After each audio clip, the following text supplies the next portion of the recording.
that, Mark, was the basics for what I thought you were going to do with Shannon. So give us that number you think, and then make a recommendation on where you want to see it come from, or the board can decide, or, it would have to obviously be approved.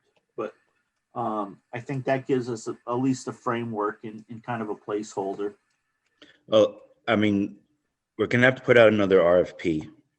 Shannon gave me the site that they posted it to, where they got 55 responses. So we can put out another RFP, but I don't know that we're going to have a good enough response by the time we need to finalize this to have a number.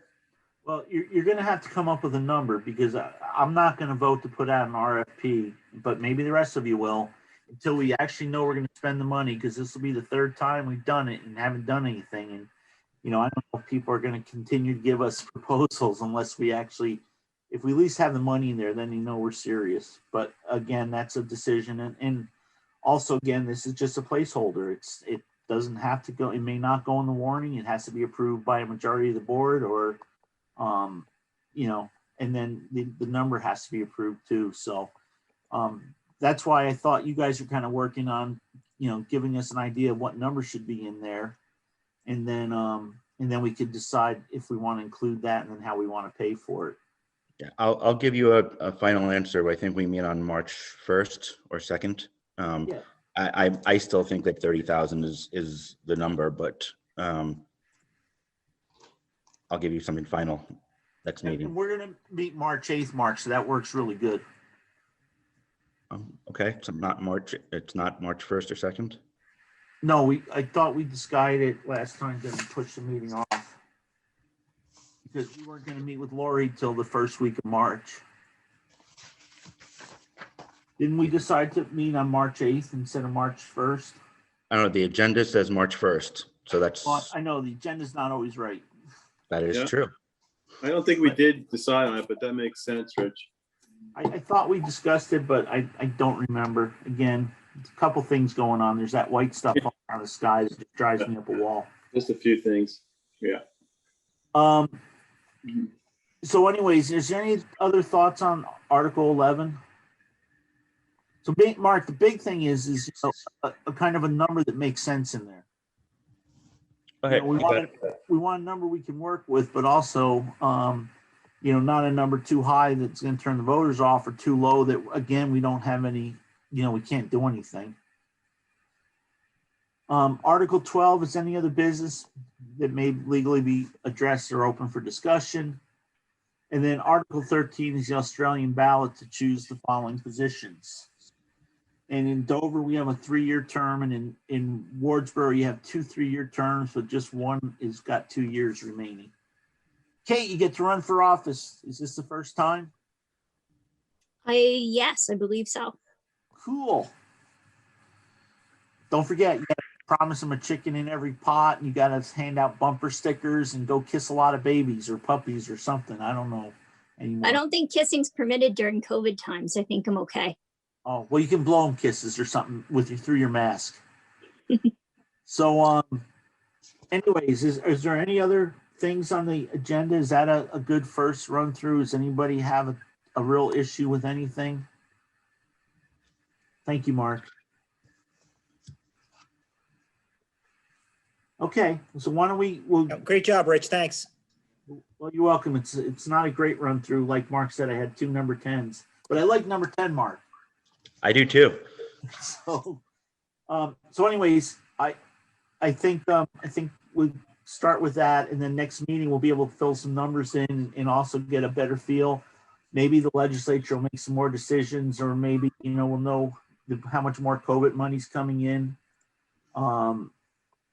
So that's and that goes to the next one, website article being drafted for review, Mark S. So we just, Mark, if you can meet that first week, and guys, if we could put our meeting off to the 8th, then that way Mark would have some numbers. Dwight and my little subcommittee meets with Lori, Tammy, Matt, and our new gentleman, Greg Frost. I think we're meeting on the 3rd, right, guys? Wednesday the 3rd. So we'll also be able to have some idea where we stand with the capital budgets.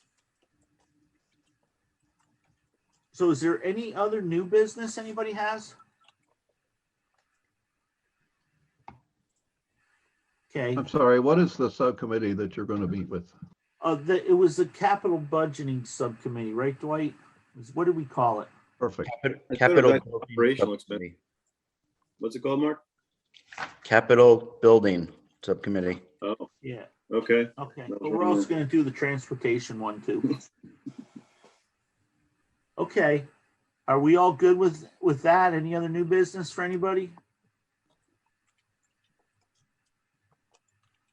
Okay, old business, waiting study implementation. So I know that there's been some exciting things going on under the Golden Dome, spread out amongst all the members of the people that usually are living under the Golden Dome. So Laura, do you want to tell us some exciting stuff? Is there anything in particular that you're interested in hearing about? I've heard a lot. I don't know. Is there? I mean, I think there's some movement on the bills, or there's some discussion, and the Senate bill seems to be getting some serious look at it. Yep. So there is a hearing tomorrow, a joint hearing tomorrow on between Senate Education and Senate Finance. And I believe it's on the the waiting study. I believe it's on Senator Broad's bill. I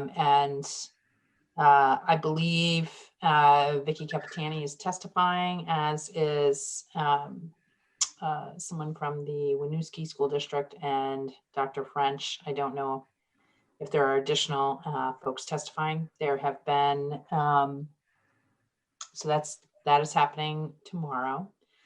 What we've been told in the House is that the Senate will move first on the weights, and then the House will take up whatever the Senate sends over. So for folks, just a refresher, there's a crossover period. So bills that we're working on in the House have to cross over to the Senate, and it's the week after town meeting. Bills working in the Senate have to cross over to the House. So there seems to be some sense that something having to do with weights will cross over from the Senate to the House. There has been, there was some pretty decent press around a press conference that was put together. I'm trying to think of who spoke at that. I don't think we had anybody from Southern Vermont there. We've had a number of conversations with House and Senate leadership with some folks from Southern Vermont. And so that just continues to be moving along. They are taking the issue of weights up. They have had discussions about that in the Ways and Means Committee in the House, even though the bill is not there, and whether or not that is the right thing to do to address the issues that have been outlined, correcting the weights, if that's the right thing to do. In addition, there was, I did speak to the issue of the weights last week. There was a bill looking to allow different healthcare negotiations for different tiers of employees in the healthcare, in the education, in the education system, which did not, which we learned on the floor could result in increased spend costs to districts.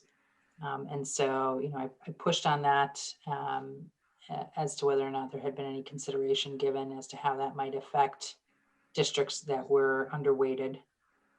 And I was able to speak to it for a few minutes, but in the end, I was voted down. And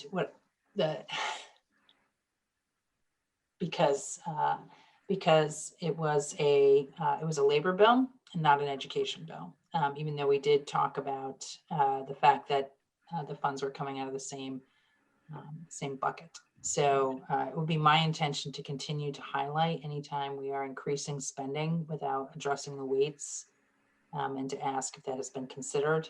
I think that there is a move afoot to look at raising the excess spending penalty for different types of costs without addressing the weights. So for school construction, and I've also seen healthcare costs, which of course leaves the inequities in place, and just increases spending. So I think that's it. Mark may have a few things that I've missed, but Mark, you want to weigh in too?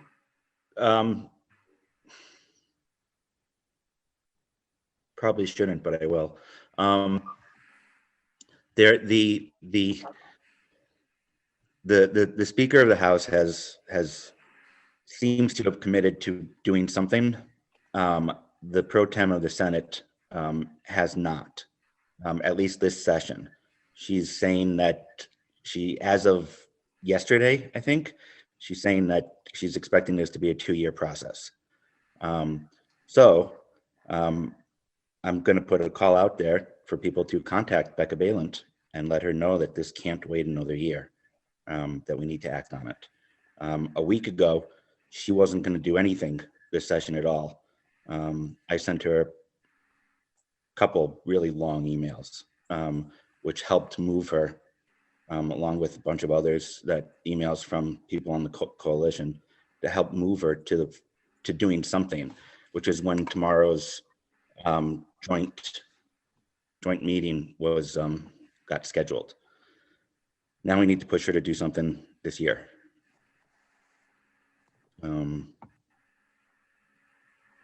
Yeah, I think if you guys are interested in more, the coalition is meeting 5 to 6 every Thursday now, and it's a great place to hear what other people are thinking, and to hear from the lobbyist that the coalition has hired, who I know she's working with you, Laura.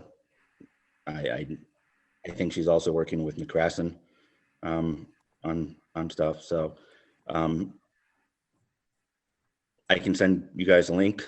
Love to see more of you there. Oh, one last thing. They have put out a call specifically for, because the speaker has asked for it. They want specifics on how children, district, and taxpayers have been harmed because of the current weights.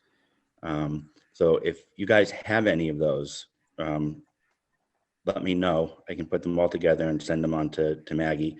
And Richard, if we can get some from West River, because they've got to have a slew of them.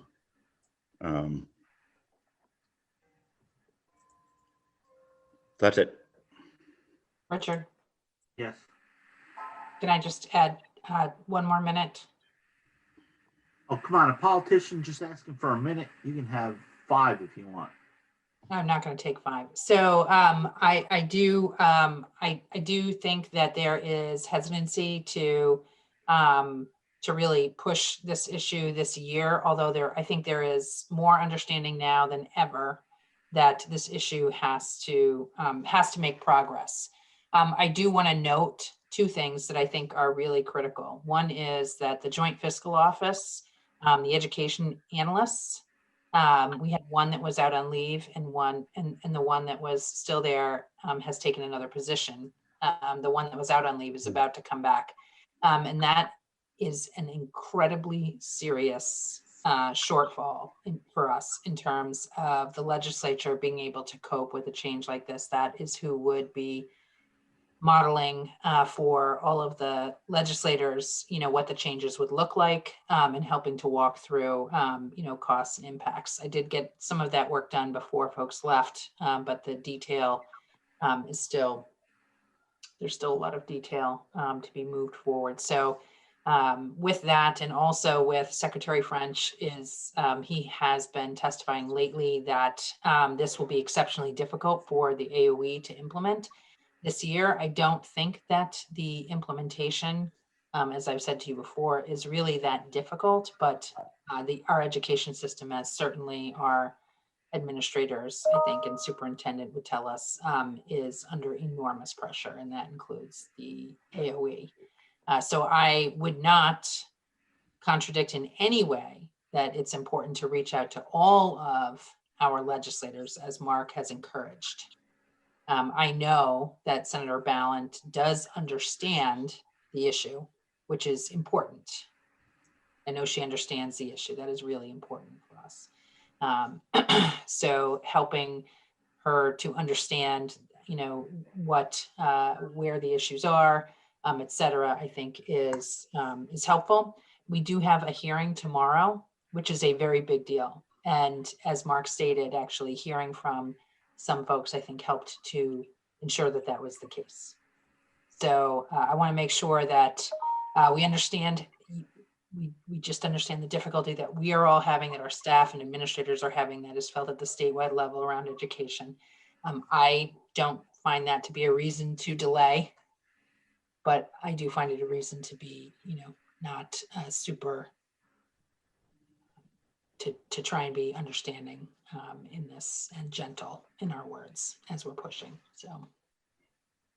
And it is interesting because, the word we were getting before the session started was that this would not be taken up this year at all. So, I think that's some really good movement. Or it appears to me. That's kind of the word we were getting. So, Rick, you got anything? Did you attend the other meeting? No, I've been totally out of it. Okay, cool. Hey, I messed up, guys, a little bit. So I was on financial, and we were talking about the. I thought we were supposed to do the review of the annual meeting agenda. I actually did it early, so that wasn't actually new business. So we're in old business. We did the weighting study, the Burlington weighting study. Signs for the school building. We, Matt, Tammy, that got brought up. You guys were gonna maybe poll or talk to or think about possibly having some students make suggestions and stuff. Do you guys have anything on that? I haven't done anything on it yet, Rich, except I did hear from you, obviously, about people that can make the signs. And I also heard from Shannon Wheeler, who had a connection with the town of Dover as well. But I haven't moved anything forward with anything else. Tammy and I did talk about it a little bit. Well, that's moving it forward. Yeah. So what I did for Matt was I had a couple people that had done some signs, so I just gave him the contact information. There was a guy who used to work for Mount Snow, and then a guy in Manchester who does signs for us. So we'll put, Peter, can you leave that on the agenda, and we'll move that forward again, so that if case then Matt and Tammy, maybe the second meeting in March, we'll have you report out on that. Will that work? At least let us know where we're headed, or if you need any more from us, okay? Is that good with everybody on the board? Good with me. Rich, I'm wondering if we could step back and just discuss for a minute the item before with the Burlington group. Yeah. It's something we want to form. Do we want to formally join that group? Because if we do, I think we need to make a motion and move forward with it. I know that Mark is in touch with them and Laura has been in touch with them. Is this something the board is interested in moving forward with formally joining that group? I don't know. We're kind of quasi-joined to them right now, Mark, is that something we want to make a motion and make it formal that we're going to join this group? I tell you what, before we did that, because it's a legal issue, if we were to take legal action, I'd like to discuss it in executive session first. Or discuss one point of it. It's good with me. I just figured we'd bring it up because we're kind of like not really in at this point formally. Okay. If nobody has a problem, let's postpone discussion on that till executive session. Yeah, I'd like to actually postpone it till our next meeting. We can do executive session today, but the the committee is going to be getting some information about their structure on Thursday. So I not really comfortable moving forward till we know a little bit more about their structure.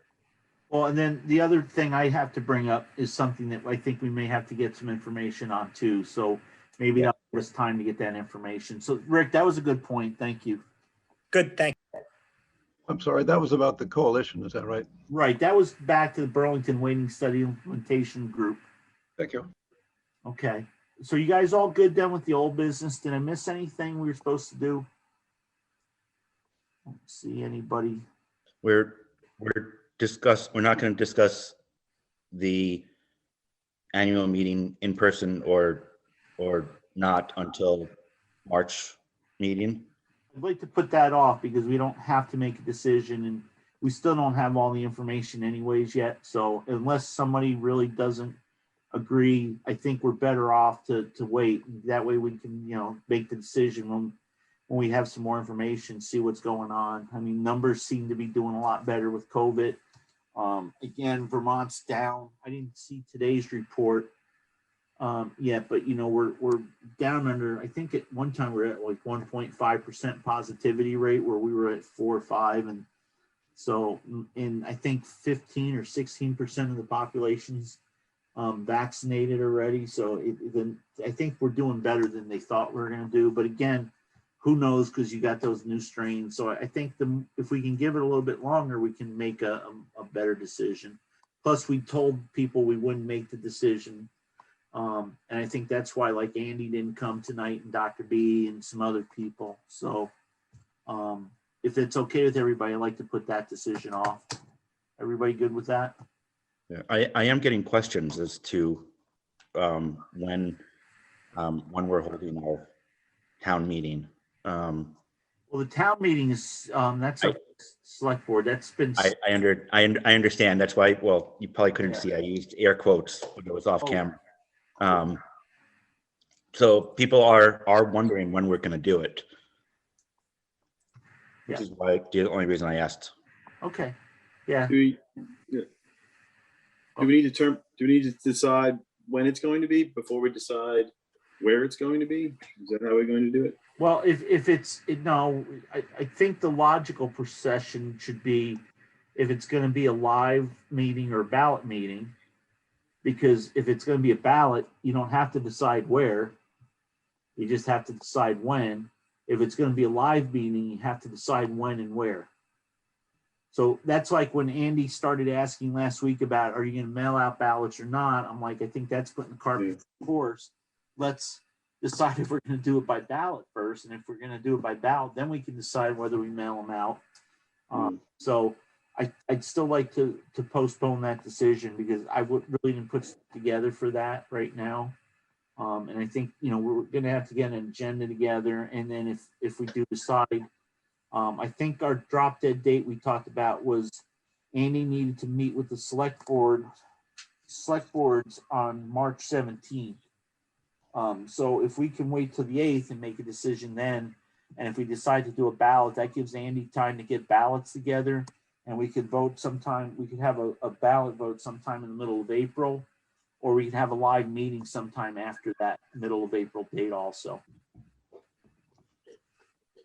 Is everybody okay with that? Looks good. Yeah. good with that. Okay. Cool.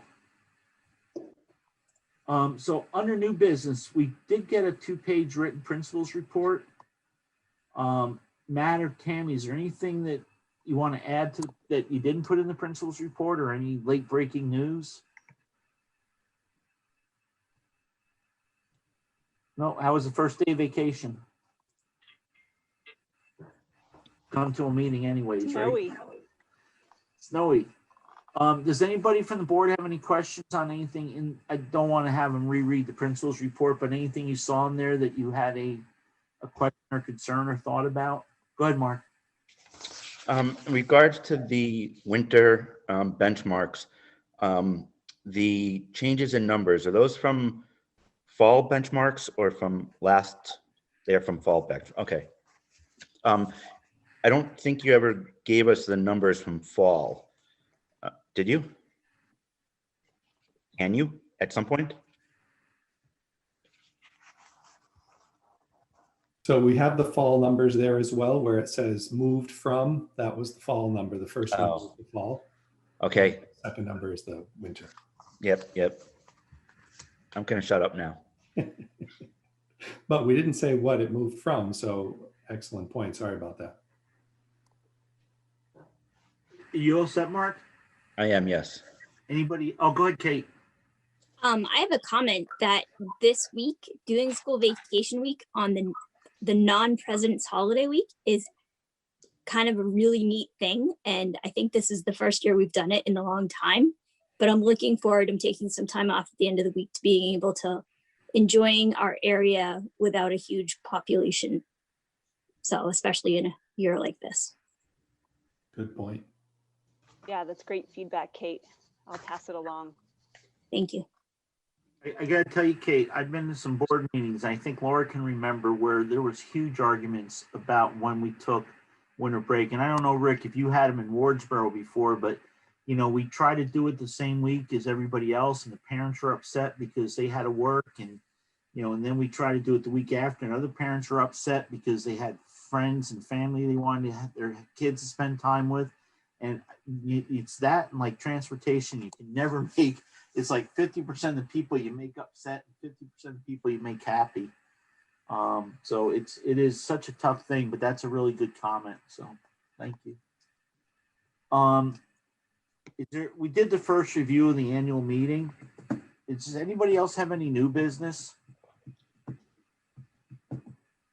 Okay, I got one quick thing I hope you indulge me on. This here book here is a really old book, and there's really nice handwriting in it. I don't know if you can all see it, but Cheryl Ruth's daughter sent this up to Bill, and it's supposed to be about Wyndham Central. And I think it came out of the Timpson Hill School. And this goes from like 1936. And it's all different board meetings, newspaper articles, you know, about the superintendent resigning on February 22nd, 1940. And I just thought, because of that last meeting we had, there was a very interesting thing in here that you guys would all really like. And this person who had very nice handwriting wrote out the expenditures for the school district. And this is from 1940. I'll give you the date here. February 1st, 1940. And the town of Newfane sent to St. Michael's High School $262.50 for tuition.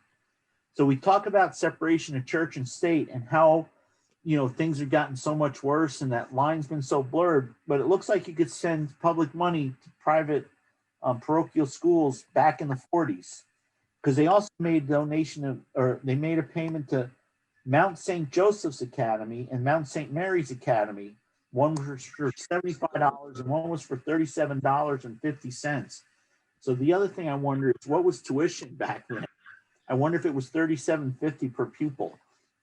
And then the other thing that's kind of cool is we got this piece of paper here, and this is from 1955, and the town of Newfane bought a brand new 1955 Chevy 6042 passenger bus, color yellow, and they paid $3,400 with it for it.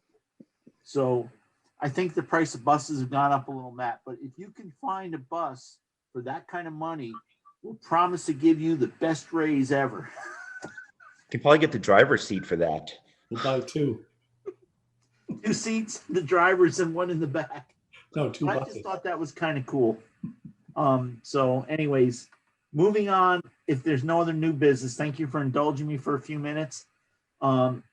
Mark and Kate, why don't you'll go ahead, Mark. Just because you brought up the separation of church and state, the statement I made will be printed in next week's Deerfield Valley News.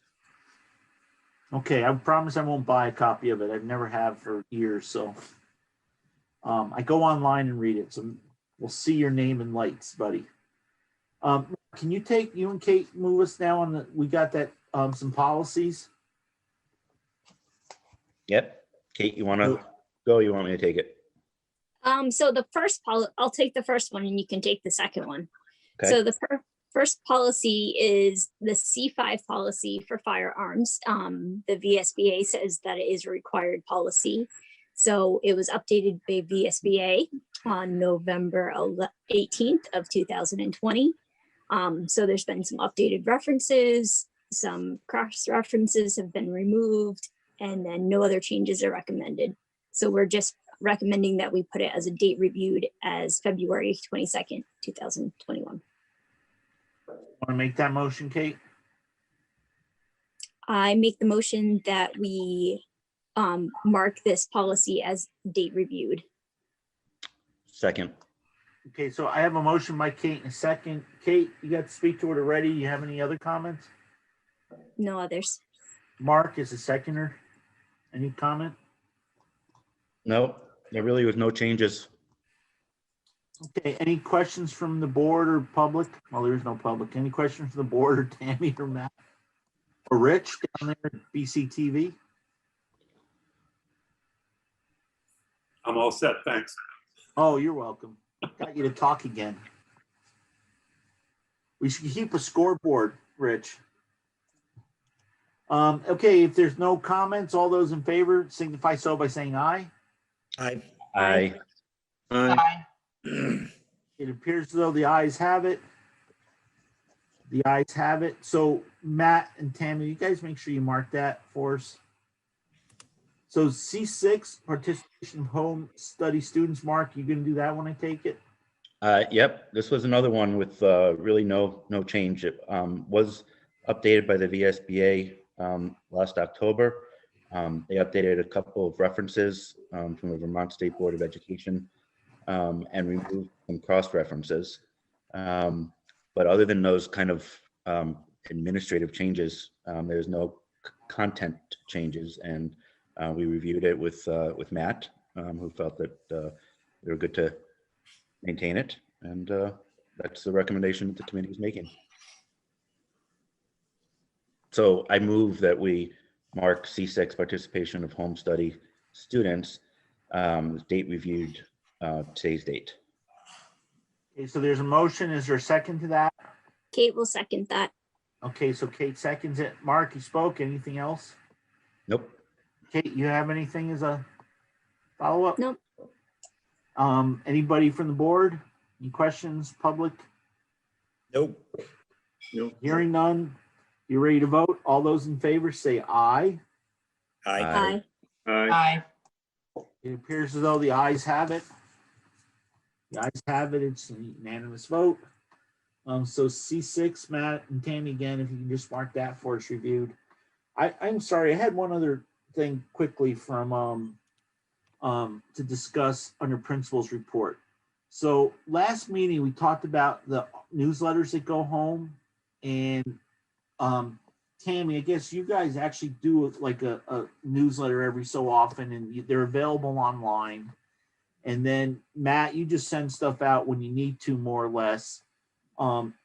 There were some comments, and people really liked the reports that they saw, so they were wondering how we could get them more often, or we could get them without having to go to the website and look at them, I guess. So I asked you guys, and there was like, it's not something it goes through the school spring or power school or something. So it's not something you can add the board members to it, or were we able to check into that, or is there, or is the only way we're going to do it, or is that something you can attach to your principal's reports when you submit them, if that's not a lot of effort? I don't want to create a lot more work, but there are some board members that felt it'd be important. It's helpful for them to get a feel for what's going on in the school, because they get a lot out of those newsletters. Go ahead, Tam. So we do it weekly. So each principal's report would consist of a lot of pages of news at that point. It would be probably like 16 pages. And a lot of the news would be passed by the time you read it in the principal's report. I mean, we certainly could do it. I don't know at what point information is too much information. Matt? Yeah, I mean, we send probably 4 or 5 notices a week home. I would say something every day, if not some days a few items.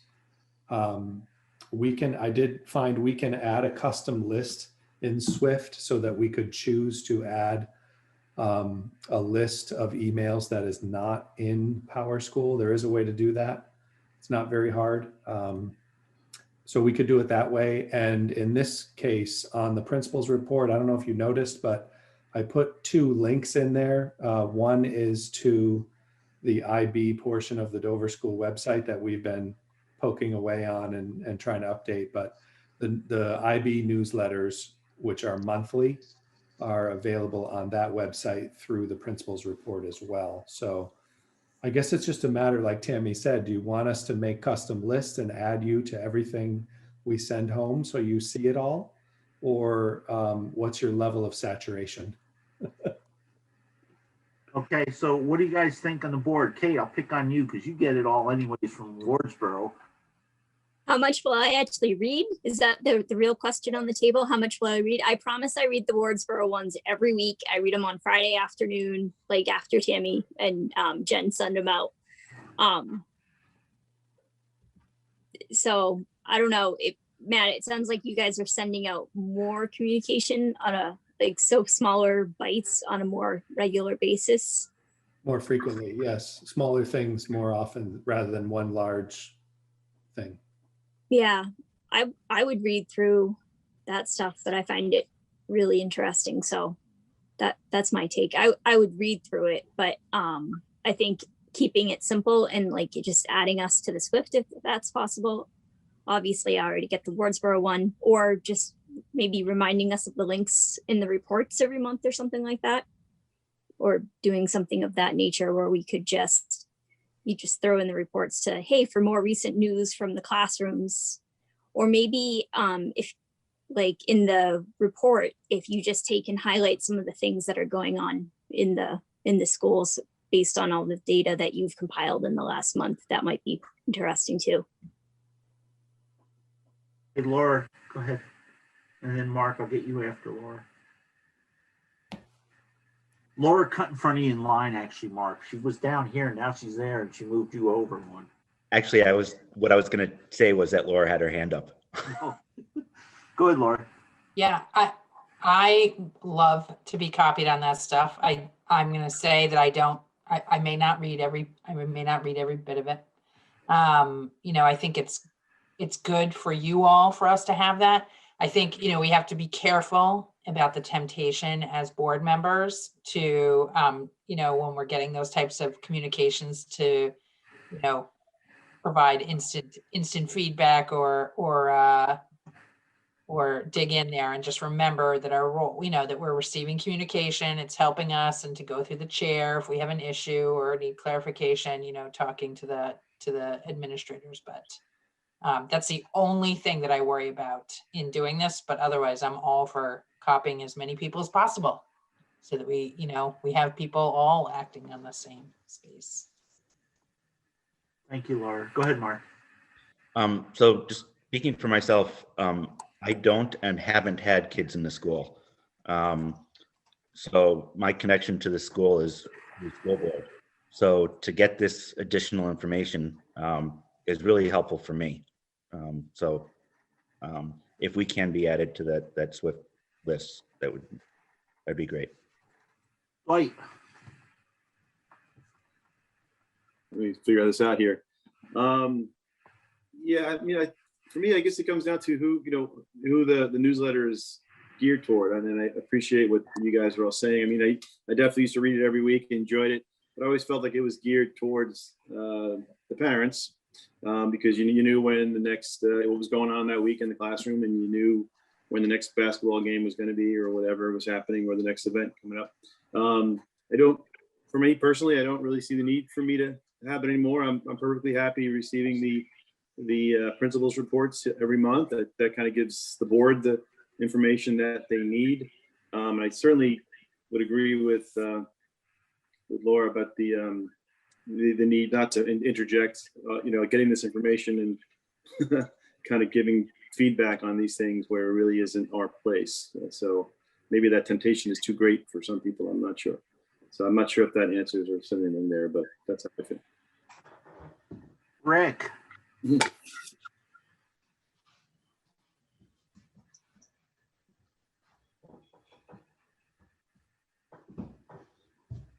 Sorry, I'm having difficulty unmuting. I'm fine. I can go get it whenever I need it. So I know where it is. I know how to find it. I know how to navigate to it. I know how to get it. So I'm fine either way. If everybody else wants to send to them, you can put me on the list, but you don't need to. I know where it resides on the website, so I'm good with how things are right now. Okay, so I think the takeaway, I think Lauren and Dwight, you made some very good points. I think Mark, your point's very good too. It kind of gives you a flavor of what's going on if you don't have a kid there. And I think, Kate kind of said that in the beginning, how she reads the one where her child attends school, Friday afternoon first thing. So Matt, originally I was against this because I thought you guys had to do something special. If you just have to enter the board members once and that's all you guys know, you have to do it every time. Okay. Then I thought, I thought if we could just do it one time, but they are there on the website. I mean, you can go get them. I mean, I hate to just put more burden on you guys as our administrators because, I don't want you to worry about school board members. I want you to worry about the kids, Bill, we'll let Bill worry about the school board members. So it doesn't seem to be, I kind of got two, well, one gets it anyways, two, three. It's up to you guys. I think Mark, you're a pretty computer literate. I mean, is it too difficult to go? I mean, I'm not sure about going online and getting it. So go ahead. Well, the stuff from Dover is not, other than the IB, is not available on the website, unlike the Wardsboro. So there's that. And then I had, Matt, did I misunderstand you that you can create a custom list and then you're just sending it out to the list? Yes, you can create a custom list, but you do have to, like Tammy said, you do have to select it every time you're posting a message. So the default setting is that it goes to the whole group of students and families. You do have the option to make a custom list, but you have to go in and, a couple extra clicks to make sure you remember those custom lists to include that. And you do have to do that every time you send something. Mark, register your dog. She's too old. Oh, not in people years. Straw poll. How many people want to make him jump through the hoops, and how many don't? So we'll go. How many don't first? Well, Wait, could yeah. I make a comment? Could we just ask that Tammy and Matt give us a little, just to highlight, and it doesn't have to be every single grade, but just a highlight of something that's happened within the last month at the school that they're really proud of, or they want to highlight, a classroom that, That's that's the two principal. snaps, Tammy, Matt, how difficult will that be for you guys to give us a brief paragraph in your principal's report? In Wardsboro this week with the STEM, we did, we made parachutes, and unfortunately, Humpty Dumpty did fall off the wall and couldn't get put back together. And Matt and IB, you've solved the world's problems, and you got Israel and Egypt to come to the table and break bread together. The quick answer is it's not difficult at all for us to do. I mean, the data is already there. It's getting, for Wardsboro, it's getting posted. For Dover, there's a monthly class feature on the IB page as well. I just want to make a quick note, and this is something you could talk to Bill about, is in the old days, we used to do a much more, a principal's report that was much more like what you're talking about. And Bill specifically asked us to move to this model with these headings and to keep it concise. So that's what we did starting last year. So we're pretty much open to, I mean, I don't want to speak for Tammy, but we'll do what you're looking for, but just so that there is a history of doing it that more verbose way and then compacting it down into this more concise way. So something else to just consider. Okay, so Peter, do me a favor. Can you just make sure this shows in the minutes for the next agenda? Let's just have Bill, give us the reason why. I think Bill was trying to get consistency across districts. I think because that was discussed at a Wyndham Central meeting a couple of years ago. And was that it, Matt? Is he kind of gave that outline to all the administrators, not just you two, right? Right. And it's based on the EQS, so the Ed Quality Standards. So these are the subheadings that we're expected to report out on. Okay, well, let's see if he has an issue with that. If you guys are okay with it, but we also don't, you do work for him, not really for us. So let's make sure everybody's happy. Mark, is that okay with you and Kate? And I was just going to say, it seems to me I miss the principal's reports from the Dover School Board days, those detailed reports. But it seems to me it'd be a lot easier to click a couple of check boxes than it would be to start cutting, pasting, and putting together, a more verbose document, since we already have it. well, but I'd also like to hear from Bill why he wants to do this versus do the guys got to stop moving around. You really throw. Why it was that way too. And there may be a really good reason why. So, and let's just find out. Dwight. No, I think that's a great idea. Kind of a compromise, if you will. I really used to enjoy in Wardsboro having Tammy's reports. That was easily my most favorite part of the meeting, was to really find out kind of the fun stuff that was going on in the schools, and that kind of brings it the more, real to what we're up to. So I would definitely be in favor of having a little bit of blur, as long as there's no additional work for those guys, or not too much additional work, to kind of know some of the fun stuff that's going on in the school would be great. And let's just check with Bill. There may be a reason why that we're so. Is everybody okay with that? Peter has his hand up. Oh, go ahead, Peter. Now we move. I'm just recalling that at the WCSU board meetings, this format seemed to play a part. And the first time after they implemented it, it was very noticeable that, there was a purpose behind that format. Yeah, I just can't remember what it is. Can you? Well, it had to do with, having all these school boards, all these districts reporting to the WCSU board in one meeting before they all finish their coffee. There's fewer boards to report now, I think, than there were when they started that. Okay, well, let's see. We'll Mark, They didn't want to be doing apples and oranges on these things when they. right. I think that was the standard form for the administrators, so that everybody was kind of doing the same thing. But let's see if we can add, because remember the district motto is unity and individuality, or unity and what's the other phrase? Freedom and unity. Freedom and unity. There you go. So we got to be unified, but we're allowed a little freedom. So is everybody okay? Then it shows for the next meeting to be March 1st. If nobody has a problem, I'd like to, Mark? And I just want to make an announcement after you're finished. Okay. Well, we're going to go in executive session too, so we got a few more things.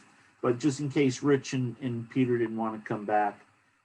March, instead of March 1st, I'd like to recommend we do March 8th at 6 p.m. Does anybody have an issue with that? Can we change the meeting to then?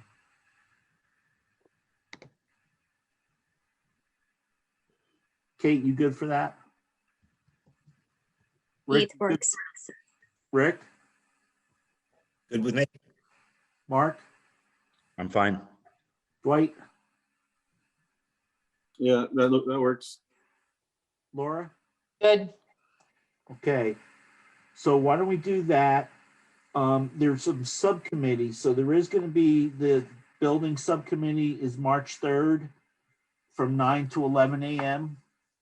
And I think Matt and Tam, you were invited to that too, correct? Yes. I don't see that Greg was invited to it though. Can we make sure he's going to be there too, Matt? Could you follow up on that? You or Tammy for me? And everybody knows Greg is a new facilities guy. His whole name? Is it Greg Foster? Frost. Greg Frost, thanks. Yeah. Mark, you had an announcement. Yeah, policy committee is going to meet March 12th, and we're going to be taking on two topics of substance that I just want people to be aware of. One is discussing a possible, policy C28 from the VSBA, which is entitled, transgender and gender nonconforming students.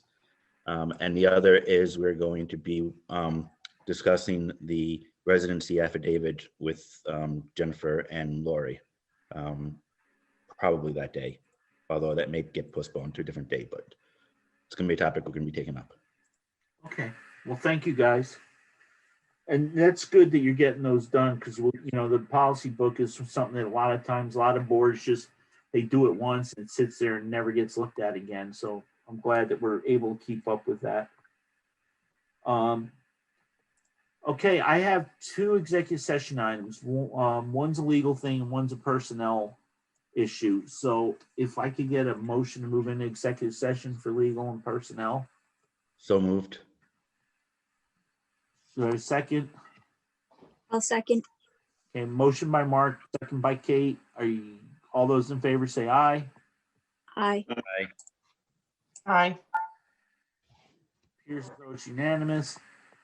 Peter and Rich, we're probably going to be about 5 minutes. So do you want to wait in the waiting room and I'll let Mark kick you out? Yes, I do. Peter? Yeah, do we want to do anything like log back in or just wait? No, I'm just going to put you right into the waiting room now. Okay. Have fun there, guys. Don't talk too much. Okay? No fighting.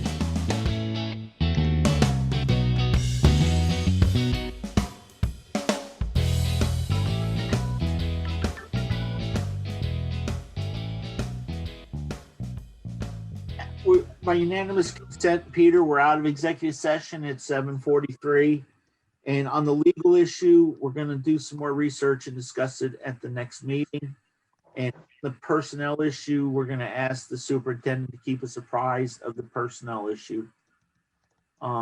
Is there anything else to discuss tonight, folks? Okay. If not, I'll entertain a motion to adjourn. So moved. Cool. Second, Kate. I'll second. All those in favor say aye. Aye. All right. Aye. Thank you, folks. We'll see you guys in a couple weeks. Dwight, don't forget next Wednesday. Got it on my calendar. Okay.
David Pakman Show at davidpakman.com.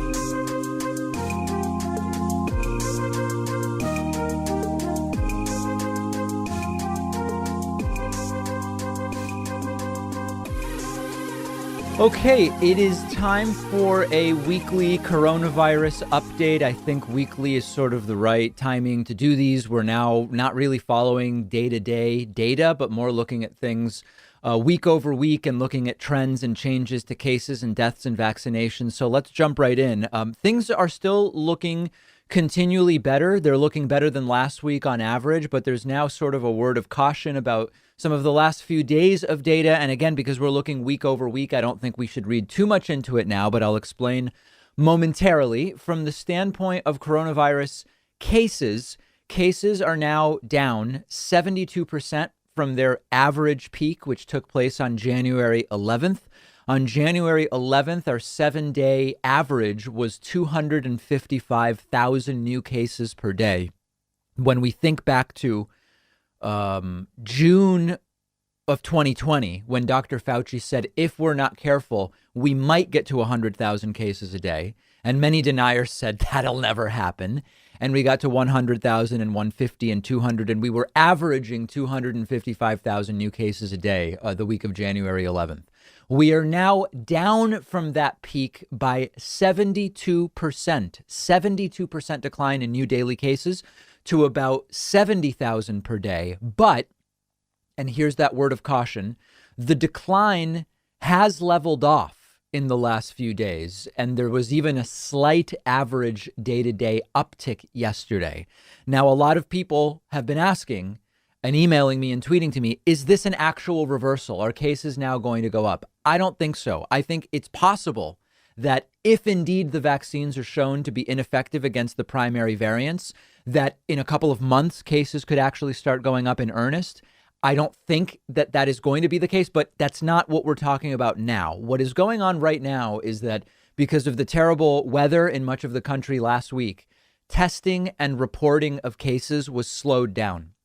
So most likely there were declines that were reported late last week, which were bigger than the real declines because weather stopped a bunch of testing and reporting. And now as the reporting gets caught up and people who should have been tested Friday, Saturday, Sunday, but weren't because of bad weather are getting tested and are coming back positive. And so the numbers are kind of leveling off and appearing a bit higher. I don't think this is a real reversal. I think this is an artifact of the reporting changes because of the weather. Now, in terms of deaths, the numbers have also improved dramatically. Unfortunately, the numbers were so bad when it comes to deaths that even these improved numbers are still completely tragic. But deaths are down 38% from their mid-January highs. Deaths were peaked at 3,400 per day. They're down to about 2,100 per day. Now, 2,100 per day is outrageous. It's an outrageous tragedy every single day. But it is a decline of 38%.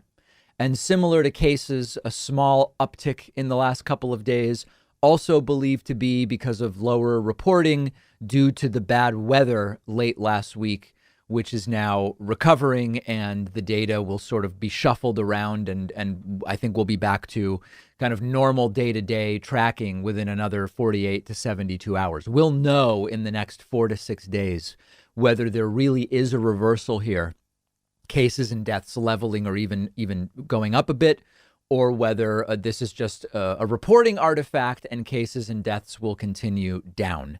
Now, much like case and death reporting was slowed down because of the bad weather, so were vaccinations slowed down. We had actually gotten up to averaging about 1.7 million shots per day. But because of the bad weather, and important to understand, the bad weather affected vaccinations in the states with the bad weather, like Texas, for example. But the bad weather also affected shipments of vaccines to more of the country. And last week, we saw vaccinations per day drop from 1.7 million a day to 1.4 million a day. Now, that's still much higher from where we were January 20th, for example. It's not high enough. And Dr. Fauci says he's confident that the missed doses are going to be made up for in the next week or so, Let's hope that happens. And obviously, we're following that number very closely. The three numbers we're looking at closely now are cases, deaths, and vaccinations. Hospitalizations, also an important indicator to look at. Now, vaccines. In terms of vaccine news and important studies, as I said yesterday in our segment about vaccine alarmism, remember, vaccine alarmism is not anti-vax. Vaccine alarmism is something else we described yesterday. People just being unnecessarily negative about the impact of these vaccines. Although the effect on transmission by being vaccinated was not studied by Moderna and Pfizer, we are getting more and more early data from the United Kingdom and Israel, which gets us closer and closer to being able to say fully vaccinated people are able to transmit coronavirus to a much lesser degree. Two studies, one from the UK, says that 2 doses of the Pfizer vaccine cut transmission risk by 86%. Now, normal caveats, this is a preprint. This wasn't studied in the phase 3 trials by Moderna and Pfizer, so it is now being studied. Preprint UK data says transmission down 86% among fully vaccinated people. A study from Israel found an 89% reduction in transmission among fully vaccinated people. This is good news, which still needs to be confirmed in peer-reviewed settings. Until it is confirmed, we should not be acting belligerently once vaccinated. Now, as far as vaccine supply, right now, and this gets to one of the main questions, which is when will person A, person B, person C be able to get a vaccine? It will vary state to state. We have seen very uneven rollouts in some states versus others. As far as vaccine supply, it looks like the United States will have enough vaccine for full vaccination of 130 million people by the end of March. Now, that's 5 weeks away. But remember that it takes up to 5 weeks to be fully vaccinated. What I mean by that is with the Pfizer vaccine, you have 21 days between dose 1 and 2. With the Moderna vaccine, it's 28 days between dose 1 and 2. And you're not considered fully protected until 7 days after your second dose. So if you get the Moderna vaccine, if you can get it by March 31st, and let's imagine you get an appointment, you get your second dose on April 28th, and that means you are not considered fully protected until roughly May 5th, that would be. Okay, so it's about a 35-day period from when you get it until when you're considered fully vaccinated. However, there is more good news, and that is that the third vaccine, the Johnson & Johnson vaccine, is on the way. Today, it has been endorsed for emergency use authorization by FDA staff. It now needs to go through the kind of final process for emergency use authorization. That is a 1-dose vaccine.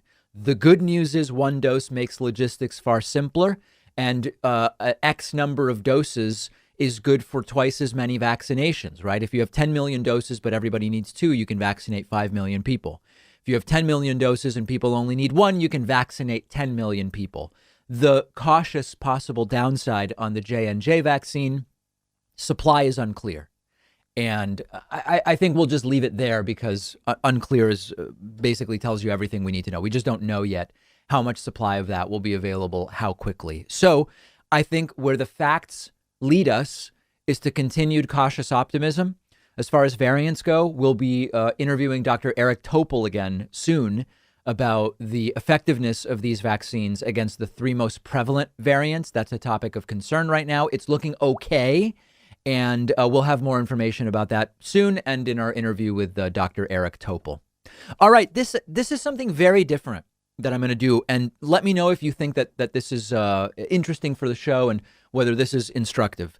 As many of you know, and many people are mad about this, I don't talk about politics with viewers via email. I'm so busy doing the show that I can't respond to political questions via email or engage in that way. At this point, we get about 6,000 emails, comments, tweets, Facebook posts, and the like every single day. We would need multiple full-time people if the idea was to sort of like engage meaningfully with every comment. But every once in a while, if there's something that I think will be instructive, I will sort of jump in and get involved.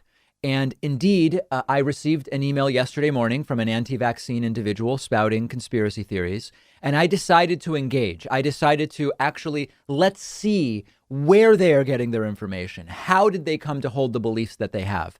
And so I'm protecting her email address and last name, but I am going to go through a conversation I had via email with an anti-vaxxer named Amy. Now, Amy wrote to me yesterday morning with the subject, "A Concerned Viewer." And Amy said about vaccines, "Just curious how you could deceive others when it comes to the COVID and the vaccines.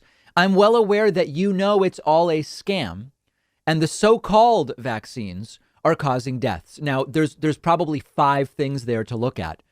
The idea that I know that it's a scam. What? The virus or vaccination? The so-called vaccine refers to people who say these aren't actually vaccines. Causing deaths refers to people who believe it is the vaccine causing people to die rather than COVID itself. So there's a lot here, but let's get a big picture view of what she's saying. Amy goes on, "Is money that important to you that you have to go along with this?" Now, no, who would even pay me to say the vaccines, I really got a vaccine. Nobody paid me to do that. Nobody's paying me to say that it was great. I don't even know who would be willing to give me money to do that. Amy goes on, "People are starting to despise you." Well, people have despised me for a long time. That's not new. She's right about that, but that's not new. "And you don't have to believe me, but all traders involved in this scam will see a prison cell. It's already mentioned in a couple lawsuits I know of. So keep on with your nonsense and you will see." So I actually decided to write back to Amy. And I said, no one has died from the vaccine. We will not spread dangerous propaganda on our show. To which Amy wrote me back very quickly, "I have proof. I also have proof from CDC documents we are being played. The fact that you don't even ask about the proof I have proves you are involved in this scam." So up until this point, the allegation is because I've not asked her for the proof, I'm part of the scam. Now, I actually want to see where she is getting these ideas. I want to see what documents, what websites, what is it that these anti-vax conspiracy folks are basing their ideas on. So I wrote back, "Okay, send it. Send me the stuff. I want to see the proof." And Amy wrote back first without even addressing the fact that I've asked for the information, saying, "You know exactly what's up. There are CDC documents admitting we're being played. Lawsuits filed saying we're being played. Mike Pompeo was asked one time if COVID was a hoax and he wouldn't answer." Now, that was for political reasons. That's not, Mike Pompeo is Secretary of State. He doesn't know anything about immunology or epidemiology. And she goes on to say, "As for the fake vax, why would Fauci get caught faking getting it?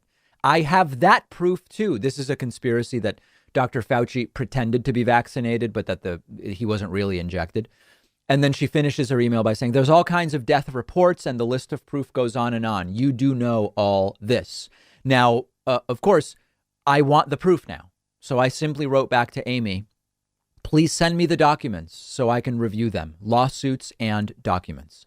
And now Amy says, slowing down her responses a little bit, taking a little more time between responses, Amy says, "I'll get the info together now. However, I feel like this is a trick because I know how you people work. You all want to know what info we have so you can scrub it from the internet." So this is interesting. First evidence of my malfeasance was that I didn't ask for the proof. Now it's suspicious that I am asking for the proof. And of course, the idea that I can just have things scrubbed from the internet, we're now going many levels deep. Amy says, "I'm not stupid and I don't trust anyone. There's no way you don't know this, especially doing what you do. While I'm getting the info, here is the name of one attorney dealing with a lawsuit, Reiner Rolmick. And a question still is, why wouldn't Mike Pompeo answer when asked if COVID was a hoax? Why would Dr. Fauci fake getting the so-called vaccine? There's no way you wouldn't know what's up." So I wrote back again. I'm remaining very calm. And I just said, "It's no trick. I want to see the info." Amy writes back, "I'm getting the info together. And like I said, Reiner Rolmick is one of the attorneys, and he admits it's fraud. Again, we don't know what is fraud. Little more time goes by. Amy sends me another email. I just ran across this about the inventor of the tests they're using for COVID. He tells you it can't detect if you're sick. Notice how they remove the video because it's truth. Now, I don't know what video she's referring to, but the article she sent has nothing to do with proof of people dying from the vaccine. They aren't lawsuit documents. It's merely an article which says PCR tests can't tell you if you are actually ill with something. And we know that. And that has nothing to do with COVID. PCR tests are designed to tell you, is a particular signal present in a swab? You might physically have some virus particles in you and you might not actually be sick. That's not news of any kind. And so I wrote back at this point and I said, Amy, you said you had proof the vaccine is killing people. This is an article about testing.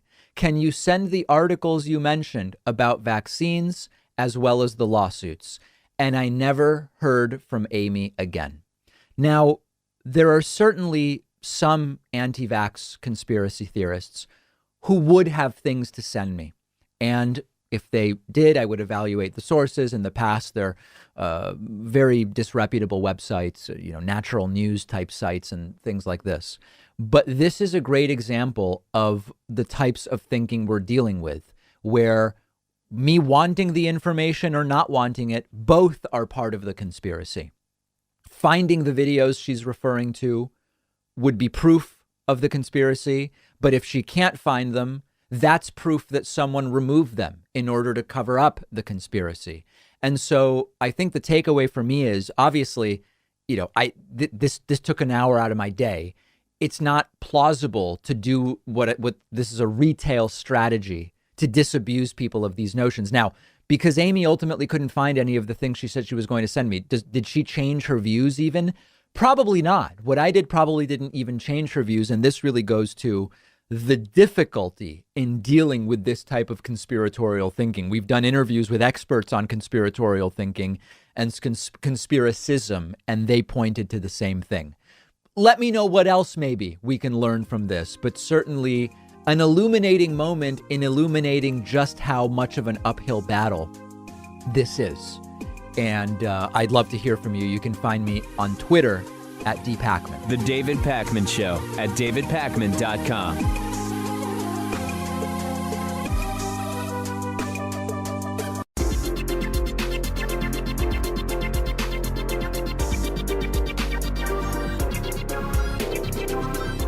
The David Pakman Show at davidpakman.com. The David Pakman Show is viewer and listener supported independent media. Consider grabbing a membership at joinpakman.com. You'll get daily commercial-free audio and video feeds of the show just for you, as well as the daily bonus show. Every day we've got the broadcast show podcast. That's what this is. And then we do another show where producer Pat joins me to discuss even more news and stories. That one is just for our members, and you can sign up at joinpakman.com. And of course, feel free to use the coupon code BETTER21 if you would like a discount. This is very interesting. We now have a full month into Joe Biden's presidency, a full month out of Donald Trump's presidency. There's a new Economist YouGov poll that looked at favorability versus unfavorability for a number of the most well-known American political figures. And the key takeaway is that Bernie Sanders and Joe Biden, by almost exactly the same degrees, are the most relatively well-liked national elected officials in the United States. The poll was released yesterday. It found that 49% of Americans have a very or somewhat favorable view of Bernie Sanders, while Joe Biden has a 50% mostly or somewhat favorable view. When you look at the unfavorable, so Bernie's 49 favorable, 39 unfavorable. Joe Biden, on the other hand, is 50 favorable, 42 unfavorable. These are both essentially within the margin of error. And they tell us that right now in the United States, the most I mean, I don't think popular is the wrong word to use. The most popular, the most well-liked, net favorable elected officials are the current president, Joe Biden, as well as Senator Bernie Sanders, the furthest left member of the United States Senate. Now, for a comparison, Vice President Kamala Harris has a slightly smaller net favorability. So net favorability is favorability minus unfavorability. Bernie at 49.39 is at +10. Biden at 50.42 is at +8. And Kamala Harris at 48 favorable, 43 unfavorable is at +5. Someone like Alexandria Ocasio-Cortez also polled at +1 favorability. And that's maybe not surprising. AOC very well liked among those that like her, very much disliked among those that dislike her. Mitch McConnell, one of the least liked politicians in the country, net favorability for McConnell was -48, with only 17% of the country viewing McConnell favorably, 65% viewing him unfavorably.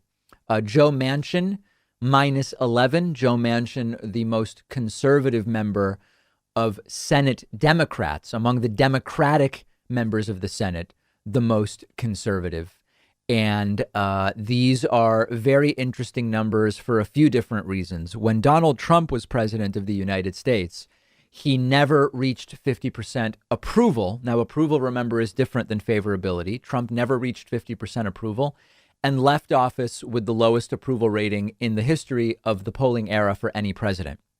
Joe Biden came in and in different polls had the highest initial approval of any president in the last 28 years. Joe Biden, with initial approval, one poll had him at 58%. Another had him at 63%, really, really high numbers. And the fact that when it comes to favorability, we are also seeing Joe Biden be one of the most well-liked American politicians tells us that these numbers, these one-off numbers, 63% approval, 69% approval on handling of COVID, 80% support for his mask. Again, to call it a mandate is a bit much, but federal mandate plus national recommendation. These are not flukes, and these are the entire package of numbers makes a lot of sense. Now, the question we have to get to is, so what? What is Joe Biden now going to do? I've been talking now we're into week 5 on COVID relief, and the belief is that we are getting closer to COVID relief. Did Joe Biden overpromise by saying checks would go out right away? Yeah, probably. But it's time to just do it. Joe Biden has the highest initial approval and one of the highest favorabilities right now of any American politician. The country mostly wants the COVID relief bill. What are we waiting for here, given that Republicans have made it clear from the beginning their goal is only to obstruct? They proposed, instead of a $1.9 trillion package, this pathetic, tiny package, $600 billion, cutting a whole bunch of the key elements of the bill out. What are we waiting for? Joe Biden has the approval rating. Joe Biden has the favorability. Joe Biden has the American people's view on COVID relief on his side. What are we waiting for at this point? It's time to do it. And I think we're just a couple of days, maybe even one day from the next Gallup tracking poll with Biden's approval. I'm curious to see where it is, but I don't know of any reason to wait any longer for just passing COVID relief via budget reconciliation. Let every Republican vote against it if that's what they want to do. I don't think they will, because they know it's popular with their own constituents. Ted Cruz is now clearly even more disgusting than we thought. And we thought Ted Cruz was pretty damn disgusting after his recent Cancun cruise fiasco, where he fled the country amid a power outage in his state of Texas to go sit on the beach in Cancun. Ted Cruz has now been pictured scrolling through his phone, paying no attention to Senate hearings yesterday about the January 6th Trump Capitol riots. This is a picture of Ted Cruz, very, very busy on his phone as testimony about exactly what happened on January 6th is taking place. Ted Cruz completely disrespecting the hearings. He doesn't care. And here is video. You will hear testimony going on. And then you will see the camera cut to Ted Cruz, who is on his phone. He's tapping in a way. It almost looks like he's playing a game, maybe booking a flight to Cancun or Acapulco. I don't know exactly what he's doing. Let's take a look at this. Based on the intelligence that we received, we plan for an increased level of violence at the Capitol and that some participants may be armed. But none of the intelligence we received predicted what actually occurred. Yeah, I don't know. I don't know if he's trying to book flights somewhere warm. I don't know if he's playing a game. I don't know if he's tapping out a text to that group of friends that were really pleased with the $309 a night rate that they were going to get at whatever hotel in Cancun they went to last week. Ted Cruz just cannot stop embarrassing himself almost daily at this point in time. Not the only person, by the way. I don't want to only focus on Ted Cruz here in our coverage of these hearings yesterday. Not the only person disrespecting these hearings into the Trump riots. Radical Republican Senator Ron Johnson, again, Ron Johnson, just one of the worst. He took his question and answer period and used it to float some ridiculous conspiracy theory about how the January 6th riots were actually done by everybody other than Trump supporters. People pretending to be Trump supporters, left-wingers, whatever, but they weren't really Trump supporters. Take a look at this. Thousands of people I passed or who passed me along Constitution Avenue, some were indignant and contemptuous of Congress, but not one appeared angry or incited to riot. Many of the marchers were families with small children. Many were elderly, overweight, or just plain tired or frail, traits not typically attributed to the riot-prone. Many wore pro-police shirts or carried pro-police black and blue flags. Although the crowd represented a broad cross-section of Americans, mostly working class by their appearance and manner of speech, some people stood out. A very few didn't share the jovial, friendly, earnest demeanor of the great majority. Some obviously didn't fit in, and he describes 4 different types of people: plainclothes militants, agents provocateurs, fake Trump protesters, and then disciplined, uniformed column of attackers. I think these are the people that probably planned this. He goes on, the D.C. Metropolitan Police were their usual professionally detached selves, standing on curbs or at street crossings and exchanging an occasional greeting from marchers. When we crossed First Street Northwest to enter the Capitol grounds where the Capitol Police had jurisdiction, I noticed no police at all. Several marchers expressed surprise. The openness seemed like a courtesy gesture from Congress, which controls security. They weren't actual Trump supporters. They were provocateurs. They were fake Trump protesters. And this is very similar to it was actually Antifa in disguise. Antifa with Trump shirts and Trump flags and Trump hats, and some of them armed. And they even played they really acted all day, going to the Trump rally and cheering. It was all an act. That's what we are led to believe. And I don't even know how much more we have to talk about this. It's horrifying and delusional that we still have members of the Senate floating this idea. But the January 6th Trump riots were really, really simple. It wasn't Antifa. It wasn't mostly a Muslim crowd. It wasn't mostly a Mexican crowd. It wasn't the LGBT community. It wasn't socialists. It wasn't Biden supporters or Obama supporters or Bernie Sanders supporters. It wasn't Black Lives Matter. It was Trump supporters who mostly are white, Christian, and male. Now, there are some exceptions, okay?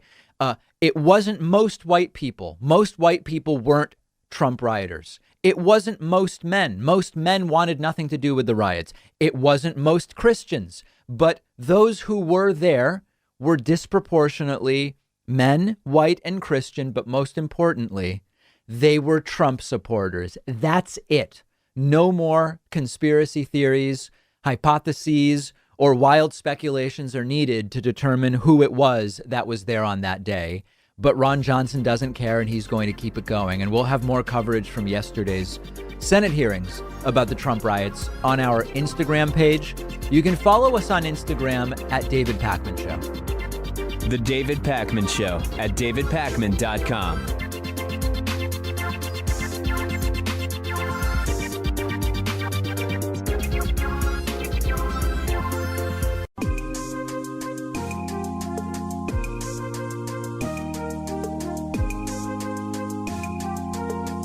Welcome back to the David Pakman Show. Republican Senator Mitt Romney is not someone that I go to when I need advice about anything. He's not someone that I agree with on policy almost ever, except for maybe some completely uncontroversial small things. But he has done one thing right during the last couple of years, which is for the most part, he just tells things as they are, even when they are about the Republican Party. And Mitt Romney predicted yesterday that Donald Trump would easily win the 2024 Republican presidential nomination if indeed he tries to win it in 2024. And this coincides exactly with what the polling has indicated that we've looked at over the last month, which is that at least for now, and things can change between now and 2022, between 2022 and 2024. But for now, the vast majority of the Republican Party is behind Donald Trump, and the 2024 nomination is his for the taking if indeed he wants it. Mitt Romney said that he is, quote, sure that Trump will at least play a role in the Republican Party in the coming years, pointing out that he is by far the largest voice and a big impact in the party, and that, quote, I expect he will continue playing a role. I don't know if he'll run in 2024 or not, but if he does, I'm pretty sure he will win the nomination. Romney did point out, as we've been pointing out, that things can change between now and 2024, but that for the time being, quote, I look at the polls and the polls show that among the names being floated as potential contenders in 2024, if you put President Trump in there among Republicans, he wins in a landslide. I think that that is absolutely and completely correct. And unless something changes, if Trump wants it, the nomination is likely to be his in 2024. Now, what is it that could change? And I think this is the most important thing to think about. Well, a couple different things could change. Number one, Trump could change things by starting his own party. And we've talked about this before. For now, Trump has such a following within the Republican Party that if he were to say, I'm leaving the party and starting my own, 64% of Republicans say they would leave with him. Now, I don't believe 64% actually would. I think when it came down to it, particularly if a year has gone by, if 2 years have gone by, there's a serious likelihood that some of that 64% would say, you know, I'm kind of over Trump. I'm actually going to stay. But even if it's 20% or 30% or 40% of the Republican Party that does leave if Trump starts his own party, that could spell absolute and total disaster for the Republican Party. And it would also mean that the Republican nominee would not be Trump because Trump would be the nominee of whatever party he starts. That's something that could change. The other thing that could change is that all of this energy around Trump, much of it fomented by his claims for 2 months after the election that Joe Biden stole it and that he actually won, subsequently by continuing to claim and being supported in his claims by Newsmax and OAN and to some degree Fox News, that he has this strategy or that strategy to try to get the election back. That generated a lot of excitement and a lot of interest and a lot of energy. If that simply dissipates with Trump out of the spotlight, then you could also see the party go in a different direction that maybe would not choose Trump as its 2024 nominee. And then also, I think that this will sort of be a feedback loop. But if Trump sort of fades away a little bit over the next 18 months, it's quite possible that many of the Trumpian elected officials that came to power only because of their affiliation with Trumpism, I'm thinking about Marjorie Taylor Greene, Lauren Boebert, Madison Cawthorn, and there are others, but those are sort of the big three. The Trumpy elected officials may get absolutely destroyed in their 2022 reelection campaigns. I already saw some early data and statements out of Marjorie Taylor Greene's district in Georgia that suggests it could be a bloodbath for her in November of 2022. It's so long from now. It's very difficult to say for sure. We're, 19 months away or something like that.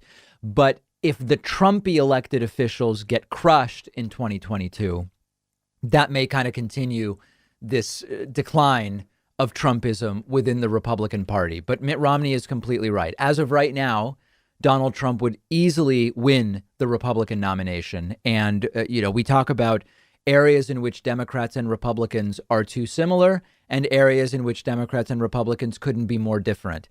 Donald Trump never could have won a Democratic primary in 2016. Never would have happened. The Democratic electorate simply would not be bamboozled in that way. You can say a lot of things about elected Democrats and a lot of things about the Democratic electorate, but they would never fall for someone like Trump. The Republican electorate not only fell for it in 2016, they continued to support him in 2020 to almost the same degree. He ultimately did lose the presidential election. And so far, they still support him. That is a dramatic difference between the Democratic electorate and the Republican electorate in terms of what they are capable of falling for. And at this point, all we can do is wait. This Sunday, Donald Trump will make his first public speech since leaving office at CPAC. We will be covering it live, and I'm curious to see if and what he says, if anything, about the 2024 election or even 2022. He is expected to talk about his future to some degree within Republican Party politics. So that's, I believe, in the 3:00 Eastern hour on Sunday. I'll be live on YouTube, Twitch, and Facebook covering that. I think you'll find this super interesting.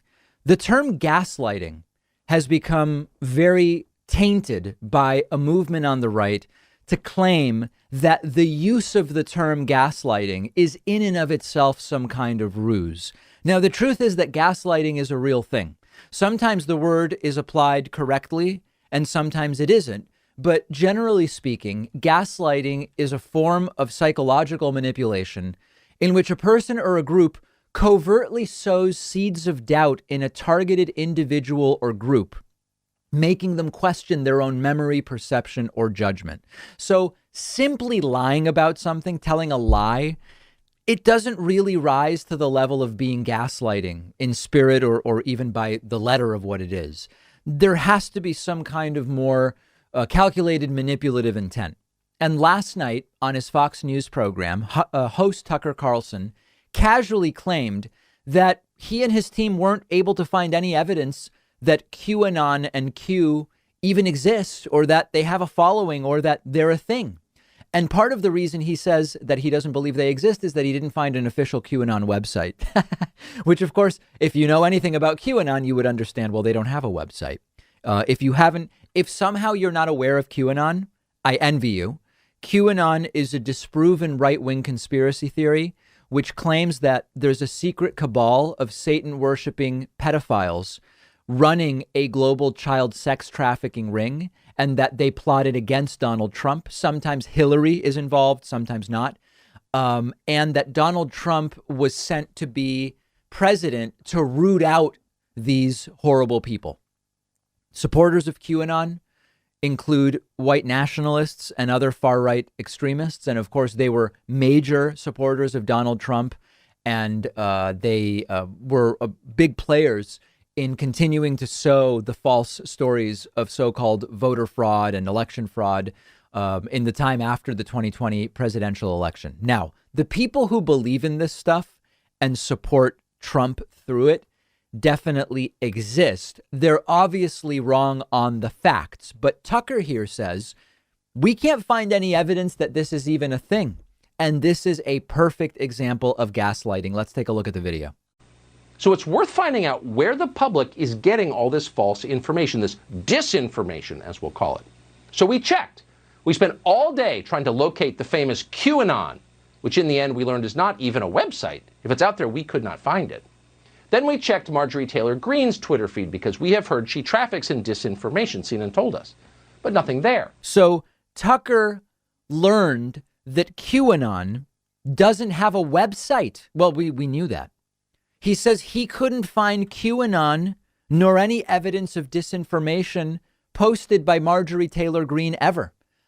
This is truly gaslighting. First of all, the whole idea of Q from the beginning was they don't have a website. There's no QAnon Gazette. There's no Q report equivalent of the Drudge Report where they post their ideas and articles. The whole concept was here's a term, this is a sub rosa thing, where there's supposedly an insider providing the information, posting it to obscure internet forums, and it's repeated or signal boosted by the followers of Q. So this is a red herring and it is gaslighting. Tucker not finding a website isn't evidence for or against anything. Now, mind you, Tucker is the same guy who says he mailed physical flash drives without having backed up the content across the country during his so-called investigation of Hunter Biden. So he's not necessarily the brightest guy when it comes to these investigations and informational security, but okay. Now, the extra gaslighting is Tucker and Fox News have actually been major amplifiers themselves of election-related disinformation, which plays right into the entire Q perspective. And they're being sued at this point for it, for repeating some of the same claims coming from the QAnon wing of the Republican Party, including that Donald Trump actually won the 2020 election. Now, in terms of, the Marjorie Taylor Greene thing, he says, we looked at Marjorie Taylor Greene's Twitter. We didn't find any disinformation ever. That's a laughable joke. And she's promoted Q stuff for a very long time, but you don't need to go back very far. Just look at the stuff she's posted over the last 24 to 36 hours. This morning, Marjorie Taylor Greene tweeted, quote, Democrats are so beholden to the abortion murder lobby and their blood money campaign contributions that they nominate a guy, Becerra, for Health and Human Services, who's fine with murdering babies up until the day they are born and maybe even after. That's not disinformation. Come on. And then also spreading disinformation about January 6th itself, tweeting, Speaker Pelosi, have you figured out who planted the pipe bombs at the RNC and the DNC on January 5th? The night before the Capitol attack on January 6th, showing the attack was planned and not incited by President Trump and directed at both Republicans and Democrats. That's just the last 24 to 36 hours. And she's been spreading and repeating QAnon stuff for month after month after month. This is gaslighting. What Tucker Carlson did is gaslighting, making his viewers question their reality. Maybe QAnon doesn't even exist, in which case, by the way, it would make everything that Democrats are saying a lie, which is exactly the idea that populist Tucker Carlson wants to promulgate on his program. That's gaslighting. And unfortunately, you have a really willing audience, a really eager audience to follow whatever Tucker Carlson says on his program. Remember, Tucker Carlson's lawyers, Fox News lawyers used when defending Tucker Carlson in lawsuits, they used as a defense. Tucker Carlson shouldn't be interpreted as telling the truth. He's doing hyperbole and he's doing entertainment. He's not actually reporting facts on his program. That's what lawyers said under oath. Not under oath. The lawyers aren't under oath. In court proceedings, defending the statements of Tucker Carlson. Just remember that when you watch his program. The David Pakman Show at davidpakman.com.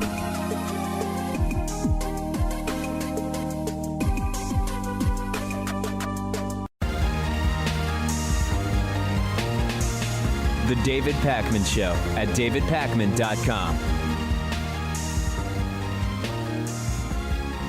We've been continuing to follow all of the different ways in which Donald Trump is likely to be tied up with lawyers, legal fees, potentially in depositions, possible criminal investigations, and so much more and more and more. It's likely to be years and years of this. And it's conceivable that Donald Trump may soon have to actually answer questions about the rape allegations against him under oath. And this relates to E. Jean Carroll. You may remember that E. Jean Carroll accused Donald Trump of having raped her in a Manhattan department store in the mid-1990s. And when this became a story in 2019, Donald Trump said he never knew E. Jean Carroll, accused her of lying to sell a new book, and added that she's not my type.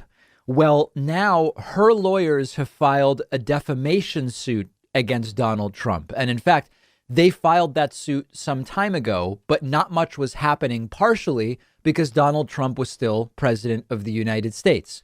Now this is actually moving forward. The explanation of Trump is president and this can't move forward for the time being because he's president and it would be in some way damaging or prejudicial for it to move forward. That is no longer a defense.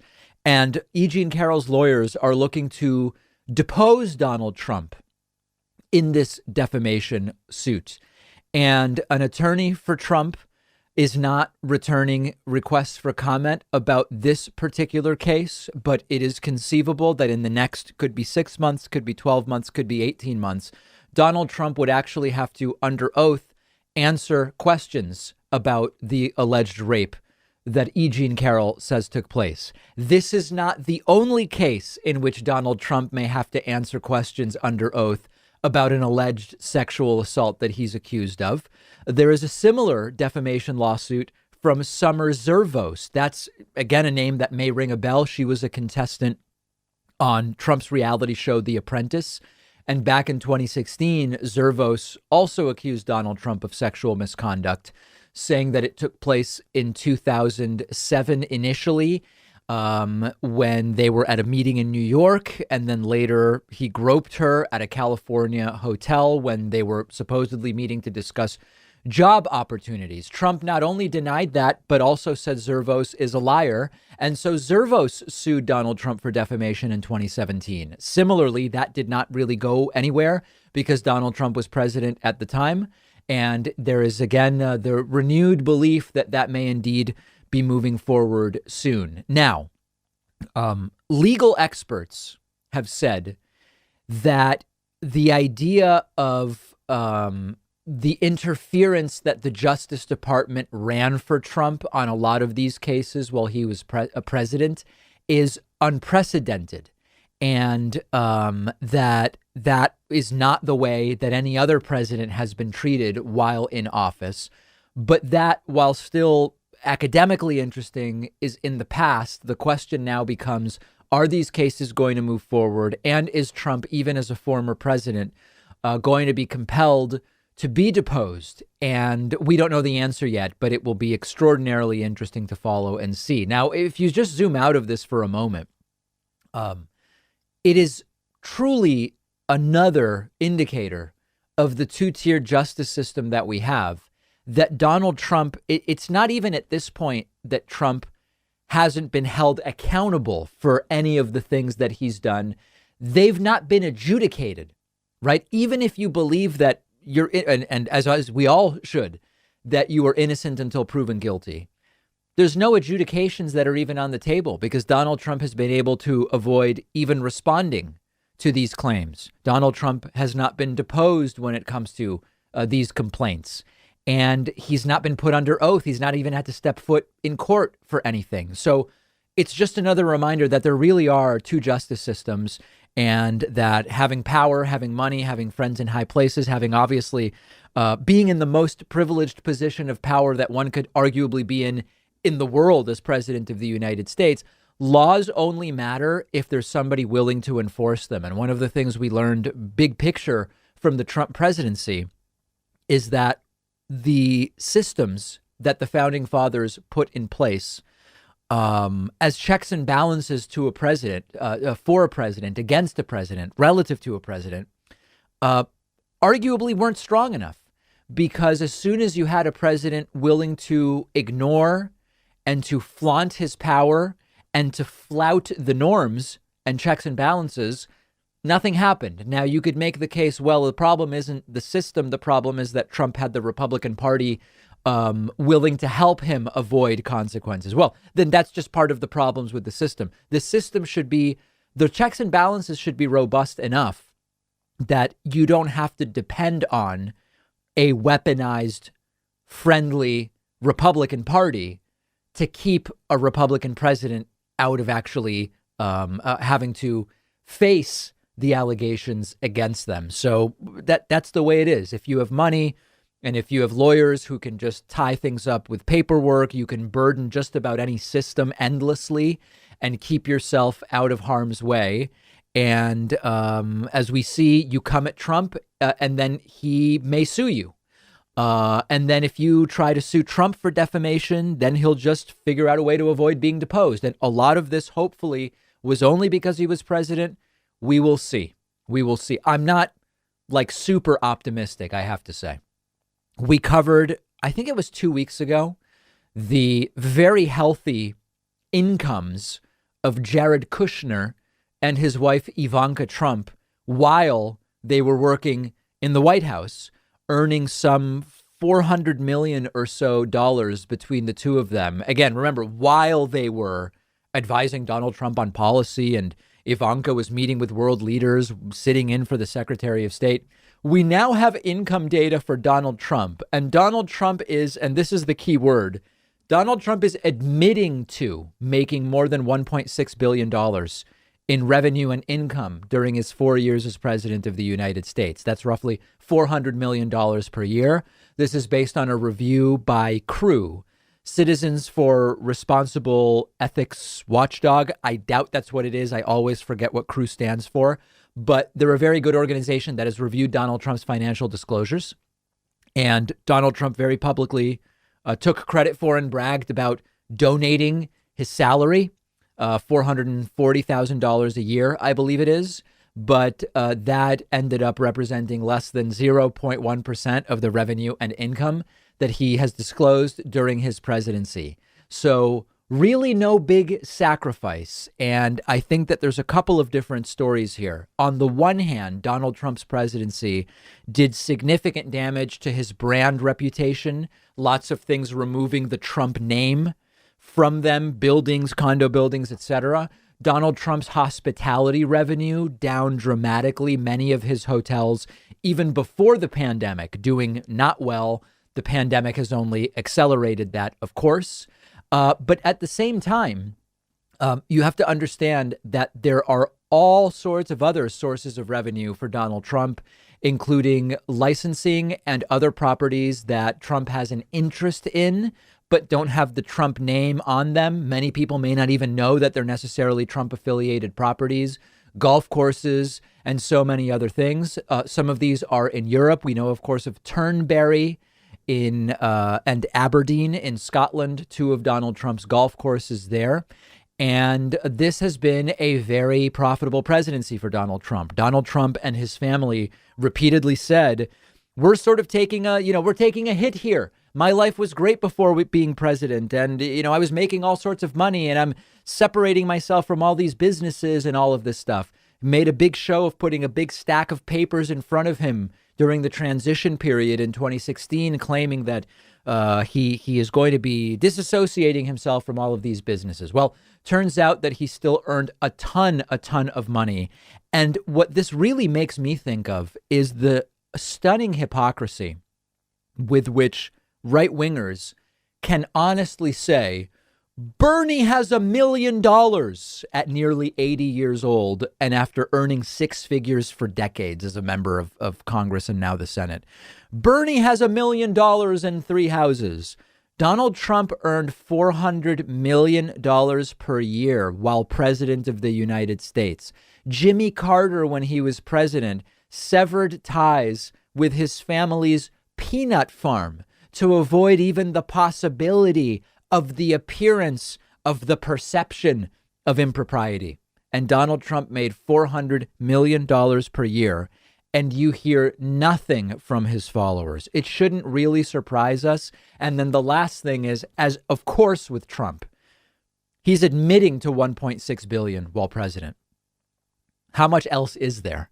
And with Donald Trump, we know he's very willing to say that a particular building is worth a lot if he needs to use it as collateral for a loan, or not worth much at all if it's to reduce the value of his assets for tax purposes, real estate tax purposes, or whatever the case may be.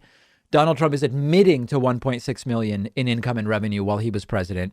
What else is there? How much has been funneled to his various kids? We know that with campaign donations, he was regularly putting his family members on staff, Lara Trump and many, many others. We may never know the full scope of it, sadly. We have a voicemail number. That number is 219-2-DAVID-P. I've heard from so many people about these bogus claims that windmills, wind farms don't work in cold weather. Here is one such voicemail I received, making some very good points. Hi, David. My name is Prince. I live in California. Yes. You were talking about Ted Cruz and his lying about the power grid. You neglected to mention that the windmills are working in Alaska, yes, where it's very cold all the time, and solar power works in space, like in Mars and in the space shuttle, where it's like minus 300 degrees or something. So the cold does not affect it the same way. Correct. Thank you. Yeah. I mean, listen, you don't need to go to Mars or NARS, as Donald Trump used to call it. You don't need to go to outer space or Alaska. Wyoming and Montana have properly winterized wind turbines. They work fine. It is a ruse that it is merely because of green energy. As we know, the vast majority of the failures in Texas during the storms were natural gas, coal, and nuclear caused by lack of winterization. This happened in 2011. A report was compiled which said, here's how you winterize all of these types of energy power generation mechanisms. It wasn't done. The same thing happened in 2021. It's that simple. We have a great bonus show for you today. We have news about the third coronavirus vaccine, and we will discuss that. Lawmakers are now targeting the video game Grand Theft Auto because of an increase in real-world carjackings. What? We're doing this again? Plus, how can they come after Grand Theft Auto? It's like the only video game that I liked playing growing up as a kid. Okay. And then Tiger Woods was in a single car accident. I'm not so much going to talk about the accident. I'm going to talk about whether that's really news and what it means about the news cycle that it was so widely covered. You can probably guess some of the questions we'll be asking, and there are probably more discussions to be had there as well. All of those stories on today's bonus show. Get instant access to the bonus show. You know how to do it. You go to joinpacman.com. You sign up. You hit the big red sign up button, and within seconds, you will be listening to or watching today's bonus show. I'll see you then.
point out that the sun shines down its power to all the world and makes the wind blow strong as it will.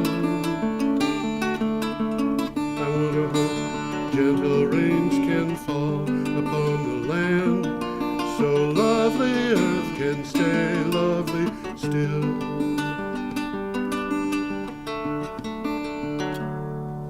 Hello, ladies and gentlemen. Welcome to the 406th edition of Energy Week with George Harvey. That is me. And with the amazing Tom Fennell. In the flesh. In the flesh. Tom is here in the flesh. Actually, Tom is here virtually. He's there in the flesh because Tom is doing this from his place and I'm doing it from mine. And hopefully we'll get through without problems. I want to say, fingers crossed. Keep our fingers crossed. Yeah, I want to say, I said this last week. I want to say it again. We had a successful fundraising for this show and raised the money that was needed to keep it going for the year. And I want to thank the people who donated to BCTV for that purpose. That was really good. And if you want to send huge amounts of money to Tom and me, this is not the place to do it. Because we'll let you know later how you can. Right. We may just accept airline tickets. BCTV takes all the money we make that gets donated to them. We don't get a dime, but that's okay because we have a lot of fun. That's what it's all about. We talk about the most horrific things and we laugh through it all. But, you know, I think there's a lot of good news out there. And maybe I should just keep going with the show. This comes from my blog, which is called geoharvey.com, geoharvey.com. And there are a couple of different ways that you can actually get a hold of the script for the show, downloading it from BCTV or from I never did it on YouTube or anything like that. But there are there's a couple of files that you can download. You can also go to the original blog, which has got a link to it listed. And we're starting the show. Let me interject something here because some of the things we're going to be talking about are worth pursuing independently. Oh, man, are they ever. Some of them are good. And so the way to do it is click on one of the links. Yes, absolutely. It'll open up the whole article, and as I say, some of them are well worth reading. Some of them are fun. We're recording this on the 18th of February, and the show starts with information that is from the 11th. If you go to geoharvey.com, you can click on the links that you find there. You'll find for any given date, you'll find 10 to 15 articles, but you'll find the ones that we're talking about pretty easily among them if you just click on the calendar date. So, are you ready to go, Tom? Yeah, we're going to start off looking at a picture of the city of Perth. Oh, yes, Perth, Western Australia. This one, you know, this is one of the ones that is really fun. This particular story came from a publication called Renew Economy. And what do you got for a title for that, Tom? Well, the first word a little bit confusing, but liberals target 100% renewables by 2030 in surprising climate plan. Yeah, the first word you're looking at there is WA, W-A, which is short for Western Australia. In the upcoming elections in Western Australia, the Liberal Party is expected to lose badly. Quote, "We are in survival mode," end quote, one party member told ABC. ABC here is not the ABC we're familiar with. It's Australian Broadcasting Company. So it seems the anti-climate action attitude they have had just isn't very smart. But there is a new party plan that reflects that. And what do you think of that, Tom? Well, one of the interesting things is that the Liberal Party in Australia is conservative. Yes. The same thing is true, by the way, in other countries. They have consistently opposed renewables. Yes. And now what's happening is they've got this plan that is just stunning because they're promising a zero emissions electricity system by 2030. Yeah, this is like Donald Trump promising. Everybody's hats off their head. And of course, nobody believes them. But the fact is that the states in Australia, Western Australia is one of the states. And in this, it's just following what South Australia did. The Liberal Party in South Australia, which is the one that is basically running South Australia right now, went into office a few years ago with the idea that they were going to cancel the labor movements toward renewable energy. And when they got into office, they discovered that if they do that, it would cost a lot of money because the renewable energy was so much less expensive than what they were favoring. So they just ditched. That seems to be what's happening. They're looking at the money. Yeah, they're looking at the money. Okay. Well, one of the things they say they want to phase out. This is breathtaking. They want to phase out all government-owned coal-fired power stations. Yeah. And they got a lot of them. Yeah. And the thing that's interesting about that is that if you think about conservatives want the government not to be involved in things. and here the government owns the coal-fired power plants. But, the coal-fired power plants were buying coal from coal industry. So this is kind of dicey in terms of trying to figure out who they want to support. Well, what they're finally doing is supporting people who are not supporting, but being aligned with people who pay bills for electricity. Well, so, Australian coal miners aren't worrying because the Chinese are buying it all. Well, the Chinese are going to stop at some point. Yeah. Okay. Now we got another picture coming up here. We do indeed. A very lovely little power plant. Yes. And it says you breathe what you burn. That's a title I put on there. The title, I don't remember. There might not have been a title on this picture. This particular article comes from the New Yorker. And it's written by Bill McKibben. Yeah, a Vermonter. A Vermonter. Yes. Bill, and this is what he says, and it makes a lot of sense. Build nothing that ultimately leads to a flame. Yes. A couple of weeks ago, I said, in this particular case, I'm quoting Bill McKibben here because he wrote the article. I said that the first principle of fighting the climate crisis is simple. Stop lighting coal, oil, gas, and trees on fire as soon as possible. Today, I offer a second ground rule corollary to the first. Definitely don't build anything new that connects to a flame. So, Bill, this is a long article. It's got good ideas on it. Yes. And it breaks down to something very simple. Stop burning things. Yes, stop burning things. Well, the fact of the matter is we don't need things to, we don't need electricity from this stuff. I don't think Bill McKibben would object to a person having a wood-powered stove in his home and, collecting wood from his own woodlot. But definitely what he's talking about here is we should not be cutting down forests for firewood. Absolutely. Well, Bill is associated with Middlebury College. Yes, he is. And Middlebury College is growing their own timber to burn. Yes. I don't know how he feels about that. But here, of course, he's talking about he's painting it with a broad brush here. So that's what he's basically saying. We want to stop burning things, stop putting things into the carbon dioxide into the atmosphere. There's an interesting link here at the New Yorker article. It's about a movie called Hike the Divide. Yeah. And it's this guy named Connor Devane. He hiked the 3,000-mile Continental Divide Trail from Canada to Mexico and made a movie about it. Yes. And it's free to stream. You can get the link at the New Yorker article. Yeah. It's one of those things that you can get just by... Well, there's some beautiful pictures in it. You really should be looking at it at a big screen. Yeah, absolutely. So should we move on? Yeah, we got to move on here. We got a picture of something funny, some funny looking things. I think those are trees, Tom. Those are big white trees. Big white trees. And it says, and I quote, California surpasses renewable energy goals due to local demand. Isn't this interesting? And, I can't say that I pronounce Spanish well at all. And I don't even know that it's supposed to be pronounced in do you speak Spanish, Tom? Poquito. Okay. Okay. I used to work with a crew of Puerto Ricans who were the best workers I have ever known. I mean, bar none. I've worked with a lot of people. These guys were astonishing. And I don't want to say any word of Spanish that they taught me. Partly because their pronunciation was absolutely astonishing to anybody who speaks Spanish. This is Los Hijos Hijo, Los Hijos de la Maninche. Well, what that means is the children of Maniche.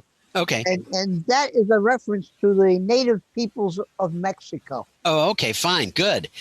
The blurb on this says a study from UCLA shows that an increased local demand for clean power enables the government to surpass its renewable energy targets. The research finds that the community choice aggregators significantly impact energy procurement in California. And basically what's happening here is California set a really high bar for what they were going to achieve, and the local communities are just pushing it past that. Well, they're getting together. Yeah, using absolutely. The power of aggregation to get together. Aggregation. Better rates.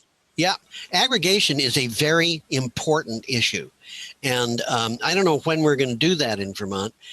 Quite frankly, I doubt that Green Mountain Power would be in favor of it. And Green Mountain Power is a utility that I have a great deal of respect for, and it provides about 3/4 of Vermonters with their electric power.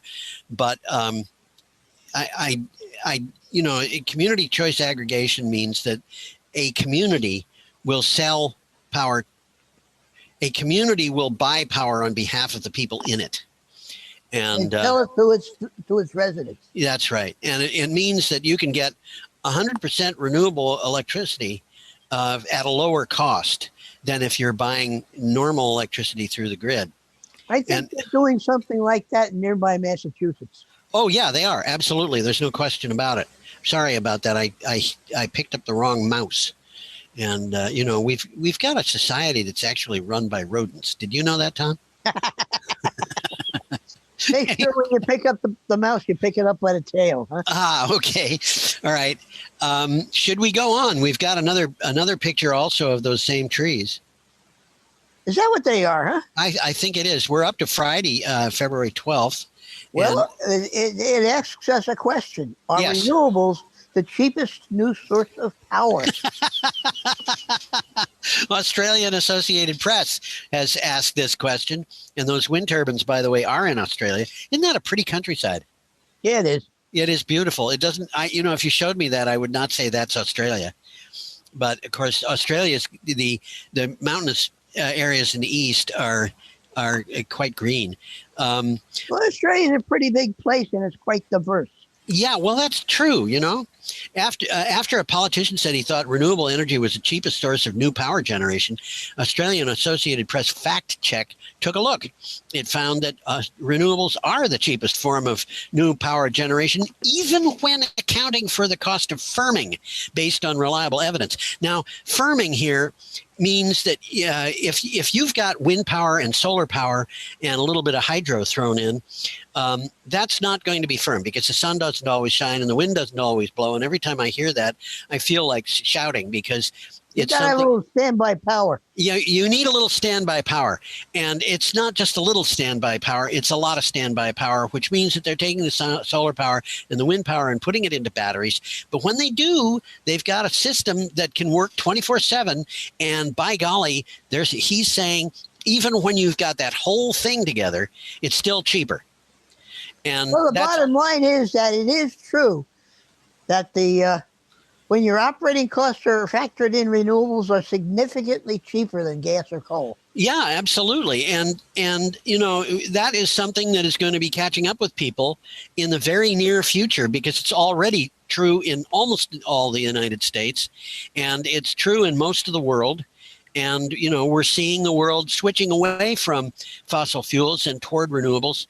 And, a lot of people don't get that, but they will because there's money involved. And the most conservative of conservatives always seem to get a different picture when they realize there is money involved. It's the economics, stupid. That's right. Should we go on, Tom? Yeah, we got another picture coming up of a very, very large flow battery. Yeah, this is a big battery, and of course, this is just a rendering. And look over in the lower left. There's a picture of a guy standing there. That's right. And this is a flow battery. It's a big flow battery, and this article comes from Clean Technica. And I think, honestly, as dull as that picture looks, this is one of the more exciting articles that we're talking about this week. It is that because this is a very worthwhile thing that's developing. Absolutely. What do you have for a title for the article, Tom? ESS, the company, makes a 12-plus hour flow battery for sustainable energy storage. This is pretty big, actually. It is. Flow batteries, big advantages for flow batteries have big advantages for stationary energy storage, but they have been costly. Energy Storage Systems, which is ESS, has a technology that could change that. Its battery is based on an iron compound and ordinary salt, which makes it both low cost and environmentally friendly. And the 12-plus hour thing is something that I kind of object to, because when you've got one of these things fully charged, it'll hold its charge for a long time. I'm talking about months, maybe years. And well, I think they're talking about it contains enough electricity to feed back to the grid for 12 hours. Yes, they're talking about it. If you were drawing all the power needed for the grid from this battery, it would hold enough to keep it going. I think that's what they mean. But you know, Tom, you can change that just by adding another tank. You know, I was just going to mention that. Yeah. A flow battery incorporates two specialized liquids which flow adjacent to each other, separated by a thin membrane. They can store large amounts of power, and scaling is simply a matter of building larger tanks to keep the liquids in. Yeah. These things are exquisitely simple in some ways. One of the problems is you can't really scale them down to the point that you could put them in a car, for example. No, they're for bigger. They're for bigger stuff, and maybe that'll be something that's addressed one day. I've talked to people who make them, and I've said, are you ever going to bring these things down in scale to the point where people, ordinary human beings, can have them in their homes? And the person I was talking to said, absolutely, we could do that, but we aren't going to be able to make money with it until we've had some experience with the bigger systems. So it wouldn't make sense to bring it to market for the smaller systems first. Well, the size of the reservoir is what limits the size of the battery. Yeah, absolutely. Absolutely. Okay, should we go on, Tom? Let's see. Yeah, we should. They talk about the battery, but it's not that interesting. So let's move on. Okay. Now, do you have... Nice picture here coming up of Ireland. There's one little catch in this picture. You didn't notice this. That's not Ireland. It isn't, huh? No, it's not. It's about as close to Ireland as you could be without being in Ireland. It's in Wales. But, you know, it really is something that represents what parts of Ireland looked like. Yeah, it certainly looks like it belongs in Ireland. Yeah. Well, parts of Wales probably do belong in Ireland. This is a temperate rainforest. For anybody who doesn't know, my ancestors are Welsh, and Tom's ancestors are Irish, and I think Welsh people and Irish people are allowed to get along well with each other. Anyway. Well, they spell it different. They spell things differently, but basically they're talking the same language. Well, I thought nobody spoke the same language as Welsh. You know what I do when people call on the phone and they try to sell me something? You know, I pick up the phone, I say hello. When they try to sell me something, I say,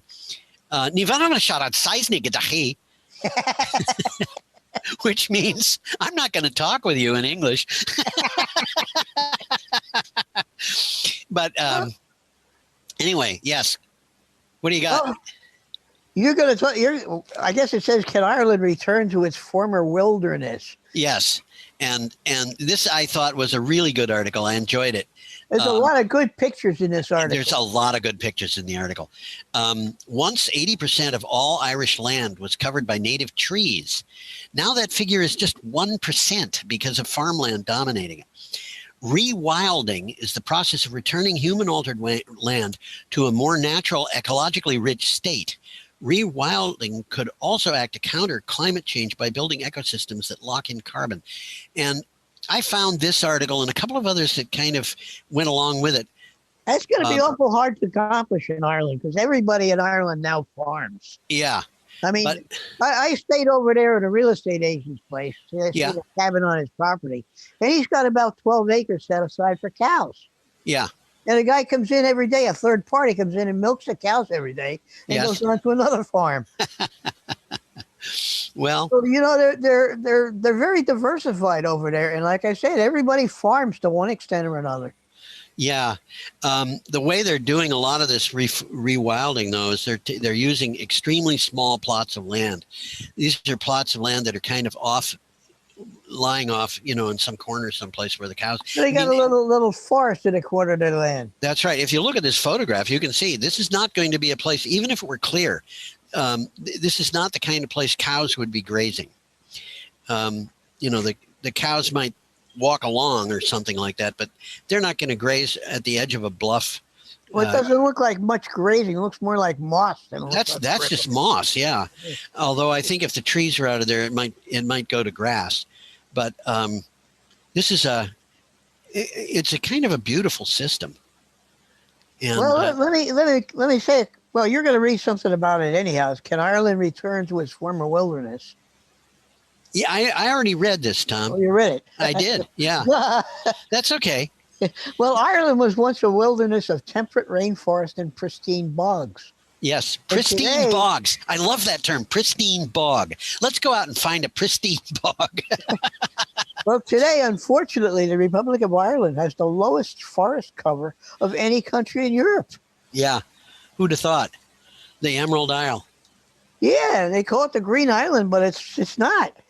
Well, it's green. It's just that it's not green. And being kind of astonished that in recorded history, Ireland was a place with no settlements. Did you know that, Tom? No.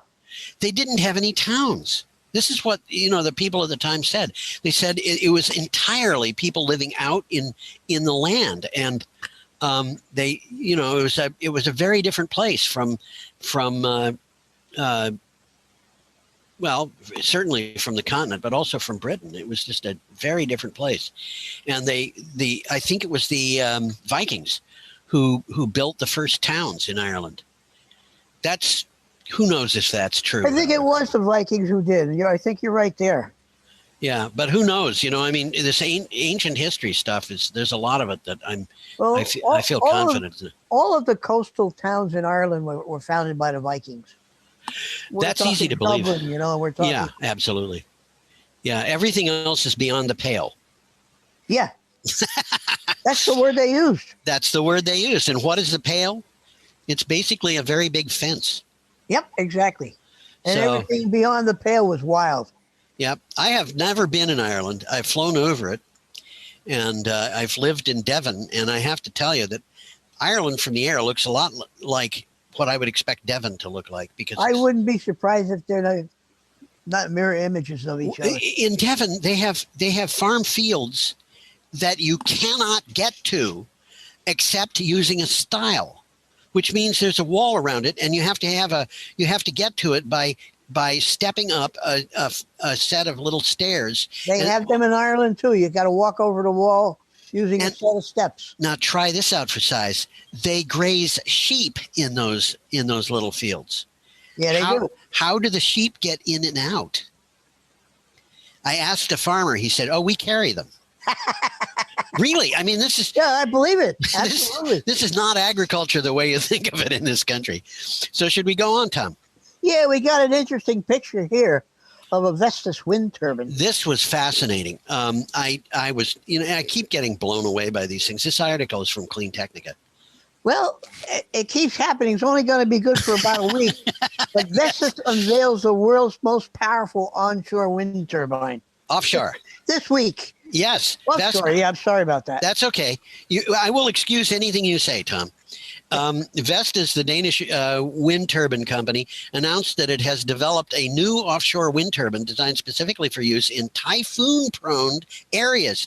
The company's V236-15.0 MW, which means that I think the V136 is the height of the mast, and the 15 MW means that it's a 15 megawatt turbine, will produce 15 megawatts of electricity, the highest output of any wind turbine in the world. So they've got a 15 megawatt wind turbine, the biggest wind turbine ever built for offshore or on. It happens that it is for offshore. Well, it is big. It's huge. And the blades are 380 feet long. Oh, my and gosh. The swept area of the blades is equal to about 5 football fields.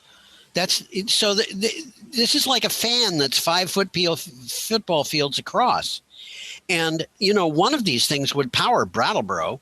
This is easily, and they're building wind farms way out at sea. So whether you can see one of these things from land or not, I don't know, but they're building them, and I think this is really impressive for areas that have typhoons. That is interesting. I read a little bit about that, and that means that they're pretty strong. Absolutely, they are. Absolutely. Well, the company Vestas is already thinking about an upgraded 17 megawatt version. Well, of course they are. You know what? I'll bet they're thinking about a 20 megawatt, but they're not talking about it yet. I wouldn't be at all surprised. Okay. We have a picture coming up. Should I go to it, Tom, or do you want to? Yeah, we got a picture of a sacred cow. Actually, when I went to Unsplash looking for this, the title of this picture was Yak. No kidding. That's not a yak. No, that's a Highland cow. That's a Highland cow. There's somebody up on Route 30 that has several of these, but they're miniature. Well, Highland cows. They're Highland cows looking just like this, but they're about half the size. Well, what does that mean? Are they about 4 feet tall, 3 feet tall? Because down the road from where I lived in Massachusetts, they had Highland cows. I swear those things were over 6 feet at the shoulders. They were just gigantic. But the pictures I see of the Highland cows in Scotland are all short, like the ones that you described. One thing I will say about this particular animal, aside from the fact that it looks a little shaggier than the cows that I used to see, which were beautiful creatures, I talked to the woman who kept those cows, and she said a Highland cow is really, really gentle. Now, I have to tell you, I don't know if this is true. She said it is really gentle, but don't get between the cow and the calf, because if you do, that gentle goes away and that cow starts acting like an enraged bear. That's interesting. Yeah, they are very protective of their young. Anyway, this is an article from Clean Technica. And what does it say?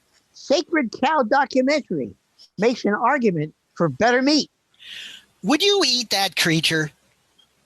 Oh, my gosh. I would. Not knowingly.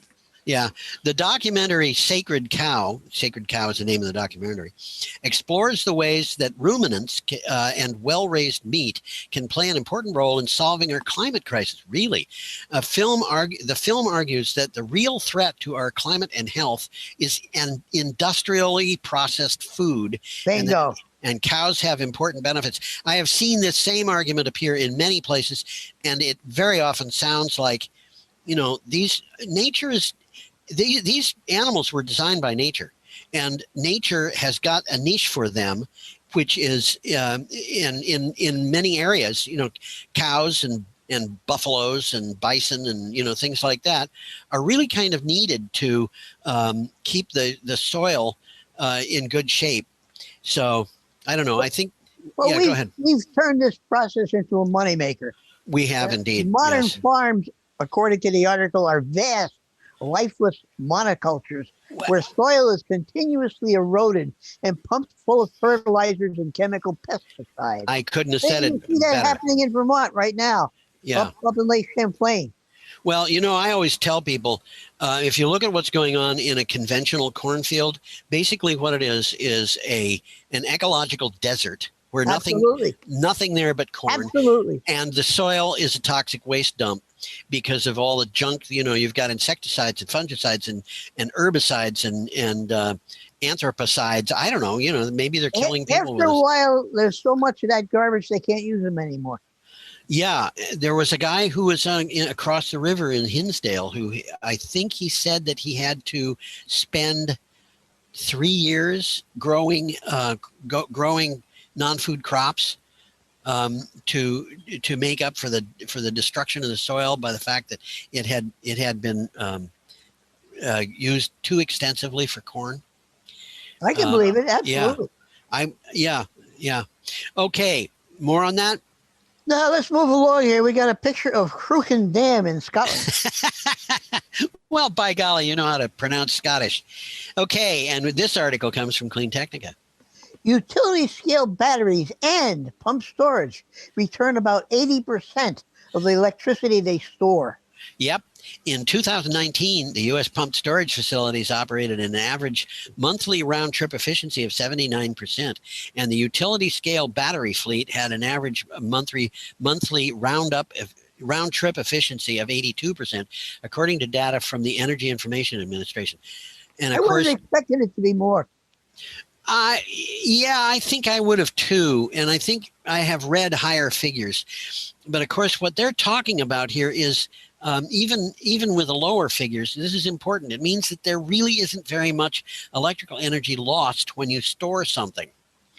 And that's really important. When you're working with solar power and wind power, you have a situation where if there's no demand for the electricity that is being produced by a wind turbine, the owner of the wind turbine can be told to turn it off because they don't want excess electricity on the grid. And yeah, but if he can store it, he's ahead. Everybody's ahead. Absolutely. And it doesn't even have to be him. It could be Somebody else. a storage system that's, nearby. Yeah, absolutely. So these things, this is how the grid is firmed. We were talking about firming earlier, and the energy lost in firming is really not a huge amount. So, okay, we're up to Sunday. It does say that utility scale battery capacity has grown rapidly. Oh, man. As battery costs have decreased. Yeah, 88% in 10 years. We've seen that right here on this show. Absolutely, we have. Okay, we are up to Sunday, February 14th.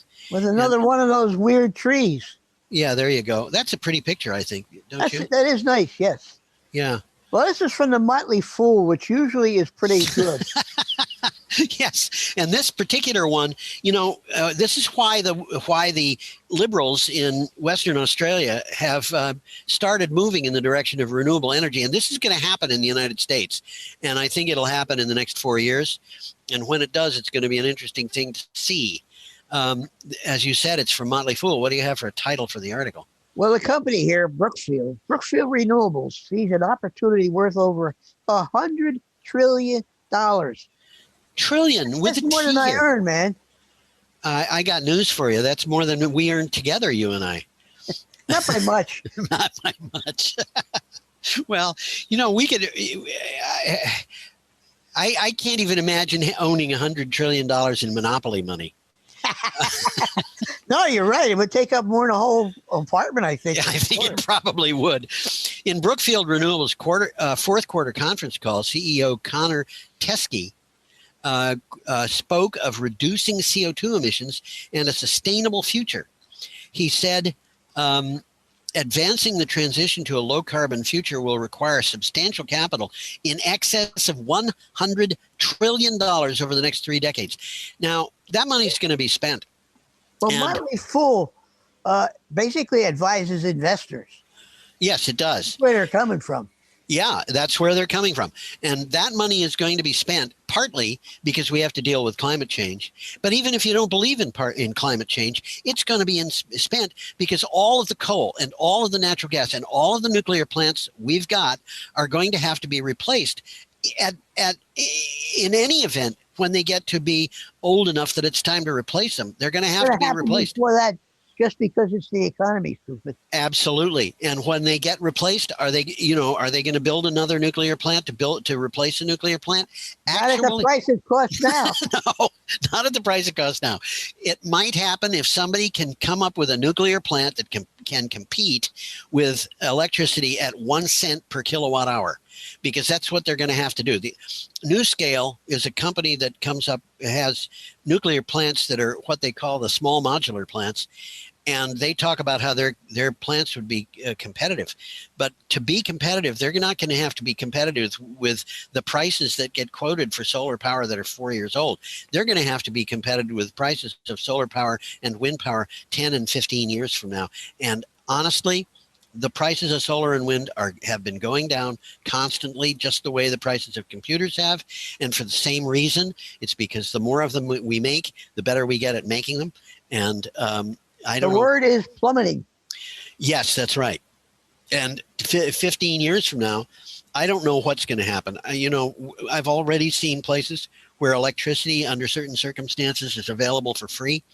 And I think that is going to become more common. So capitalism is never going to let that happen. well, they did it in Texas, in Dallas. A company called Encore was giving away free electricity at certain times of the day if you signed up for wind power. From 9 p.m. until 6 a.m., you could get all the electricity you wanted. You could use it for anything you wanted to use it for, and that would include charging massive batteries that would run your house for the rest of the day. You know, they didn't care. They just wanted to get rid of that electricity. Interesting. Yeah. Okay, we've got a nice picture of a. Whoops, sorry about that. It's an interesting color job. Interesting color scheme. Yes, it is an interesting color scheme. This also is from Clean Technica. And what do you have for title for the article, Tom? World's first zero-emission tanker project will use Corvus energy storage system. Corvus Energy was selected to provide an energy storage system to the Kawasaki Heavy Industries for zero emissions electric E5 tanker it was building. It is the first battery-powered tanker in the world. It was under construction for Tokyo's Asahi Tanker Company. Well, they're building several of these, and it looks like they're going to be in service by 2022. This is not very far away into the future here. That these ships are going to be plying the oceans with and of course, one thing I should point out is that is really kind of a tiny tanker. That is really well, it's small. A coastal tanker. It's not an over the oceans tanker. Yes, that's right. And this is the kind of ship that, you would use to supply oil or gasoline or something like that to Martha's Vineyard. It goes up to a big ship and unloads from the big ship and takes it to a small port where the big ship can't even get to. That's a good point. They're used for that. For unloading those big tankers, they'd be just shuttling back and forth all day, wouldn't they? Yeah, exactly. That's what they do. Yeah, Martha's Vineyard, I think, is a very good example. Well, the other thing is that these tankers have got other things to carry besides oil. They're used for water in some cases. They carry mail too. They carry mail? Probably. I'll take your word for that. Okay. We are going on to a picture here that is, well, let me get to the picture. Let's look at that picture for a while because it's a very interesting picture. The one of these graphs?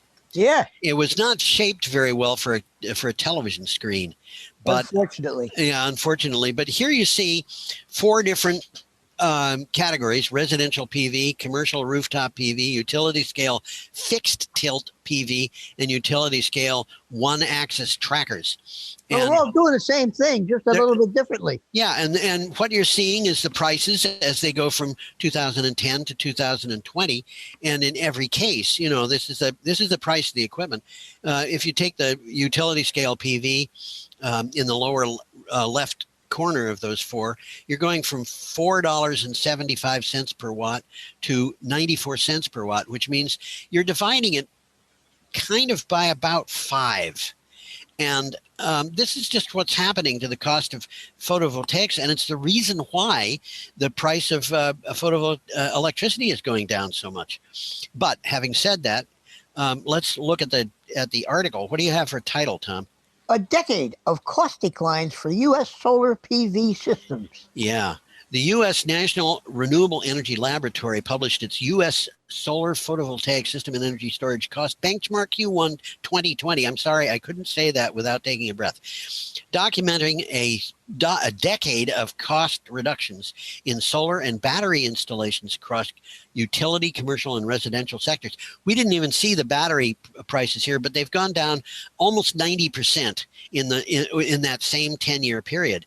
And I got 85%. So well, I've seen pictures of I've seen 88%. Yeah, okay. But 85 is almost 90. Well, batteries have gone down by 72%. Yeah.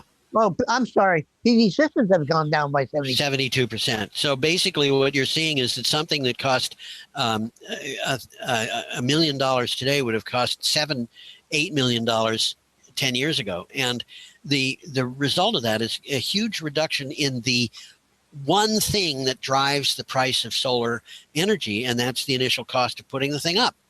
So with that, what's going to happen to the cost of electricity? Well, from the article, it says that the levelized cost of solar plus storage has become vastly more affordable across the nation. yes, it has been.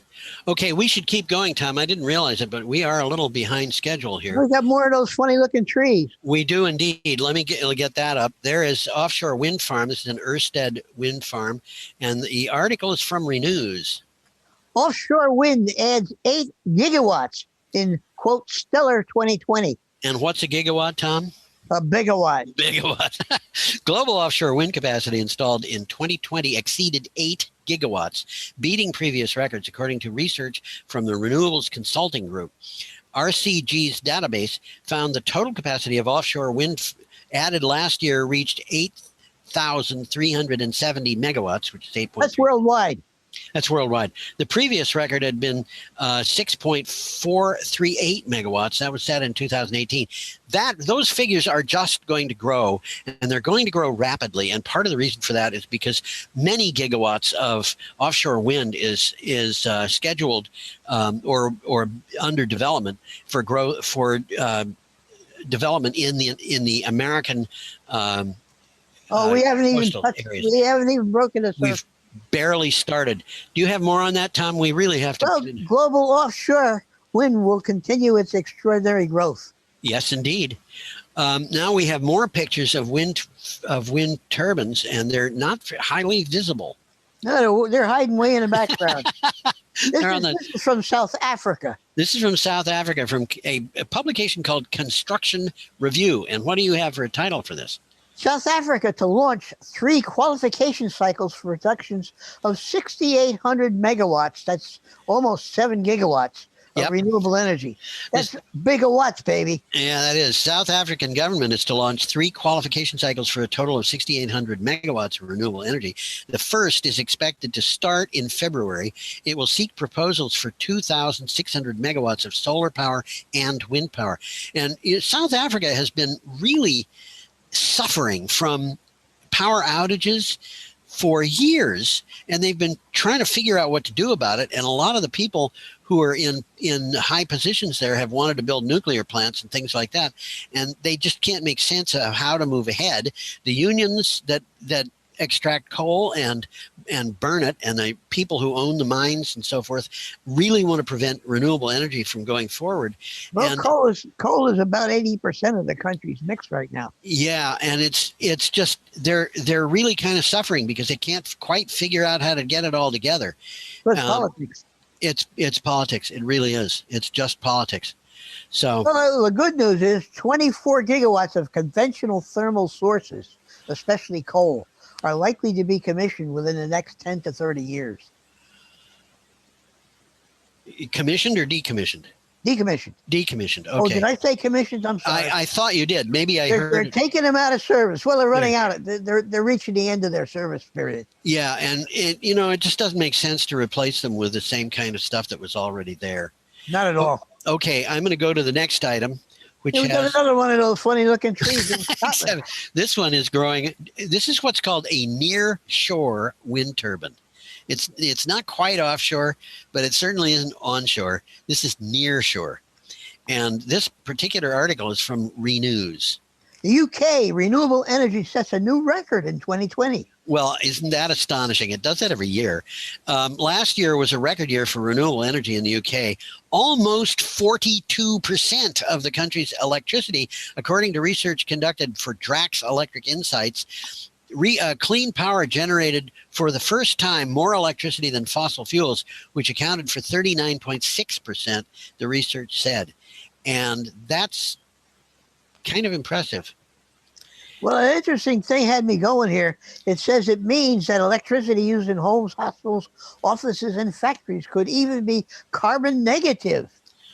Yes. From the range of low or zero carbon and negative emissions technologies. How do you do that? There are people who hear that and say, not possible. You can't do carbon negative. That's what I was saying, but I looked it up and it can be done. It can be done. That's right. right. They're doing it now. They're burying CO2 underground. Well, I think there are better ways to do it because I think so too. CO2 The buried. CO2 is going to leak.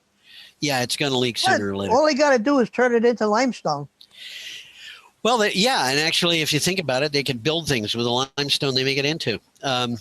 If they made limestone sand, they'd eliminate the problem. Yeah, absolutely, and there are ways to do that. Okay, we're up to Tuesday, February 16th, and we've got a picture of that. This is interesting. This is the Winch Energy PV mini grid. Yeah, and I really like this article. This comes from Renews. This is, well, can you imagine? This is about Africa.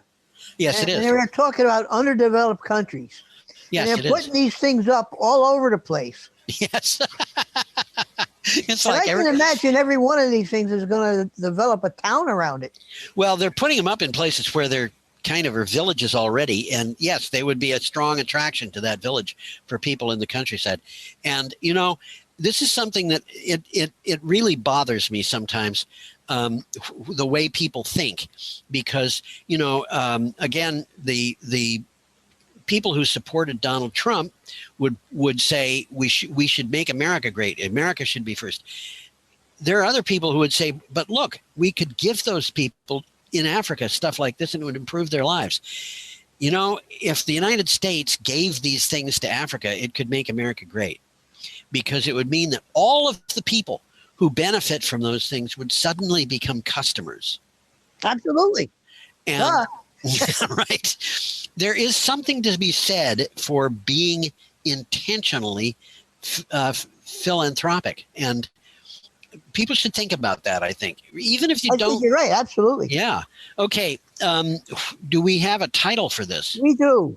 Winch Energy raises funds for PV mini grids rollout, and that's a picture of a mini grid right there. That's a picture of the mini grid. You've got the solar panels, and you've got the battery in that thing that looks like a shipping container. The off-grid utilities provider Winch Energy completed funding for solar mini grid projects for 49 villages in Uganda and Sierra Leone with a new PV grid design. Portable batteries will also be provided so people outside the mini grid catchment area will have access to clean electricity. So the people who are outside of this, and they don't have wires going to their house, can come in and plug in a battery and get it charged. Bring it home. Yeah. And I was interested in the fact that this is a combination of Uganda, which is in Eastern Africa, and Sierra Leone, which is in Western. Right. They're really kind of far apart. But, you know, this is going to happen all over Africa, I think. Well, I was just going to say that because this is going to grow. They're partnering with a company called Neo Off-Grid Africa, which has already electrified 25,000 homes and businesses. Yep. And they're operating in the Ivory Coast in Nigeria, to other countries. Yes. And by the way, the project will also provide internet. Yep. That's it. That's it. Okay. We have palm trees and snow coming up. An interesting combination. Yes, an interesting combination. And US, this is... What? Go ahead. Finish saying what you're going to say and I'll read the title. I was just going to say this is from CNN. Oh. U.S.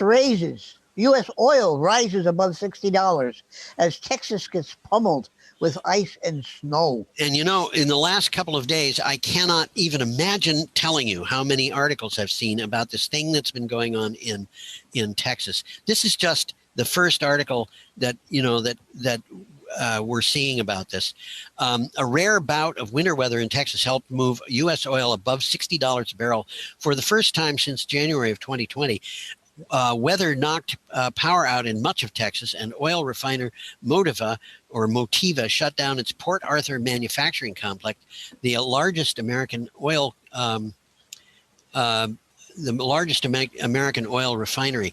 And we will be talking about this more. This is a huge event. There's a lot going on here. And there is. It's developing as we speak. That's right. Several days ago, basically what happens is that the polar vortex, which is a stationary system, usually centered on the North Pole, is normally fairly stable, and it's just winds going around west to east, going around the North Pole, and they are very stable because the North Pole is cold. Unfortunately, in recent years, the temperature of the North Pole has been going up, and that has disrupted the stability of the system. And what happens is the polar vortex will occasionally just kind of shatter, and pieces of it will go south. Well, everything in the world is south from the North Pole. So they'll go into Asia, they'll go into Europe, they'll go into North America. This particular one went to kind of center on Texas. And I can tell you. It's interesting that Texas has its own grid because they didn't want a federally monitored grid. And now look what they've got. Yes, they've got it. There's a lot of misinformation out there. There's a They're huge blaming amount. it on wind turbines. Wind turbines getting iced up. It didn't happen, guys. No, it didn't happen. And as a matter of fact, there's a lot of articles from all kinds of places saying that exactly that. And the people who are claiming that it's wind turbines are getting names called at them. You know, that they're liars. And well, there's a picture on one of the websites that shows a wind turbine with ice on it. Yeah, it's supposedly in Texas, but it's in Sweden in 2004. Well, the other thing, of course, is, okay, so the wind turbines in Texas froze. Why didn't the wind turbines in South Dakota freeze? Because they anticipated it. They anticipated. That's right. These wind turbines have to be lubricated. And when the lubrication becomes so thick in cold weather that the turbine can't turn properly, the turbine has to shut down. And that's what happened in Texas. They had no heating system in the cells to allow those turbines to keep going. But, ladies and gentlemen, natural gas plants shut down. Coal burning plants shut down. Nuclear reactors shut down. The problem with those things is everything that's a baseload thermal plant has to be cooled by water. And guess what? When the water freezes, you can't use it to cool the plant anymore. Duh. So you have to shut the plant down. There are other problems too. Getting natural gas out of the ground and then compressing it, the compressors were not working. So you were not getting the natural gas compressed. You couldn't get liquid natural gas anymore. The refineries were not working. It just goes on and on. People wanted to blame it on renewable energy. It wasn't, and that's not what was happening. Exactly. And you know, I think they got caught in a lie here because everybody who did fact checking on this came up with the same thing. And you know, it doesn't matter who it was. It could be the governor of Texas. It could be Fox News. Doesn't matter who it is. They're saying things that are just patently not true. Okay, we should keep going, Tom. Yeah, we got an interesting one coming up here. Yeah, this is a kind of a nice picture. This is yes, go ahead. Tell us what you're going to say about the picture. Well, it's just, you know, it's those trees. Nice funny looking trees. Yeah, this is an article from Clean Technica. And what do you have for title, Tom? 77 to 80% of new U.S. power capacity came from solar and wind in 2020. According to new data, guys, that's a lot. According to new data from the Federal Energy Regulatory Commission, solar power and wind power accounted for 77.1% of new utility scale power capacity in the United States in 2020. Now, that does not include rooftop solar power capacity. And when it does, it rises, according to the people who wrote this at Clean Technica, to about 80.1%. And looking at the numbers, I think they are being possibly a little bit conservative about that. I'd be inclined to agree with that. Yeah. 22% came from natural gas, and another 1% came from other renewable energy sources. Yeah, and the natural gas, the percentage of power, new power that is from natural gas, has fallen very hard, very fast, and honestly, I don't see how it can pick up again. It's not going to, because it's not meeting its promises. Yeah, we have to keep going. We have absolutely no time left in 3 items. We're up to Wednesday, February 17th, and we have an item from Energy News Network and a picture of a hydro dam. That's in Italy, by the way. That's in Italy, but we're pretending it's in Vermont. Go ahead and read the. As Vermont years 75% renewable power, advocates question if it's clean enough. Yeah, on paper, Vermont is one of the cleanest electric grids in the country. About 66% of the state's electricity came from renewables in 2019, the most recent year for which final numbers are available. And yet, there are questions about whether it's good enough. Okay. A lot of what they're questioning is that it's coming from Hydro-Quebec. Yeah, and they question whether that's really renewable. They want the renewable energy to be generated in Vermont, and honestly, I agree with them. The fact that it's not being generated in in Vermont does not mean that it's not renewable. We could have 100% carbon-free electricity, but we're better off if the electricity is generated in Vermont for a bunch of reasons. Well, it's very critical of Hydro-Quebec. Yeah. Its dams have caused large-scale flooding, which is what dams do. Yes, of course, that's what they're for. It's also displacing indigenous communities. Yes, well, that is a problem, and it's unfortunate that happens, but. Well, Hydro-Quebec seems like a big benefit, but if you look at it, it's spread all over the province, and wherever it's spread, it's bringing bad stuff. Yeah, and hydro is not perfect. Actually, there's no energy source that's perfect, but solar and wind, I think, come close. Okay, we have, as I said, no time, so we got a picture of Dallas here. We do, and it says the Texas power disaster may be the strongest case yet for renewable energy. Yeah. This is what we were just talking about. And by the way, this comes from an organization called Market Watch, and their primary interest is in investment and things of that nature. Again, they're investment advisors. Yeah. During the ice storm, wind power met what is typically required of it this time of year. So a lot of wind turbines froze, but the ones that didn't were still providing as much electricity as you would expect wind power to provide. That's what they're saying. The majority of the outages were in portions of the Texas grid that rely on natural gas, coal, nuclear, and make up some in which those make up more than 2/3 of the power generation during winter. So this is part of the lie being caught, and the people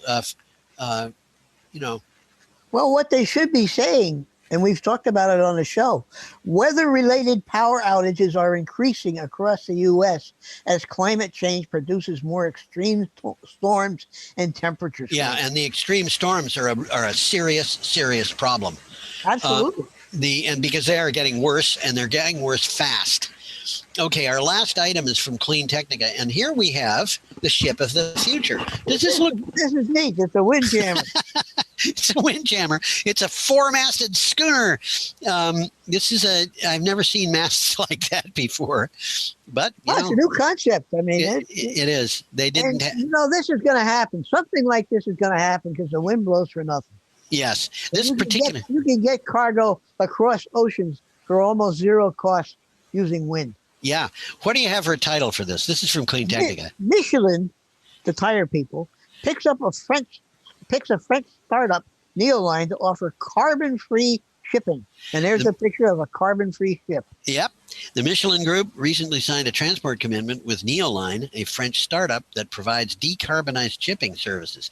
This new commitment reflects Michelin's goal of doing its part to reduce CO2 emissions from its logistical operations.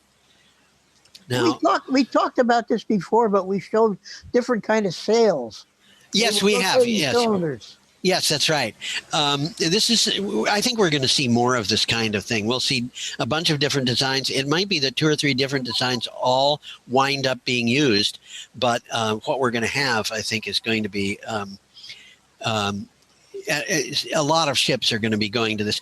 A lot of them are probably going to be going to hydrogen and other renewably sourced fuels.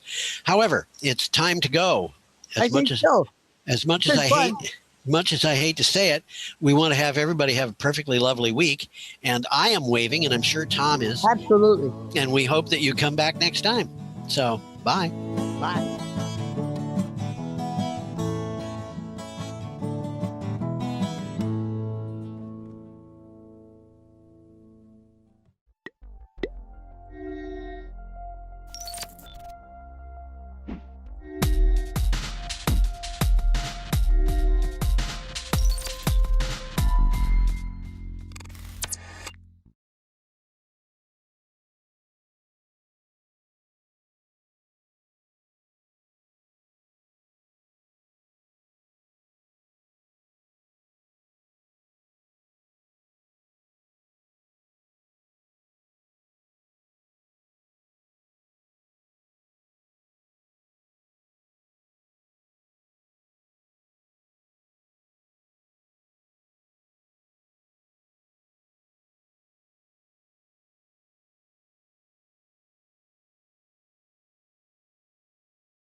Good evening. Welcome to the February 23rd, 2021 Wyndham Southeast Supervisory District School Board meeting. This meeting is an informational meeting. The first agenda item is the budget, and the second agenda item is informational meeting on the warrant articles around school withdrawal. I'm going to ask our business manager, Dr. Rucker, to share the screen and lead us through the first part of the meeting, going over the major points, major changes in the budget this year, and then we'll open it up to questions. I want to just remind people that may not be familiar with Zoom that if you wish to speak or have a question, at the bottom of your screen, there should be a little icon, a little smiley face with a plus that says reactions. And if you click on that, you will see a raise your hand icon. If you wish to speak, please raise your hand. The chair will recognize you. For the most part, Zoom successfully lists the hands raising in order on my participations list, so I can keep track of it that way. And you will be called upon in due course. I encourage people to be patient and to not speak out without being recognized. We operate by Robert's rules, which is calls for regular order, which requires that people be recognized. So without further delay, Frank, would you like to begin the process? Okay, good evening. I'll do the share screen, and I'm going to the annual report that's on the website. And we have a summary page in the annual report that gives us our highlights. It's on page 4 if you happen to be looking at the hard copy. For changes to the FY21 budget, as proposed in FY22, we usually start with expenditures, and we have a 1.8% proposed increase, 931,000 for 52,103,000. So that's a rate of change that's pretty close to the inflation rate. We've got a couple of updated statistics since we published this. They were actually favorable statistics, but when we published this, $707 was the estimated tax impact of this increase in spending. That estimated tax impact is actually lower than the current year. The income sensitivity figure is also estimated, and it's largely set by the way in which the legislature sets an index that calculates that number. So our equalized spending per pupil, that's an important figure, just because when we go to set a tax rate, it is based on that figure. 19,432 has been actually reduced because of some of the adjustments that the legislature has given us. Just recently, our equalized student figure has gone up a little bit to 2,263 kids.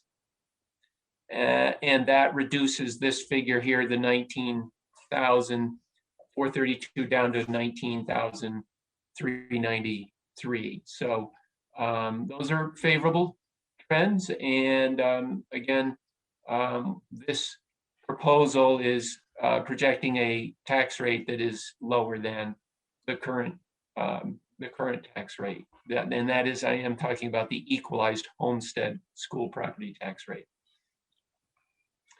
So what's behind the 931,000 in additional spending? Here's sort of the highlights of that. The largest number there, as you might expect, given that we are primarily a people-oriented business or entity, is salary and wages are up 695,000. That's a little less than 3%. Then we have an additional contributions to the capital fund for a number of projects coming up. Now that's an additional amount. The total amount is 738,000, but this is the additional amount over the prior year. Special education services are up. Fortunately, nothing like they were in the prior year in terms of a dramatic increase. This is a figure, 244,000, represents a little more than 4% increase over fiscal year 21. And then health insurance, normally this number is higher in our list of major increases. But part of the reason why it's not as high on the list, even though it is a 10% premium increase, the state legislature enacted Act 11, and Act 11 increased the amount that the teachers contribute to health insurance from, it was 15% and now it's 20%. So that lowers the employer share. But it's still an increase.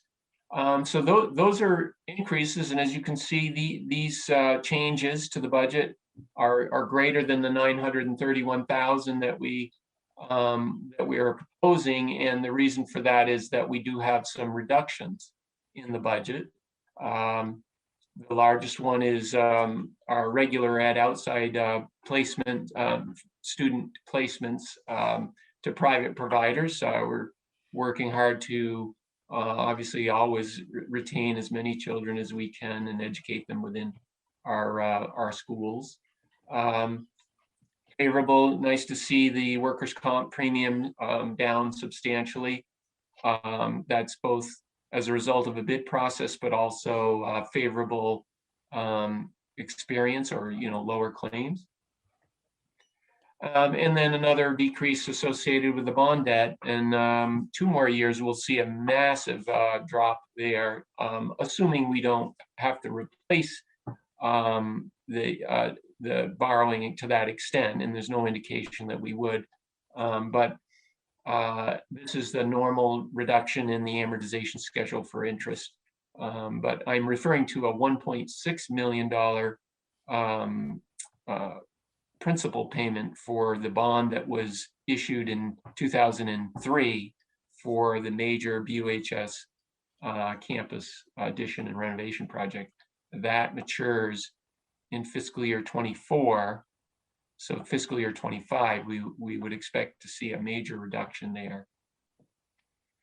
So those are highlights of changes to the budget, the current budget, and for the proposed year. A couple other statistics that are central to budget planning. Our enrollment figure is down somewhat, and it's we're seeing this across the state, largely attributed to the pandemic, and we're seeing the largest reduction in enrollment at the preschool level. So I've heard a lot of explanations for why that would be, but that's certainly happening across the state, and hopefully we see that recover as this pandemic passes. And then finally, of the employment, we do have a reduction in employment, and when we look at where that's coming from, it's really small changes in almost every site. It's not layoffs. It's things like the Title I grant having been reduced, and we've had a reduction in some internship positions. We've discussed at the board level reductions at the Career Center, and that's largely due to a substantial drop in enrollment. But in general, we're looking at vacancies and changes in grant-funded programs. We're not looking at any layoffs that is attributed to this. So this figure is still a very stable projection for employment. The last thing on the major changes is just the reference to our capital plan, and we can go over that if you have questions, but that's also on the website as well. So there's the overview, and then the projected tax rate I mentioned here, this $707 based on the state's funding formula is our estimate. It's actually now $703, a little bit less, but you can see that that is lower than it has been for the last couple of years. So that's what I had in mind for an overview. To answer questions or yes, someone else. Thank you, Frank. So if anyone has a question, please, again, as I said, go to the reactions button on the bottom of your screen and raise your hand, and we will find the right person to provide the information. Sean Murphy. Yeah, thank you. I would just like to say it's been a really interesting development process for Frank and the administrators to put this budget together. And if you remember, the yield number has changed. A number of different things have changed. The equalized student numbers have changed. And I would just have a compliment the finance department of the WSESD for doing such an incredible job. I've been looking at the things go along, and at the overall budget actually grew more favorable as time went on, which is quite heartening. So it's just a comment. So thank you. Thank you. Mark Tully. Hi. My question is, if next week at the ballot, people vote to dissolve the district and also vote this budget down, will the preparation of new budgets for 2022, new proposals, stay a centralized district process with the district board, or would that process then switch over to local control with new local school boards? If both of those eventualities happen, this board still being in having the authority to manage these districts would continue. We would go back to the table and revise the budget and present it again for public approval. I think it's reasonable to expect it would be a year or more for a transition to take place before local boards would take over, assuming that those election outcomes happen. So this board remains in authority until legally replaced. It's a very long and complex process. It took 3 years for the mergers to take place. So unraveling them might even take longer, but there's no way to know. It's all hypothetical. But okay. The first question, this board would have to take it up. We'd have to revise it and take it up again. And if it were voted down, how would you go about assessing the intention of the voters in voting it down when you prepare a new process? Well, I think whatever input we got from this meeting and any other ways, what we hear, we also have leadership councils in all the schools, which have connections with the communities that could share that information. But primarily, we ask the administrators, since they have had to do this before, we would ask them to provide us with a list of options. So we would choose from them based on our reading of what the community's values are and what the communities would want to protect and would be willing to try to get along without. All right, thank you very much. Thank you. Other questions on the budget? Please raise your hand. I'll be glad to recognize you. I see your hand, Alan. I just want to, and I will call on you. I just want to point out to everyone else that I can't see all 81 people here. So if you're raising your hand and you're not on the 25 that are on my screen, I'm not going to see it that way. So please go to the bottom of your screen, click on the reactions icon, and then raise your hand. So Alan, go ahead. So just about your instructions here. When I click on reactions, I see something that looks like clapping and something looks like thumbs up. Nothing looks like raising my hand. Do you, does it matter which one you do, or? That may be that may be a misfunction or an upgrade that you need to do on Zoom. Earlier, your hand did show up. David, I think you just have to, instead of that, they have to go to, they have to click on participants, and then there will be 3 buttons. Once they click on that, they'll see everybody, and then it'll say invite, mute me, and raise hand. Thank you, Emily. So that's the trick, Alan.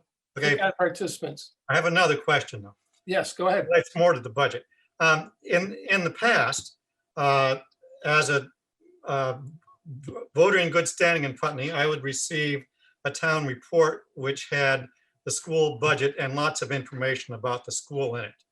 This year, I didn't receive anything in the mail.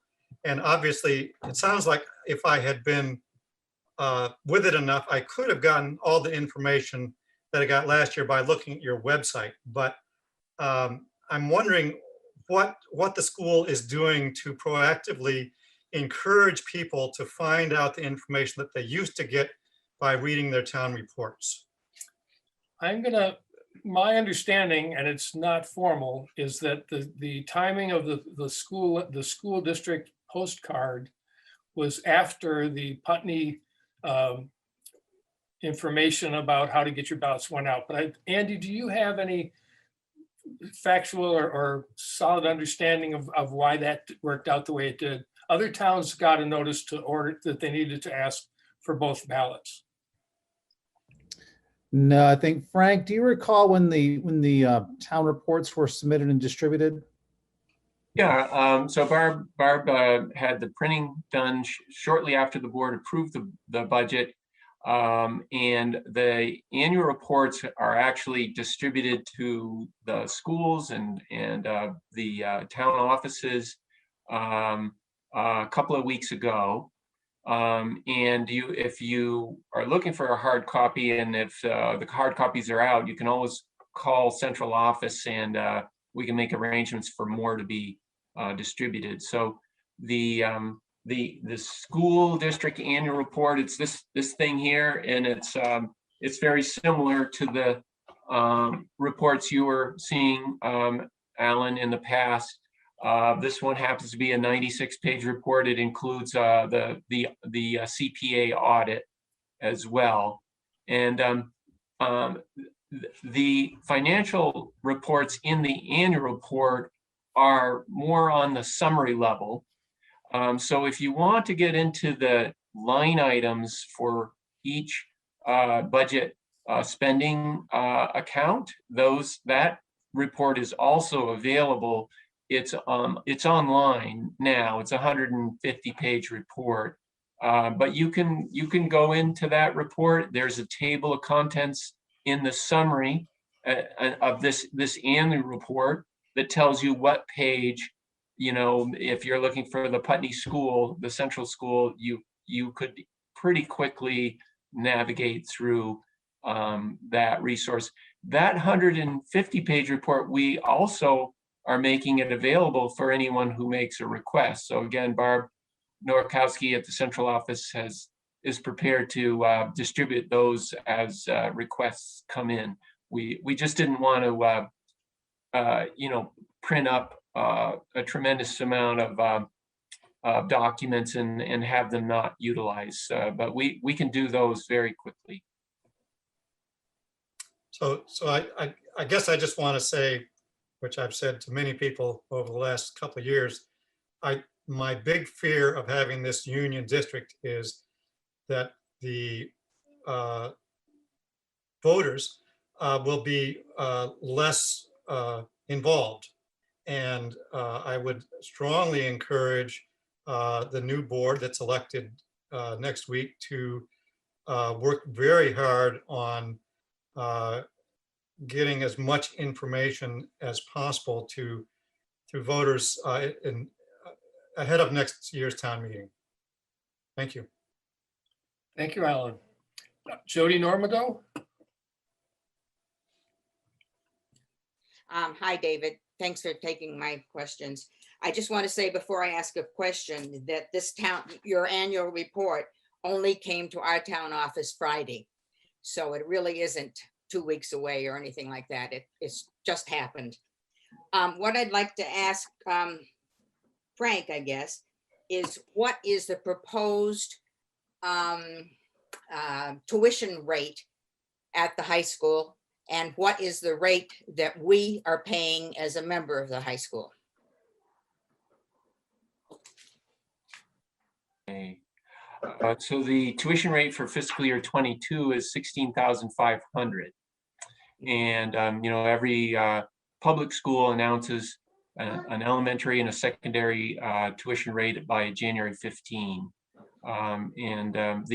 The announced tuition rate, it is a regular ed tuition, and it is regulated by the statutes as to what is included and what is not. So that 16,500 does not include special education services or transportation. Those are the primary things that are excluded. It also does not include the Career Center costs or any of the costs associated with federally funded programs like the Title I academic support. You had a second question about how much does the high school pay in tuition? How much does it cost? Can you tell us what it costs to send our students to the high school right now per pupil cost? Can you break that down? So you're asking, like, for example, a Dummerston ninth grader going to BUHS, what does that cost? What is it a cost to Dummerston? Yes, please. Yeah. So it's no different in Dummerston than it is in Guilford, Putney, or Brattleboro. All towns share in the same cost, and that cost, if you want, I can go back to the annual report, but you can see that number on the tax page, and it is also the number that I was just highlighting, the 19,300. So, and that is the basis of setting the tax rate for, Dummerston, Guilford, Putney, and Brattleboro. It's there is no difference from one town to another. Thank you, Frank. Sure. Julian Love? Hi, thank you. First, I just wanted to ask a clarifying question before I went more into some of my comments. So the first question is that from when I was reviewing the budget, it looks like on the top of page 40 and 5 lines down, there's a budget for $69,000 for SRO positions within this district, and that's the same amount as 2020 and 2021. I wanted to ask if this is solely for Brattleboro Union High School, because it looked like the other schools within this this district do not have SROs at their school. So first, that's my clarifying question. I'd like to know if that is true or not. Yes, you are correct. Yes. Okay. And it also, you may have another question. I don't want to interrupt, but if I could just say, because I'll forget, Jody Normando's previous question, it just illustrates a regular ed tuition of 16.5 and then the total cost of 19.3. That difference reflects including all costs versus just regular ed. So when we add in transportation and special ed, remember, special education is nearly 20% of our total enrollment. So no surprise that you would see a figure of somewhere around $3,000 or $4,000 per student in terms of the difference. Thank you, Frank. And Jody, if you want to respond, that's fine. We're going to finish. I actually had ask her next question. Sorry, is that for me? Yes, go right ahead. Okay, thank you. So the thing that I really want to be able to speak on right now is I guess I want to point out to everyone, and I would hope that you've been paying attention to this, but there are nationwide efforts to not only defund police, but also remove SROs from schools. And for anyone who's not sure on that language, it's school resource officers. We have youth in this community who have been speaking out and very active. And one of those places was on the Brattleboro Community Safety Review Committee, where they were sharing about the direct harm that they experienced through having interactions with school resource officers at Brattleboro Union High School. And while we may not have come to previous meetings to speak on this, part of that is just due to, honestly, a lack of awareness. I think a couple people have mentioned that there should be increased efforts in communicating with the public and making sure that we are aware of all the opportunities that are available for us to raise our voices. But we are doing that now, and we understand that might be pretty late in this process, but this is really important. That budget that is in line with previous years allows somebody who, even if they as an individual is a good person, that role that they have is one that does cause harm to youth, and more specifically to BIPOC youth and those who are differently abled. There is a lot of data out there that supports this. There's a lot of information on that. There are youth who would provide testimonies on it, and there are youth who are currently in the school who likely would not feel as safe publicly speaking on this due to them still having to have direct interactions.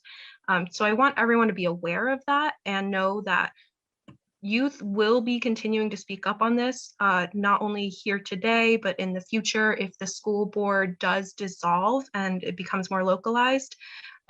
We would like for youth to be able to have a position on that new school board so that they can make sure that youth voices are adequately being represented and heard and valued. Yeah, pretty much, I do find it really, really quite shameful that this budget was just moved forward as is, in line with previous years when there's already so much discussion. And even if we weren't here to speak to you directly, for people who are you are school board representatives, your decisions impact the youth, and there should have been a level of awareness and discussion and invitation to elevate youth voices and hear from those who are being directly impacted. So youth do not really want SROs in their schools, and it's a shame that it is that this budget is going to allow that for future years. Thank you. Thank you, Jillian. I think you're probably aware that there's a bill in the Vermont legislature to explore that as well. And I hope that the students will come and address the board so we can have that information. We haven't invited them. We've had a lot of other things on we've done a lot of work toward diversity and equity. That's not one of the things that has come up, but the research you cite is absolutely correct, and it is an issue that the community needs to talk about. So hopefully we'll hear from students as time goes by. I have it says on my screen is ZT. So I don't know your name, I apologize, but if you'd like to speak, please go right ahead. Hi, I'm Z. I graduated BUHS last year, and I'm just gonna kind of piggyback off of what Jillian was saying and just kind of talk about my experience with SROs and for moving forward and just thinking about when we're making budget decisions. In the mornings when I would walk to school, the SROs would be standing outside of the building. And each morning I was intimidated and it felt like I was walking into a prison. And there's a narrative that police are here to help and protect people, yet there's very little discussion about how that doesn't always happen, especially in communities of color. And the truth is that police can cause trauma, and I have police trauma myself. And I felt threatened to have SROs in my school because they're in full uniform with a strapped belt. And I was scared to think of them violently intervening in situations. And I'm not sure what the purpose of SROs in our schools are, but people have used school shootings to justify them in schools, but there have been studies and experiences of SROs having zero impact on stopping school shootings. And with SROs, this upholds the cycle of systemic racism and oppression in relation to the school to prison pipeline, which disproportionately affects students of color. And studies show that students who are punished with suspension and expulsion are statistically expected to drop out, be in jail or prison in the next coming years of their life. And by keeping SROs in school, this is sending the message that you don't care about the students' well-being and safety and experiences, and it makes the school be labeled as a punitive institution. And this topic is directly about understanding and acknowledging trauma that youth face and have experienced. And we need way more mental health crisis responders and counselors and therapists in our school that SROs could be replaced with, because there is so many students in BUHS facing serious mental health issues and illnesses that they're not being supported on. And I know that we do have a restorative justice program in BUHS that I have been involved in facilitating when I was there. And I did find it counterproductive a lot of the time, because students were forced to go as an alternative to being suspended or expelled. And it didn't offer many student engagement, and it wasn't a very helpful process. And I've also witnessed SROs joining into restorative justice meetings strictly for intimidation and creating punitive and a fearful environment for restorative justice circles. And we can't support restorative justice in our school when there are SROs creating unsafe space. And the restorative justice programs also seriously need to be improved. And this is an important conversation that directly impacts youth and the school community. And I don't believe there should be any decision making without the youth having a voice in this conversation. So I just wanted to say that. Thank you. Thank you, Z. I see Mr. Perrin and Superintendent Skarzinski have their hands up, and I expect that they would like to comment on this topic, so I'm going to go directly to them. Mr. Perrin.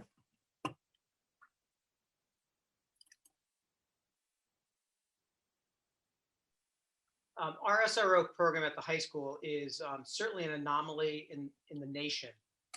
It is not a traditional SRO program. It is based on the practices of diversionary practices and restorative justice. We work closely with the Windham County Sheriff. We have for 16 years. Every time we have a new SRO, I meet with the sheriff. We vet the person. We give them a trial period.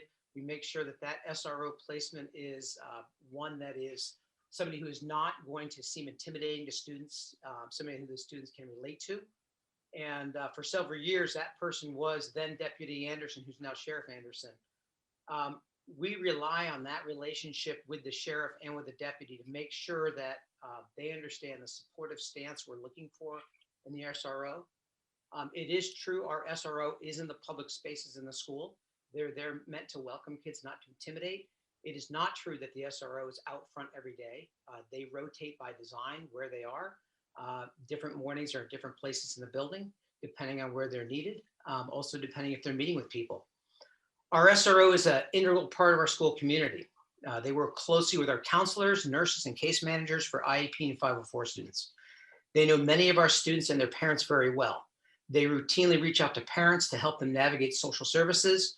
Our SROs work to find temporary and long-term housing for homeless students, siblings, parents, and families. Often we'll see missing students advertised online. Those missing student issues are usually solved due to the extensive knowledge that our SROs have from their extensive relationships with kids.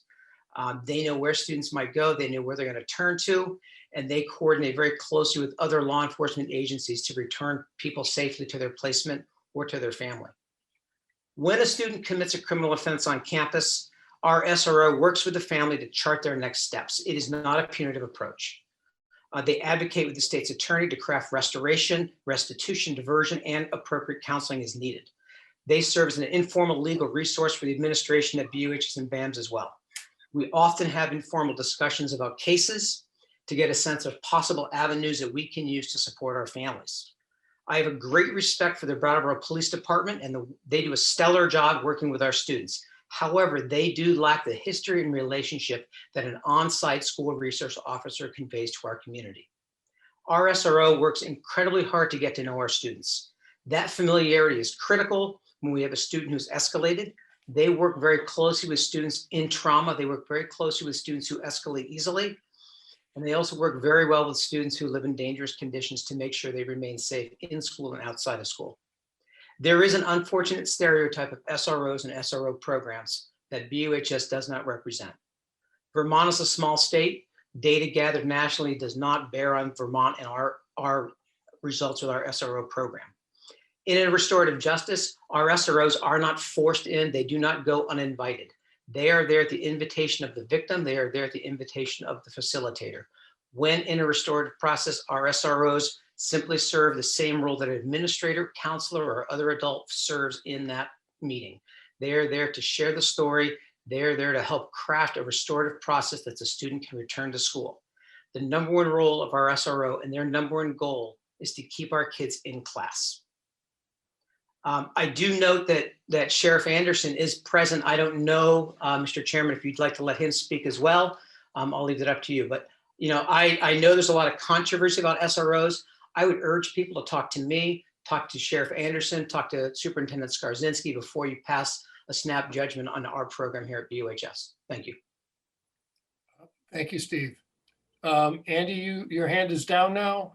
I took it down. I think Steve said it more eloquently than I ever could, and more passionately. I do think it's important. I think Steve raised the point that if there are situations where an SRO is involved and needed, we have to remember that this is probably perhaps one of the worst days in a student's life. And we have to guide our decisions and our staffing by how are we supporting our students, and having that officer that may know the student, may know the child is a critical function of that. I'll defer to Steve, but I would urge us to pause on rushing to judgment, conduct the research, and have conversations rather than rush to judgment. We know that Vermont is a unique state where national norms don't tend to apply here frequently, given the size and the scope of the state.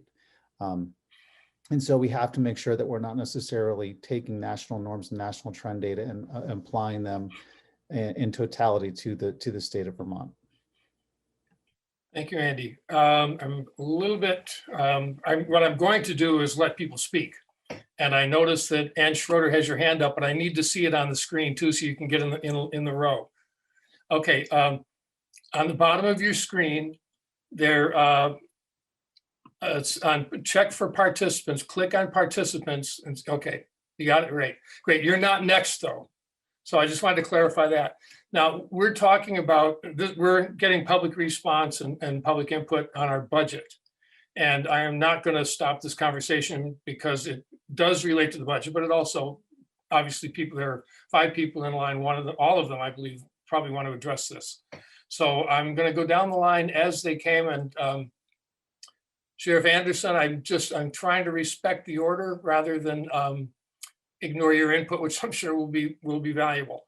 So I'm going to go to Anne Louise next, please. Great. Can you hear me? Yes. Wonderful. My name is Anne Louise. I use she, her pronouns. I'm in Brattleboro, and I'm feeling frustrated and also sick to my stomach as I hear the 2 responses that just were put forward after Z, as a former student, shared.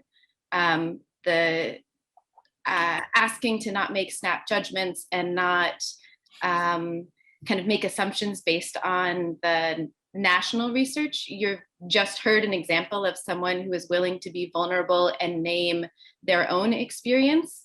And so if we say that we're striving to have the SROs not be intimidating, you just heard that language named by a former student. And so in addition to the problematic and the harm that just happened in this moment, I also, Steve, you were reading from a statement, and I almost wish that I had something written and prepared, but you need to make sure that you're listening to Z to the other students that will be speaking up and who have been speaking up, and recognize that we can't just say that we're trying to do things differently here in Brattleboro, that there's still an impact, there's still harm, and we can't disregard that. Yeah, we just need to be listening to the youth, giving them the voice. This is about them and their learning and education. And when students of color are speaking up and saying that they don't have the support and the space that feels like they're able to learn and be supported, then we need to listen and adapt accordingly. So I just encourage, as there's continued sharing and responses, to really listen to the folks that are being vulnerable and sharing their own experience, which can't be denied or set aside as a part of a national narrative. It is local students speaking. And let's just recognize the privilege to be able to actually listen to them, and that they're willing to speak here and in many other contexts. Thank you. Thank you, Anne Louise. Trinity. Hi, I'm also a graduated student of BUHS, and I wanted to add some comments specifically on the notion that there is a community with the RSO. And I want to say that within the whole 4 years of my high school experience, I never even learned the first name of a man who was walking around the school with a gun, or any of the resource officers. And the idea that they're there to keep people in class when that isn't at all what students witnessed and saw in the hallways. And I think it's really important that when talking about community, you aren't talking down and invalidating the feelings of a member of the community that you're supposed to be directly supporting. And that's all. Thank you. Thank you. Robin Morgan. Hello. I just wanted to comment in support of what these students are bringing up about the possibility of considering not continuing to fund the SRO position. I think that a lot of the stuff that Mr. Perrin brought up about the valuable things that the resource officer is contributing are not the things that you need a police officer for, okay? If we need people to build relationships with students, if we need people to support students in their restorative justice situations, if we need people to make sure students have safe housing, safe living situations, and help them with other life support things, those are the jobs of a counselor or social worker, not a policeman. So I would suggest that this money be put towards funding restorative justice, counseling, and social work, not a police officer. Okay, a police officer's job is addressing crimes, not supporting kids and families. And I know that a lot of our police officers have been tasked with doing that work, but that is not an appropriate use of a police officer. And we have many skilled professionals whose job that is, who could be hired to do this work, or who could have their position increased if they are not already at a full-time role. Secondly, I just want to ask anyone who thinks that Vermont is different than the rest of the nation to do a little bit more research on that. Vermont is actually much worse than the rest of the country in terms of disparities in policing. And it's something that flies under the radar a lot because people of color are such a low percentage of our population here. But if you look at all of the data that's come out, I mean, even Brattleboro, which we think of as being, so progressive, Brattleboro drivers are 784% more likely to be stopped for traffic stops than white drivers, okay? And so I think we need to take a step back from saying that this isn't a problem here, disparities in policing or things like that. Let's just do some research and see where we actually stand and consider putting this money towards support professionals, not cops. Thank you. Thank you, Robin. Mark Anderson. Good evening. Can you hear me all right? Yes. Thank you. So Mark Anderson, Windham County Sheriff. As Mr. Perrin introduced me, I was a former school resource officer at the high school. I was born and raised here in Brattleboro, and now I'm your sheriff. I want to first off thank the people before me who've spoken to this. It doesn't fall on deaf ears for me.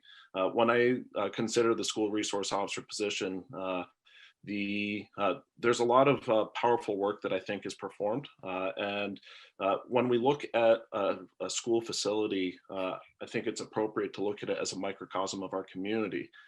We've noticed through many social services benefits for cohesion and integration of various different shared platforms with different perspectives, different interests. And from the perspective of the Sheriff's Office, we are one of the few organizations in the state that integrates with a variety of services. In fact, almost all of the services that have been mentioned today, in addition to more. Many services that children and their families do come into contact with are sometimes locked in silos. And often it is because of the various hats that that law enforcement has been put in that we have connections to be able to connect students and families with resources. To that point, one of the reasons that I would say that we have such a unique program here at the Brattleboro Union High School is because ultimately our goal has been from the beginning that we put students' access to education first. We are not there as a crime fighter. I think it was suggested that law enforcement is solely law enforcement. That's not entirely true. There's a variety of things that we do, and there are conversations, relevant conversations that discuss what we should and should not be responsible for. To that point, we have looked at a variety of data, including the Brattleboro's Community Safety Review. A concern I have out of that report is that it actually identifies information solely related to the Brattleboro Police Department. My department is an entirely separate entity. The reports and data from my office regarding traffic stop data show actually statistically insignificant levels of people and minorities who are stopped. So we actually have trouble measuring disparities because such few people or minorities are stopped by my department. We have taken on a variety of training within my agency from fair and impartial policing, bias-free policing, anti-racism, non-escalation training, de-escalation training. We do a lot of different stuff, and we do that because we believe, we truly believe that our community, that we are part of it, and that we are all in this together. I know this is a budget meeting, so I won't go on too much longer, simply to say that my department has reached out to a research organization to see if we could actually measure disparity issues with relation in regard to the school resource officer program here in Brattleboro. This was a project we started about 2 years ago.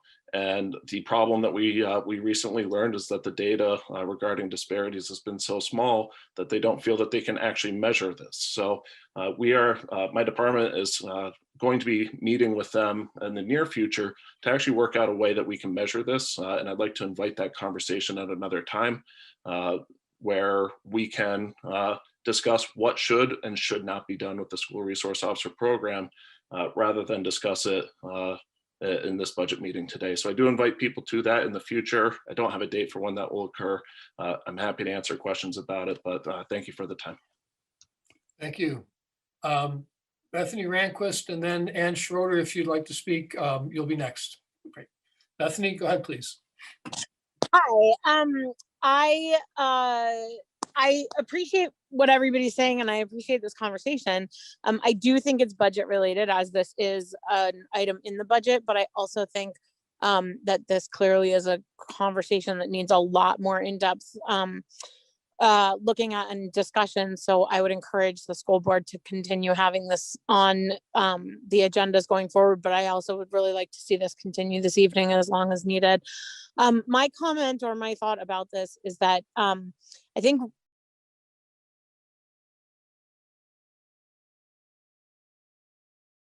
it very much seems like there's a mix-up in the concept of intention versus impact.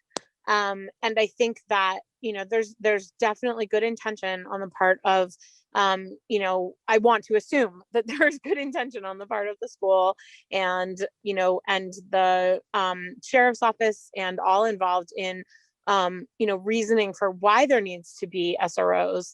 But I also think that it's really important to pay attention to what the impact of that is, because regardless of how well-intentioned something is, if the impact on any person or specifically larger group of people, which we're hearing from students tonight, and I'm sure that they're not the only students that this is having an impact on, if the impact is such that it doesn't line up with what the intention is, then I think that the impact needs to be what is more important. So if the presence of SROs in schools are causing an impact that is negatively affecting our students, I feel like those voices need to be listened to very, very loudly and clearly, and it's our responsibility to look at, does the intention of this, is it out of line with what the impact is, and really, how far does that impact go?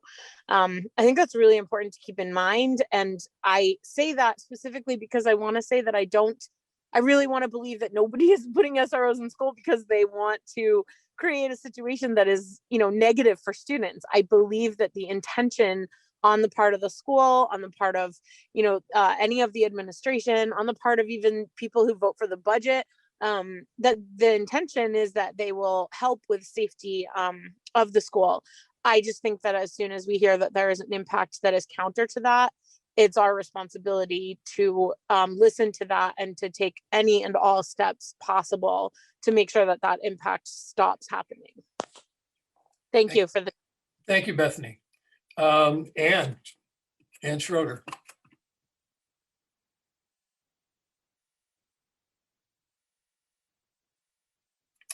Okay, I got it. I'm sorry, I never did this. I'm an older person. I never did this participant thing here. Anyhow, I am here to support the students. And I think we should listen to more of the students about this. And when Mr. Perrin said Vermont is different from other states, and he was saying, oh, the national data. Well, here's some Vermont data. Black students in Vermont were 5.4 times more likely than their white peers to be arrested in schools.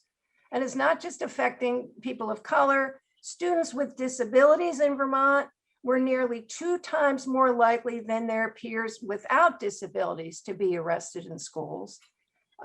And Black boys with disabilities in Vermont face the highest overall arrest rate. And Black girls in Vermont, this is really surprising to me, are the most disproportionately represented in school arrest, 5 times the rate of their white peers. Now, this is not Brattleboro specific, and I agree with people that have said that the intentions are probably good, but this is what's happening in Vermont. So that's all I just want to support the students. Thank you. Thank you, Ann. Wade Morrow.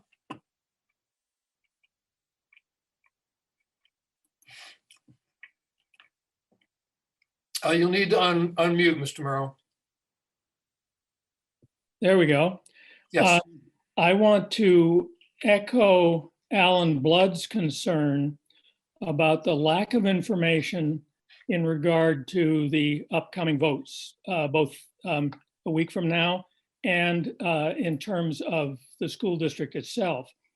There have been so many bits of information thrown around, which I can't confirm or otherwise determine whether they're accurate.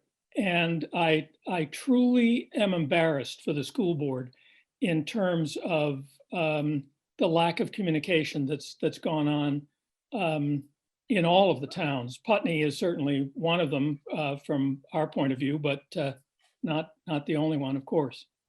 Thank you. Thank you. Julian Love. Hi, I guess I have a question before I start because I know I spoke earlier, so I wasn't sure if it's okay to respond to anything on a personal level. And then I also had a statement that I wanted to share on behalf of someone else who sent this to us, so it's not me speaking. I think the only caution I would offer, Jillian, is if you're going to mention someone else, you probably particularly, or well, probably if you can keep it to your personal perspective, that would probably be my best Well, advice. this is a statement that was written to us in support of this, just from people who could not be present today. Fine. Yeah, great. Okay, cool. Thank you. So this is from the Education Justice Coalition of Vermont. And it states, the Education Justice Coalition of Vermont stands in full support of the youth working to get police out of their school in Brattleboro. We urge the school and city leaders to center the voices of youth most impacted by police in schools, which includes youth of color, LGBTQIA+ youth, and youth with disabilities. Please take their lead in determining how to remove police from schools and what systems and roles to invest in to make schools safe and inclusive for all students. While school leaders, parents, and police may tell you that police in schools make students safer, research indicates that that is just not the case. For example, a recent study indicates that the presence of armed officers increases mortalities at school shootings, finding that there were 3 times as many people killed when there was an officer on the scene who was armed. Another study looked at the impact of increased SRO presence and found that increased SROs increased the number of drug and weapon-related offenses and inclusionary disciplinary actions for treatment schools relative to comparison schools. Therefore, evidence indicates that having police in schools actually leads to less safety rather than more. More than half a dozen schools in Vermont have or are actively working to remove police from schools, including Burlington, Winooski, Montpelier, Champlain Valley Union Schools District, and St. Albans. We encourage Brattleboro to learn lessons from this important work being done and to follow local youth leadership. Thank you. Thank you, Jillian. Ricky Davison. Hi, David. Thank you. I wasn't planning on speaking tonight, but 2 pieces I wanted to just bring up. As an employee at the high school, as somebody that works in the counseling department, my experience in the last couple of years as a staff person in the building has seen our SRO be somebody who's connecting with youth that other adults are having a hard time connecting with. And it's somebody who takes a kid that just needs to move for a walk or something like that, and is somebody that helps to de-escalate and process with somebody. So that's, I've seen more positive, which I think is more the intention than what some people experience have had. I also want to say, as I'm a member of the leadership council at the high school, and I'm the chair of the leadership council, and I would encourage this conversation to continue with the leadership council too, as well, so that we can answer questions, get questions answered for ourselves, because I think that members of the leadership council will probably have questions that many school board members would have, and be able to gather some information and be able to share that. So the leadership council might be a way in which we can hear more youth voices and get more of a connection to what's going on. So I just wanted to offer that up. People can reach out to me specifically, and we can work on getting that onto our agenda for further conversation. But Thank you, Ricky, and thank you for pointing out that that's a structure that the board has put in place since we formed, so that people do have a place to go and have their voices heard. So thank you. Kelly Young. David, actually, I do want to speak, but I want to make sure that everyone else has an opportunity to. So I'm happy to wait until everyone else has an opportunity to speak. Thank you. As of this moment, Kelly, you're the only one with the hand up. Okay. So I want to say, I remember a few years ago when I was on the Guilford School Board, in a number of meetings, we were focused on the safety of the school, including upgrades and changes to the building and plans in the event that something happened which might result in some sort of lockdown or crisis situation. They made actual structural changes. They moved places. We talked about security cameras. We talked about a lot of stuff. And I think that probably all the other school boards were probably thinking about these same sort of things. And so I remember the concern about people's safety, including students, staff, administration, parents, or other family members or community members who happen to be at the school or in the vicinity if something happened. We never know when there's going to be an event that will happen. If we did, we would all be more prepared, and crisis in and around schools would never happen. I do feel that it is important for the resource officer to have a good connection with the students, to be able to make students feel safe, and that the resource officer is someone to be relied on and to turn to in times of crises and in times of non-crises. If there are behaviors there that are making students feel unsafe, those should be addressed. If students have trauma, regardless of from where it derives, that should be addressed. I think it makes sense to look to ways in which we can address these, such as training, seminars, etc. I think that those are the work. Those are ways in which we can expand work to draw back on, so we don't have to draw back on the environment of those days. The fear and the panic and the concern and the that I think many people were probably feeling. I know that the school board in Guilford was feeling concern, but I wouldn't like. I would never want something to happen and then to wish that we had done more, whether that is having a resource officer, making sure that we work on things, if ways to make students feel safe, ways to make them feel like school is a safe place for them to come to, that the teachers, that the administration, that everyone there is someone that they can turn to in a time that they need to, or they can just, that they can feel safe there. And I really feel like if the resource officer is in any way, the position is making students not feel safe, I don't feel like removing that is the way that we should move. I think we need to look at why it is. We need to look at the basis for that. And I think that those are the ways that we need to address it. I would love to I look forward to hearing ideas that people have that might help us to move forward on this issue towards a goal of everyone feeling safe. Thank you, Kelly. Olivia Stent.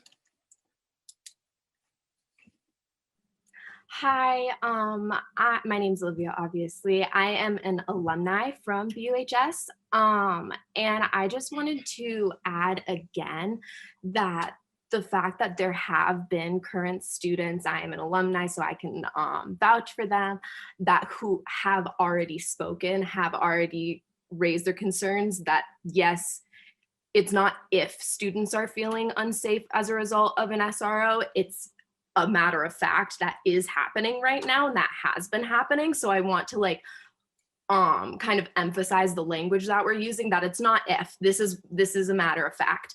And I would also like to add on that I think a huge concern is it's not so much the individual, I would say, from my experience at least, of the individual SRO that is sort of like the cause of concern here. I would say it's the fact that a person in uniform with a weapon is in our schools, and the fact that we're looking when, especially for as a part of like minority and especially African American and other BIPOC communities, constantly in the news and on television are people a part of those communities being brutalized by police. And that's happening constantly, and that's collective trauma.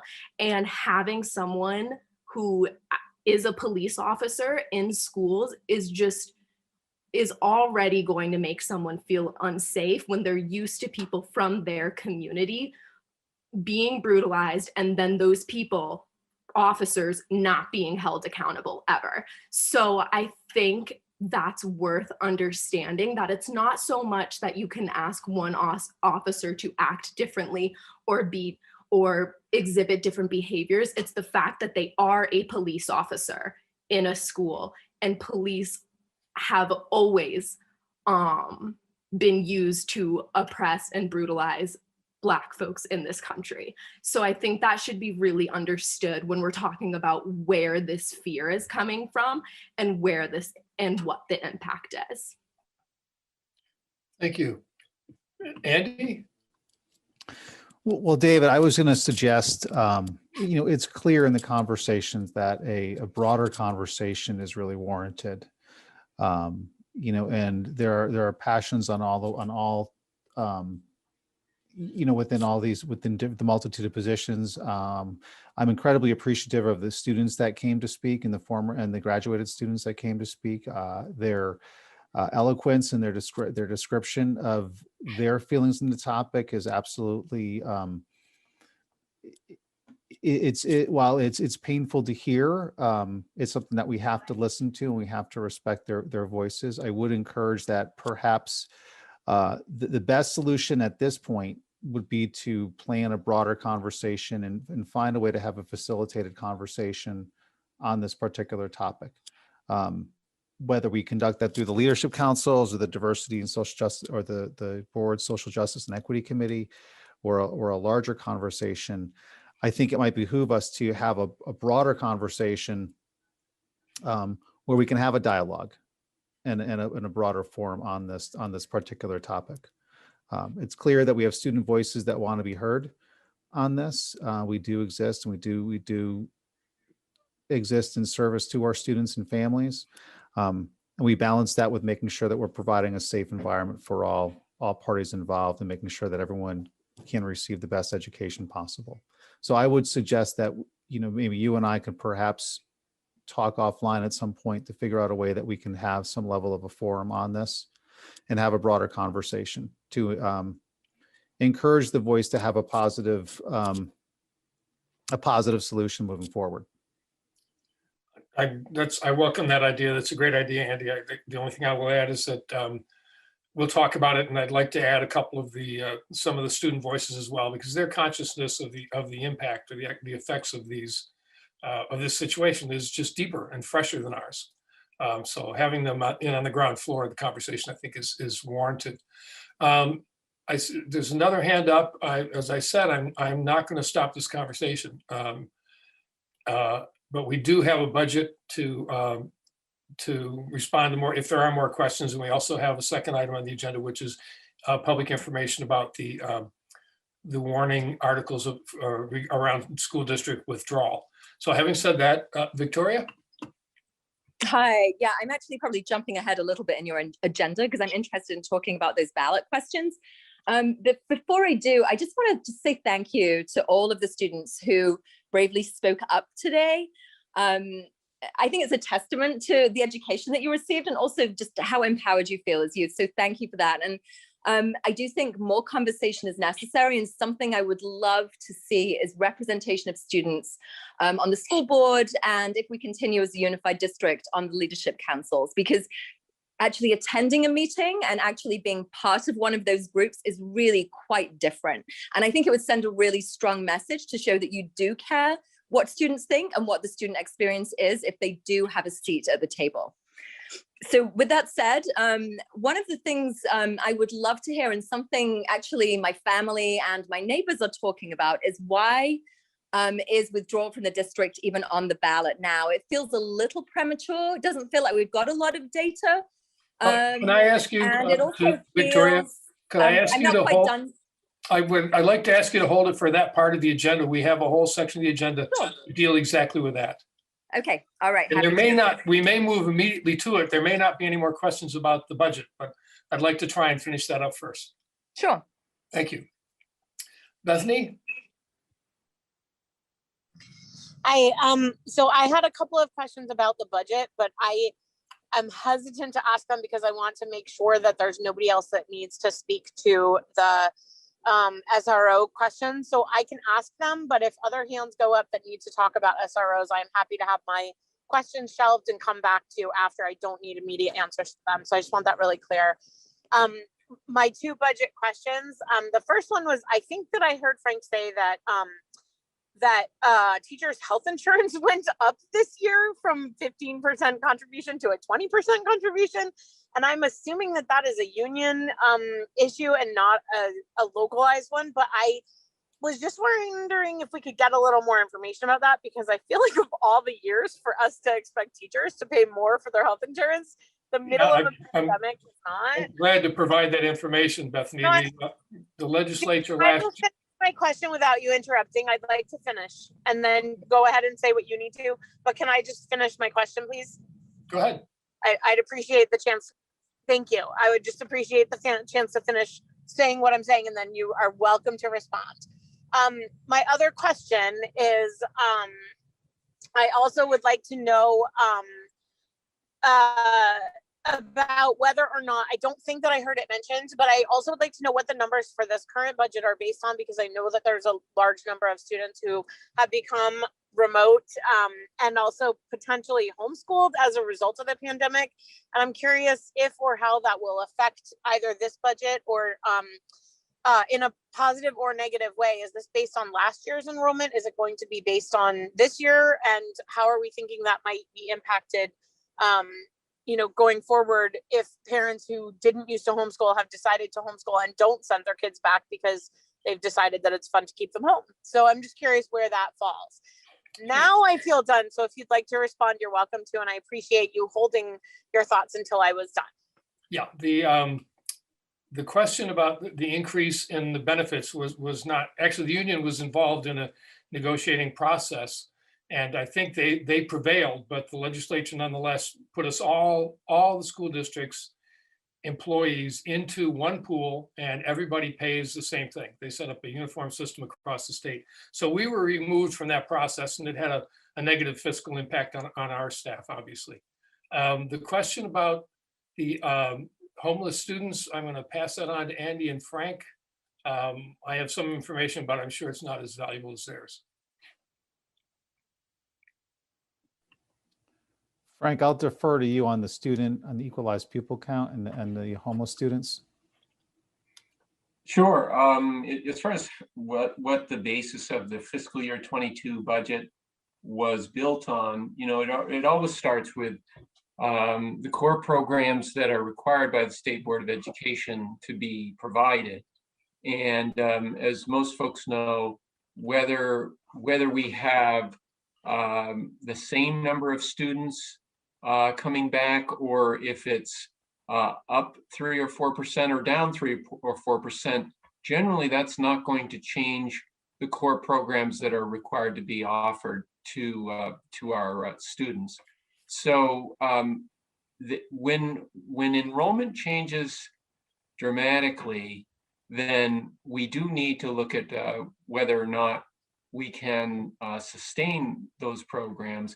This is not what we're seeing at this point. So enrollment changes for the next fiscal year are not different enough for us to be considering major funding changes or what is offered in our schools.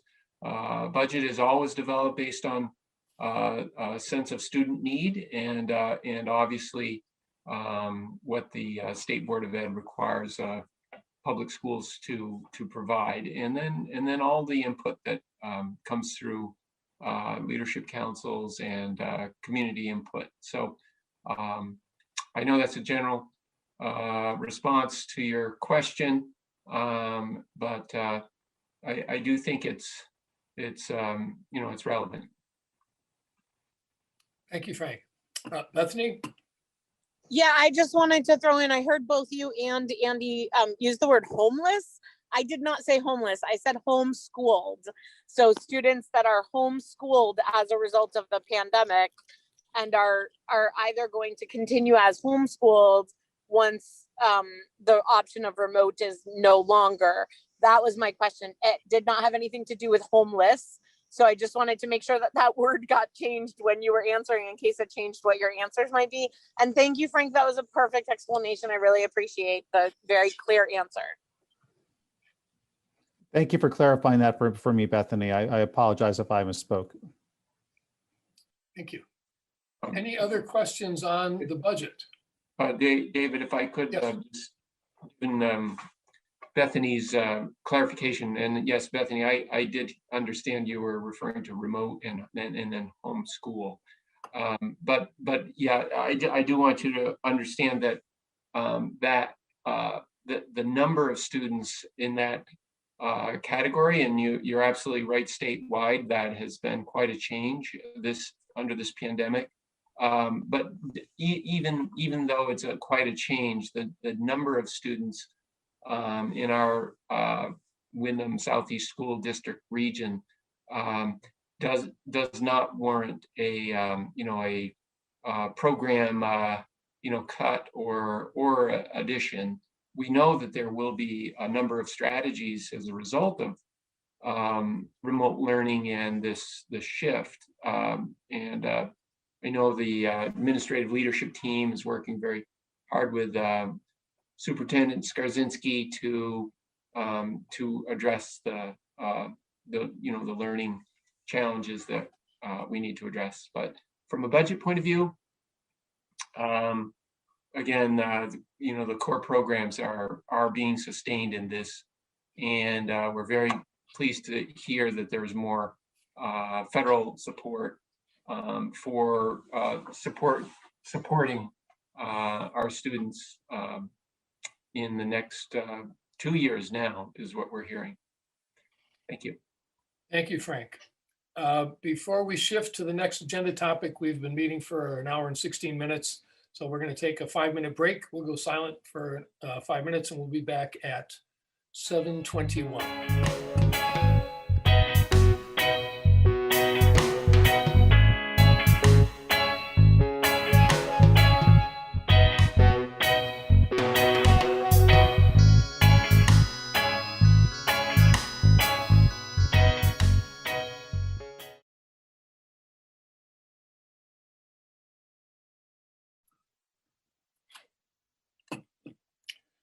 Welcome back. We'll now go into the second part of our meeting.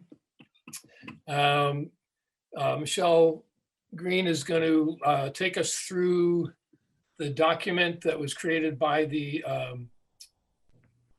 Communications Council. I'm looking for it to put it on put it up on the screen.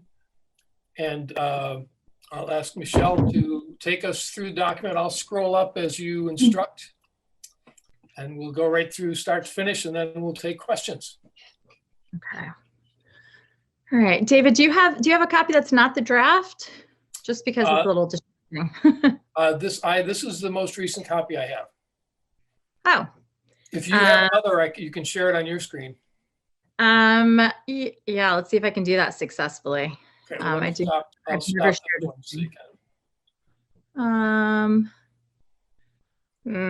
actually, I'm afraid. I've never done this, so my computer's not set up to do it. I'm afraid that might be more problematic than we think. Okay, well, as long as it's the right one, or I can immediately forward it to you, if you want, is another option. It was on maybe it wasn't on today's agenda, but I just forward it to you right this second, David. Yeah, I can get that up quickly. It was on their website too. We've got it up in a few places. Okay, it should be there.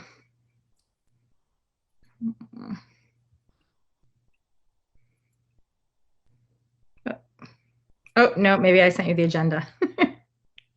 Well, that didn't come either. Okay. Not yet.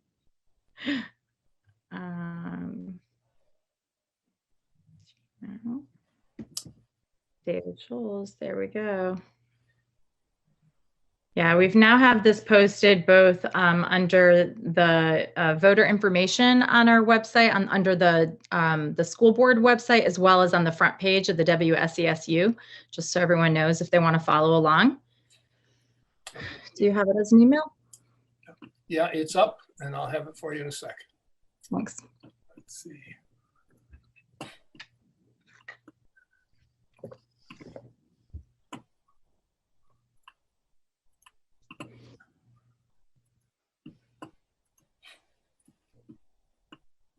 Okay, now I have to share that.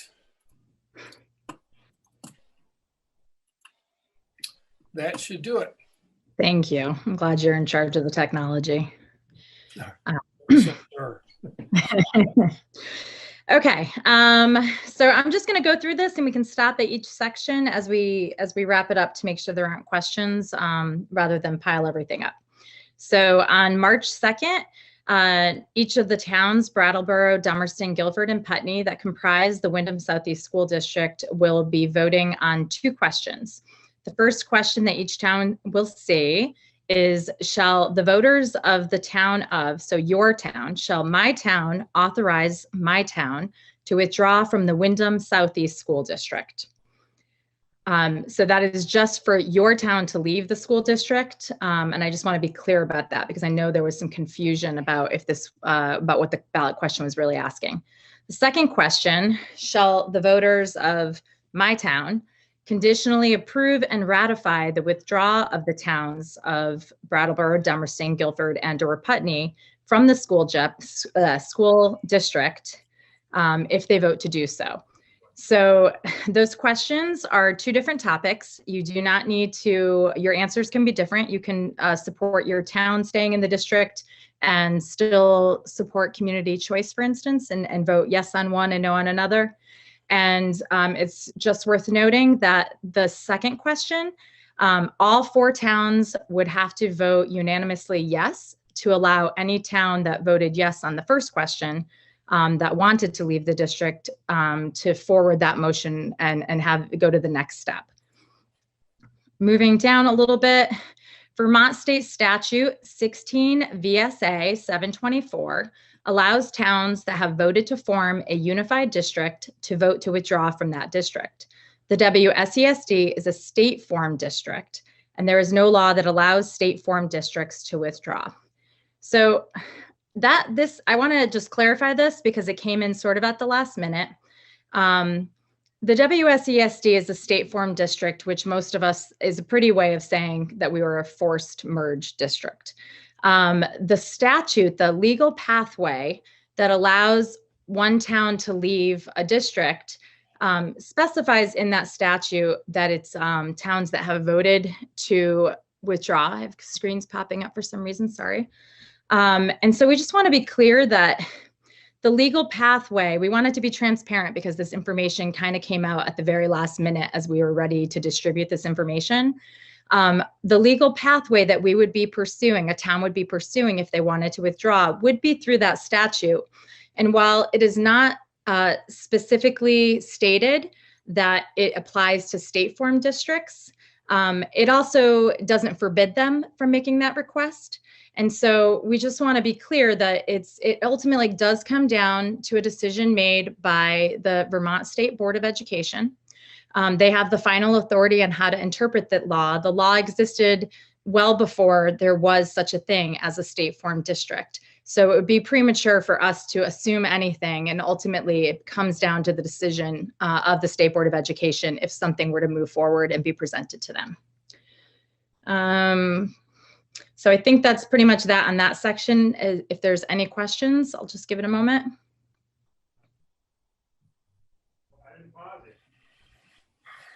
Okay, so let's move on to the next page, David, about financial implications. Okay. What are the financial implications of a merged versus separate district? I want to just note the disclaimer, the budget implications of withdrawing from a unified 4-town merged district cannot be predicted precisely and are subject to voter results and individual community choices made in establishing a new independent school district. If the Wyndham Southeast School District were to continue to stay intact, basically our budget would continue as it currently exists. We would be voting on the budget that we've just presented to our voters, and we would move forward with no changes made to that. Currently, each school does develop their own budget, and it works together with our supervisory union, and that's how this board determines the necessary expenses that we ask voters to consider when they vote to support the budget. Moving over to what it would look like, any changes that would occur if there was a withdrawal from the WSESD.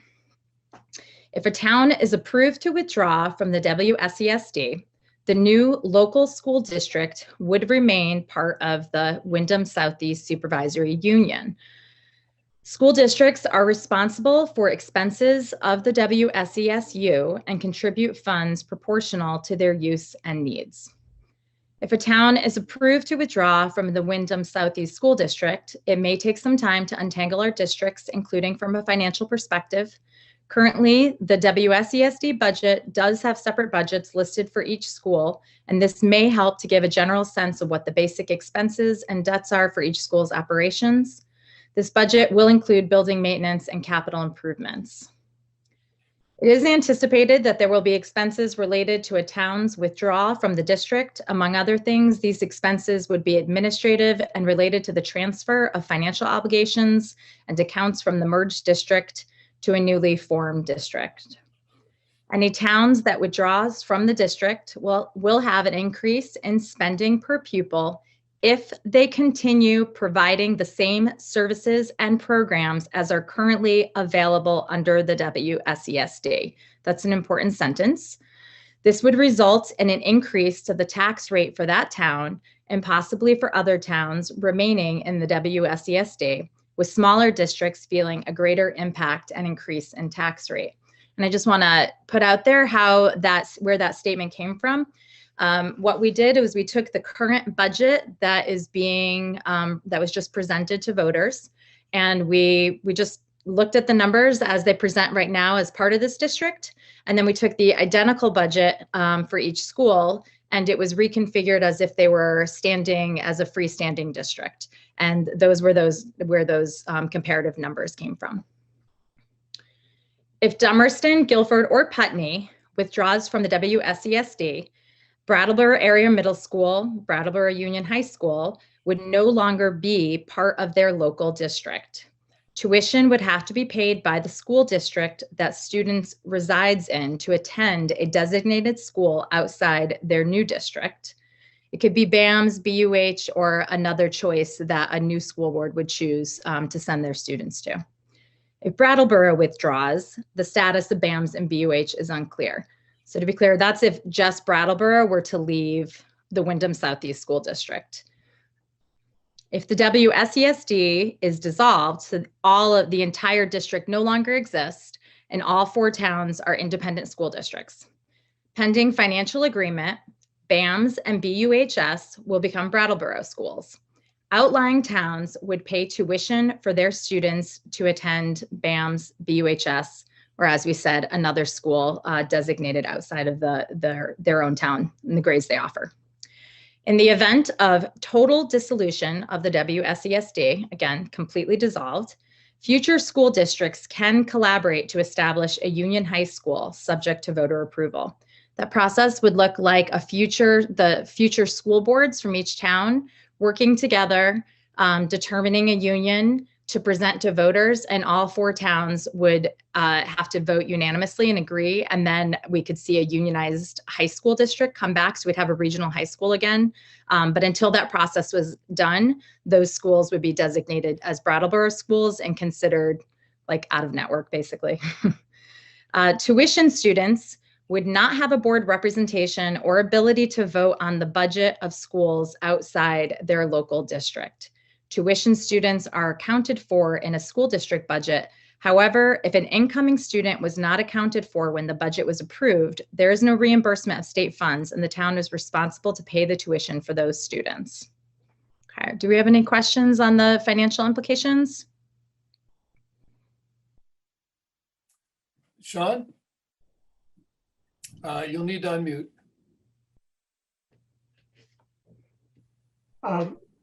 Was I permitted to speak?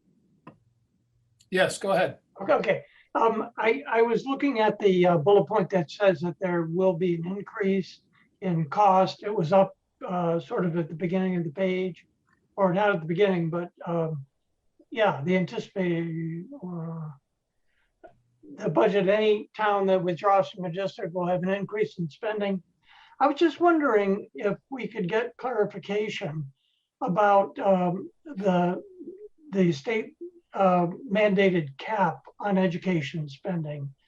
Maybe perhaps Frank would have a comment on how the cap, what is now the cap and how the cap would be different if it was separate districts? Thank you. Frank, are you clear what Sean is asking? Sure. Yeah, so the state sets a cap. This year it's 18,736 per student. And that triggers essentially a tax penalty if a school budget is approved that is at a higher level than that. And I think what Sean is pointing out and has been discussed in the Finance Committee as well as the Communication Committee of the board is that when you break the Wyndham Southeast School District into separate pieces, you create a higher cost per student at different levels, at different school sites. And the reason for that is when you look at the school funding formula and the way the math works, it's in a unified system, it's all students are divided into a unified budget. That creates that $19,000 figure that we had talked about earlier. And then the state compares that to the threshold they set every year, and they determine whether or not there's a penalty to be assessed. In the unified school budget, because the debt that we also talked about was passed back in 2003, the part of the school funding formula exempts that debt payment from the spending threshold penalty. And when you break districts apart, it would only be the one entity. And in this hypothetical scenario, if you break apart what is now embedded in the unified union district, if you pull out Brattleboro Union High School, they'll continue to get the benefit of the exemption against that penalty, but that would not be shared. So right now it is shared because we're one district, but when you pull that exemption out and then subject the separate district to their own level of spending, that automatically triggers a spending penalty. And then we go back to what we were facing before the merger, and that is how do the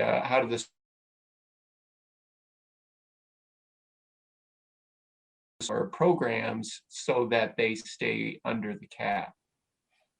And that's by design, the Act 46 required districts to form of 900 students or more. And the funding formula lends itself to systems that are that size or larger. And it really is challenging when a district is smaller. So that's the issue that Sean is raising, is that the spending threshold, the penalty figure is triggered when we break our systems apart. That adds a tax liability. Under our current unified system, the exemption that's created from the old debt protects all of the systems, all the sites from that penalty. Thank you, Frank. Alan Blood, then Jody Normando, and then Tara Castine. Well, I'm confused about this high school stuff. Used to be that we had a local board and we had a union high school board. Was that high school board abolished when this Southeast district formed? Yes. So and would not automatically be reformed, would have to be reconfigured at some later date. So we would not be back in the situation we were in a year or two ago. That's correct. Okay, thank you. Jody? Hi, I just want to comment on one of the unknowns, which there are many unknowns in this proposal. I just listened to what used to be Wyndham Central. I think it's West River or something now, as they their legislators presented to them this last week, because their legislators are really pushing, and I think ours are too, for the weighted study. And the comment that came out of this time was they knew that they couldn't get everything done and it would probably take 3 years to do everything, but they think that they can get for this coming year, right now, they can get the cap pulled off for that 1 year while they're working on this. The penalty. So it's just one of these things another one of these things that we do not know what's going to happen, and the finances and everything else are very, they're not definite at this stage of the game. Thank you. Thanks, Jody. You'll notice that Frank described them as hypothetical, which means less than definite, less than certain. Robin Morgan. Yes, thanks. I wanted to ask basically if the board or Frank could speak about how withdrawal will impact getting loans for the construction project that is planned at Academy School to address their space needs for working with students with individualized education needs. I could speak to that if you like, David. Yeah, go ahead, Frank, please. Yeah, I've spoken with bank representatives, the government banking lending representatives, and the executive director of the Vermont Bond Bank. And they've indicated that after describing the situation to them, that they would need to see the formation of the successor entity being legally defined before they would enter into a lending agreement.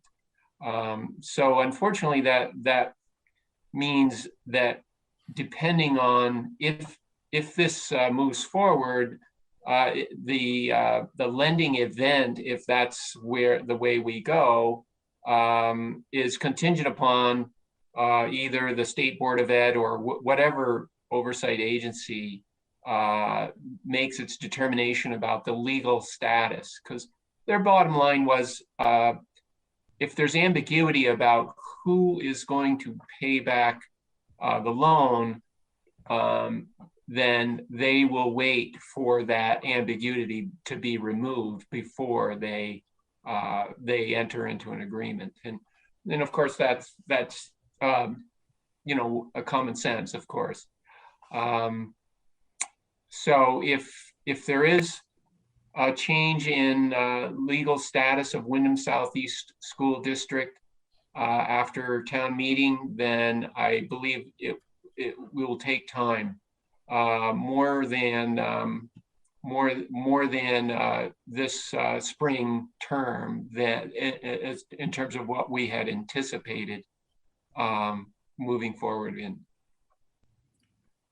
Thank you, Frank. I also contacted the Vermont Bond Bank on the same topic to be really clear about it.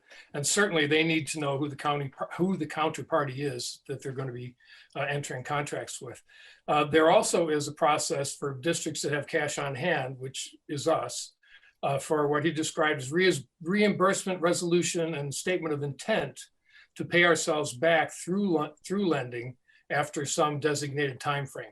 So we would not be closed out completely from being able to go ahead with that project. We could use cash on hand with the intention, with an agreement to reimburse or a statement of intent and a reimbursement resolution going forward. So that option is not closed off, but it would be it would be clumsier for sure. Let's see, Kelly Young. So I feel like there's a lot of anxiety, and based on the short amount of time that this kind of came up, and throwing information at people and no real, a lot of questions about it. So we're talking about some details that I'm gonna try and pull the conversation back a little bit for a couple of questions. So if the towns all vote no, that they want to remain within the same district, then there will presumably be no change. We'd be going on as, you know, essentially business as usual as the district. If there was a dissolution and it was approved by the state, assuming that that would require some time to work out details, does that process allow the 4 towns to decide to reform at some point in the future if they decided that that was what they wanted to do instead? And or if during the period of time that it takes to achieve dissolution, is there a possibility that the towns can decide to stay formed if that's what they desire? I would, the wisest thing would be to refer all of that to our attorney. The one thing I could say is that there tends to be a statute for pretty much everything you want to do. And so you'd have to comply with whatever the statute's required. And frankly, I don't know that it's possible to answer those questions, Kelly. I do think we have some information about that, Kelly. The first question,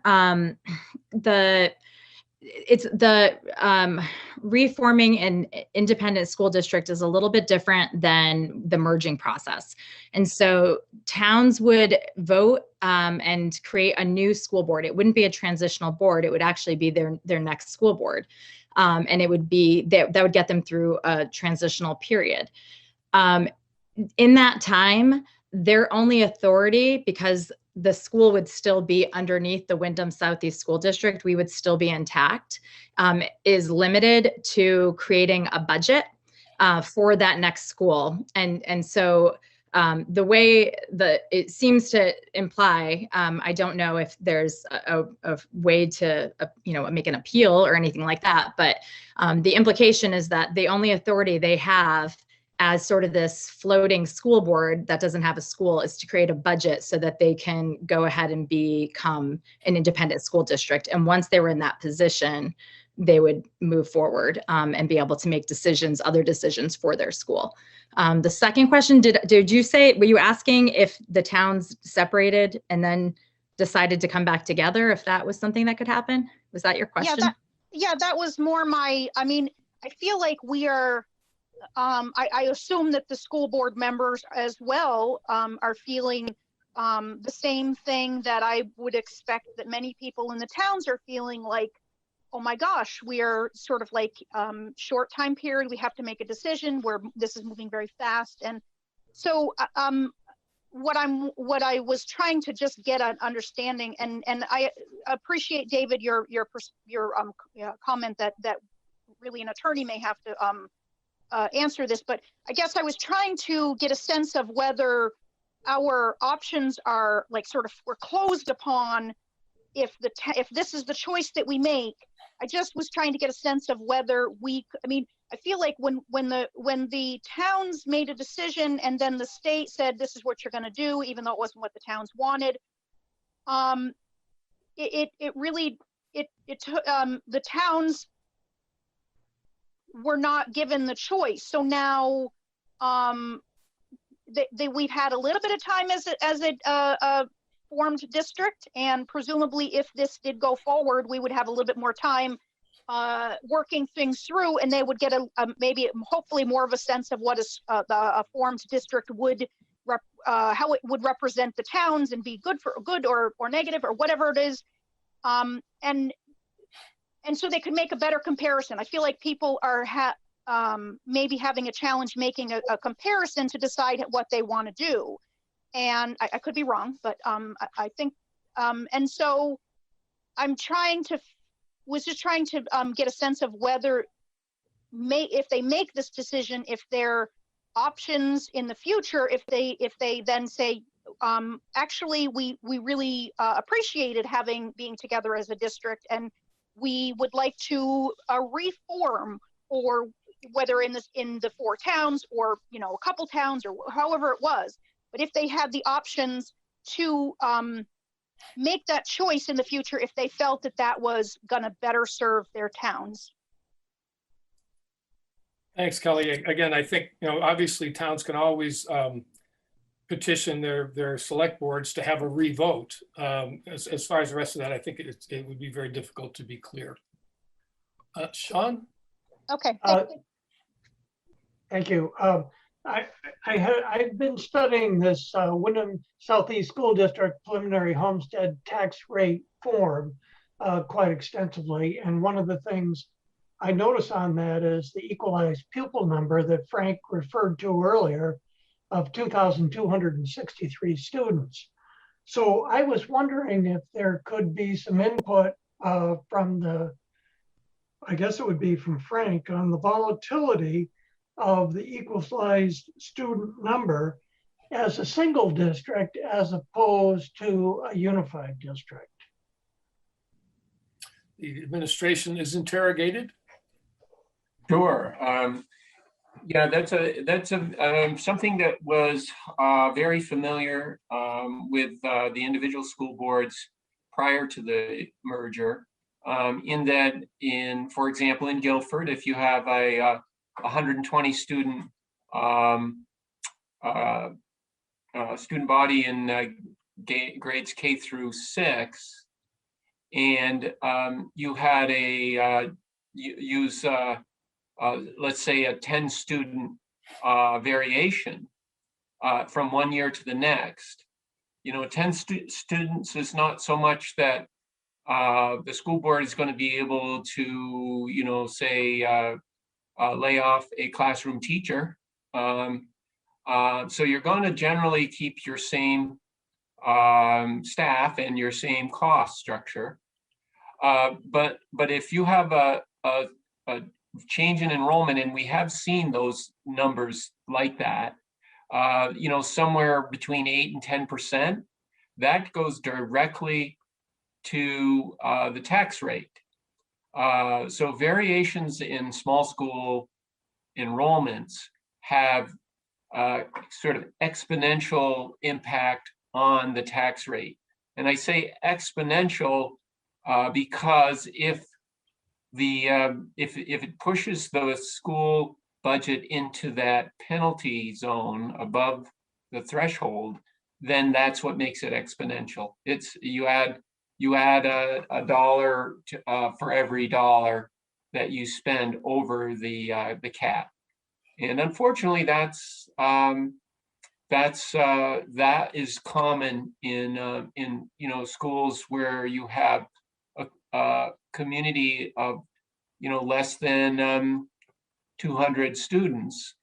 You see those variations from one grade level to another. Most folks that have kids in schools know that in any of our elementary schools, you could have a third grade class with 20 kids and a fourth grade class with just 8 kids.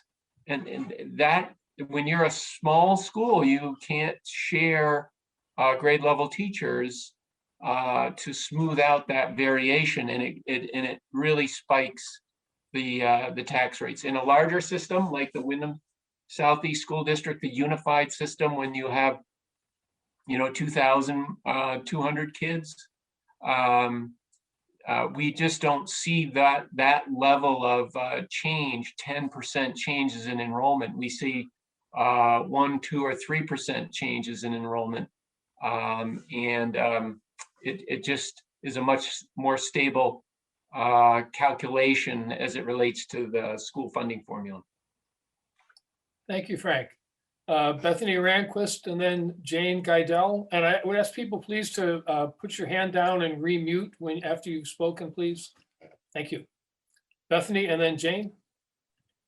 Hi, Bethany Ranquist, Brattleboro again. I have a request that I have yet in any of these meetings to have seen happen.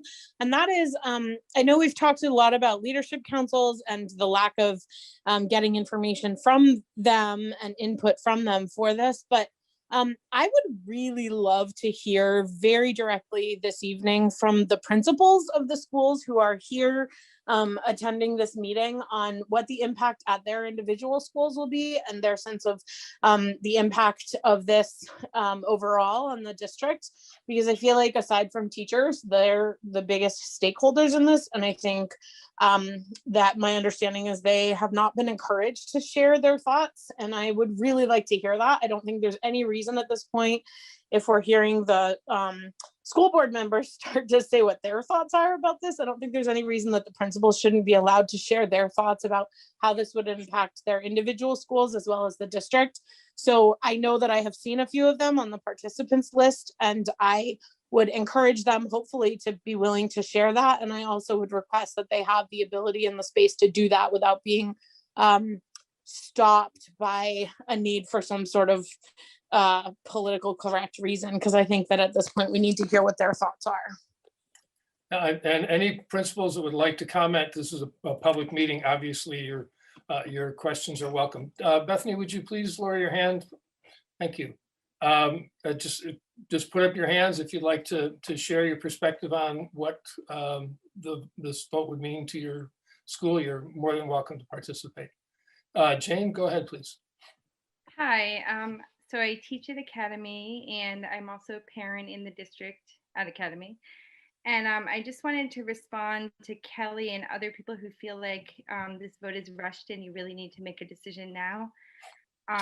And just say, from everything I've heard, it does feel really rushed, and possibly that if we waited, it could be done better in the future, and that there isn't any reason why we have to vote to withdraw now, because doing it now, like you said, Kelly, it's going to be really messy. Like, what if you regret it? What if you want to put it back together again?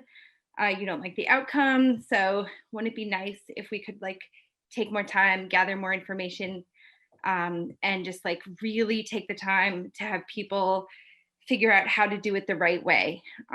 So I know that a lot of people really didn't like it when we consolidated, and I really liked our school board before. And so I understand, but just thinking that you don't have to feel like you need to make that decision right now. And yeah, I guess that's all. Thank you. Thank you, Jane. Robin? I agree with everything that Jane said, but I actually just wanted to raise my hand to let you know there's people in the waiting room. Thank you. I don't, yep, thank you.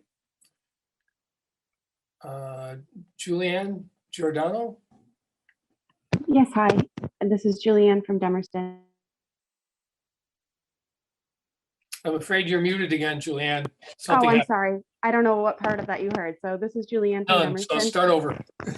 Okay. Can you hear me okay? Yes. Okay. Just going off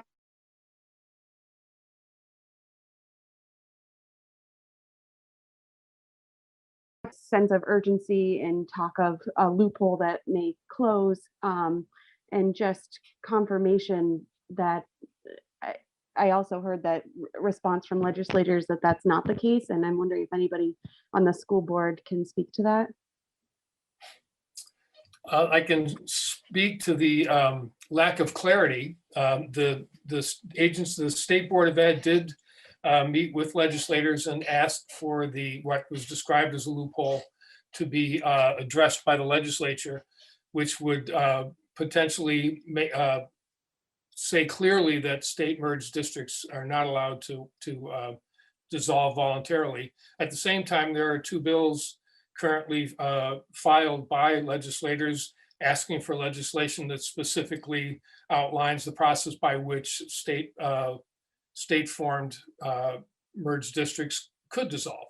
So it's unclear. Alicia?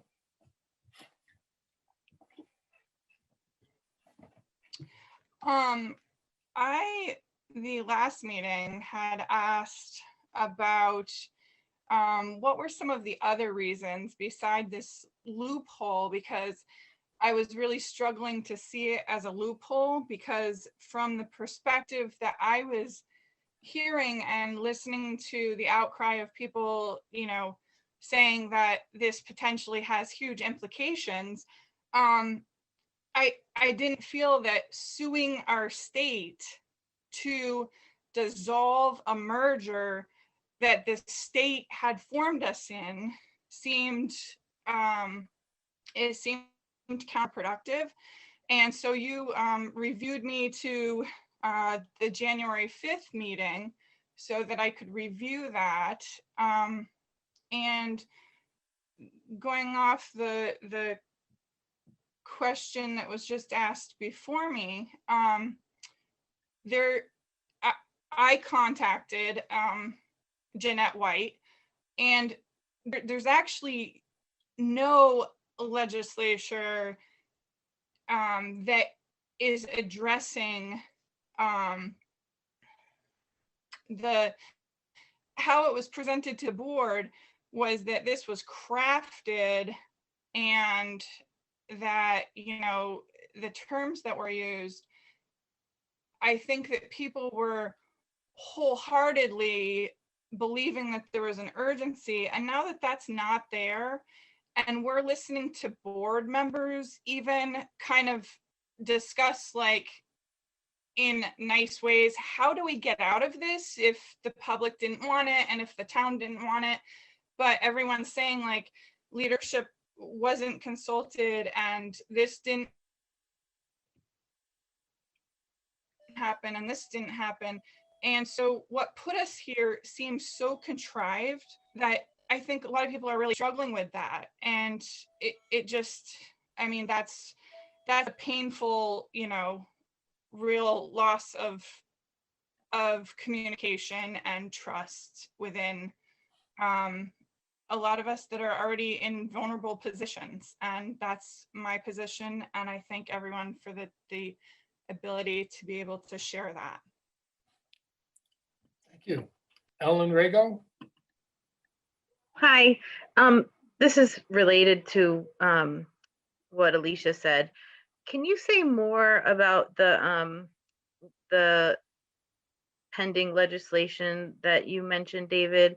I'm curious, you know, what the pending legislation is that would potentially close this loophole. I looked, I didn't see anything, and I just was hoping you could give some more information about that. Yeah, there are two bills, House 180 and House 182. One is submitted by Mike Murwicki of Putney and Heidi Sherman from Stowe that I believe addresses creating legislation to allow state farm districts to dissolve. And the second one, I believe, is just Heidi Sherman from Stowe, and I'm not sure exactly how it's related, but it has some of the same language. So those are the H180, I think, is the one you want to look for. I'm kind of losing track of, I think Tasha Tillman was next, and then Victoria, and then Molly Stoner. And if you have the sharing screen, it moves things alphabetically rather than by the order that the hands were raised. So if I'm making a mistake, please let me know. Tasha, please.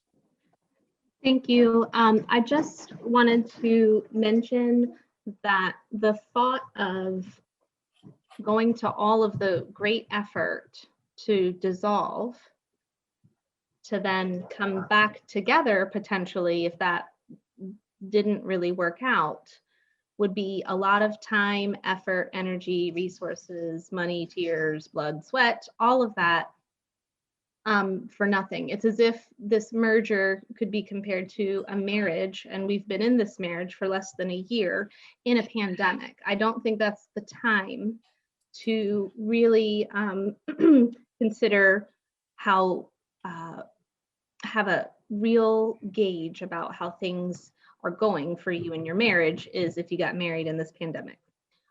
So I just don't see why, when the community is saying we're confused, despite the fantastic efforts of the communications committee, it's difficult to understand. It seems intentionally obtuse. It feels rushed. It just doesn't make sense. Thank you. Thank you.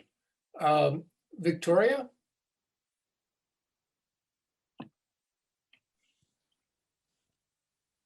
Hi, thank you. Yeah, just to follow on what Tasha was saying, I feel very similarly, and what I would love to understand, and if I've missed this, I apologize, but I'm really confused about how this even ended up on the ballot. I've asked several people, nobody seems really all that sure. So I wonder if you could talk me through that a little bit, and who was involved in that decision, if the leadership councils at the different schools are involved. I'm involved in the BAM's leadership council. I didn't hear anything about it. So I did miss a couple of meetings, but if you could kind of walk me through how this ended up on the ballot, I would love to hear that. Yeah, well, let me just be really clear, because I definitely haven't, since this question is coming up. The way that things get on the ballot of the Wyndham Southeast School District is based on Robert's rules, is the chair puts them there. And having heard from a number of residents, citizens, members of this community, there was concern about doing this. There was concern that there was this one opportunity that would go away. And listening to that and considering it for over a period of a month, I chose, and it's my responsibility, I chose to ask the board, I put it on our agenda to ask the board to deliberate and decide whether they wanted to warn a dissolution, or not a dissolution, a withdrawal article. And we talked about it in open meeting, it's recorded, the minutes are very detailed and complete. And we voted and we agreed to put it on the ballot. We found out that we can't put it on our ballot because it has to be decided by the towns. So we asked that we consult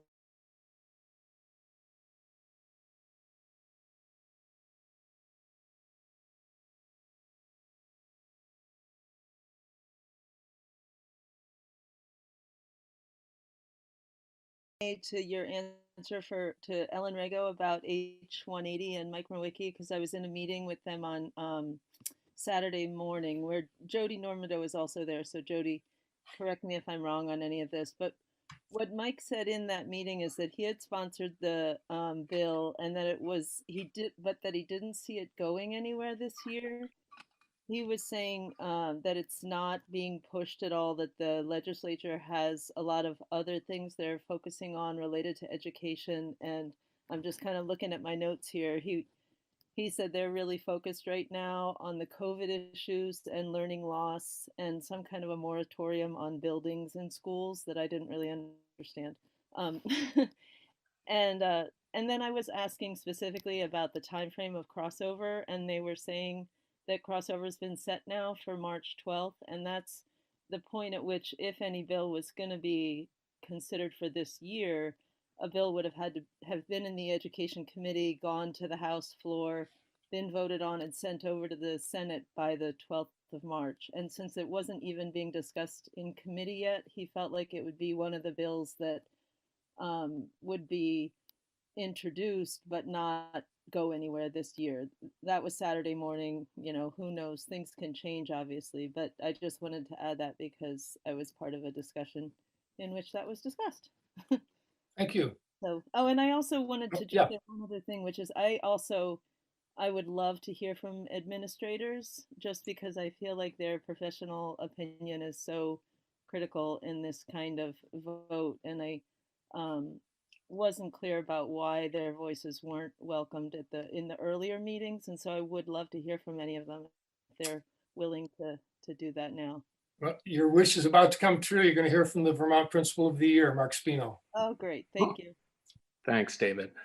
I think Frank has spoken very clearly in regards to the financial implications. In terms of a principal standpoint and a collaborative standpoint, I'm proud of the work that we've been able to do to get us to this point in the school year. We've been a collaborative team and have worked together to develop a safe in-person schools as well as multiple remote academies. And we've done this through collaboration and shared resources.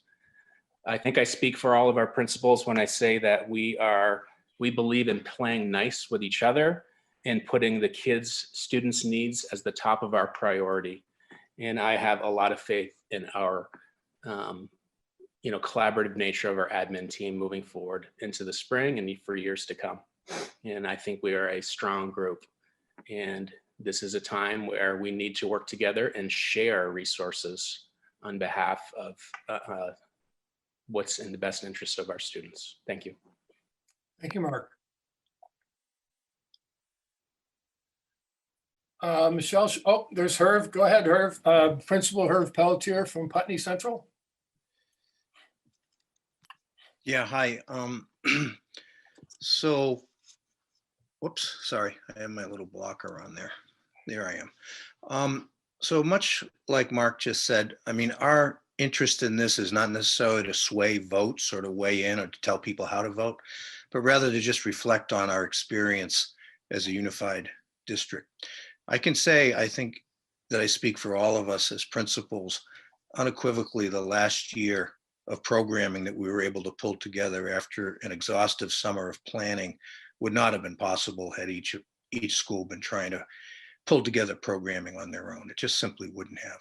We were able to pool resources, share staff, and basically create two school systems out of one. So we have full remote opportunities for kids, and we also have been able to have a various array of in-person hybrid instruction. So those are really big pluses in my book as far as the collaborative nature of it. And I just want to throw a shout out to Andy Skarzinski and Andy Pachuli for both working triple overtime to pull us all together as a group and make things possible. Thank you, Herv. Julianne Egan, principal of Dummerston School. Thank you. Yes, I'll just echo Herv and Mark's sentiments. I would like to add, and I think they alluded to this, that this experience since March for schools has been for everybody from classroom teachers to support staff to facilities crews to admin assistants. I mean, the list goes on and on. It has been the most professionally challenging experience of our entire careers. I can say that for everybody. It has been, it's been an honor to do it. It's been amazing to see the work that's been done, and we are so proud of our students, and we've been able to work in collaboration with families. And it's breathtaking, really, but it has been exhausting. It's really because of our ability to come together and the interdependence that we've developed and that we have been able to capitalize upon, that I feel like has really allowed us to serve our students well during this time and as effectively as we can. So I just wanted to acknowledge that. I think that's just an important, I know other people have said that tonight, but that's just very important context.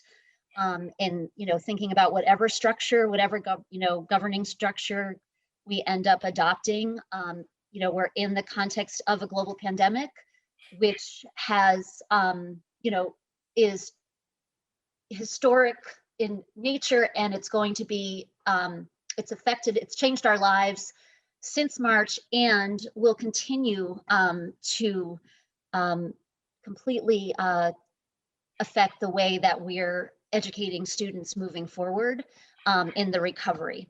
So I just wanted to add that. Thank you. Thank you, Julianne. Kelly, principal of Academy School. Hi, thanks. I wasn't really prepared to share either, but I do just want to echo the sentiments of my colleagues and really just make sure everyone understands how collaborative we all are as an administrative team. I think for years we have been, but we are now stronger than ever in terms of our collaboration. We meet as a team of principals several times a week. We talk about the challenges of running a school during a pandemic. We celebrate the small victories that we have when we get over the hump of, trying something new or planning for a new semester or a new schedule for the 8th time this year, something like that. We've been able to share resources. I know others have spoken about the remote schools, but those really wouldn't have been possible without the merger. I think that there could be potential for more shared resources once COVID is over. It's hard to say, during COVID what that is, but one example could be after school programming.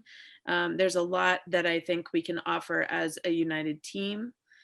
I also don't know that we've had the full time to explore the fiscal savings that the merger could provide us. And putting the dissolution question on the ballot so quickly didn't really leave us time to spread information to the general public. I realize how polarizing this issue is, and that's the last thing any of us want or need right now, is to cause stress or worry to our community members. But it was really hard to be asked as a school leader to speak on this issue without having time to prepare factual information. It's just, there's so much to it, and I don't want to get it wrong. And, I have an opinion as a parent and as an educator and as a taxpayer, but I also think it's my civil duty as a principal to really be factual in my education of my families and community members of my school. And in this time, I didn't feel like I was able to do that. And that was what was hardest for me, was just to be asked by people who trust my opinion to not be able to really speak as an educated person about it. So I appreciate all the work that the communications committee did in preparing that document. It's really well done. I just wish we could have kind of worked together on it sooner so that we could have spread it a little bit more widely before the town meeting day. Thank you, Kelly. Mary Kaufman, principal of Oak Grove.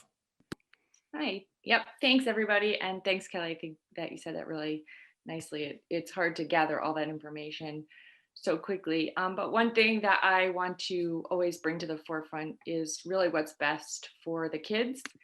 And I think it's important that we focus on making decisions that are going to benefit the most kids as possible, all kids, I should say, and also our staff. I know our teachers have been working incredibly hard this year, more so than they ever have had to in past years, but they've been working in different ways. And they've also had opportunities to come together and work with teachers and folks from other schools that they haven't had the opportunity to do in the past. We've seen a lot of benefits come from the collaboration that we've been able to do as administrators. And I can imagine that can continue as we move forward. And I wouldn't want to see that end too shortly. So I appreciate the opportunity to speak now. And I do appreciate hearing, that people want to hear from principals. I think that we can offer a different insight into what's going on in the schools. And it's also important to hear from our teachers and students whenever possible as well. So I think we've worked really, really hard this year, and we will continue to work really hard for the kids that we serve and for the families in our communities. And I think it's important that our community know that we're in this for the best interest of our kids, and we will continue to do that no matter what, but it's been nice to be able to do it together. So thank you. Thank you, Mary. Keith Lyman. Yeah, hi. I just wanted to thank the chairman. I'm sorry, I didn't mention that you were the principal of BAMS, the middle school. Thank you. Thank you, David. Yeah, I want to echo my colleagues' comments. I just wanted to quickly share a story, a specific example of how the consolidation has helped with some flexibility in the pandemic. For example, Dummerston and Putney students staff worked with our staff to provide all the online remote and fully remote instruction. We call it Team Felix. And so Putney 7th and 8th grade students and Dummerston 7th and 8th grade students who are fully remote meet with our teachers at BAMS and with our kids. So the three schools kind of have an online middle school all together. And I think that would have been really difficult to do if we were all in separate schools, but it worked really well with the consolidated district. And Afraid schools we're and losing provide you. that opportunity for our kids. Great. Sorry. I guess my internet's unstable. I apologize. It's okay. I think we got most of it. Thank you. Yep. Thank you, Keith. Ellen Rego. Hi, Ellen Rago again. Yes, I am not a principal, but I am a teacher at Dummerston School. Julianne Egan is my principal. And I think that what I'm hearing from the principals is really connected to the way that I felt when I first heard about the possibility of this. The fact that this item was on the ballot, which is just like, I am doing absolutely all that I can. I am working as hard as I can, and I can't work any harder. And so what that means to me in the context of this item being on the ballot is, you know, Julianne Egan covers lunch breaks so that teachers can have a break. She delivers lunch to us.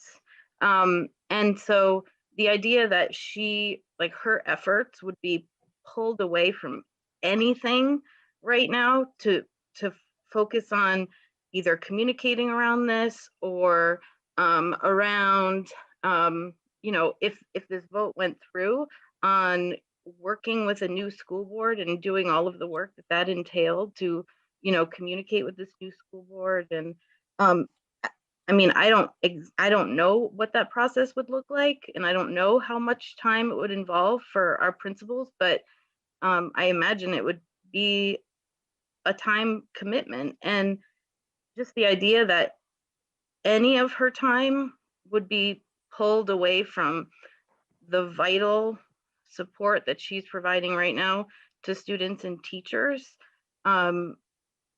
is just unthinkable. I mean, it's hard to communicate how hard we are all working and how connected that feels to these ballot items. Thank you, Ellen. I don't see any other hands. Michelle, do we want to continue along on I think we have another page? Sure. I think we have a couple. Yeah. Okay. I think we got through the tuition students. Yep, we're on to the next. What would the school boards look like? This is a little bit easy. Okay.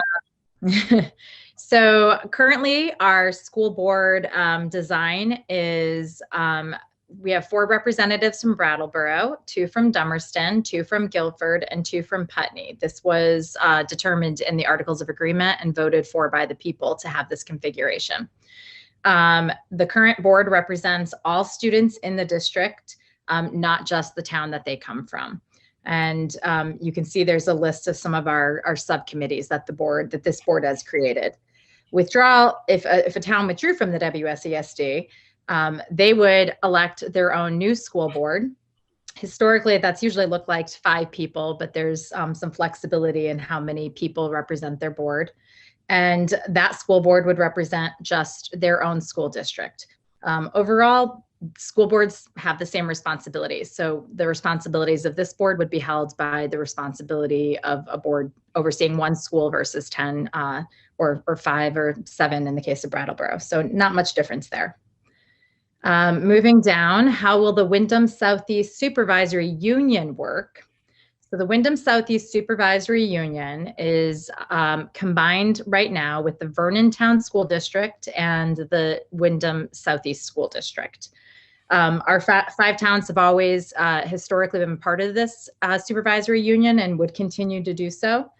And these services would not be changed. Each school district would be responsible for paying a proportional amount to what they use of the services. And the general departments that are covered under the SU, the Wyndham Southeast Supervisory Union, are administrative offices that come out of central office, our superintendent, technology support, curriculum, that type of stuff. Centralized coordination of school bus contracts, so transportation, food services, Office of Diversity, Equity, and Social Justice, and our special education services. Any questions on this page? Okay. We've gone another hour and 3 minutes, so we'll take another 5-minute break. We'll be back at 8:29 and we'll go silent until then.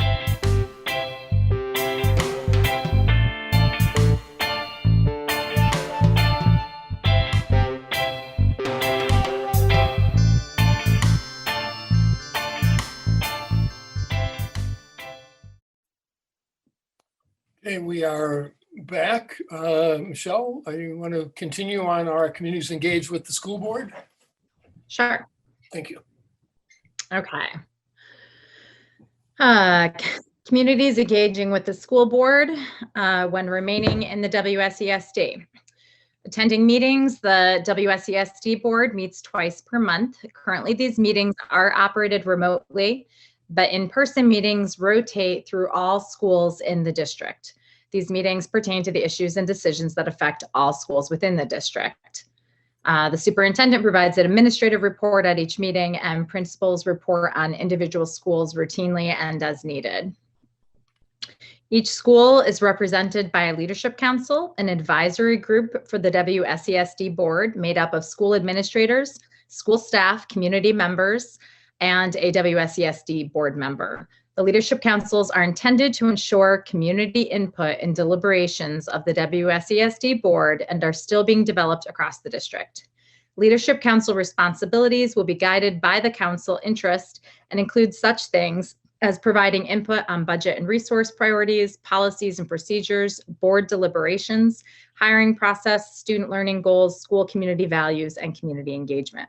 The school budget is presented for approval by voters of all 4 towns at an annual meeting held independent of the town meeting day. In a new established local school district, attending the school board meetings historically have always been held twice a month. In-person meetings of that school board would take place in a building within that school district. The newly formed school board would focus on issues and decisions that affect the schools in that district. This could include administrative reports from the superintendent and town principal or principals also. The newly formed school board could determine the continuation of the leadership councils. The school budget is presented for approval by voters at town meeting. And if any town is approved for withdrawal from the WSESD, the withdrawing town would not have representation for any schools outside their newly formed district, such as middle school or high school, if you're one of the outlying towns. Any questions? Move down. Okay. What would differ in resources available to students and staff in a merged or separate district? So obviously no changes as if nothing happens. If a town withdraws or there's a dissolution, there will be changes to how teachers are contracted. Educators are employed by the school district they work for and must be contracted separately when employed in multiple regional schools. Partial employment in multiple regional schools can be cumulative towards full-time status, although not guaranteed and subject to changes in district needs and budgeting priorities. If a town withdraws from the WSESD, the affected district would be required to negotiate options for educating students in grades not offered by their school district. All school districts in the state of Vermont are responsible for providing a K through 12th grade education. All courses and programs at WRCC will continue to be offered free of charge to area high school students.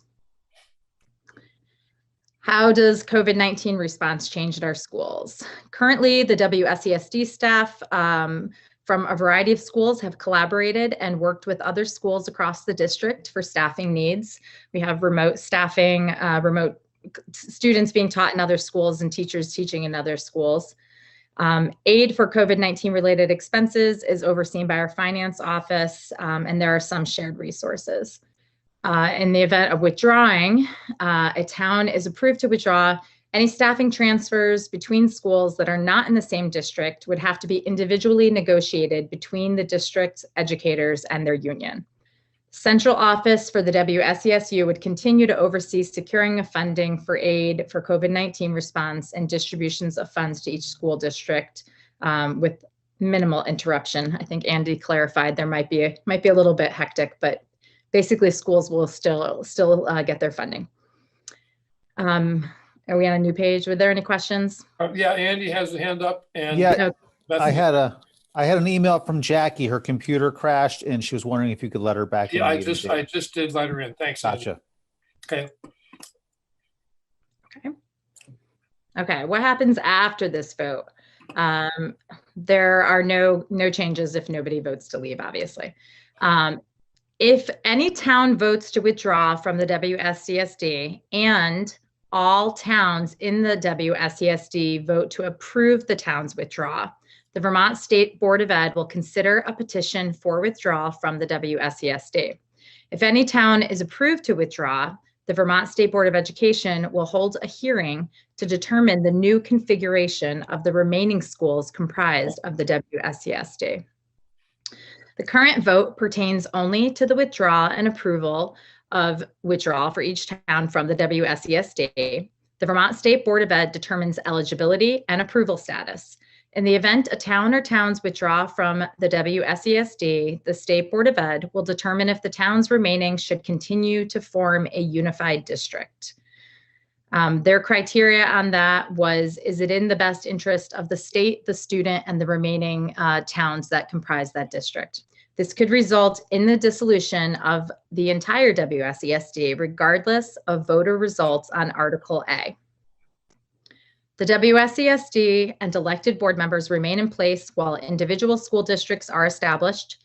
Any town subject to redistricting will elect a new school board to oversee the transitional period of separation, and a budget approved by voters must be established before a district can be independent. And just that final sentence, people are wondering if we've been forced to merge, basically, can it happen again? Again, we can't predict the action of legislators, but they do have the authority to create, merge, or dissolve school districts. Okay, thank you. So we are back to the unshared screen. I can see many more people. Any questions, further questions on the warned articles?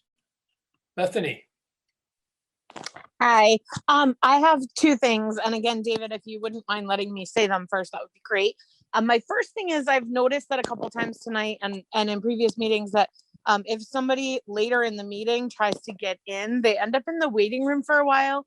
I just want to make the strong suggestion that in other large Zoom meetings I've been in, it works really well to have somebody other than the person who's leading the meeting be in charge of the waiting room. And that way they can get in really quickly. Because David, I know you're doing a lot right now with, hand raising and leading the meeting. So having another board member take that on might be really helpful for making sure people don't get stuck in the waiting room for 10, 15, 20 minutes and missing the meeting.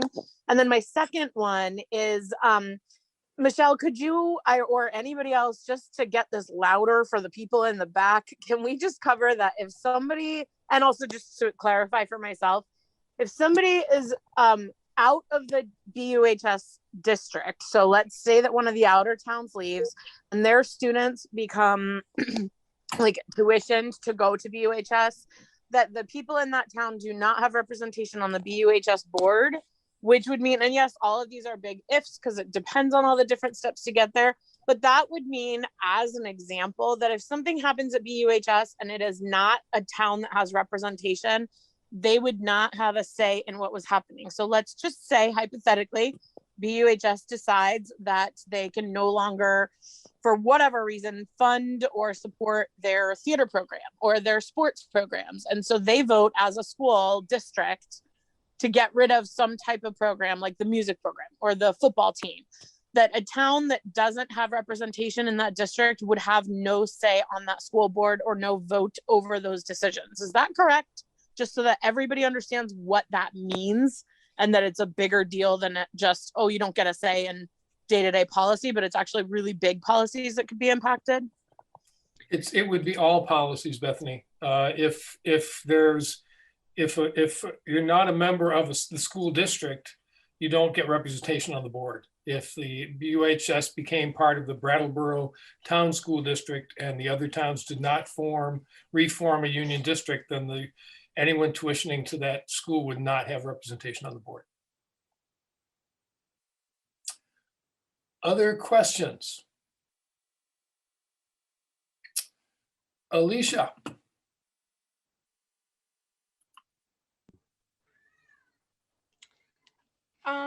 Yeah, I might have missed which page this was on, so I'm sorry to not have specific on that.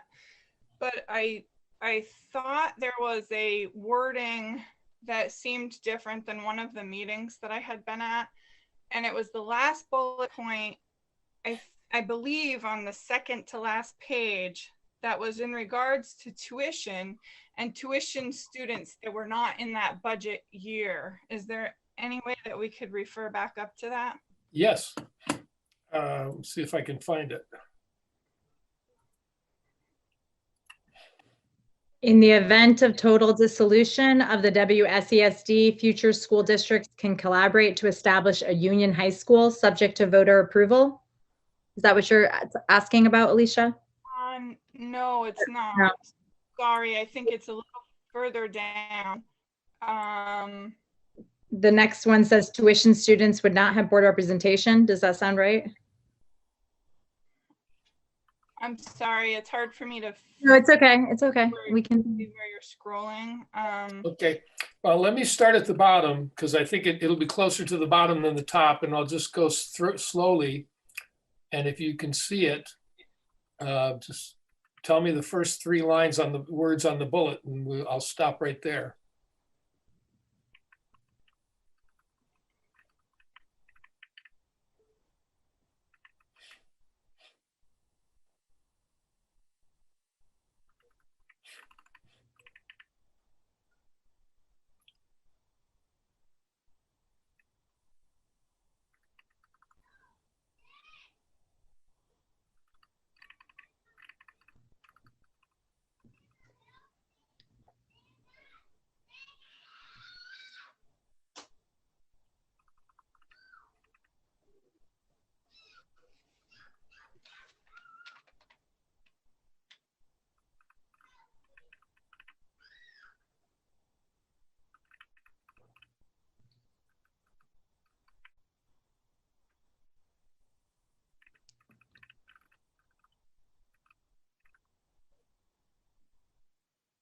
David, I wonder if it's on page 2.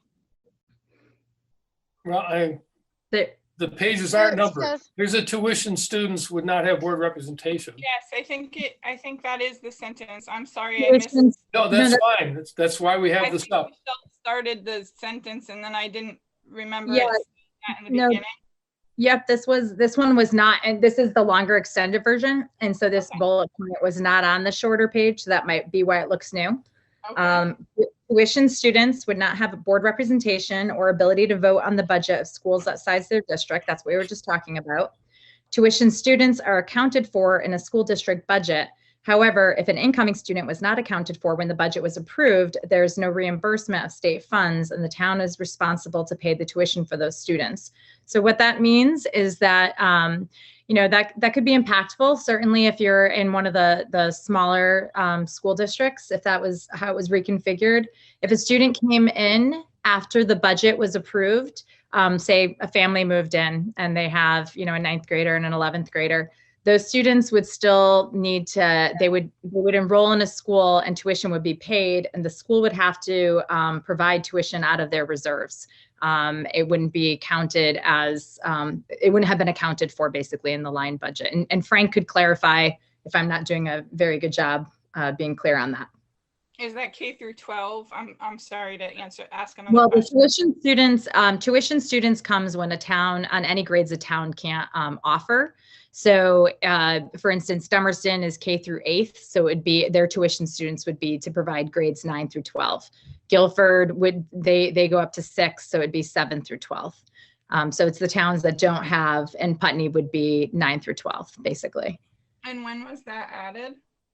So the short form was trying to condense the most significant bullet points. And so everything came from this document, but it's 2 pages instead of 6. And so this was always on the long document. We just were trying to not be too redundant and confusing and get to the points, certainly, especially for people who don't have students in the schools, so that it was more, a more blanket description for people, all stakeholders, not just people who are really invested in the school operation. So that's why we did a shorter form. 6 pages can be a lot of information to read.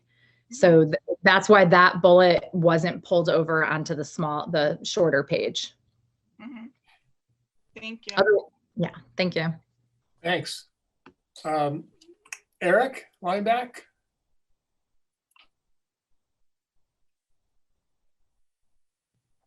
Yes, hi. Can you hear me? Yes. Okay, thank you.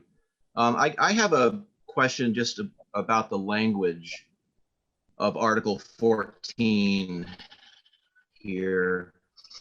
I'm reading this and I'm seeing the word authorized. And to me, it's not clear that this vote actually is saying that we are voting to withdraw from the district. We are authorizing the town to withdraw. And I'm not sure, again, whether the select boards get involved in this, but if that's the case, and this is not compelling or requiring the town to withdraw, and all it says is we're authorizing this, then, and also there's no time limit here. There's nothing about timing. Doesn't that mean then that if a town were to vote to authorize, or if the voters of a town were to vote to authorize the town to withdraw, that the town would ultimately not necessarily have to withdraw, could take time to consider this, look at all the facts, debate the pros and cons, and 3 years from now, make a decision? I'm not sure who can answer that, but that's how it's written, and that's how I'm reading it.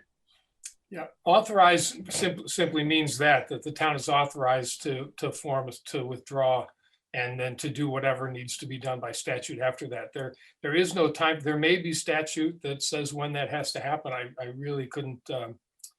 I think that probably this because it's unprecedented, the State Board of Ed would have to make a determination, but someone in the town would have to schedule meetings and schedule elections and go through that whole process. I don't know that there's any time restriction at all. That's just not information that we have. So what I'm hearing then is that, again, if a town, I'm from Dummerston, let's say Dummerston voters, this Article 14 passes, that does not necessarily mean Dummerston is going to ultimately withdraw.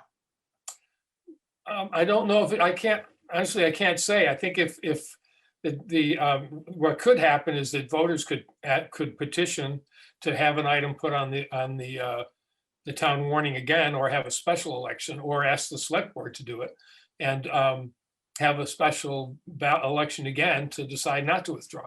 But as far as what happens after the vote to the authorizing the withdrawal, is that I'm sure there's some process in the state that requires you to set up a school district. I can't tell you what it is. I'm not sure if Andy or Frank or anybody else have more clarity on that. It hasn't come up. Well, I believe, the statute 16 VSA 724 refers to steps that have to be taken. And so once the vote's certified, we would have to transmit that to the Secretary of Education, who would relay it to the State Board of Ed. They would determine when those boards would occur. But I think, it sounds like, there's really nothing in statute that would indicate that there's a timeline, but it doesn't really indicate that they can just shelve the vote either. Michelle, did you have I saw your hand for a second. Andy pretty much said it. I was going to say the statute basically does say that the votes would be certified and then sent to the State Board of Ed. So, in that reading, that to me sounds like it's a process that once it's started, it keeps moving. But it's a good question to ask your select board to clarify at your town info meeting. Yeah, I will do that tomorrow. I just, and maybe that language comes from the statute itself, But again, authorize to me simply means allow, provide the ability to withdraw. It does not necessarily say they must withdraw. That's the language that was that our attorney provided. So, yeah. Thank you. Okay. Yes, thank you. Further questions?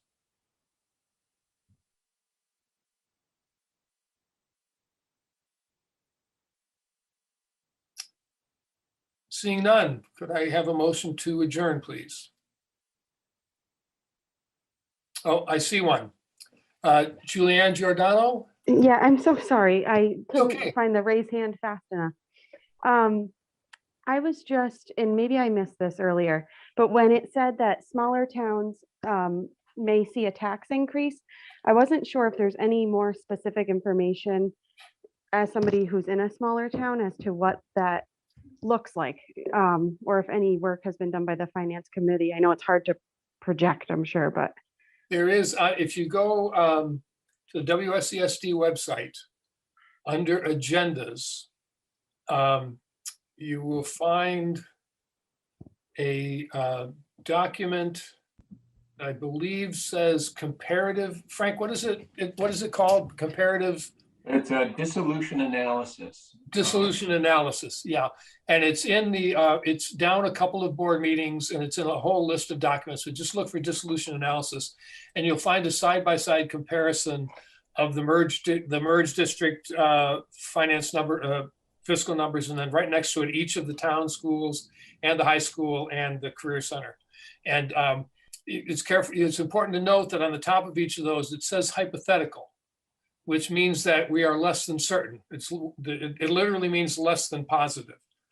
But based on numbers and based on the numbers that are used aren't certain, but the model compares what would happen. So the relationship of the results is you can be pretty confident that those relationships happen.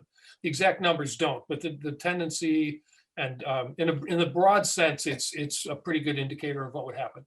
But again, it is hypothetical. We couldn't, we can't say here's what's going to happen as a board because we're not certain. So we can't say things we're not certain about. But that analysis has been done. You could just be able to find it fairly easily. Can you repeat what that is? Say that I'm again? sorry, I was just saying it was under the February 11th meeting. It's under the agenda, February 11th, because I couldn't see it either. Yeah. February 11th Finance Committee. Okay. So that's something we can maybe just look at real fast because it's really hard to find on our website. I'm still digging. It's under agendas on the WSCSD website. Maggie Foley? Along the lines of what Michelle just said, I wondered if maybe Frank could just give us kind of the top line estimates per town for an increase, because I do think some of those kind of financial documents can be overwhelming for people to read and understand. That's certainly true. This one is actually fairly clear, but it is a lot of columns and numbers. Frank, do you have those projections Sure. in a simplified form? Yeah, I'll just share my screen. Sure. Yeah, I think you're still able to. Yep. Okay. So I have it on the website. Let's see. This one looks like my spreadsheet.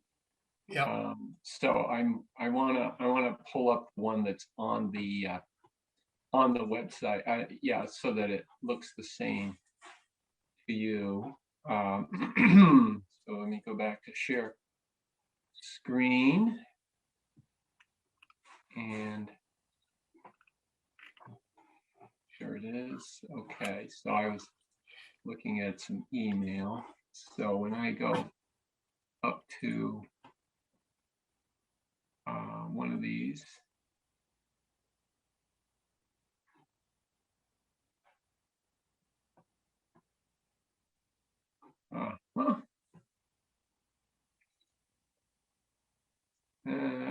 I have it open. There we go. Yeah. February 11 and dissolution right here. So there it is. And so here's the document. this was reviewed with the Communication Council and the Finance Committee. One thing that is a just general point of reference, here's our proposed tax rate for the fiscal year 22. Frank, can you make that, is it possible to make that a little larger? Yeah, I think so. I'm not sure it's too small for everybody, but yeah, that's way better for me. Okay. Thank you. Yeah. So, so just a point of reference. So here's our $703 that we talked about for the proposed budget as it relates to the alternative, this potential withdrawal or dissolution. But as a baseline, here's our $703, and then here's the history back when we were separate districts, and the average of us when we were separate. We became a unified system in FY20, and you know, notable here that this $703 is the lowest tax rate when we compare it to the averages over the last 7 years. But more to your question, what we did was we took the $52,103,000 that is the proposed budget, and we identified each of our sites within the $52,103,000 unified system. So, you know, we're using actual numbers that are being proposed.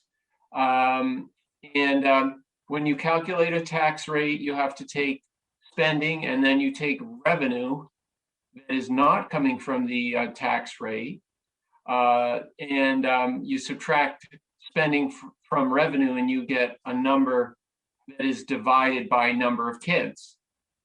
So it's just those three numbers that we broke out into the individual sites, school sites, so that we could develop these hypothetical tax rates. But it's important to note that it's coming from an actual proposed budget that's been approved by the school board, actual revenues that are identified to fund in part that budget. The difference between this 52 million and the 8 comes from the tax rate. And there's the actual kids that we're using. So in every case, we've identified spending, revenue, and kids, and then we just plug it into this school funding formula, which is shared in the town report, you know, and this would be across the state. This is the format that the state requires us to present. So here's our unified system. Again, the 52 million, the 8 million in revenues divided by 2,263 kids is the 19,000, and here's that $703. So again, that's our baseline. And then here we go into these hypothetical groups. I think the questions seem to be more interested in the smaller towns. I can come back to each town, but there's the Brattleboro High School in Brattleboro Town. Here's the Dummerston School. So this is the Dummerston's part of this $52 million proposed budget.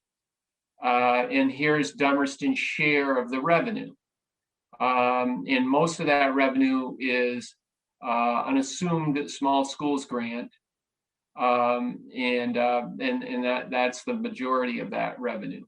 So spending minus revenue equals a net number divided by 149 kids in the Dummerston school, pre-K through grade 8, and you get a number. This is just the school funding formula. There's not a lot of assumptions here. 21,000 per kid. You know, and again, that's 3.1 million divided by 149 kids is 21,000. Here's the issue that we were talking about earlier. You have the state setting the threshold that Sean Murphy had asked about. They set that every year, and they say, well, if a school board and a town approves a budget of greater than threshold, then this is the new money that comes into play that does not exist over here. You see, over here, there's no extra penalty money over here. But in this scenario, there's $2,000 of spending over the threshold. So they don't say we're just going to tax you on a $21,000 spending. They're going to say we're going to tax you on 21,000 plus 2,000 to get to this 24,000. That's where we see a substantial increase in taxes. So the tax rate is a simple calculation. It's spending per student, in this case 24,000, divided by this yield number that they set. The legislature sets that every year. So 24 divided by 11 is 2.1. That's your tax rate. That's how it works. That's the math behind it. So obviously that's a big increase over $1.70, our current unified tax rate. But this is just the pre-K through 8 figure for Dummerston. It's less clear, as you've heard from the presentations tonight, as to who's going to pay for the secondary and how is that, how do students access secondary. But under the old rules, if a union high school was reformed, so we know that's unlikely in the first 3 years, but if it was reformed, then the state law brings in a calculation of a weighted average of the two tax rates. So if we go through the same calculation for the high school, it computed $1.63. And if 30% of the Dummerston pre-K through 12, so 30% of the students, meaning only grades 9, 10, 11, and 12, if that represents 30% of the Dummerston student population, then you get 30% of $1.63. And then that would leave 70% of students at the higher $2.11. Okay, so you can see right off the bat that's going to be a problem when we get three kind of forces that drive up taxes when we split schools into small pieces. One, we lose the exemption from debt. This 19.3 does not create a penalty because we have an exemption from old debt that says, yeah, the state did not want to disincentivize capital improvements for creating good learning environments for kids. So they do not create a penalty.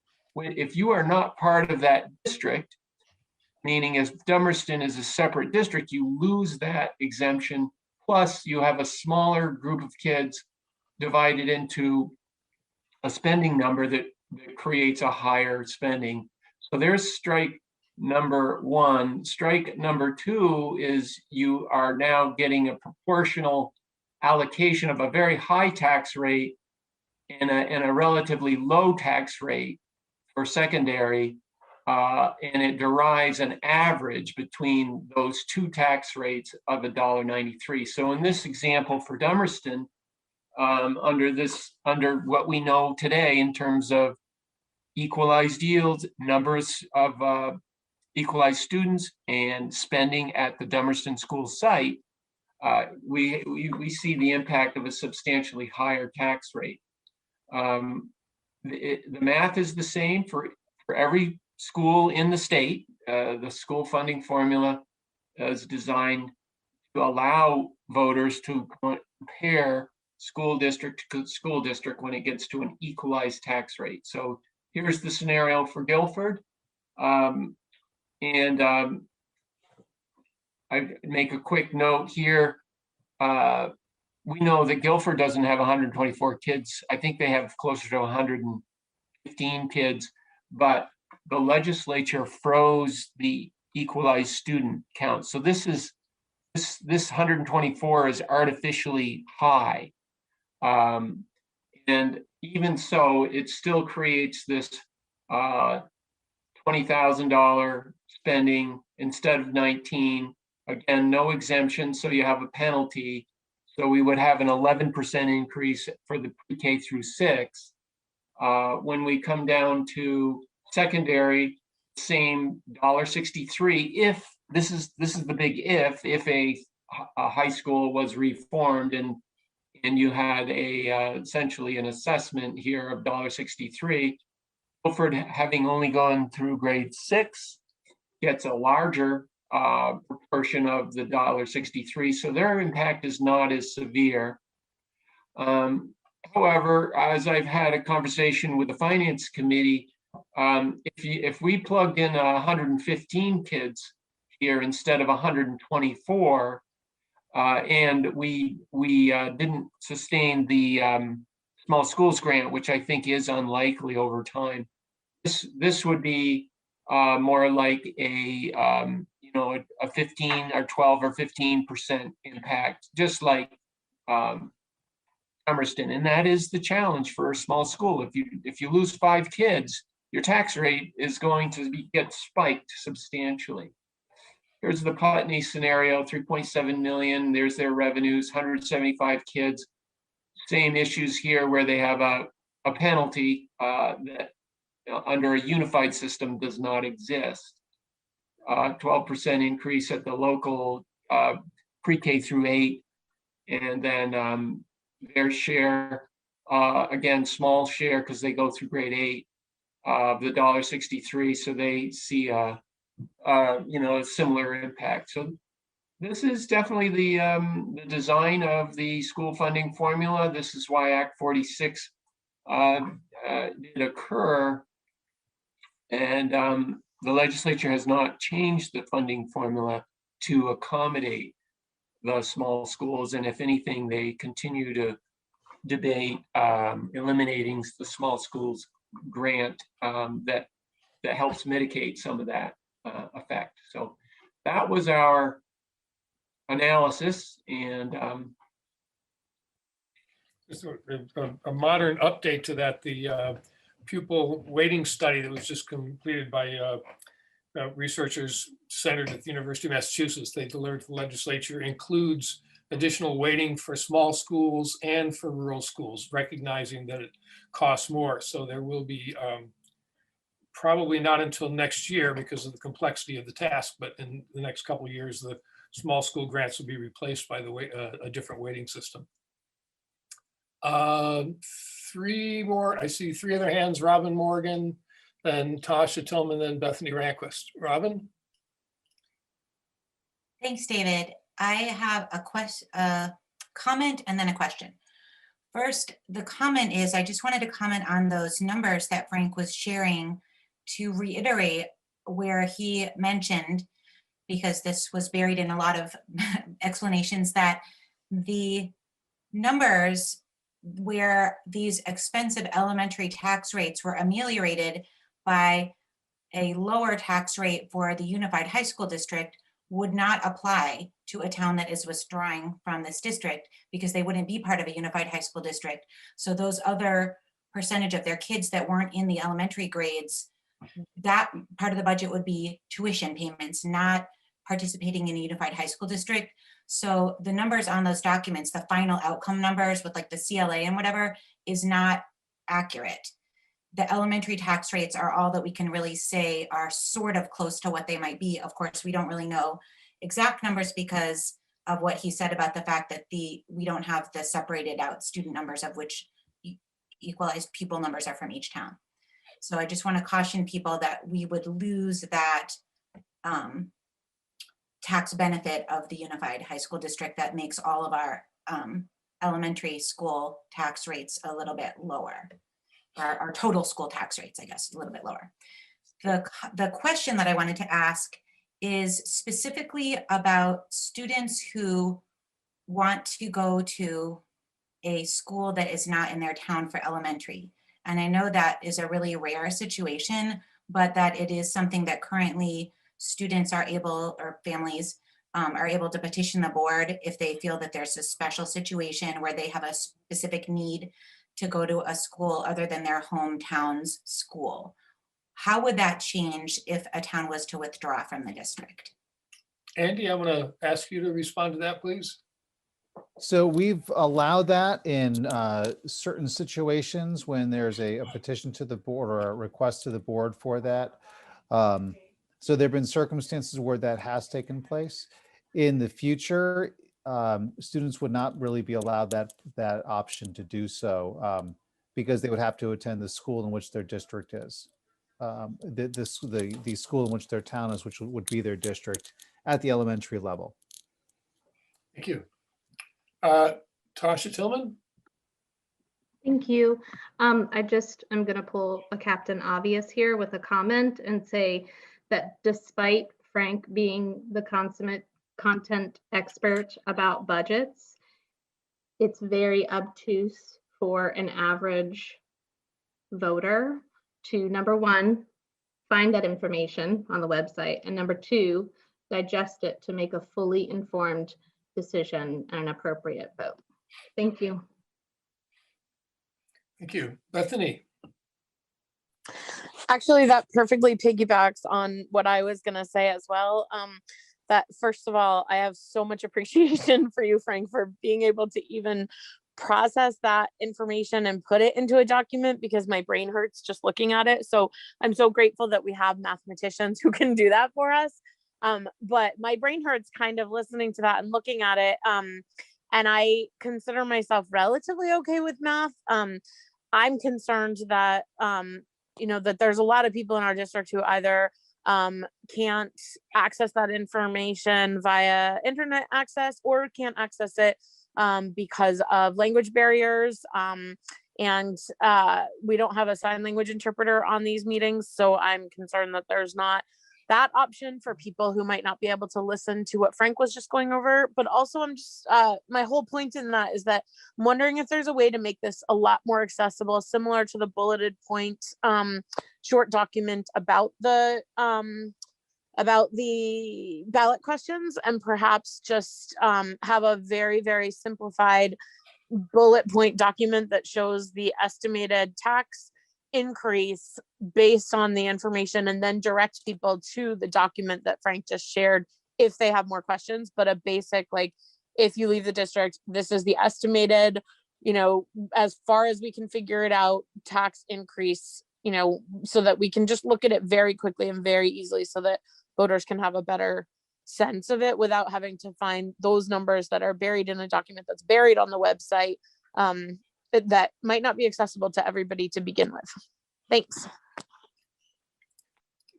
Ellen? Hi, this is actually Emily Marker, Ellen's wife. And I'm a parent to two Dummerston students. My wife teaches at Dummerston and I teach at Academy School. And I have a couple of questions I'd like to clarify.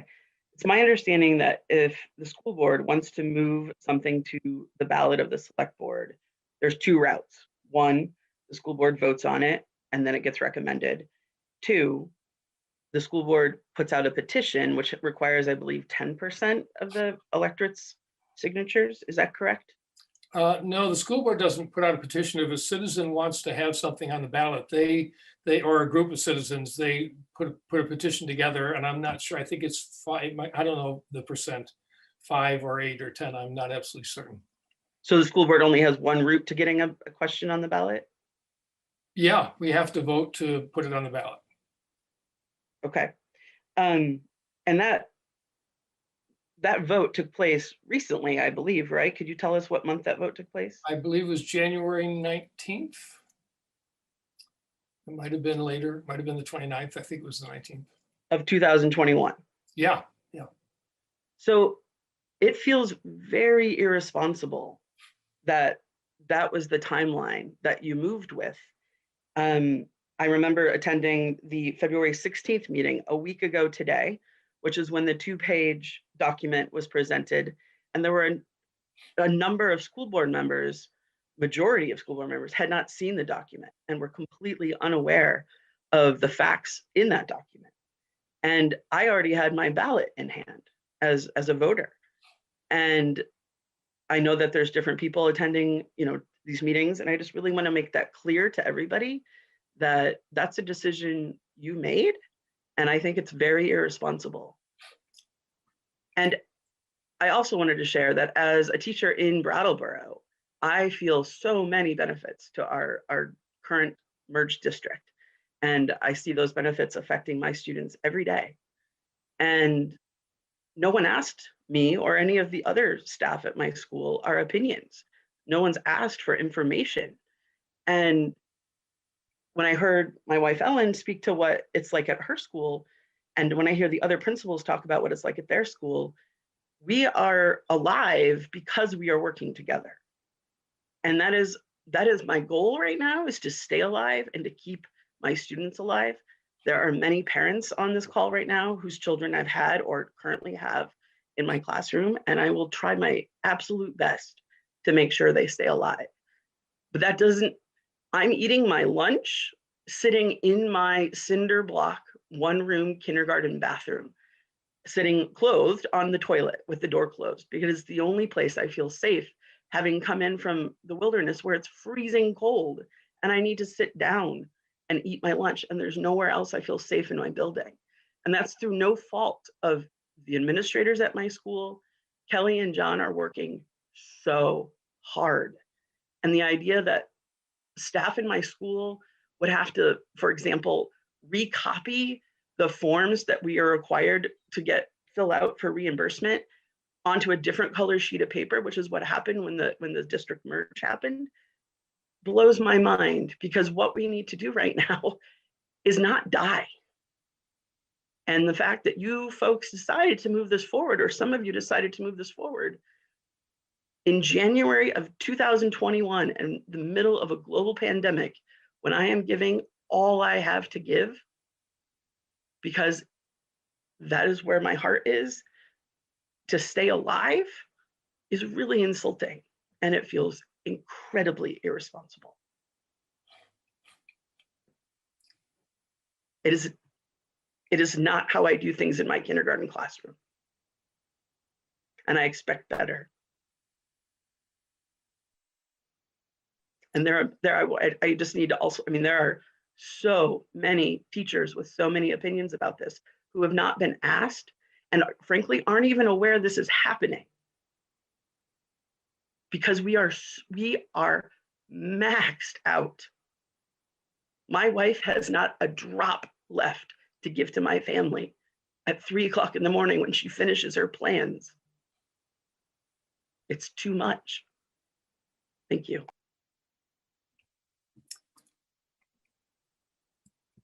Any other questions?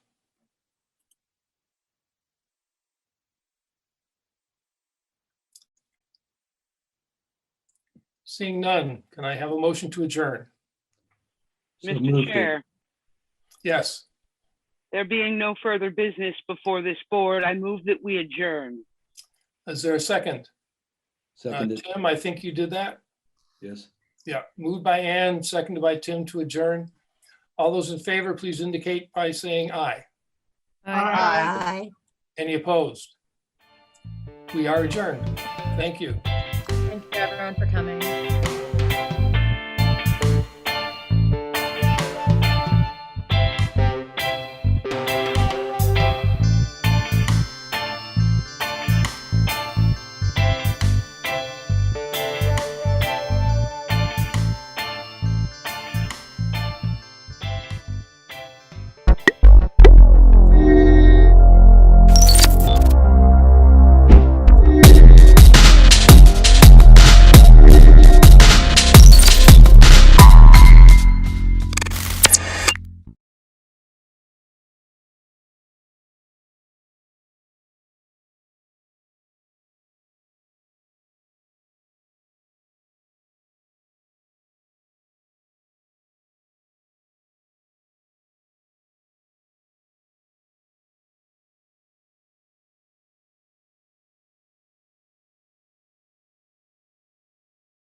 All right, it is 6:30. I'm going to call this to order. Looking at this agenda, I think we're going to be together for a little while this evening. So welcome. Today is Tuesday, February 16th. Happy Mardi Gras, if that's a thing.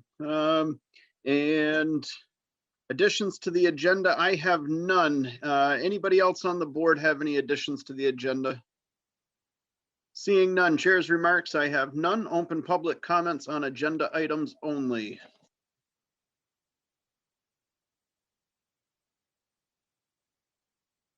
Seeing none. Guests, we have quite a few people here this evening. Wendy, have you seen all of the names that are here? Or do you need me to?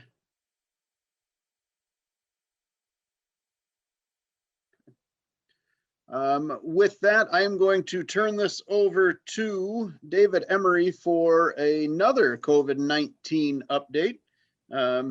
Chief, the floor is yours, sir.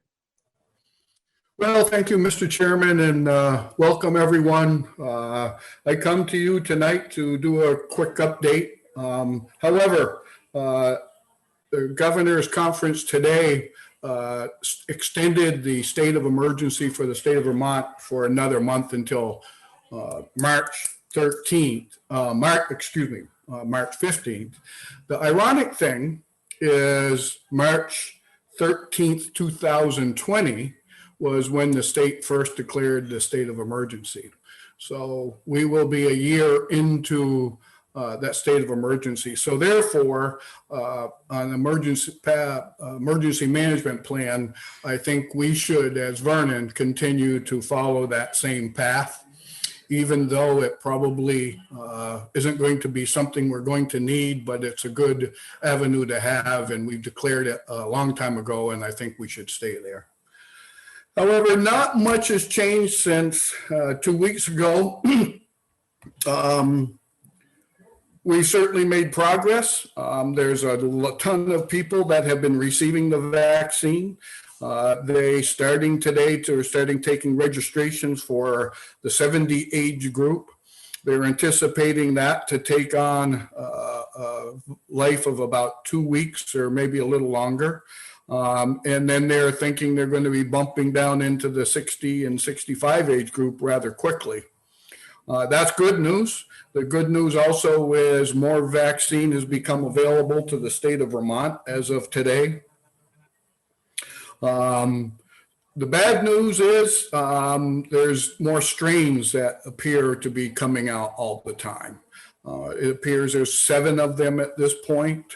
And unfortunately, the scientists haven't been able to quite jump on all of that. They're still waiting to see if the vaccine that we're presently using is going to be able to take care of all of the strains. It appears that it is, or it may, they've talked about maybe a booster down the road. But the good news is the cases in Vermont are declining, with the exception of a few counties that have had special things that have taken place, and they're attributed to a couple of places in Bennington and Rutland County. So there's some question about that. And if you've seen the news about double masking, so the recommendation is if you are going to be in a high risk area, double masking is certainly appropriate to do that. More of the information is to make sure you wear it correctly. You can't wear it under your nose. That doesn't prove to be too effective. It's going to be over your nose. And somewhat of a seal around your face. And I know that everyone that wears glasses said that is quite a pain because your glasses fog up almost immediately. But so the double masking is recommended if you're going to be in that type of environment. But the single mask, social distancing, is hand washing is still the imperative thing. That's still where we're at. There is some light at the end of this tunnel, and things look like they're going to get better. So that's about all that I have right now. Mark Snow is with us tonight, and I think I'll give it to you, Mark, if you want to. Hi, everyone. Thank you, Dave. Just a couple things to add. I would like to encourage people to go to the healthvermont.gov/COVID-19 website. That website provides the most accurate information throughout the state of Vermont. On that website, people can also make appointments to receive their vaccinations.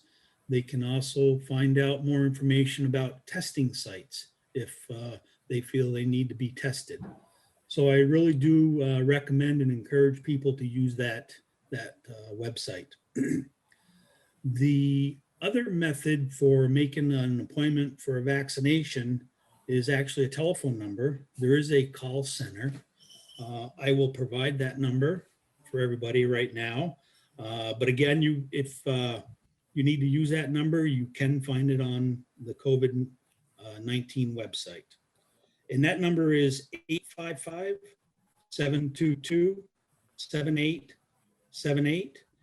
And the call center hours are Monday through Friday, 8:15 to 5:30 p.m., Saturday and Sunday, 10 a.m. to 3 p.m. So those are the two methods that I'm aware of for making appointments to receive vaccinations. Like Dave was saying, currently the state is in phase 3 for providing vaccinations to people. And phase 3 is for the age group of 70 and older. It is anticipated, like Dave said, in early March that they'll be dropping the age group down to the next phase, which is phase 4, and that age group will be 65 and older. So the state is making progress for providing vaccinations. Hopefully people will remain patient and they will continue to take safety precautions for themselves and others around them. And that's pretty much what I have for this evening. And I just might add, Mr. Chairman, that reports from Vernon Green are very good. Their patients, residents, and staff have been received both vaccines, and they still do their daily checks, and so they're right now okay. And as you know, the schools have their own schedule. They are back a little more than they were the last time we talked. I believe there's about a 4-day window in the Vernon school, less in the high schools, but so far so good. Again, everything is looking positive. Hopefully it'll stay positive, but that's it. So any questions? I have a question. Well, frontline workers, when are they gonna get vaccinated? Any idea? Frontline workers meaning who? The people that that are on the front lines that the state has indicated, like teachers, et cetera, et cetera? I'm talking about the 1B group, like myself. I fall in as a postal worker, but every time I try to sign up, it says not eligible because I'm not old. Yeah, to the best of my knowledge, it appears, Mike, that the age group is going to take top billing for all of the vaccinations, and I think that's where it's going to fall. So whatever group that you may fall in, and I would assume, because Vermont being where it is, that the frontline workers will be very quickly after or in that 65 range. But right now, I don't think there's any indication of separating anything with the exception of the age groups. I don't know. Mark, do you have any idea? The state actually has broken it down into 5 phases.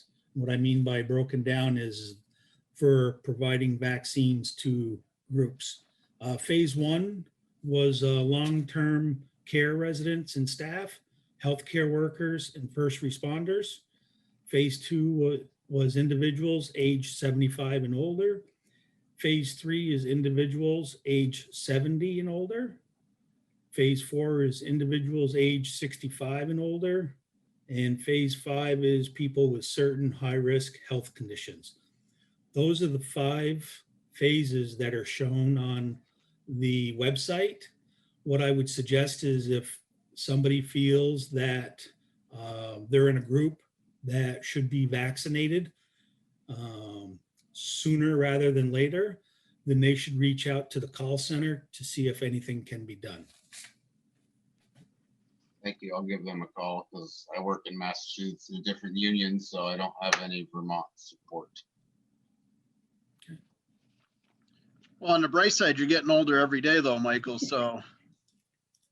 Almost there. All right, any further questions? David, Mark, as we talk about approaching the 1-year mark on this, the one consistency that we have had has been the two of you and the information that you guys have brought us every other week. It's appreciated. I'm sure that it's annoying and that you both have better things to do on a Tuesday evening. We do appreciate the amount of information that you continue to bring to us. Thank you. Well, on behalf of the emergency management, I'm happy to do this. I'm hoping the information that we share has been able to help people make some decisions in their lives and maybe prevent it. As we know, Vernon residents have suffered the disease. So needless to say, that's hopefully we'll narrow that down to not quite as often in the near future.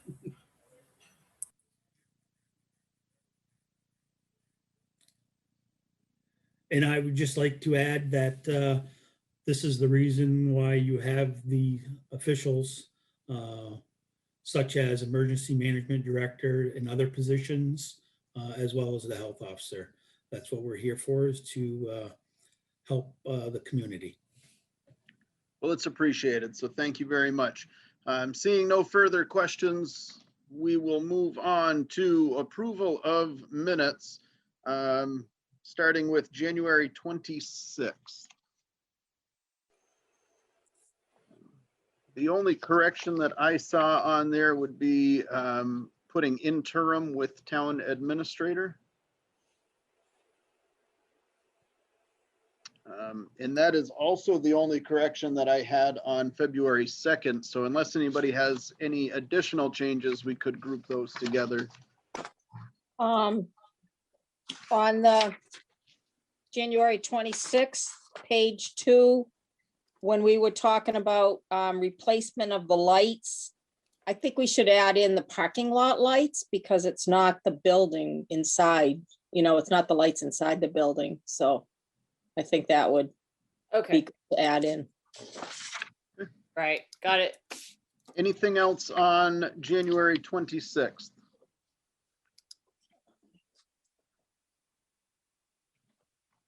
Hearing nothing. Any corrections on February 2nd other than the interim? COVID, the spelling of COVID with David Emery's report. Yep. And that was, Oh, yes, coived. Thanks. mutation. It's the Vernon variation. There we go. Any further corrections on those? If not, I would entertain a motion to accept these minutes with corrections. So moved. Second. Moved and seconded by Mr. Dunkley. All those in favor, please say aye. Michael? Aye. Jeff? Aye. Sandy? Muted. She's muted, yeah.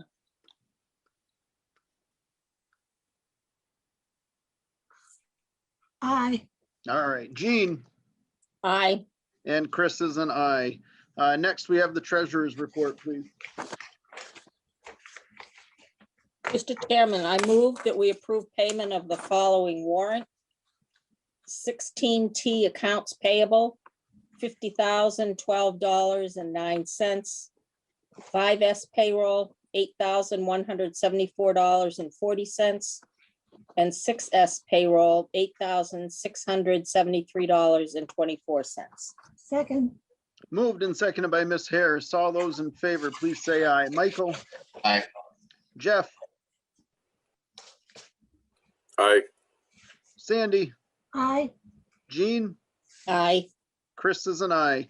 Next, on to new business. We are joined by Miss Pinkerton this evening. And she had approached Wendy, I believe, about the use of town or senior funds to provide transportation to vaccination sites. So we have looked into that a little bit. Not really sure the board's thoughts on that. We do still have the town van fund that clearly has not been touched because we have been under COVID. So the full salary is there, the fuel is there. All of those things are in place. So thoughts on this? Have the seniors been approached? I'm sorry? Have the seniors been approached? Just for courtesy? That I am not sure. Gloria, go ahead and unmute yourself so you can join in on this conversation, please.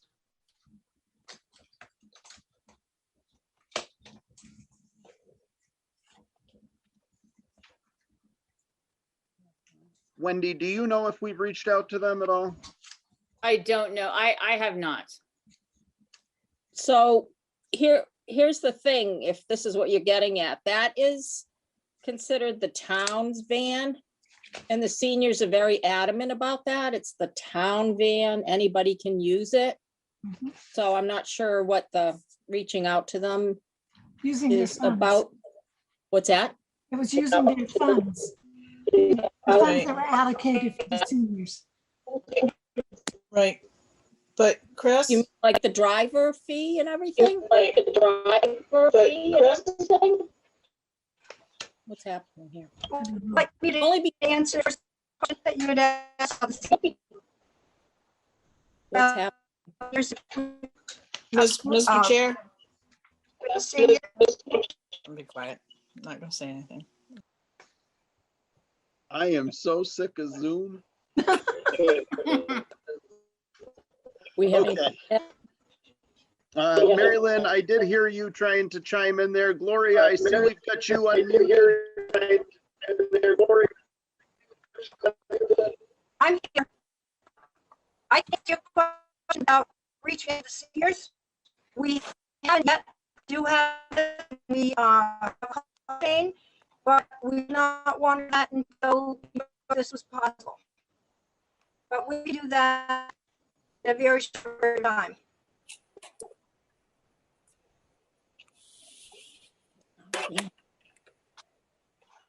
Unfortunately, I only heard a short portion of that. I didn't understand. So in our budget, we have the town van and the driver and the gasoline. It says nothing about seniors. Fine. You know, their money is like that $2,500 that they do what they want with. The rest of this is town. Right. So the seniors used to have on their calendar doctor's appointments. And if they had 3 people that would schedule doctor's appointments, the van would go. So I'm not saying one way or the other. It seems like that this might fall under that category.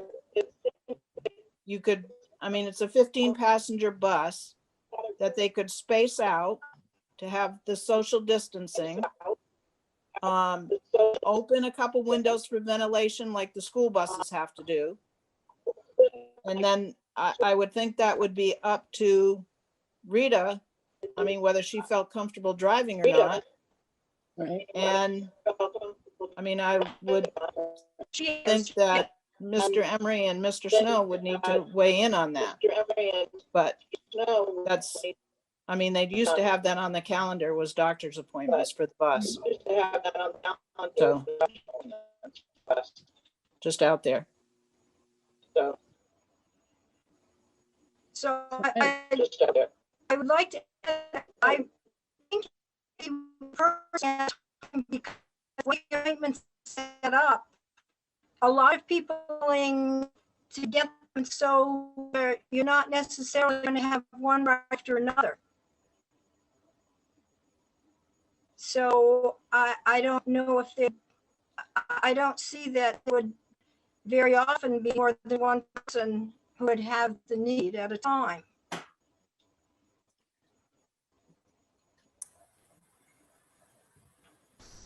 Yeah, just a suggestion. I can't, Gloria, I'm sorry, I can't really hear you and I don't know if other people can either. But now I'm echoing.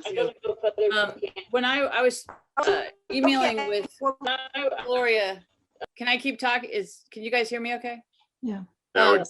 There was a concern that the van normally has a rule that it needs at least 3 passengers to make a trip. But I would suggest that you lift that rule for this purpose. And to me, getting people to vaccination sites is a very valid use of these funds.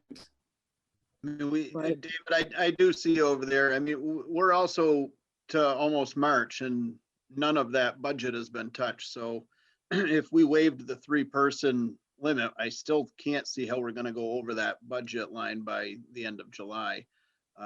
I know there had been some conversation about using a personal vehicle to do this. I don't feel that that's really in our best interest for insurance purposes, fuel purposes, or any of that. I do think that the utilization of that town bus would be in the best interest for this. David, please. Well, thank you, Chris. One of the things that you should keep in mind that the state has rolled out now a process where they will actually come to shut-ins.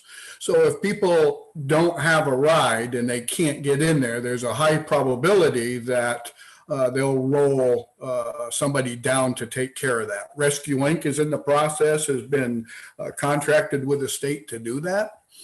So that's one option. However, the bus option certainly is clearly valid. And you're right, you know, the whole appointment is less than 30 minutes. By the time you register, then you have to stay 15 minutes after the inoculation. So if you have 3 people, some of these people could be, you know, waiting for hours, depending on how many people are going to do that. I'm not speaking against it. I'm speaking in favor of it. The other part is there are rules about opening windows for ventilation and the distancing, as well as cleaning the bus afterwards. So that would all have to be taken into consideration. But again, I would just reiterate that there is the option for them to come to you under that program.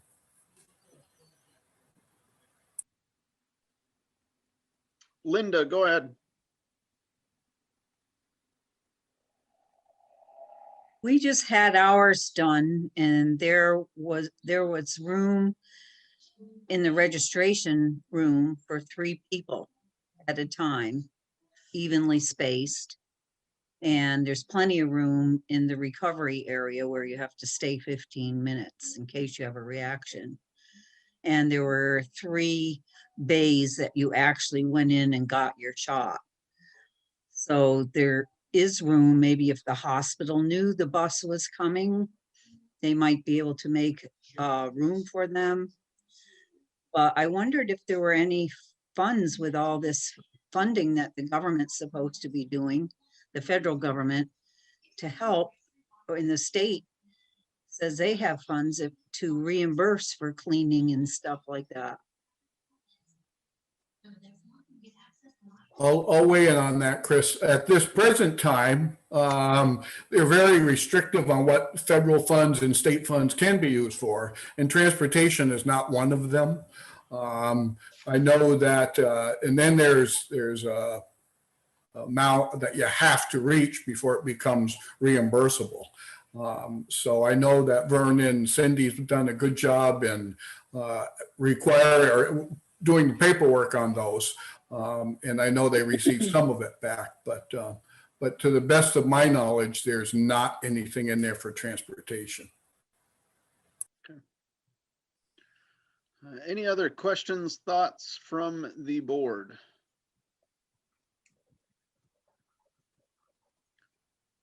Seeing none, what is the board's pleasure this evening?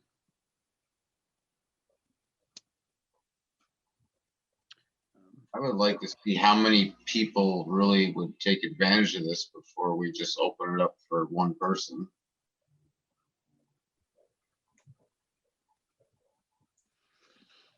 I don't know as if there's a way for us to really find out. I mean, it's gonna come down to availability and appointments and schedules before we would be able to determine who would benefit from this. Gloria, did you have a conversation with the van driver about transportation?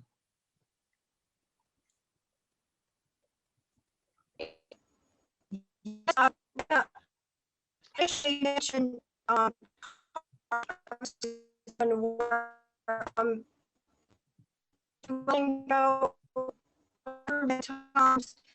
we really don't know until we talk to the seniors what kind of need we have. It's not something I can tell you right now. In a few days, maybe, but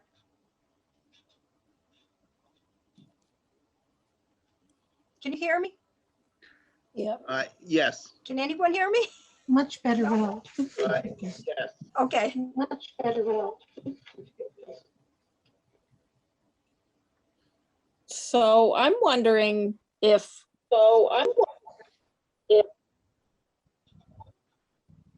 seems as rescue is traveling around, if there are enough people that maybe would go to Huckle Hill and do it. If, you know, or maybe there's a lot of them that live there that are trying to get their shots. I think, Gene, what's happening is with that, you still need to call the state and make appointments, and they schedule them to come to them. So I don't think they're looking for groups. I think they're just looking to, so you would still call the number that is out there to do that. Okay. Mr. Chair? Please. Couple things. One is I keep hearing the seniors being mentioned. Well, the seniors 75 and older have been eligible to receive their vaccine, and the seniors 70 and older are now eligible to receive their vaccine. So I'm not sure when people mention seniors, what age group, because seniors are already eligible to receive their vaccines. If they have not been able to have transportation to receive those vaccines, then that certainly the bus would be a valid means of transportation. But I'm just a little confused on, you know, the seniors are being vaccinated now, they're eligible. And I just don't know what there is for a need for seniors at this point. Right. If that makes sense.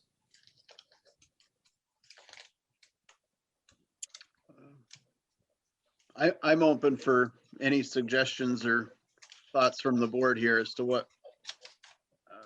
Well, it sounded like Gloria said that they hadn't really even assessed the need. So I guess it really needs to start there. If there are people that just have not been able to get there, and see if the need is really there, because it's sounding like they don't really know that yet. Right, and if they're able to have them come to the house, they might prefer to do that anyway than go out this weather. You know? I'm with Jean. So would we be looking to see what the need is and revisit this at the next meeting for approval if necessary? Yeah. Jean? Yes. Yeah. Yep. All right. And that's in line with what Michael was saying. Michael, you agree with that? Yes, exactly what I'm saying. Okay.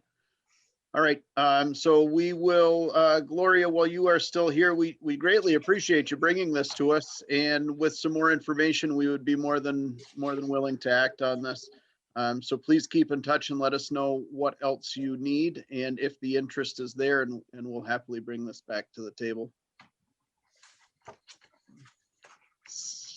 Without any further discussion on that, we will move into old business. We do have Linda and Tom here this evening from the capital plan, and we're going to discuss a few things on that. Select board members, you should have in your packet the some updated numbers to go along with throughout this discussion. Linda, I'm going to turn this over to you, please. Hi, everybody. I asked each of the committee people to go back and contact their department people, which they did. So we have Catherine, Sandra, Tom, and myself that are online today. And we contacted them, and in looking at, we asked them to look at, we made a whole new list starting with what was needed starting either last year or this year by need year. So hopefully that was more helpful to you as select board members. Yes. And then went back and talked to each of the department heads, and the question was, do you need the things that are on there? Or do you think it can be delayed, or what is your opinion on them? So the results were, I talked to Chris, and we were going to discuss today the need for the sanitary waste and vent riser and the pole mounted lighting, which is 4 poles on the Governor Hunt side that are rusted. The 2 on Fort Bridgman side were looked at, but they didn't feel needed to be replaced right away. So that's one of the things. I talked to David, responded to us and said that although there were items for his department, nothing is needed this fiscal year, that the oil-fired furnaces, there's 3 of them, and he will look at them next year, but not needed this year. The diesel generator is for emergencies only. We've had very few time to use it, has very few hours on it, less than 300. And it was purchased in 98, 99. The overhead doors are serviced by Champion Overhead Doors of Dummerston, and they're 35 years old, and we can ask Ed Hughes to review their useful life. But we didn't need to do anything about that now. Tom talked to Seth at the Recreation Department, and the only item that was on for a 21-22 start was the driveway parking area seal coat, but David does that, and so they don't have anything that needs to be added. Kat spoke with Alex Dunkley. Their only item was the fuel oil tank, and those we aren't going to replace till the state says we should. And my feeling is maybe we should add more to that now that we know how much they're going to cost to replace. And then Sandra talked with Heather Frost about the museum, and she said they don't expect to have any capital expenditures this fiscal year, but she'll be examining the building over the next season and be sure to list their capital plan items. There were no capital plan items for the library per Gene Carr, and nothing's needed for the North School at this time. So the only things that we would need to discuss is if you wanted to add $5,000 going towards the sanitary waste and vent riser, we need to call in a plumber and see what needs to be done. And $8,835 to go to the 2 years to raise the money for the pole mounted lighting.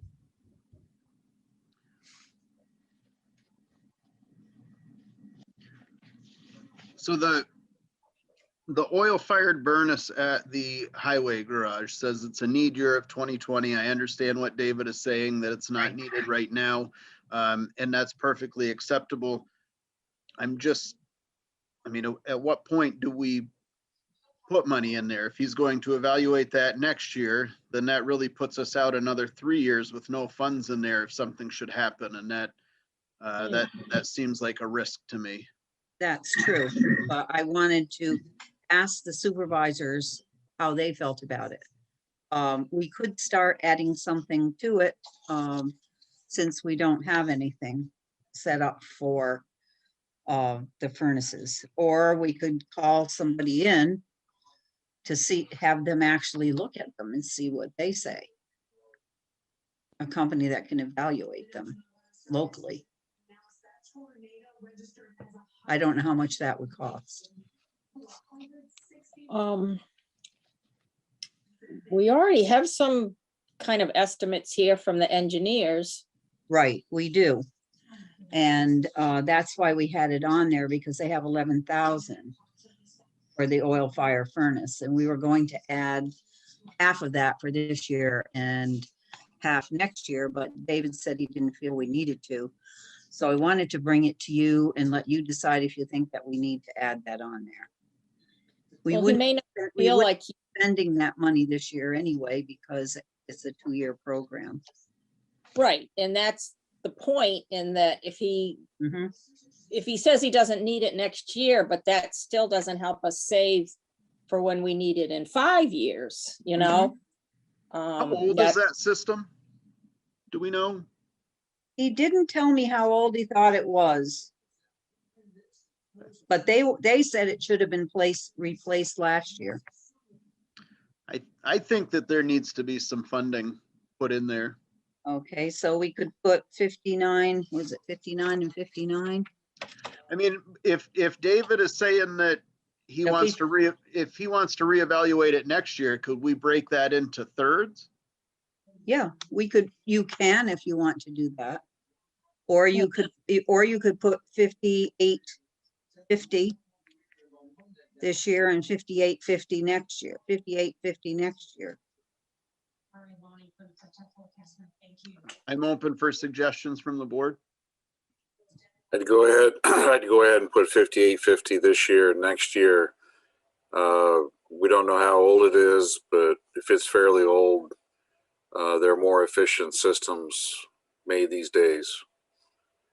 And that's, yeah, I rather- agree with you, Jeff, because there are more efficient systems. The same thing for the pole lighting. There may be better ways to light out there.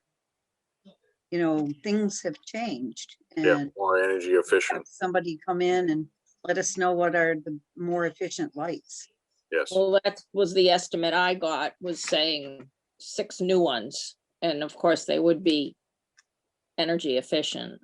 And that would have been the 2 out front too, you know. Oh, yeah. Yeah. Yeah, Yeah, because he worked on lights on both sides of the building, and they not good. Right. And I am thinking that same way with those lighting, that I don't see the logic behind replacing 4 and not all of them. I feel like we're just delaying the inevitable there, and we should really put a number on replacing all of them.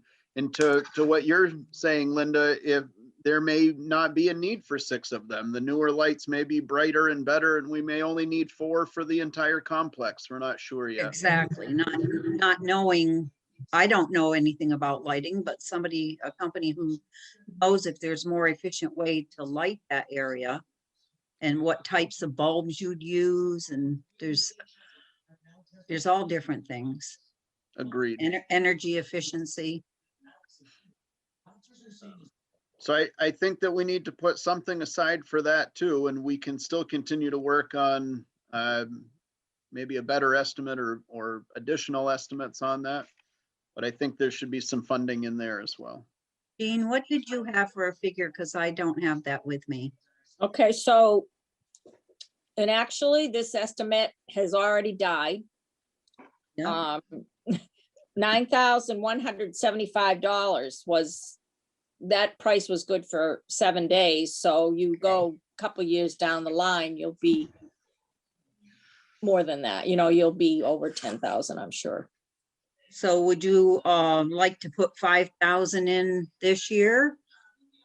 Or would you like to put in more than 5,000?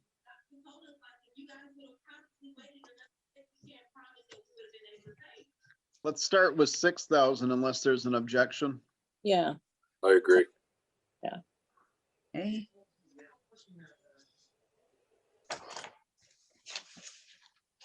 And that would be the only things that we would have to add in there. Now, Linda, on here, we have the 3 separate underground fuel tanks, all with different prices, but we only have 25,000 over there. Should we be? We should be saving more money. We had started to save more money. We had started with 15, but then the board cut it back to 10, so we put in 10. And I think that we should be maybe even doing 20. I don't know how long those are going to last. They're a funny thing because I know when I asked about my own in my own cellar, he said they can test fine this year and next year they can be faulty. So unless David has more information from the state, which I don't have, maybe David has more information from the state to let us know for sure, but we should probably put at least the 15 that we are originally going to put, we had figured we would put in every year. Yeah. Jeff, Sandy, Michael, thoughts? 15's fine. Yeah. Yep. Yes. So we'll change the 10 that we have on this year. We'll change that to 15.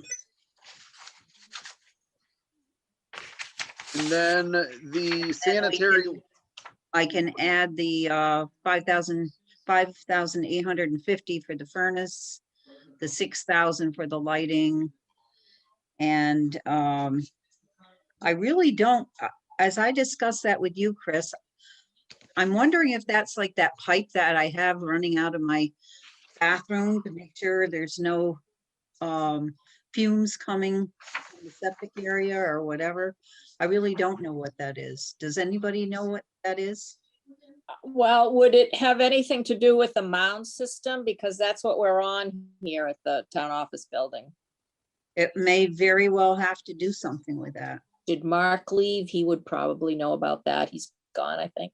And that, I'm thinking that that's what they might be hitting, going for. Right, so I would put the $5,000 in there for that because they have it as $10,000, so it'd be adding 5,000 for that. Yep. Now, because we have until May for this, we can put that in there. We could change this at town meeting if we needed to, if we were to have somebody come out and take a look at this and say yes or no one way or the other. Yep, we can do that for any of them. Okay. Have Wendy, I somebody see her come hand. and- If we have money to have somebody come, it'll cost money to have somebody come and look at these things. And if there's money in the budget to do that, they don't have anything except for the fuel tanks. There's no money in any of the capital plan budgets for any of that. But I don't know if there is in the select boards and department budgets to do that. But if there is, that would make sense to have a new lighting and ask them about the new efficient lightings and make sure, I didn't know there was a mound system, so thank you for that, Jane. That's why we have the hill out front here now. Oh, Well, It really? wasn't always that way. On the lighting, could we not just draft up an RFQ for that? And get 3 of those back, and that would satisfy that, wouldn't it? We don't need to just have a company come out and give us random ideas. Right. Yes. Okay. So there would be no cost in that. So the only cost I see in gathering more information would be for that vent riser, having somebody come and take a look at that. Right. And I'm sorry, and the oil fired furnace. furnaces, yeah. Okay. Okay. David said there's 3 furnaces. He doesn't know where they're getting the 7,000 gallons unless they're combining all the furnaces. There's 3 of them 3 of them where? At the at the highway garage. garage? Yeah, Oh, that's what he said. So And they I'm may sure be, they're very may be efficient combining down them there. all. Well, you know, like David said with the There's probably bay heaters and a building heater. probably because it's a big building and they work in different areas. And as he said, with the emergency generator, the reason it has no time on it is when we haven't had very many storms that we've lost our electricity. And when they leave the building, they don't leave it running, they turn it off. So as not to waste the diesel fuel. So, and heat the building. They're very, very considerate of spending town money as far as taking care of the equipment and doing that type of thing.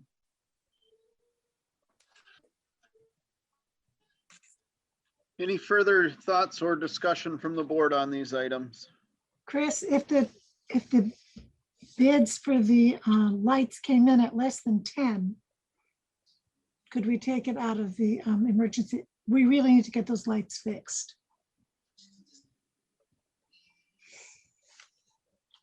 It can't come out of the emergency capital reserve unless it's 10,000 or more spread over 2 years. I thought that was the capital plan, Capital plan, yes. but the emergency reserve is not. emergency. Oh, that's a different one, yes. Yep, the one you created, yep. Okay. So Wendy, go ahead. Yeah, I'm sorry. I just wanted to remind you, you had thought about talking about the telephone system in this conversation. Oh. I don't know if you yes. still want to do Right. that. And I just wanted to ask you about the process after you've decided which things should be in the capital plan. Yes, so let's go ahead and finish the lighting question. Sandy, yes, I like the idea if it's under the 10,000 that we look in that direction, and then we could pull this $5,000 from the capital plan at town meeting. So should we go ahead and draft up the request for bids on that? I would think so. I mean, Jean knows how dark it is. Okay. Right, Wendy, maybe not this coming week. I know there's a lot going on, but can we start to look at a request for bids for the lighting at the town office complex? Sure. And is it for the front and the back? Is it for both sides? Preferably, yes. Okay. All the parking lot lights. Yep. So now the phone system that needs an upgrade and all of that wonderful stuff. I know, Jean, you have some time into that. What are we looking at here? Oh, gosh, now I gotta find it. Here we go. This is also an old quote from last November. For $5,900 for new phones and the system and the labor.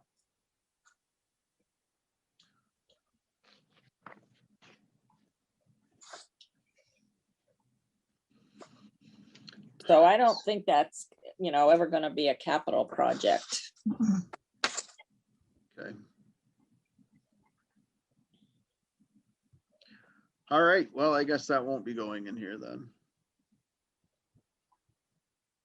And Jean, that was for all of the offices, including the library, correct? Yep, 15 phones in the building. As far as I could count. Hopefully I counted them all. If not, that's all we're getting. That's it, they're not getting them. All right, so we'll have to revisit that again after we get through the elections here. And then we can take a close, yeah, Linda, go ahead. Would you be looking at also phones for the fire department, for EOC, and for the highway garage or just the town office complex? Well, our system within this building is really hurting. It's very old and Right. I pick up my phone many times a day that it's rung and nobody is there, or they've actually been calling a different department. Right. It's not good. But if we did look at a new system that did bring everybody current, the rec, the fire department, the EOC, I don't know how that works with the thoughts and the talks of the EOC moving back into the town office building. But it seems to me that if we were all on to new equipment, that it would be much easier planning going forward. We've got the new website that's going to be coming out. That's going to make things easier. I'm just wondering if we should be looking in a direction of, I want to say streamlining, but at least bringing everything current so that it's functional, makes sense, and works when we need it to. Well, the difference may also be that almost every department in this building has their own phone number. So you've got kind of things coming in and going off in many directions, which may not be the case in any of those other departments. It's true. You know, I think it's worth looking at with somebody that has more knowledge about it than I do. I don't know anything about computers or technology or any of that. Mary Lynn, I see you waving at us. Chris, a bunch of years ago, when we looked at the phone system, because everybody was a sovereign entity and doing their own thing, and we kind of went through and combined, I guess combined is, I don't know if that's the right word. I found so many phone lines in that building that were not connected to anything, not being used any longer, not, I don't know, they were just there.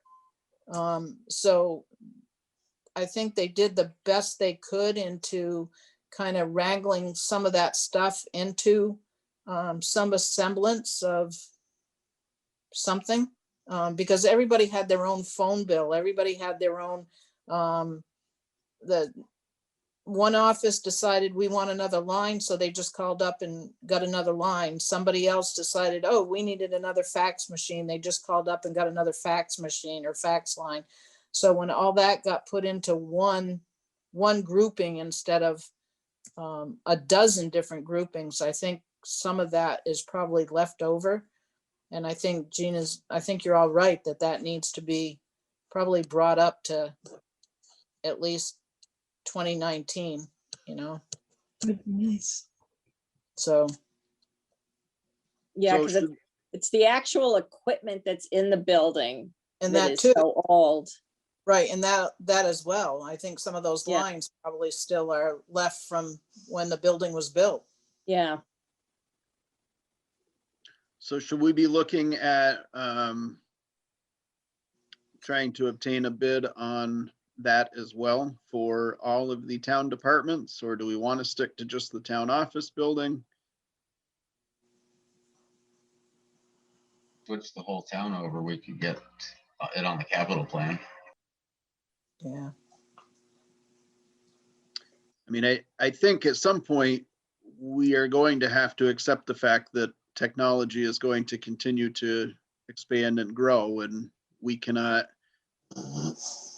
remain stagnant and expect to keep up with the times. So I think that we should look at that. We should look at it in all of the buildings, and you know, it's no different than the amount of contracts that we hold for this person's mowing this lawn and this one's mowing that one. If we can start to group these things together so that it makes sense, I believe it's going to be cheaper in the long run and make everybody's lives a little bit easier.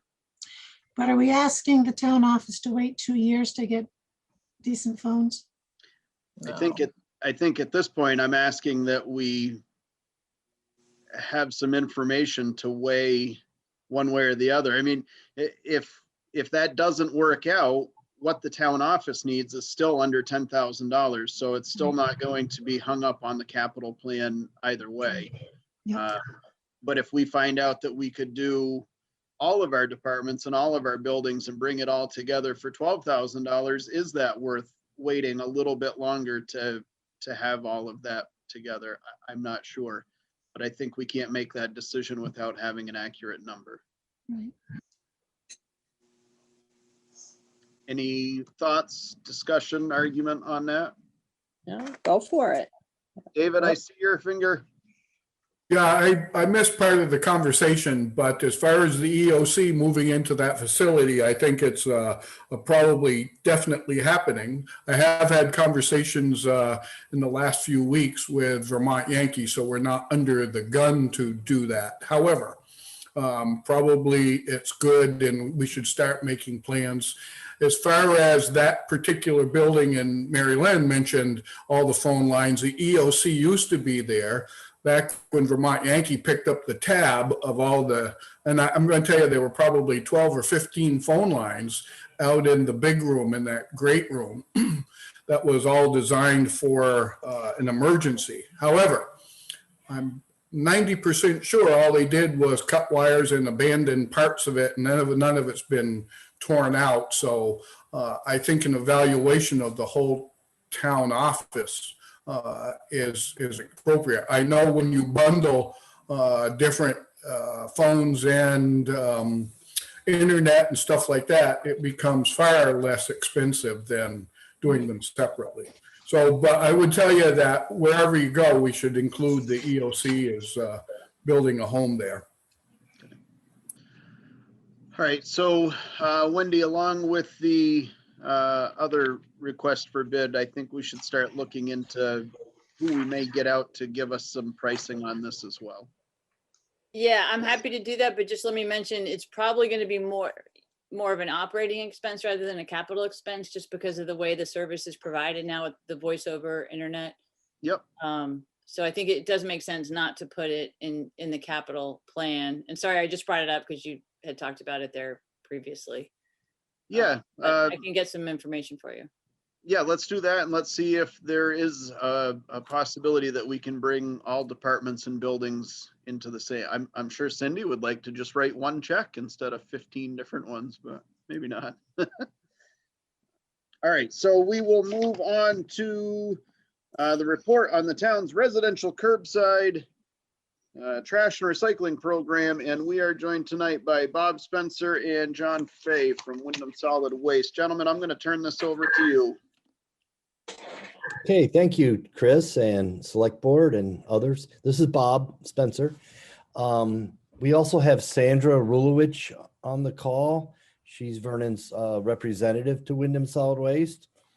And this project we're going to report on tonight is a result of her responding to our letter to the Select Board last fall, asking if there's technical assistance for recycling, solid waste issues, and Vernon requested that we help them out, evaluate their current program for curbside trash and recycling. We met with you folks, I think it was January 5th, suggested this financial evaluation, and the board said, how much is it going to cost? And we said, we're covering it. And they said, do it. So that's what we've got for you tonight. Wendy, can you share that flow chart for people here? Yeah, give me a minute. I'm sorry, I don't have it up, but I can find it. Okay. One of the things Sandra suggested is, being relatively new to this whole solid waste system here, she said, I can't picture how it all works. So she started sketching on her whiteboard at home and came up with a sketch. And then John Fay's pretty good with the graphics programs, and he put together this flow chart. It is actually very interesting. And if we can share it, are you the only one who can share, Wendy, or could John share? I think we can give sharing to others. Sorry, just all right, let's see. No, I don't have. I will find it. Yeah, it came with the memo and the spreadsheet. No, I'm actually looking forward to putting it up on the website too. Oh, okay. Okay. Okay, I have it. So let me, And then it won't take long. I'll just talk you through it. And then I'm going to turn it over to John for the financial analysis. We can take some questions on the flow chart, but then to explain the financial analysis, we'd like to go through it in about 5 minutes and then open it up. okay, do you see it? Got it. Thank you, Wendy. So this depicts 3 boxes on the left coming out of a typical house. There's the blue bin recyclables.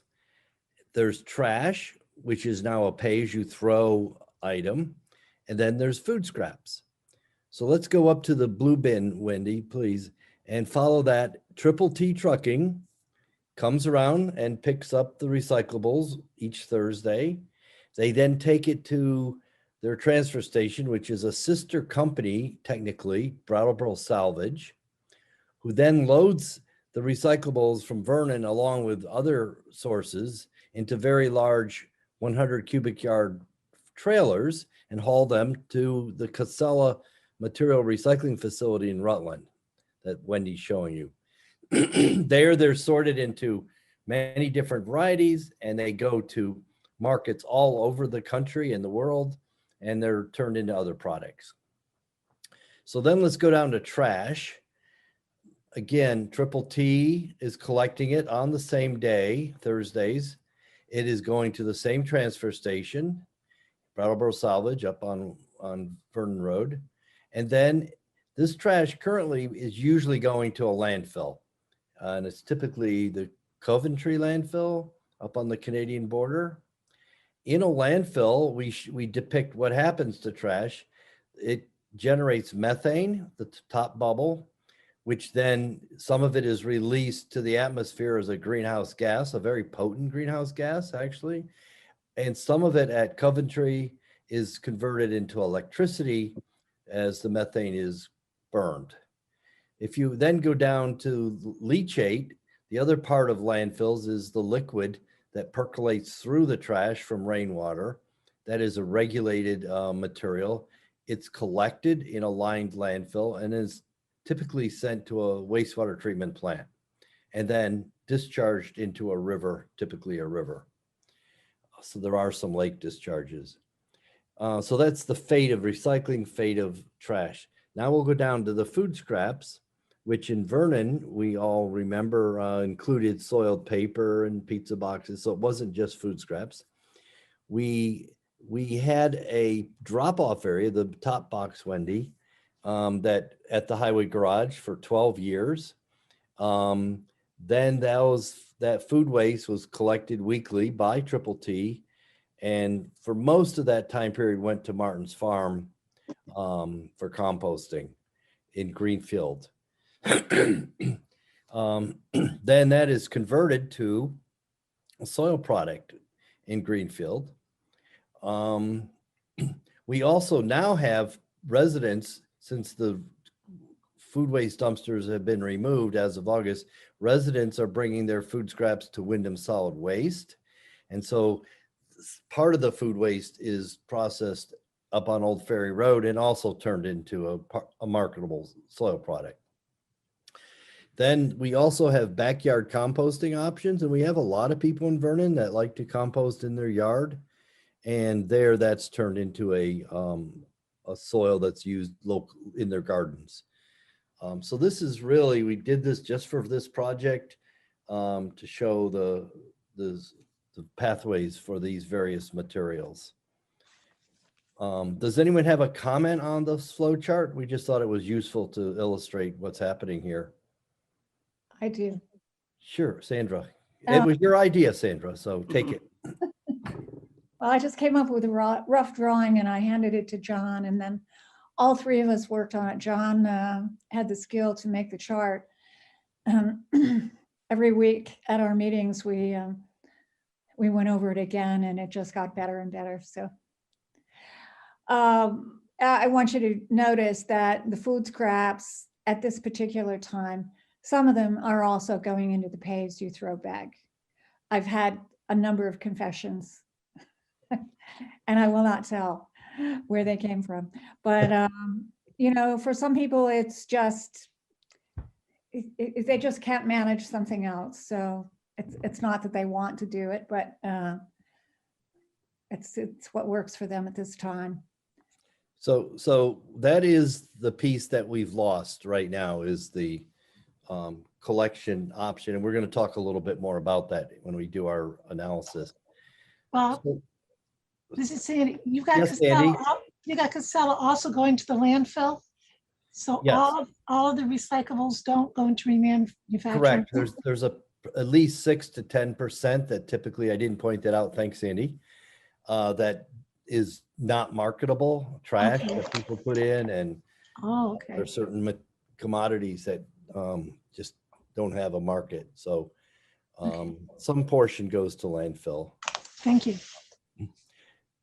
So let me turn it over to John Fay, who started working with us in September. He took Athena Bradley's place. Athena's still working with us as a consultant on some projects. But John, why don't you take, and I'd like to call everyone's attention to the memo that went out with your packet, select board. And have John briefly walk you through it, which also includes a spreadsheet on the financial analysis. You got it, John? Yes, I don't know if it could also be shared as a window. But if not, I can talk my way through it. Why don't you start talking and All right. I'll look for it. Sounds like a plan. All right. So basically thank you, Bob, first of all, for running through that chart that really kind of shows how the flow goes. And the cost is in 2 locations on that flow chart. One is the trucking, and the other is disposal after going to Brattleboro salvage. So those are the 2 biggest costs for handling the material. And in our analysis, we looked at 3 years of both the collection costs and the disposal costs.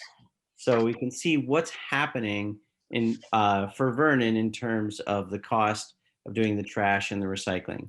We also had organics involved, but that was never a very large cost because Triple T was essentially giving the town a kind of a good deal because they had the rest of the contract. They said, we'll take care of these bins at the town garage at a very low cost. So organics really didn't play into the size of these budgets. But we have 2 summary charts on the curbside analysis. Oh, that's the, all right, I see you put that up. That's the, It's not the one that you want. yeah, do you have the memo? This is all the background that we kind of put into the memo. This is the real details. But you can see, looking at this spreadsheet, that we have trash in black, recycling in blue, and organics in green. Which, by the way, is the state's color-coded system for those materials now. Right. So the big takeaway is that trash, tons of trash being collected curbside is decreasing, and its cost is decreasing. Whereas recycling seems to be holding steady. There it is. Excellent. You can see these 2 charts with the black and blue bars. The one on the left is the amount, the tons. So you can see the black is the trash is decreasing over the last 3 years of that we analyzed, whereas the recycling is more or less steady. And the cost, though, is a different story. We've got the trash dropping significantly while the recycling is increasing significantly. Now, part of that is due to the fact that Triple T was charging a lot for trash collection and not much for recycling collection, and that was not reflective of reality. So they essentially switched those two costs, and now recycling is more reflective of the increased cost to collect the recycling, and the trash is less costly to collect. So they kind of did a reallocation, an update to that. So that contributed to this trend of trash going down and recycling going up. But the other thing is that recycling markets are not doing very well at the moment. So the cost to handle the mixed recycling has been high in recent years. So that shows in this graph.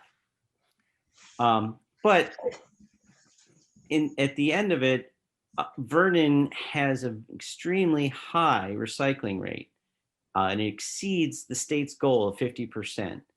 People are recycling actually more material than they're throwing in the trash in the curbside program. So that means you have a lot of residents that are actively recycling and trying to reduce their waste.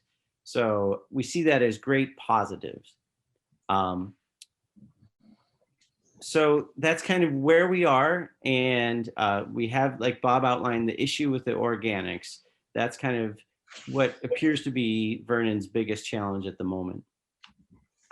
And so we have not, well, I guess I'll pass this back to you, Bob, in terms of the different ideas of next steps that the town could take that we could help them with if they're interested. Sure.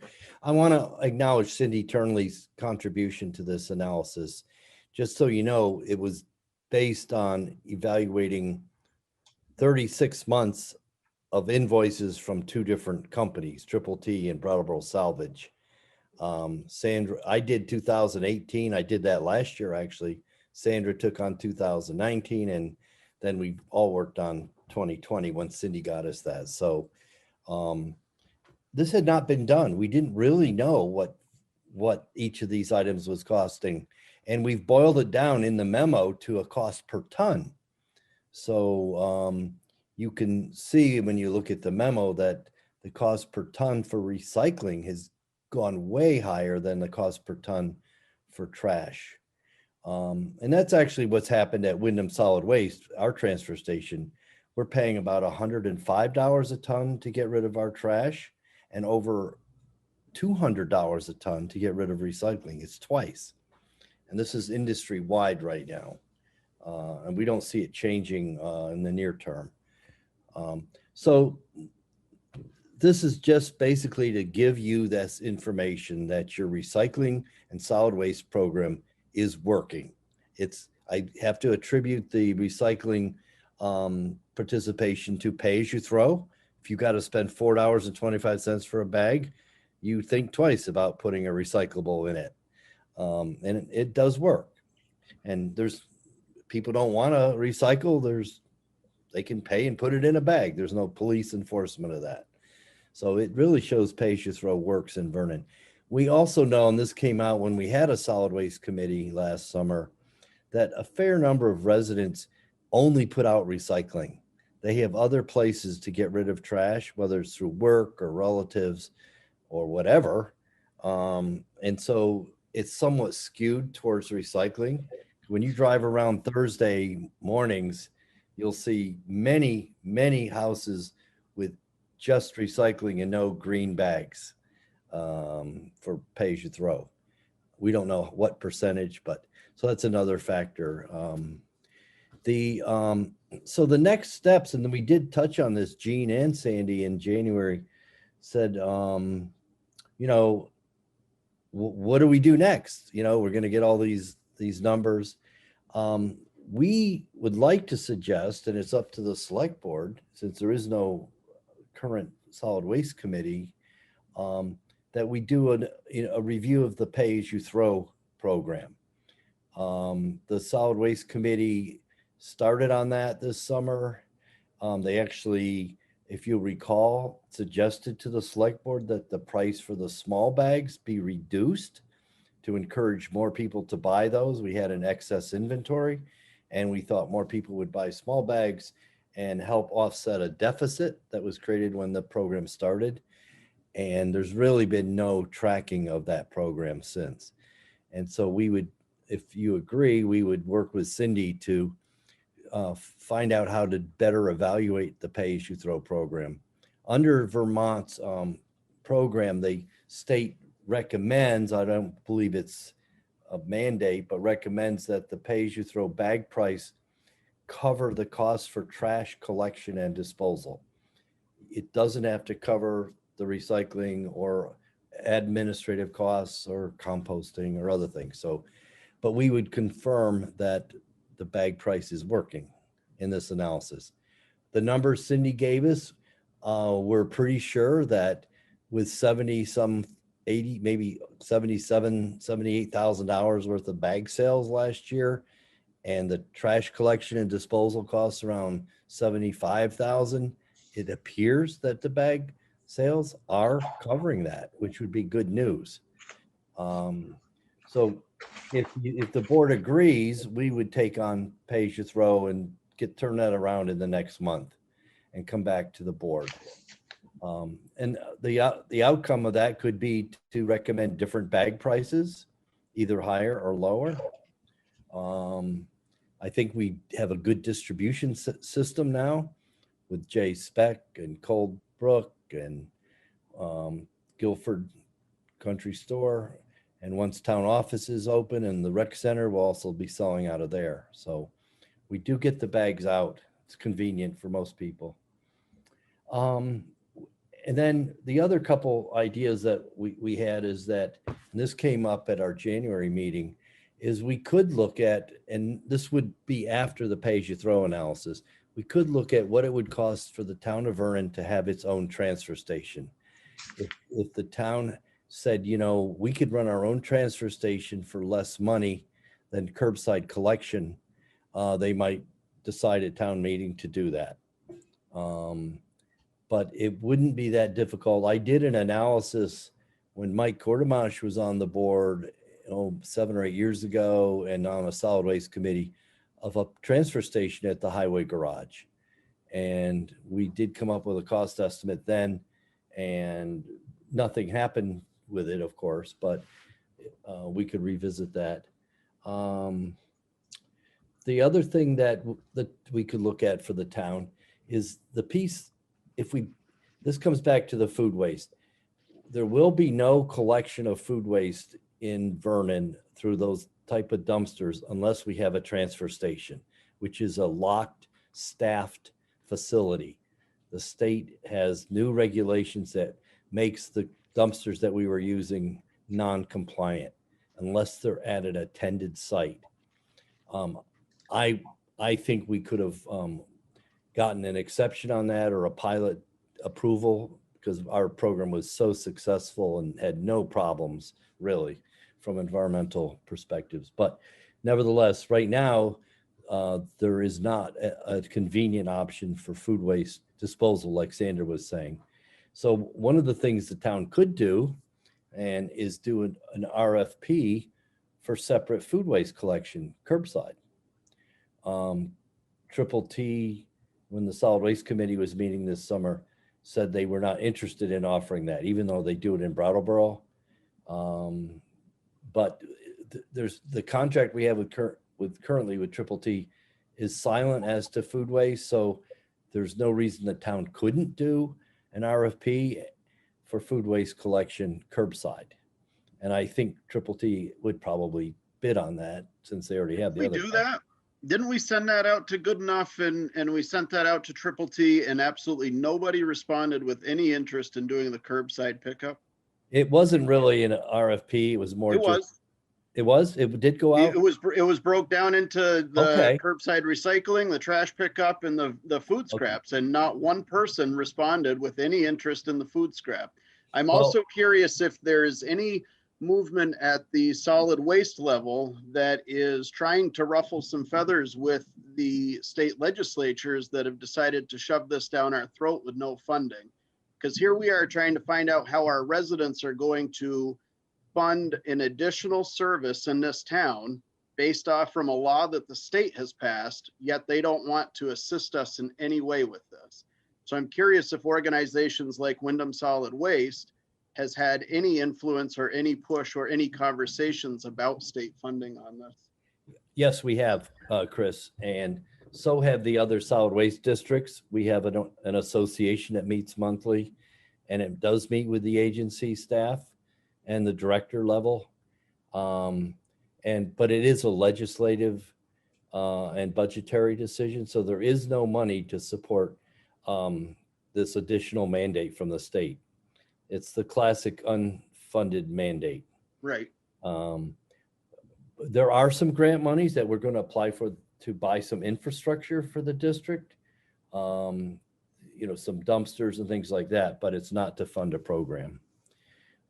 So since we did the RFP last spring, Chris, almost a year ago, there are 2 companies now collecting food scraps in Windham County that are just dedicated to that business.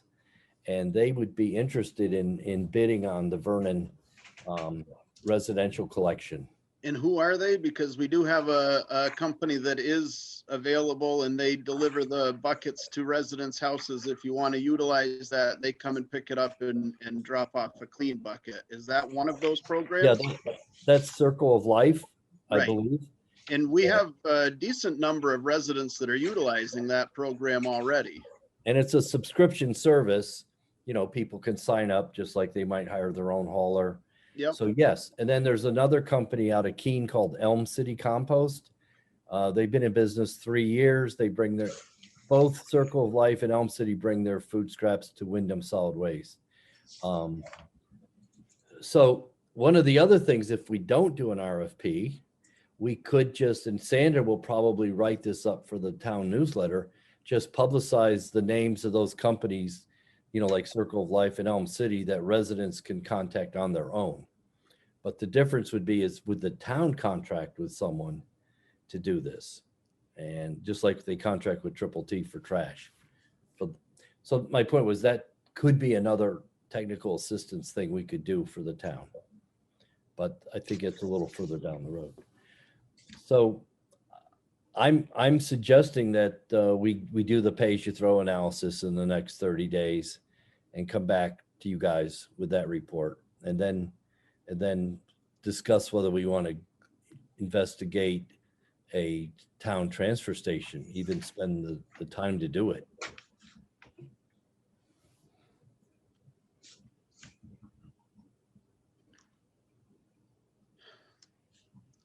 Thoughts, board? I think that's great ideas to do those things. We've always struggled with keeping an analysis of the pay as you throw. It kind of starts to get done and then doesn't get finished. So That's right, Gene. We're You always- remember. we're always struggling with what that program is doing. So this sounds really good, I think, to be sure we're on track with that. And progress through the other projects that you talked about too, I think. No harm in getting information and seeing what is possible.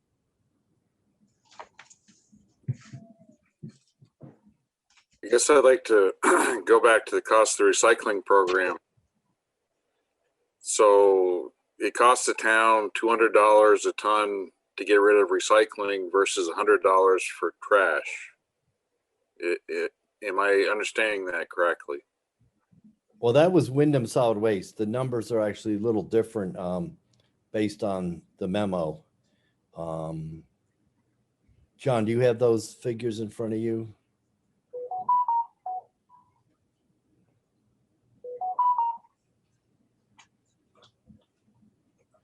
I think. Okay. I can't. I'm pulling it up here. So, where is it? There it is. All right. So for the town, for 2020, it's trash is 198. No, I'm sorry. That's per ton. $265 a ton for collection and disposal. So that's $265 for trash. And recycling is at $395 a ton for collection and disposal together. What the cost is to the town of Vernon. Yep. So it's Yeah. significantly high, but that collection costs are notoriously high. And so obviously there's residents and taxpayers who do not buy trash bags and get free recycling service. I don't think we can keep doing this. We'd be better off putting everything into the trash and not recycling. Now, legally, I guess I don't understand. I mean, the state of Vermont is forcing residents, municipalities to recycle. You're right, Jeff. That's the state law. You go across the river. in New There's Hampshire- no, yeah, this is another one unfunded mandate that the state imposed upon residents and taxpayers. Yes. So how do we get out of recycling? How do we minimize our costs to get rid of trash and recycling and scraps? Well, I mean, the real way for a town to do it is you just get out of the business altogether, like Guilford. Just say we're done with it. Yeah, we're just done and everyone's on their own. Yep. And so that would be $150,000 a year less out of our town annual appropriation. But that's the simple answer.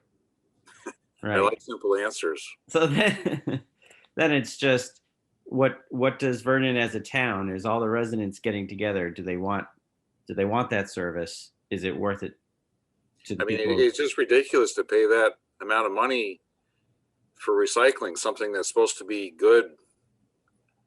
And then half of it's going to the landfill anyway. Yeah. Or Nah, less than 10% or whatever. Less than 10%. Yeah. Yeah. Some of it, a little bit of it, but still. So, I mean, you're paying $400 to get rid of some stuff that you could have get rid of for $265. That's right. Okay. Thanks. Thanks for explaining. I mean, there are lots of positives to recycling. It supports a lot of markets in the US and a lot of businesses. Yeah, but But if you look at the nuts and bolts, Jeff, to support those businesses, it should be self-supporting. Right. The paper industry, do they really need it? I don't know. Right. Right. I mean, they ought to pay. You know, if somebody's getting an advantage, they should pay for it.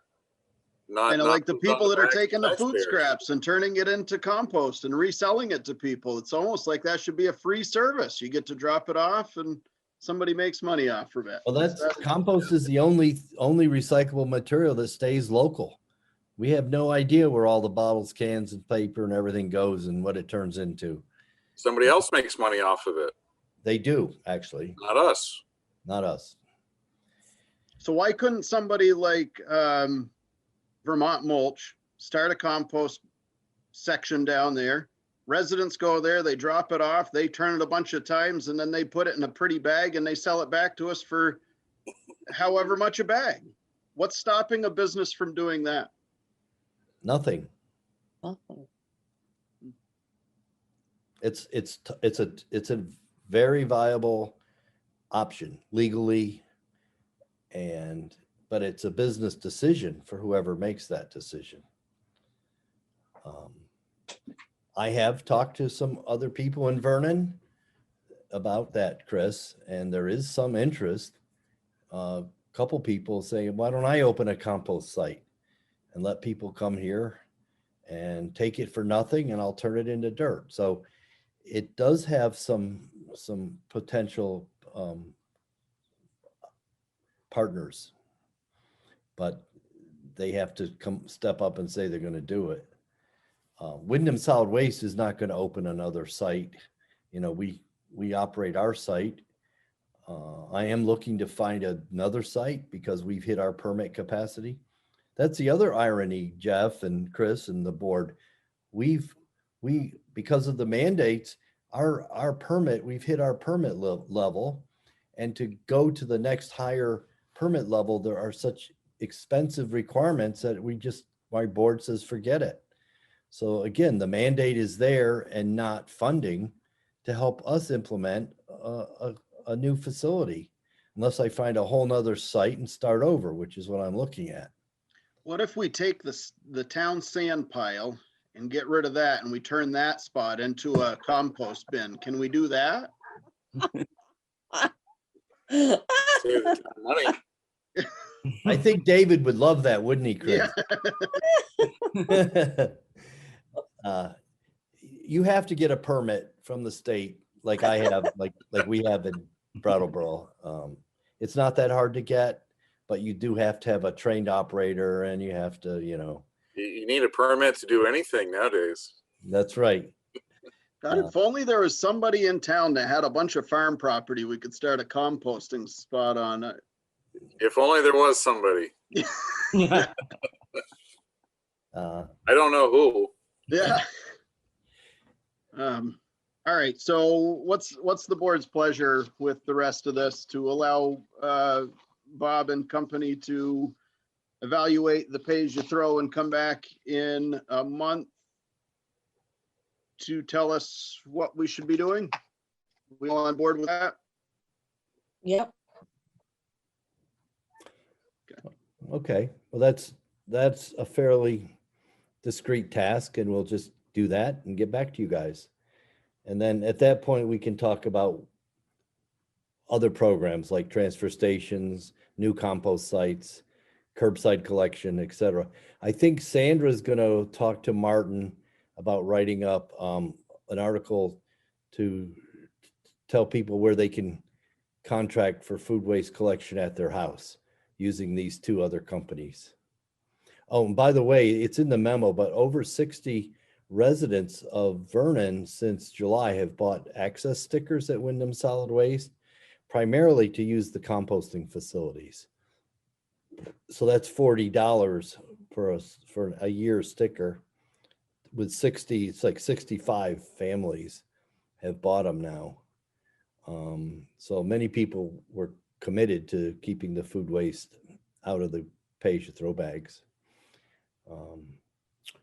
So we don't need any vote or anything, Chris, unless you want to, but we'll just take it from here and come back to you guys with Cindy's help.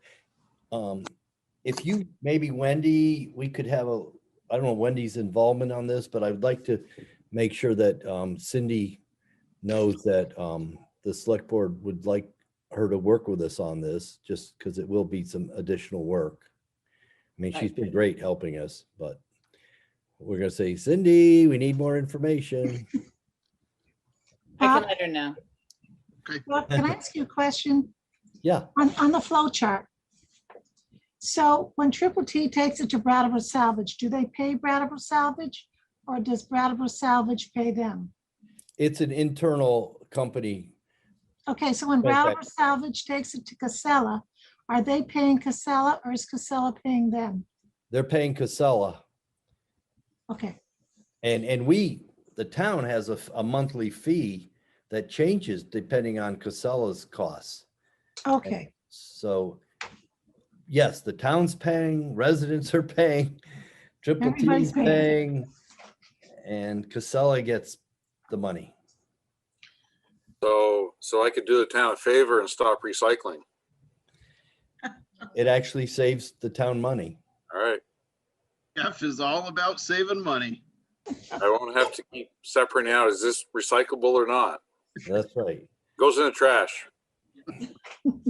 Saving the town money. We can't publicly say that, Jeff, but. Oh, okay, sorry. I didn't say that. All right. Well, anyways, All right. it is a state Anything law. else, Bob, John, or Sandra? If not, we still have a few more agenda items to get through Sure. here. Well, thank you everyone for your interest in this. I'm sorry, Bob, before you cut out, I do see Linda had her hand up, and I believe I just cut off Michael. Linda, go ahead. I just wanted to thank Sandra and John and Bob for their presentation, because I thought it was very clear I like that flow chart that you and Sandra did, John. That would be nice if people got to actually see what happens to their trash. I don't know if there's a way for us to get it to people, if we could put it on our website so people could see it rather than have to mail it to everybody. We could definitely make it available for that. Yeah. Yeah, I'm already planning to put on the website. Well, so get this, Linda, one of the versions John put together, he took a price tag, a tag with a string on it, and Yep. hung it off each of the items with the price per ton. Wow. Like it kind of hit you. We said, well, maybe we Yeah. should focus on that. And it varies, it changes. So, Yeah. But the root of the whole problem I see is finding a way for manufacturers to eliminate a lot of this waste to begin with. So when I buy something, I'm not opening up 5 different things to get to what I want inside. And there's a lot of waste of packaging that way. there are a lot of initiatives underway throughout the world, frankly, to reduce packaging. Mhm. And so The best way is to make the Vermont, manufacturers responsible for their packaging. It's called extended producer responsibility. So if they have to take back everything that they generate, all of a sudden the incentive is there for them to do it Good point. in a very Right. efficient way. That's good. Well, thank you very much for your work. It's appreciated. Sure. Thank Well, you. this is what we're trying to help the towns on these issues. Michael, I had cut you off. Go ahead. I was just letting you know Linda had her hand raised. Okay, all right. Awesome. Bob, All John, right. and Sandra, thank you for joining us this evening, and we will All see right. you in a month. It will be the last meeting in March. All right. Thanks, Chris. Thank you. Thank you. Thank you. All right. Next, we have the consider and approve amendments to the traffic ordinance, which was included in your packets. Has everybody had a chance to look at that? Mhm. It really just comes down to Deputy Whittle needs to have some road names changed so that way, if he is writing violations, that when it goes to court, he is able to defend those appropriately. So one of those roads being Arling Road should be changed to Sack Road. That's mentioned a couple of times in the ordinance that's included in your packet. There is also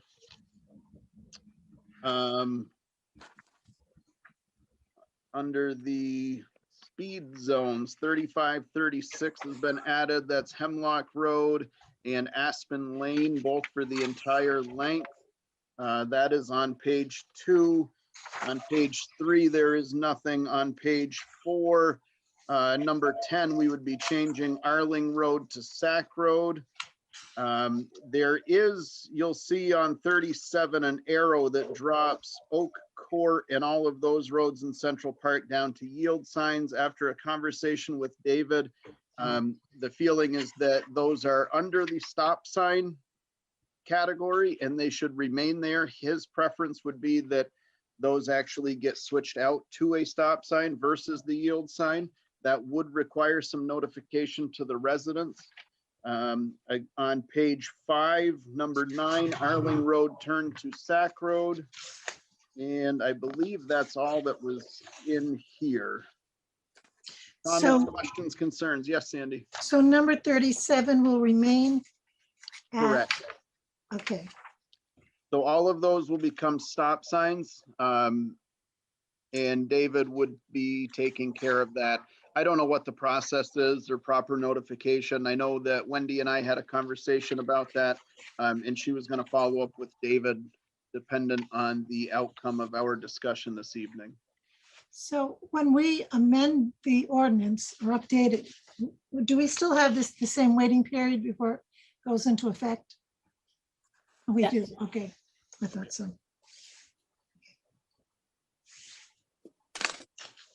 I would make a motion that we accept the ordinance governing speed limits with the changes as presented as of tonight. Second. Moved and seconded by Mr. Root to do all of this ordinance on the speed limits, stop signs, and yield signs that are listed here. All those in favor, please say aye. Michael? Aye. Jeff? Aye. Jean? Aye. Sandy? Aye. Chris is an aye. All right, so we're all set with that. I would like to thank Deputy Whittle for his work on that. He's been working with Wendy over the last couple of weeks to get that squared away, as well as David Walker. Appreciate the time on that. Number 4, amend select board budget proposed for 21-22 if necessary. Wendy, do you have anything on that we should be aware of? I think you should do it at another meeting because that was put on the agenda to make amendments that would be necessary for the capital plan. Okay. You did make changes to the capital plan, but you didn't vote on it, and I think that's fine. But after you vote on the capital plan changes, then you should change the budget, and we have time for that at another meeting. Roger that. So we will table number 4 for the amendment of the select board budget. Next, Ms. Harris, could you please get us into executive session? We would be asking that our interim town administrator, Wendy Harris, as well as our rec department director, Seth Dio, join us, please. Okay, Mr. Chairman, I move that the board and our interim town administrator and our recreation director go into executive session on the appointment or employment or evaluation of public officer employee per 1 VSA subsection 3133A3. Second. Moved and seconded by Ms. Carr to enter executive session.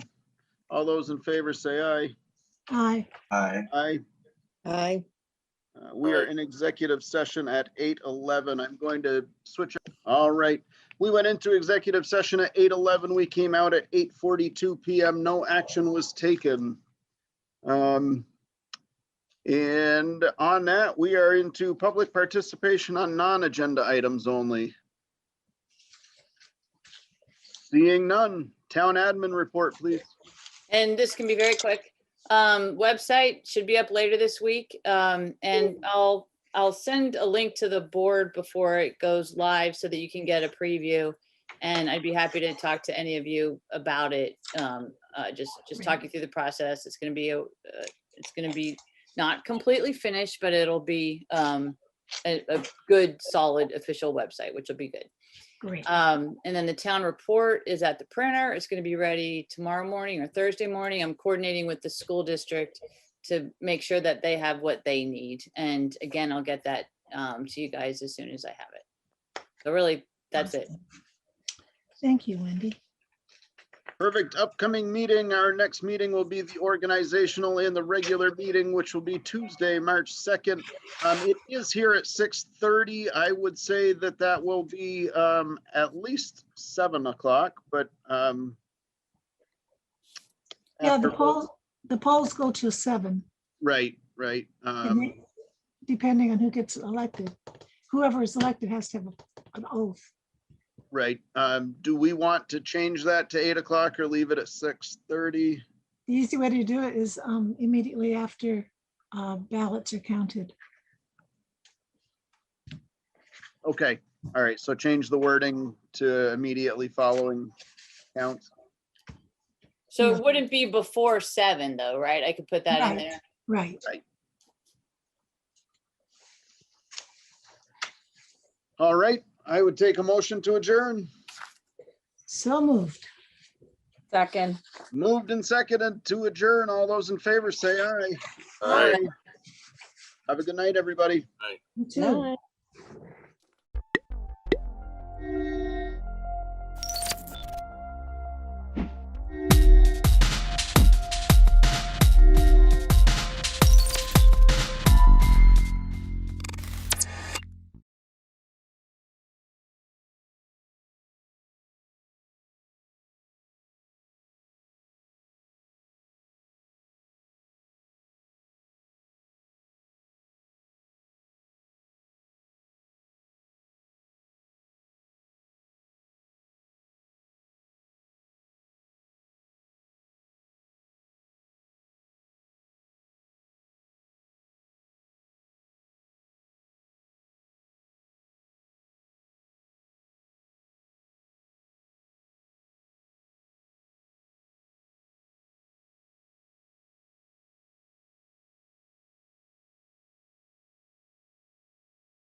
Good evening. Welcome to the 2021 Brattleboro Select Board Candidate Forum.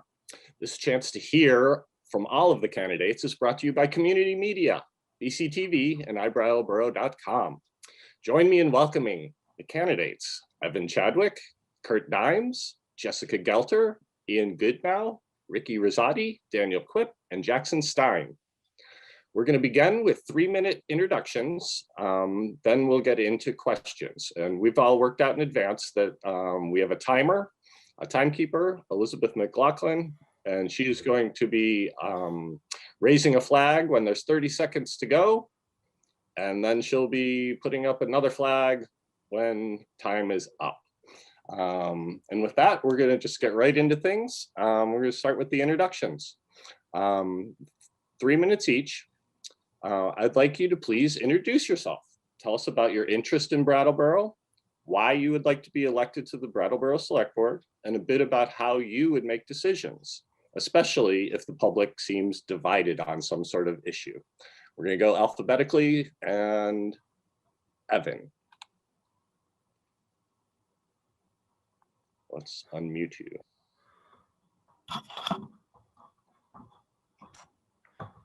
So thanks, Chris, and thanks to Brattleboro TV. I think that this forum, as well as many other forums that we experience as Brattleboro citizens, really emphasize the importance of community television in our society to have a healthy debate about issues that are important to its citizens.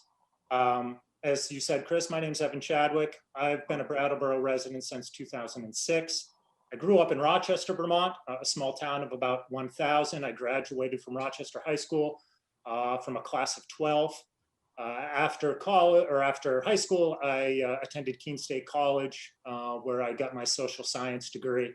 My senior year, I decided that I wanted to leave the college scene and find a more quiet town, and I stumbled upon Brattleboro, found a little cottage on Upper Dummerston Road, and I never left. Why I'm so passionate about running for select board now is that when I was young, finishing my college degree, I was given an opportunity in this town. Tom Costello, an attorney in town, took a flyer on me. I walked into his office unsolicited, saying, you know, I'm interested in the legal profession. I'd like a job. I did that to every single law office in Brattleboro. I walked around in my ill-fitted suit. I hardly even knew how to tie a tie at that point. I got no other callbacks besides Tom. And Tom's reason for giving me a chance was, I saw that you went to Rochester High School. Tom was a Rutland native. I saw that you were the captain of your basketball team, and he gave me that opportunity. He taught me that there was a legal clerkship. I was interested in studying the law. I had applied to law schools. He told me that I didn't need to go to law school. I could clerk under him for 4 years and then be eligible to take the bar. Without that opportunity, I would not be in Brattleboro today, running my own law firm. I have, including myself, 7 employees in 3 offices throughout the state. I love Brattleboro. I love the opportunities that it's given to me and other people. I am also nervous. Brattleboro has a lot of challenges right now. Brattleboro is having a difficult time retaining people, young professionals, and you know, really, we are at a crossroads with regards to where we want to go as a town and who we want to appeal to. So I feel that my experience both as a business owner as well as a landlord in town will give me, you know, some practical knowledge and the problems that we can as a town solve. And, you know, if given the opportunity, I look forward to getting my hands dirty at the select board level to see how we can make Brattleboro more affordable and more welcoming to everyone. Thank you. Great. All right, Kurt, tell us about your interest in Brattleboro, why you'd like to be elected to the select board, and a bit about how you'd make decisions if the public seems divided on issues. Okay. My name's Kurt Dimes. I work mostly and have worked mostly through Brattleboro Common Sense. It's a 501c4 philanthropic charity. And I've been active in Brattleboro politics since 2007. I want to be involved with the select board because the select board is too involved. The select board is too much concentrating power in itself and exercising its opinions everywhere when it shouldn't. According to the charter, the select board, select board shall have the, how's it go? The general oversight over the property and affairs of the town, except for those which are assigned to another particular officer. So they're supposed to be an administrative, day-to-day body, handling things like the lighting of the sidewalks and stuff like that. They're not supposed to be a guiding body for the town. They're not supposed to be dominating and dominating all the debates on things. That's supposed to be the representative town meeting by the charter arrangement in charter amendments in 1959. The representative town meeting is a guiding body for the town and a source of ideas, proposals, and commentary. That's what the RTM is supposed to do. And the select board has just gradually taken over that function. And it's not a democratic thing. They control the meetings. They have in the past censored petitions many times. Brattleboro Common Sense took them to court for that, and now they don't do it anymore. But they have dominated the RTM, and the RTM does not even think of itself as the body that's supposed to be the guiding body for the town. And I emphasize the select board's not supposed to do it because their charter says those jobs are for the select board, which are not for any other particular officer. When Dan started up 350 here in Brattleboro, he came to us, that is to me individually, for help with a petition. And he didn't need a lot of petition help. He didn't need a lot of help writing it at all. So I wasn't much help that way. But I collected a few pages of petitions, a few pages of signatures. And we were able to do that because we had. All right. Very good. It's always faster than you think. Thank you. We'll have prizes at the end for everyone who sticks to their times.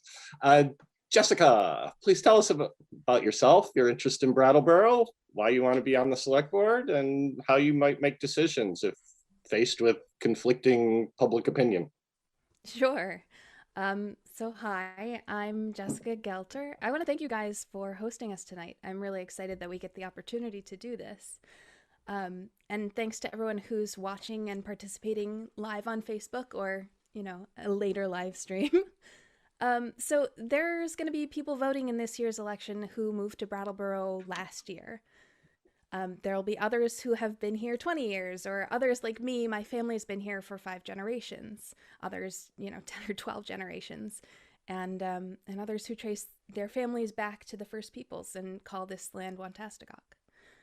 So Brattleboro is home to all of us. And, we all vote, we volunteer, we run for office because we care about our home. And I decided to run for select board because I'm inspired. I was inspired this year by the community engagement and democratic processes that I was seeing at the select board meetings this year. And our community seems to be stepping up and doing more than ever before to engage in local democracy. So I think we need a select board that can rise to meet them. For the last several years, I was a member of the Brattleboro Planning Commission. I got to work closely with community and staff, developing the long-term plans for our town. So now I'm really interested in taking that long-term planning and applying it to reality, making it happen. My professional career has been in the theater and the arts. And it's been very collaborative. Theater is a collaborative art form. We build teams, we find each team member's strengths and create meaningful stories and experiences out of that. So all of that training has given me the ability to reach out to stakeholders in all parts of the community and bring them together to the table, create strong partnerships, hear each other's voices. It's what I do in my work as a nonprofit executive director. I run a nonprofit that serves creative businesses with advocacy and technical support. Over 7 years, I've built a really strong, sustainable nonprofit. So I believe that with the skills from the creative work I do and the nonprofit work I do, bringing communities together to build vision together and create projects together, I think that I'm really interested in seeing what role the Select Board has to facilitate the conversations and the community engagement that's really on the rise and really inspiring and working towards a new community vision. I also realize that not a lot of people participate in these town meeting elections, and that's a real bummer. Select Board members. Oh. All right. Ian, do you need the question repeated or do you think you got it? I think I've got it. Thanks, Okay. Chris. Hi, everybody. Oh, I'm gonna start my clock. Hi, everybody. If you don't know me already, my name is Ian Goodnow. I currently sit on the Brattleboro Select Board in one of the 2 one-year seats. I am running for the 3-year seat, which is currently held by Brandy Starr, who is not running for re-election. Besides being on the Brattleboro Select Board, I'm also a Justice of the Peace and have been for the last 2.5 years. So I sit on the Board of Civil Authority, I help run the elections, and I get to marry people. And a quick shout out to Dylan and Michael, who I married this afternoon. Congratulations to them both. I really wish them the best. So a little bit about myself. I'm from Essex, Vermont. I went to the University of Vermont, where I met my college sweetheart, Ruth, who is now my wife. And she's from the area, and traveling back and forth from Essex to Brattleboro is where I got to know Brattleboro and fell in love with it.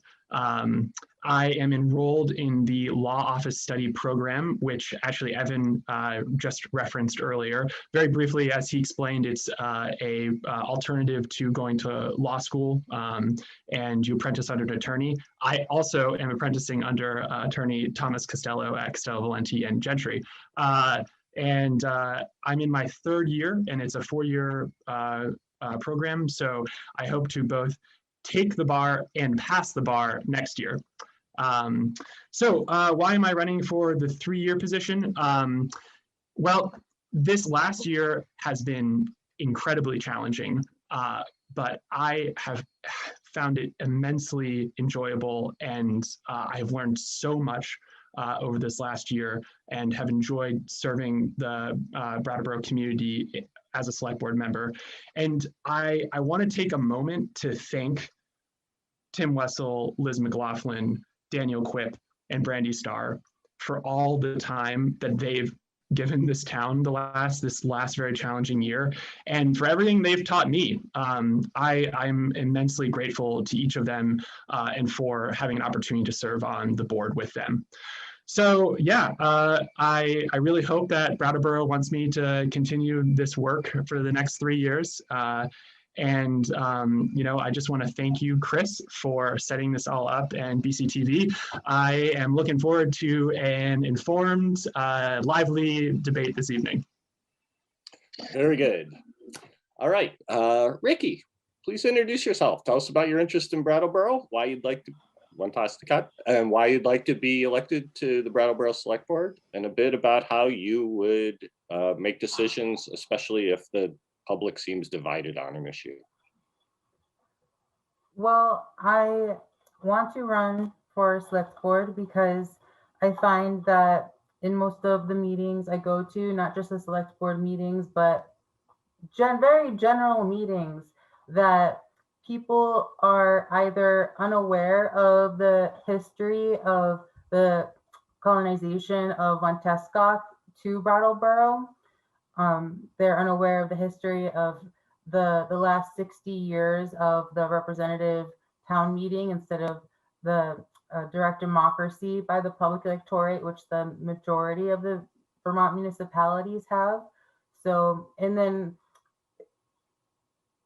most people, they don't know that history, or they do know that history, but I find that the other candidates aren't doing anything to really change that narrative. I think that the other candidates are really trying to perpetuate the status quo, except for Kurt Dimes. I give him some credit. I know he's trying really hard. And I want to expand direct democracy by giving the public electorate, by expanding who even qualifies to be the public electorate, younger people, people who have felonies, people who are migrants who can't afford citizenship status. They all need to represent themselves because elected representatives can't really represent anyone but their self either. So once we allow more people to speak for themselves by how they vote, I would like to enable them to do that online and to have more transparency about who we do elect by showing their voting records publicly as well. So there's just so many actionable steps to increase direct democracy, but I'm also have a really long agenda of trying to have a public referendum to vote on decentralizing the economy with a municipal currency. And when we do that, the public can regulate how we disperse the currency as well, what rates they want to negotiate with. We can contract to have universal basic income, health care coverage, and accessible water testing, because the water system pipes, they aren't really regulated to be checked before they break, and that can cause a crisis. So not knowing the quality of your water is a crisis. All right. Who's next on our list? Daniel, Quip. You want the questions reread, or do you got them? I think I got it. Thanks, Chris. Thanks to BCTV. Thanks, iBrattleboro, for doing this. And I want to just speak to what I've been up to on the board over the last year. I don't think you need to know where I went to school or anything like that. So I'm seeking my third one-year term on the board. And as Ian has already pointed out, this has been the most challenging of years. So firstly, on COVID, on May 19th, I championed the mask order in Brattleboro. This was months ahead of a statewide mask mandate from the governor. And I'm pretty certain that our swift action on that has kept cases down here, as well as building a cultural norm of mask wearing in the town. On March 15th, very early in the pandemic, I urged the town manager to put in place a water and sewer disconnection moratorium so that people could keep their hands clean, even if they couldn't pay their bills. When we had discussion about town meeting, how to carry it out, I pushed for an all online RTM on Zoom because I wanted people to be able to participate safely and as fully as possible. I'm glad that we did that, and we'll be doing it again in a few weeks' time.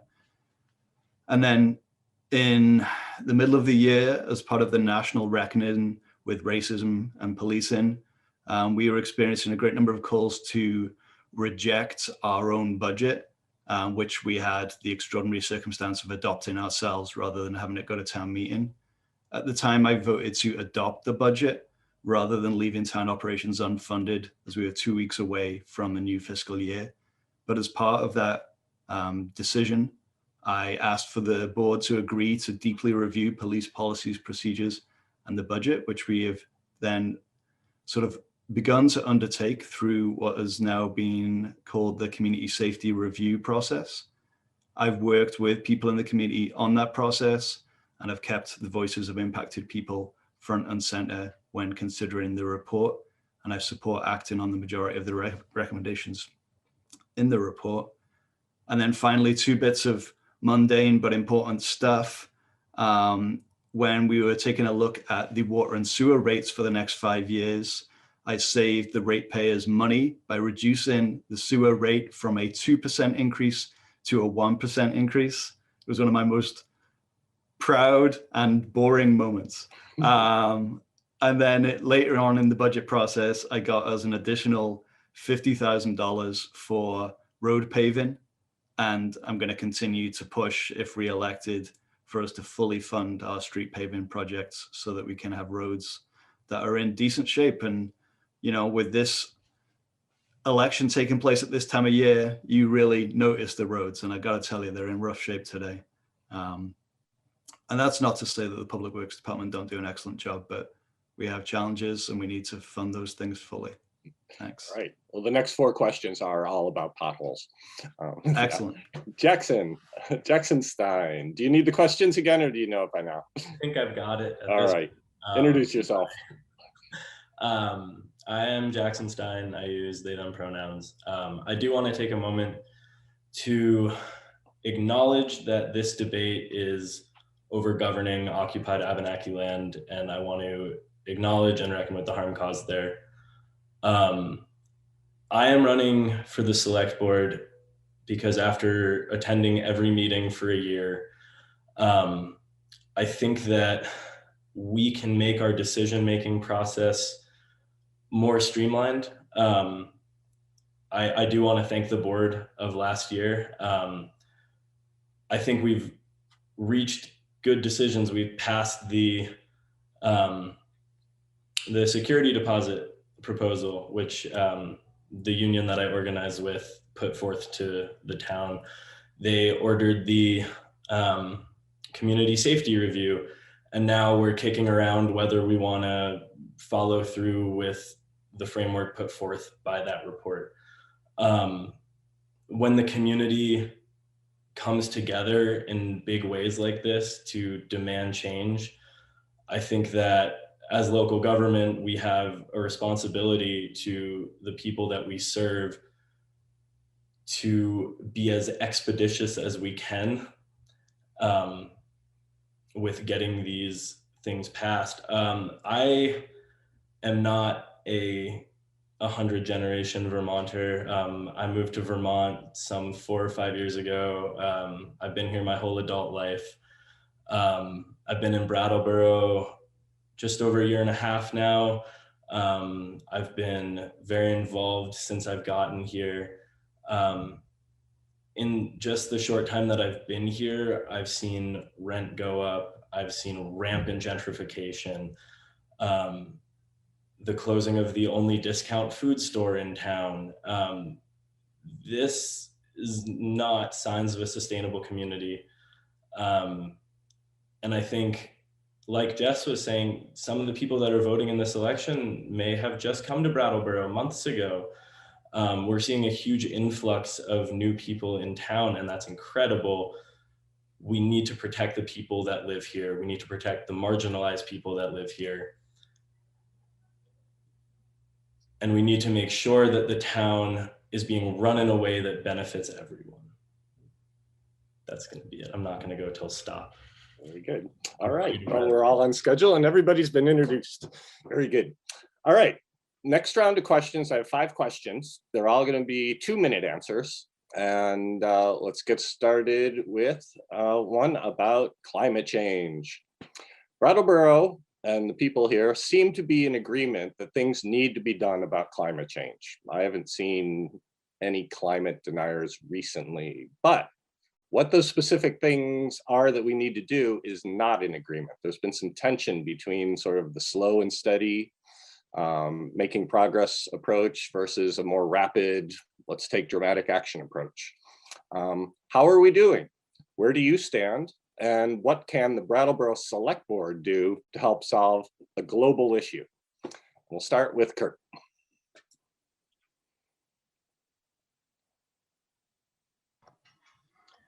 Hi. The Brattleboro Select Board has not been helpful. There is a small climate declaration, climate resolution for renewable electricity, which was approved in 2018. It came to a vote twice before that, starting in 2010. And it's been sitting and bouncing around in town government for 3 years. And last Tuesday, the select board decided to debate the definition of a building as part of their discussion on this. It was pathetic. Certainly not Dan's fault or Ian's. my organization has been paralleling, I believe, the conscience of the community with that resolution, with a resolution for very minimal conservation, with a declaration in 2014 that the climate change was human caused and that Mr. Obama should make declare carbon to be a greenhouse gas. That also was passed. But now we have a stuck board. I think people who may consider themselves non-deniers are denying the emergency. And if you deny the emergency, and scientists are saying we have an emergency, sorry. All right. Very good. Jessica, same question. There's a little bit of a tension between that slow and steady approach and the let's do it now. It's an emergency. How are we doing as a town? Where do you stand? And what can a Brattleboro Select Board do about a global issue? Yeah, I think that global and national problems definitely have local solutions, and local communities can do their part on these topics and carry a piece of the burden. So I really believe that the town of Brattleboro has to do its part as an institution, right? At the last select board meeting, I heard someone say that, you know, hooray, Joe Biden's in the White House, Democrats control Congress, climate change is gonna be taken care of. So we don't need to address those questions in Brattleboro? No, I don't think so. That statement came back to me recently when I was talking with Oscar Heller from the Energy Committee. We had a really wonderful conversation, and he said something. He said he doesn't bring financial questions to the select board, he brings moral ones. That was really interesting to me, especially after hearing Django, another member of the Energy Committee, speak at Tuesday night's meeting. He's a teenager. Can you imagine wanting to be part of town government as a teenager? He just seems so driven, and he speaks with such urgency. Climate change is an emergency. And it's these younger generations that are going to be the first to understand the most dire questions of our time, just like this. So I don't think we can pass the buck on this. I don't think the select board can say national leaders got it covered. I think that we really need to step up, take the expertise and advice from the Energy Committee, take the vision given to us by town meeting representatives, and move forward. Done before 2 minutes. Ian, you were at that meeting last week. How's the board doing with climate? Yeah, I was at that meeting. So I think to start it out, I just want to start with this question of global or national issue versus local response. I think that it's a theme, one of the themes that I've seen sort of carry through my first year on the board. And you can really see it in a lot of the things that we've discussed. And in this one in particular, the first time that it really shone brightly to me was a couple of months ago. The board was one of the steps in an approval process for a large solar panel installation here in Brattleboro.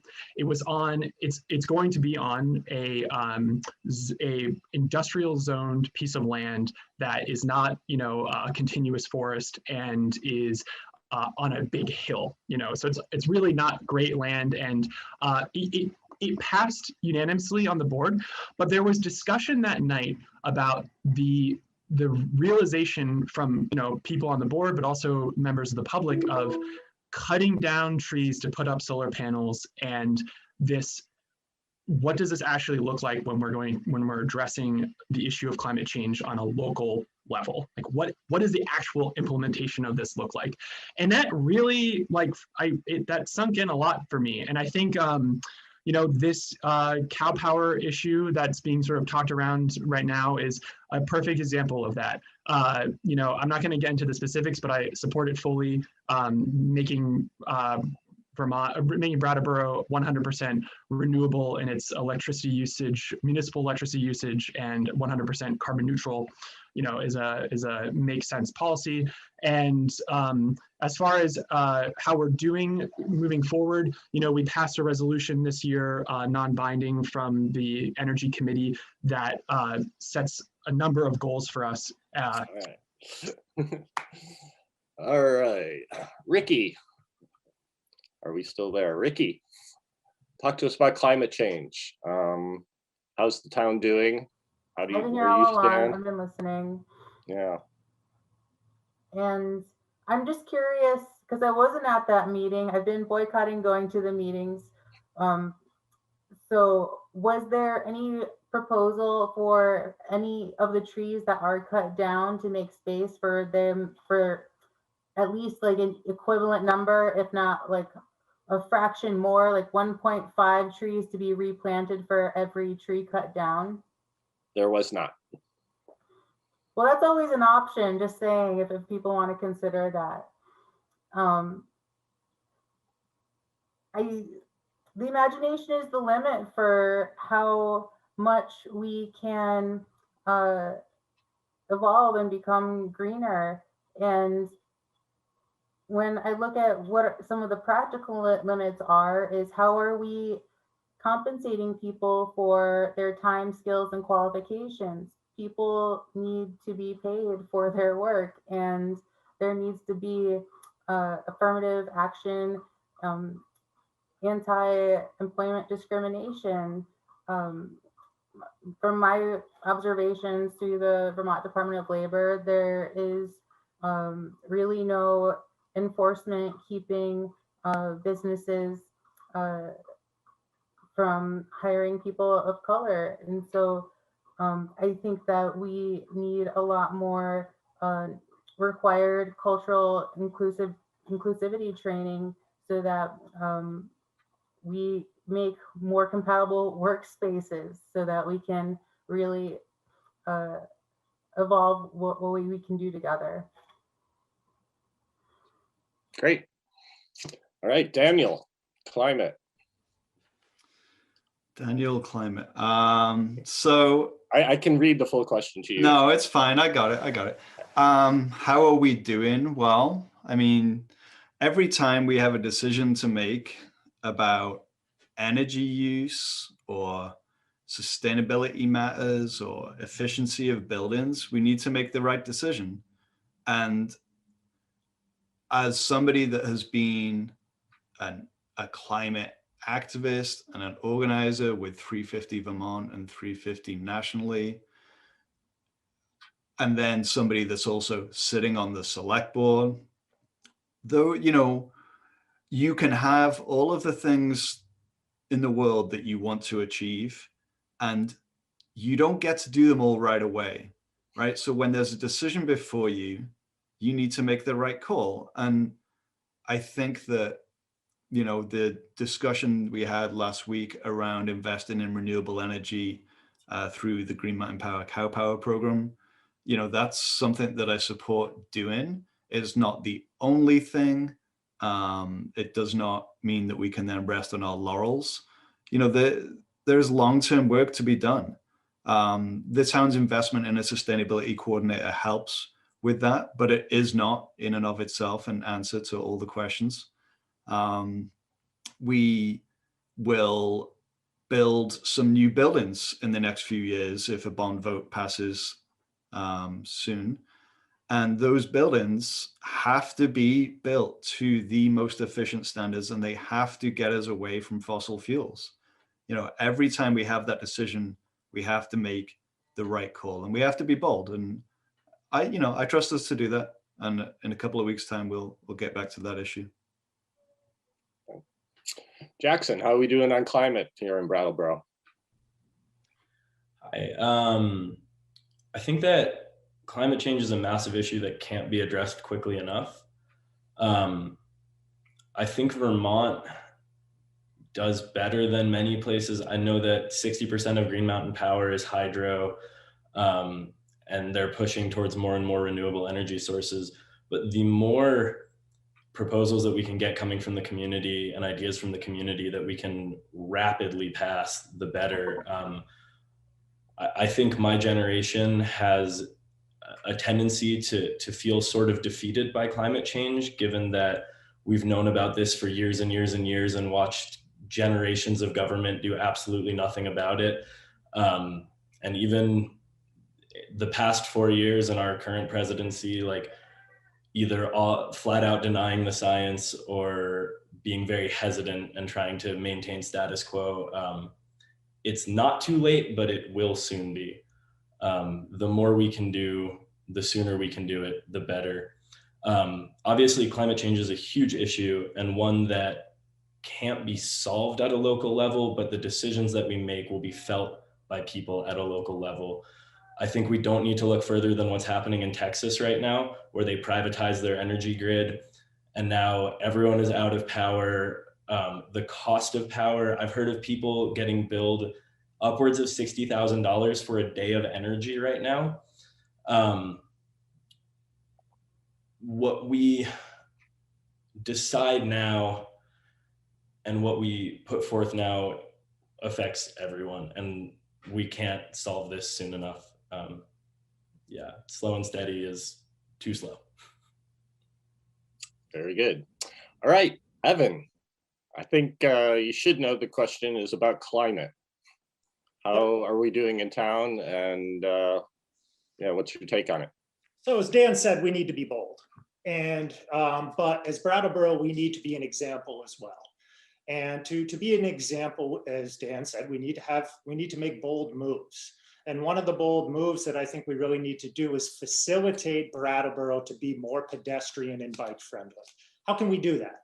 Okay, one of the main platforms that I've been running on is focus of a pedestrian only marketplace in downtown Brattleboro. We need to get rid of the blacktop and we need to add more green space. We need to add more trees. We need a place where people want to congregate instead of sitting in a car idling on Main Street. So it's the little things that although they seem small, are bold when we as a select board can facilitate that type of behavior. We all understand, we all agree that climate change is an emergency and we need to take steps to address it. The cow power, is that a bold enough step? It may be a step in the right direction, but I think a bolder step is to be an example through more solar power that will power our town buildings. We need to be representative. There is nothing more representative of green power than solar panels on town property. So we need to take those steps. We need to figure out how we can represent to our town, to our state, and nationally that we are committed to this crisis, that we are looking to facilitate a more green community. And I really feel that facilitating a pedestrian downtown is really a bold first step towards achieving that objective. Thanks. Very good. All right, let's discuss the recent community safety review report recommendations. The next board will be tasked with implementing some or all of the recommendations. Would you like to see these adopted in full by the next board? In part? Why? Why not? And if you're not completely familiar with the report, I'll give you just one example. Disarming police for non-responsive tasks such as community speaking or meetings or community events. You know, but you can take this almost any way you want. This is a big issue of the last year. Community safety review. Jessica. Ooh, I love going first on this one.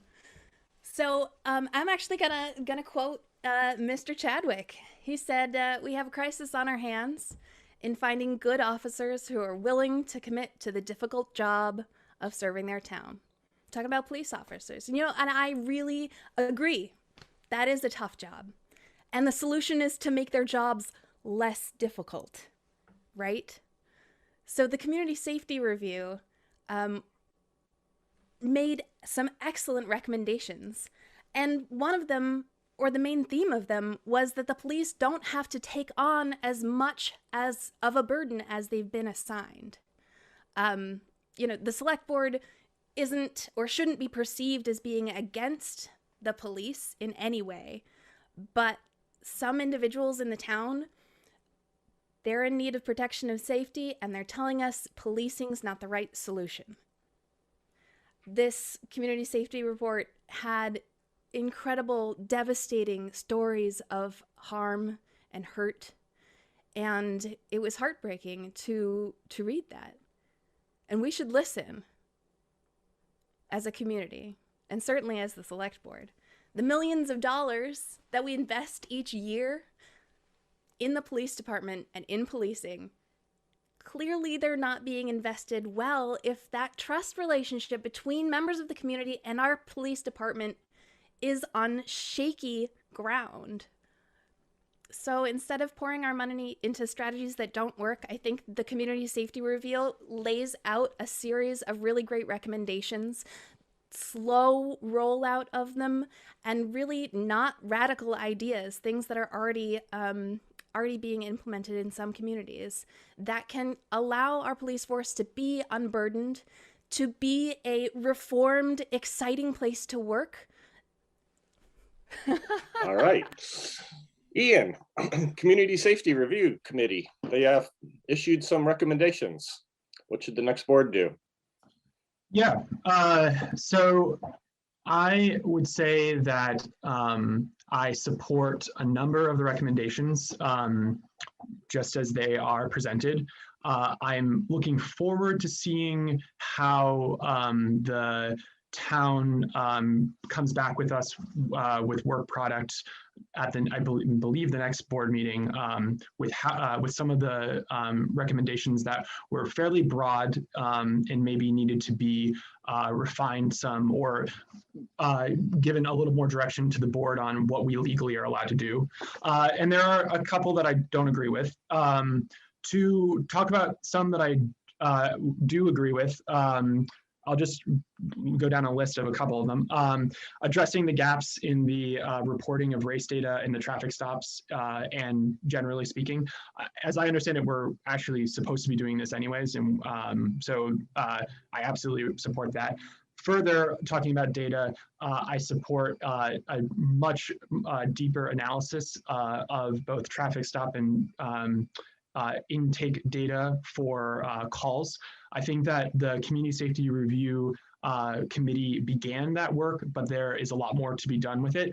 And if what was so clear was more information gives us just a much greater ability to act on these recommendations. And I want to just touch on what Jessica brought up, which is I'm also really excited to look at what other communities are doing, because there are some things that are in here that I know other communities are thinking about, are struggling with. And so that's part of the discussion that I don't think has developed as much. And so I'm very excited to incorporate that as it moves forward. So I'm very much in support of many of the recommendations, and I'm sorry I don't have enough time to go through the rest of them. It is a big issue. Ricky, what are your thoughts on the Community Safety Review findings? I support all of the committees being paid for their time. What they're doing is really important. And even though I or anyone else elected may support it, I really think it's up to the public's discretion to vote on how money is being spent. And I would appreciate if the safety committee would consider adding how to counter conscription to their agenda as well, because I think public safety is really jeopardized by conscription. Like that men are coerced into, men assigned at birth are coerced into enlisting for selective service or the draft by the age of 18, or else lose their public welfare benefits, and which should just be everyone's entitlement to public welfare just for their livelihoods, is just terrifying. And I think that the way to do that is not by asking for state or federal permission, but to publicly vote on seceding so that we can be liberated from the oppression of conscription and how they regulate money. Like they, the song by Killer Mike called Just, he says, look at all these slave masters posing on your dollar. And that's not the type of currency that I value and want to continue exchanging and keeping in circulation. There's a better direction to go into. Great. All right, Daniel. Thanks, I think Chris. you're familiar with the Community Safety Review Committee. What do you think of the recommendations? Right. Anyone that has been watching the select board meetings this year or reading about them in the newspaper would know that I have been a supporter of this process. I'm actually really proud of the work that the board has done, that town staff have done, that the committee has done, and that members of the community undertook in order to make this happen. We've had some extremely challenging meetings and conversations along the way, and I look forward to more of them. I actually think that asking what the next board will do slightly underplays the role of this current board, because on March 2nd, we're gonna be having a conversation about this that may well result in some action. I had a meeting with the town manager just this afternoon about this exact issue. I also want to just kind of let people in the community know, if they haven't read the report, it's a long report, right? I think it's unreasonable to assume that everyone in the community is familiar with all of the report. But when the report is characterized as defunding the police, or when the report is characterized as disarming police, I would say that is a mischaracterization of the report. And the vast majority of the recommendations are actually pretty common sense and are appropriate for our community. And many of them actually have the support already of people within leadership, the police department and the town manager's office. So I look forward to further discussion of it. And I would just like to say that implementation of this does not lie with the select board. And so we will make a clear policy decision and then hopefully move forward and start this long-term work to build alternatives to policing. Very good. Jackson, how do you feel about the Community Safety Review Committee's work? Yeah, I want to start by thanking that committee, because like Daniel said, that report is over 200 pages. The amount of work that they put in a relatively short time is incredible, astounding. I fully support the recommendations. I think that all of them are very important for the town. I also like what Daniel said. It's not just defunding the police. It's not just disarming the police.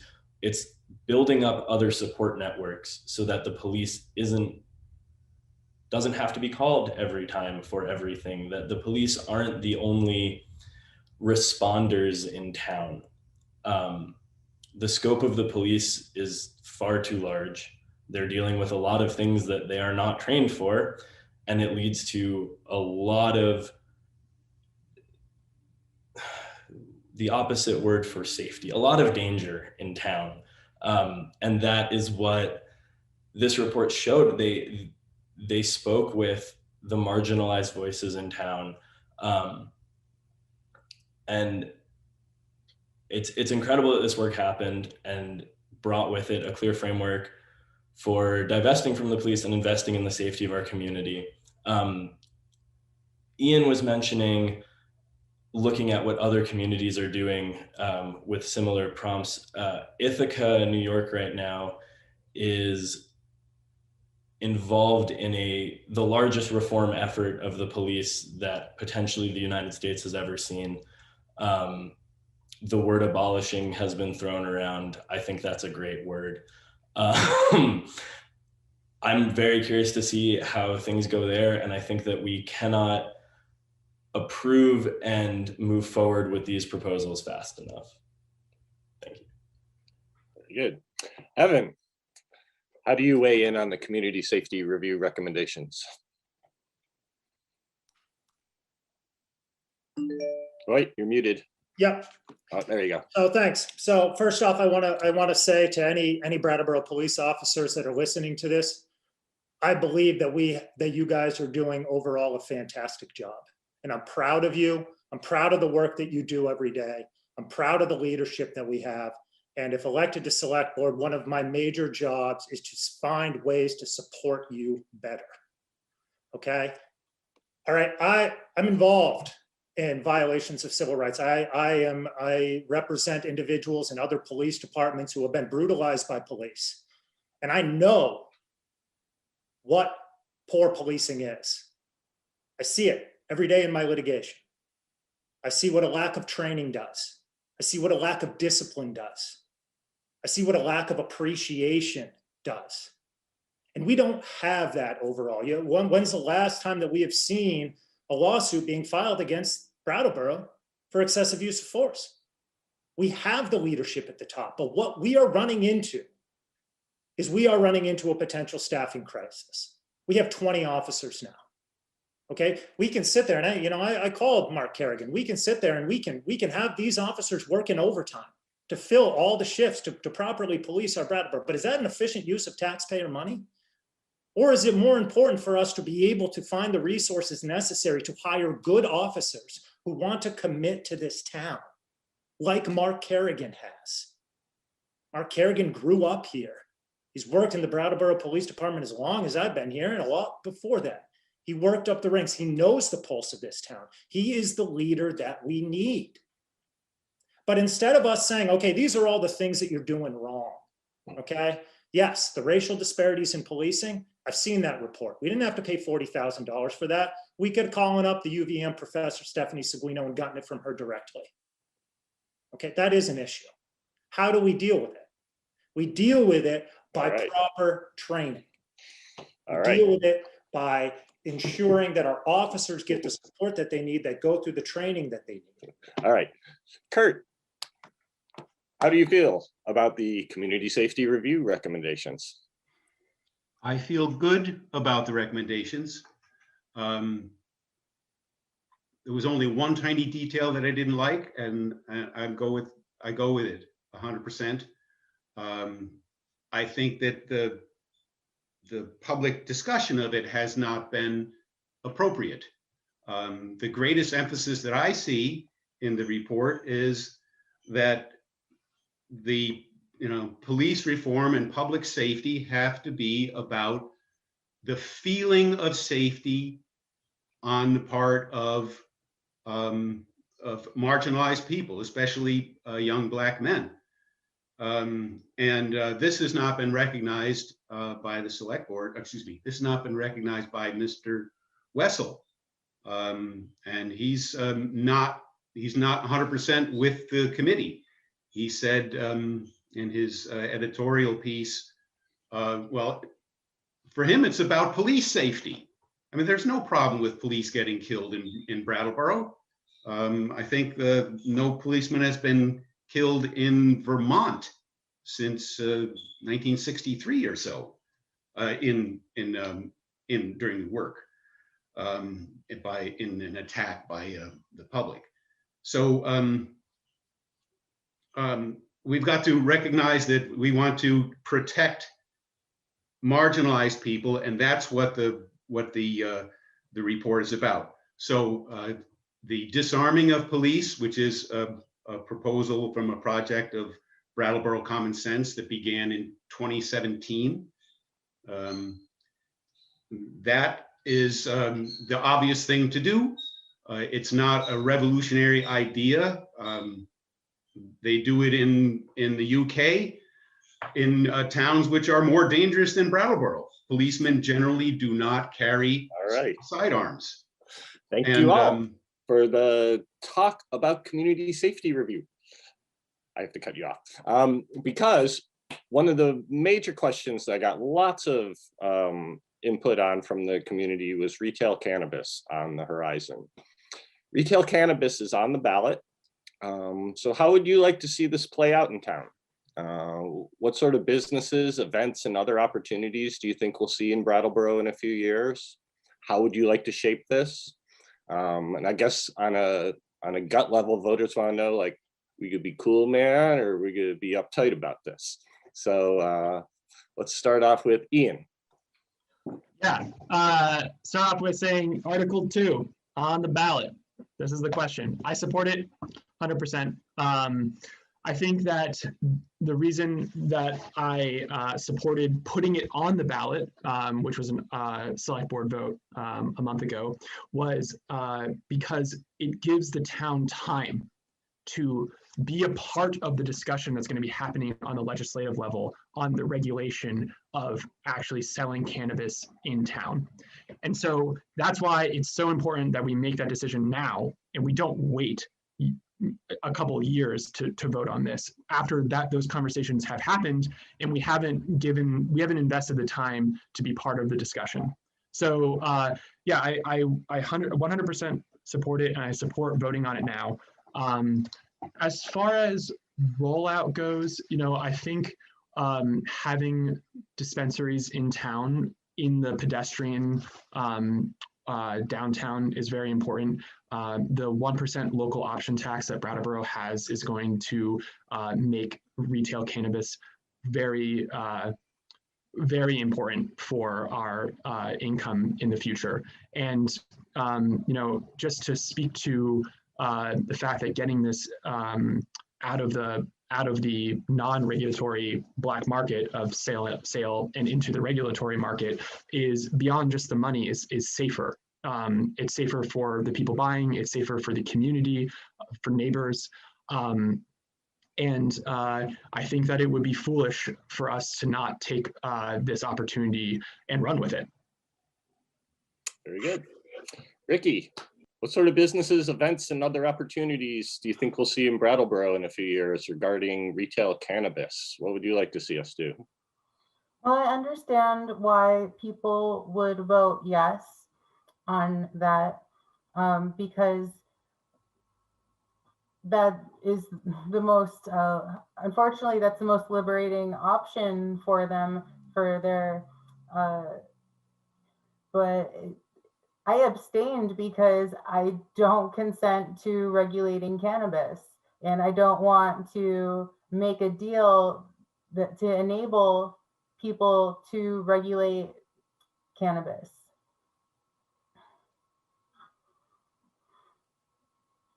That's all. That's all? Yeah. So what would you like to see in the coming years instead of that then? Full decriminalization. We don't need regulation. Okay. Daniel, how would you like to see this play out in the coming years? Yep. I really hope that people who feel one way or the other on this issue will vote on or before March 2nd. It will be a massive missed opportunity for Brattleboro if this vote fails by a small number of people. And if people are feeling kind of punchy about it and don't want to see it here, then they should get out and vote, right? I think it's really important that as many as possible get out and vote on this question. I'm very much in favor of retail cannabis being allowed in this town. It will be allowed in this state. So why would Brattleboro want to miss out on that massive opportunity? There's an economic opportunity, which is well understood. We have a 1% local options tax. That is the only way that municipalities will be able to benefit from tax revenue directly on this question. So we are well placed for that. I think that, you know, knowing Brattleborians as I do, I think that the vast majority of people see this as a pretty no-brainer kind of issue. I am a person that has been sober for like 7 years or so. I've seen some very iffy false equivalencies between like, cannabis and other drugs or other substances. Cannabis is a pretty harmless substance when used by adults, and that's what these stores are for. None of these stores are going to be selling cannabis to children. To pretend that they will be doing so is irresponsible. We have good zoning here. We've got good people in positions of licensure and regulation. So I have no concerns about it whatsoever, and I will be very happy to see it pass. All right. Jackson, what do you think about retail marijuana, cannabis? What sort of businesses, events, and opportunities might we see here in the coming years? I think that retail cannabis is a no-brainer in town. It's a free tax revenue stream. As far as opportunities that it opens up for our town, anyone that lives in downtown Brattleboro and has to pay for parking to go to their home, if we can tax cannabis and lower the parking prices for residents of Brattleboro, it's an interesting equivalency, but I think that it would actually benefit the town greatly, particularly the people that call this town home. I also think throughout this process, it's vitally important to reckon with the harm caused by the criminalization of cannabis prior to this. Vermont has a history of viewing itself as lenient towards the use of cannabis, and that may be true, but only for white folks. And as we move toward a retail model for cannabis, we also need to move toward freeing incarcerated people that are in jail on marijuana charges. I know that the select board lacks the power to do this, but it needs to be on our minds as we move forward. I hate to derail, I do need to mention something. Watching anger arise from that last question felt highly inappropriate. And it's clear to me that not everyone in this meeting read the community safety report. If your response to that report is more implicit bias training, then there was no reading comprehension. I don't want to call out the police department, but it was the actions of the interim chief that resulted in 8 community members losing their jobs at the height of this pandemic. This isn't an issue of good cops or bad cops and proper or improper staffing. This is an issue of systemic change around how we view safety and policing moving forward. We stand at the precipice of a revolutionary opportunity to make our town safer, and the answer is not making a couple of good hires. Thank you. All right. Let's see, who's next? Evan, retail cannabis. How will Brattleboro look in a few years? Yeah, agree generally. It's a no-brainer to vote yes in my view. The question is where? And what are we going to do with the tax revenue that is generated from this? Yes, cannabis is a relatively harmless drug for adults. My major concern is the harm that it has on developing brains, and whether or not we will be facilitating, although not lawfully, whether there will be a impression from our youth that since we are openly selling it and it is legal, that it is okay for them to consume it. It is a big concern.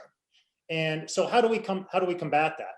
I think that some of the portion of the revenue that we derive should go towards youth programs to keep kids busy after school, to go to the Boys and Girls Club, to go to athletic programs, to go to arts programs. I think that it's very important that we invest in keeping our kids busy.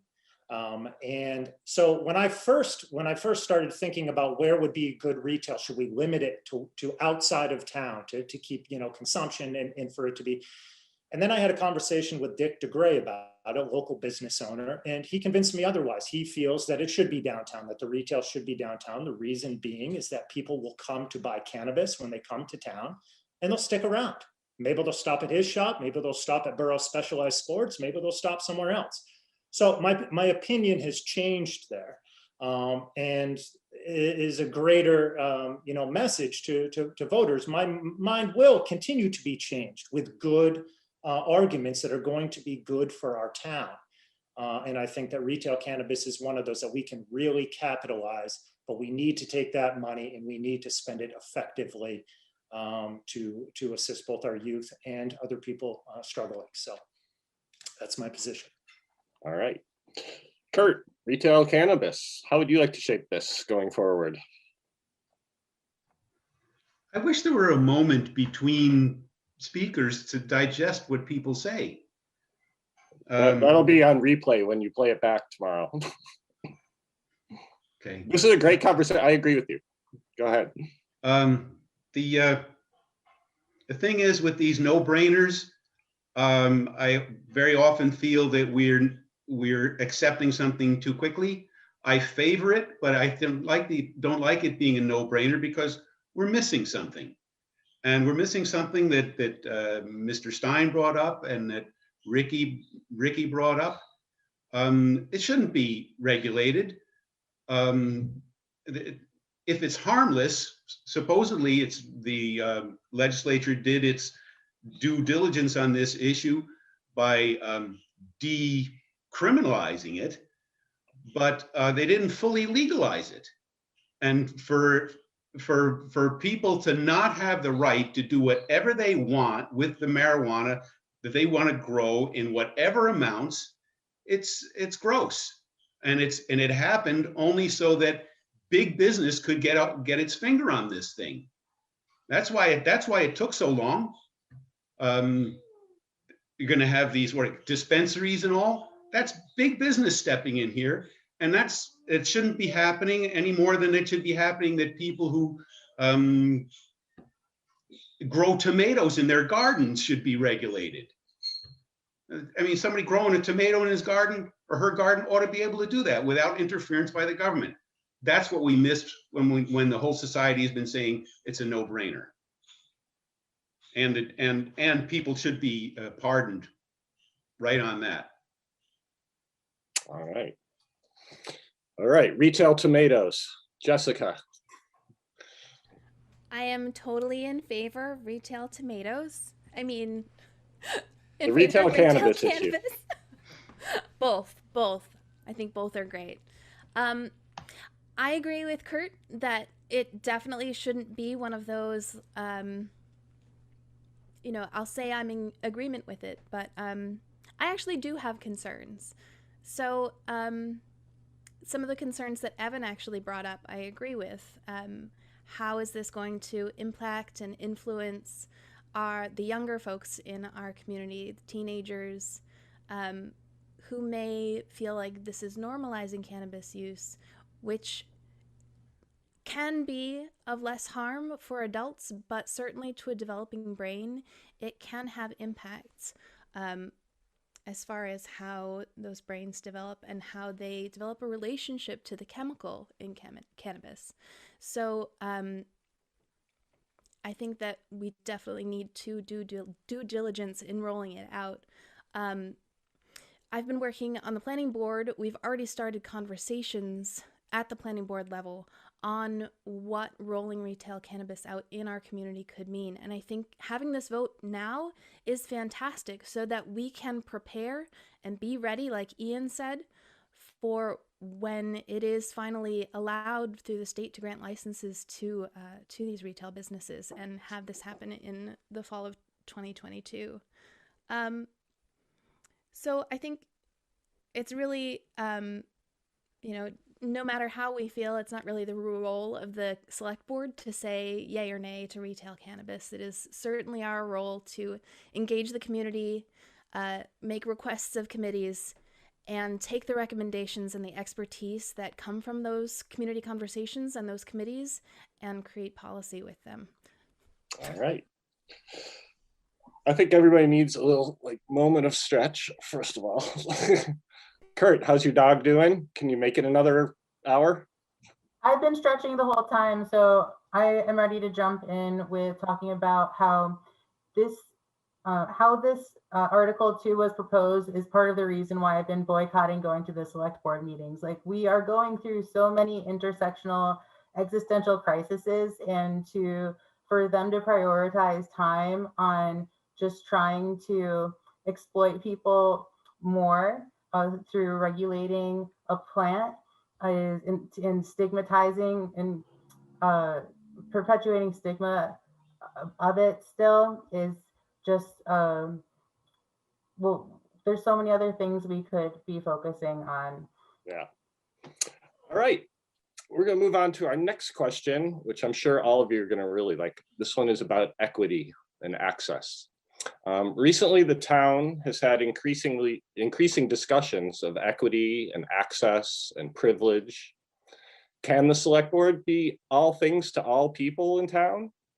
If not, who is town government for? And who will you be representing? Tell us about how you view the system of town governance here, the role of citizens. And then one sort of bonus question that was thrown in here is, do you have connections with communities that have not been historically represented in Brattleboro politics? How do you make space for differing points of view? And we begin with Ricky. So thank you for unmuting me. So I have noticed that there is no process for doing a recall petition to impeach the municipal manager. And so this is a very specific example of institutional pattern of nepotism where people are hired for huge responsibilities that they're not held accountable to the public. And so I have been trying to motion as much as I can for us to do that, but we're not really given the resources to invest the time into doing that.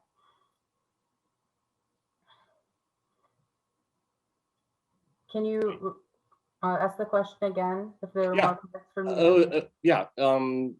It's about equity and access and privilege. Like, who's town government for? Is it for everybody, you know, or is it for the people that yell the loudest in the room?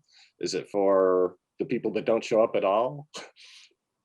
Well, I've been trying to get people to co-organize to allow the public to meet for the representative meetings and to increase the number of representative meetings. Like, we shouldn't just be meeting once a year at a 13-hour session. That's crazy. And so if we got bus shuttles and a space for the public to go to with a phone access so they could call us too, because now we're doing it on Zoom meetings, then those are all steps to get the public more involved. All right, thanks. Daniel. Who does town government work for? And well, there's an how do you easy make answer for space that for question. differing points of view? Yeah, I mean, obviously town government works for the people of the town. But it, you know, it is very much true of our representative democracy and others, that the people who show up are the ones that make the decision, right? The people that shout the loudest are often the ones that are heard. The people with the most power tend to have the most access, and that power, you know, lines up pretty, you know, it is a no-brainer, and maybe we should get away from using the phrase no-brainer tonight because I want to actually engage my brain. But you know, the members of the business community, members of historically privileged groups have easy access to politicians at this level and other levels. You know, there's much to be done around increasing access. We had a conversation a couple of months back where we were talking about funding for a new town website, which is sorely needed. And as part of that conversation, Ian was proposing a position that would, well, Ian will probably explain it better, but I'll just explain it as I remember it. And the chats are very distracting, so please don't. We were talking about like a public engagement officer. I've had a conversation with a friend in the past who comes from a community organizing background. I have experience in that work as well, and thinks about it in terms of like an organizer for the town. You know, we have to really engage with people in many, many ways in order to make them aware of like what's going on in the town, you know, what the opportunities are. But that is ongoing work. There is no simple, easy answer to it. All right. There's no I'll easy stop answer. there. And you've been saved by the stop. Jackson. Thanks, Liz. Who's town government for, and how do you make space for differing points of view? Sure. I do want to start on accessibility. Dan just mentioned the chat, and Ricky posted in the chat what I was thinking, that this forum really should have an ASL interpreter. I think that would expand accessibility. I think that moving to Zoom has increased accessibility and engagement. It makes it, yeah, the chat is really distracting. Turn it off. It does make the town meetings easier to attend. More people can come. There's always the issue of folks in town without access to internet.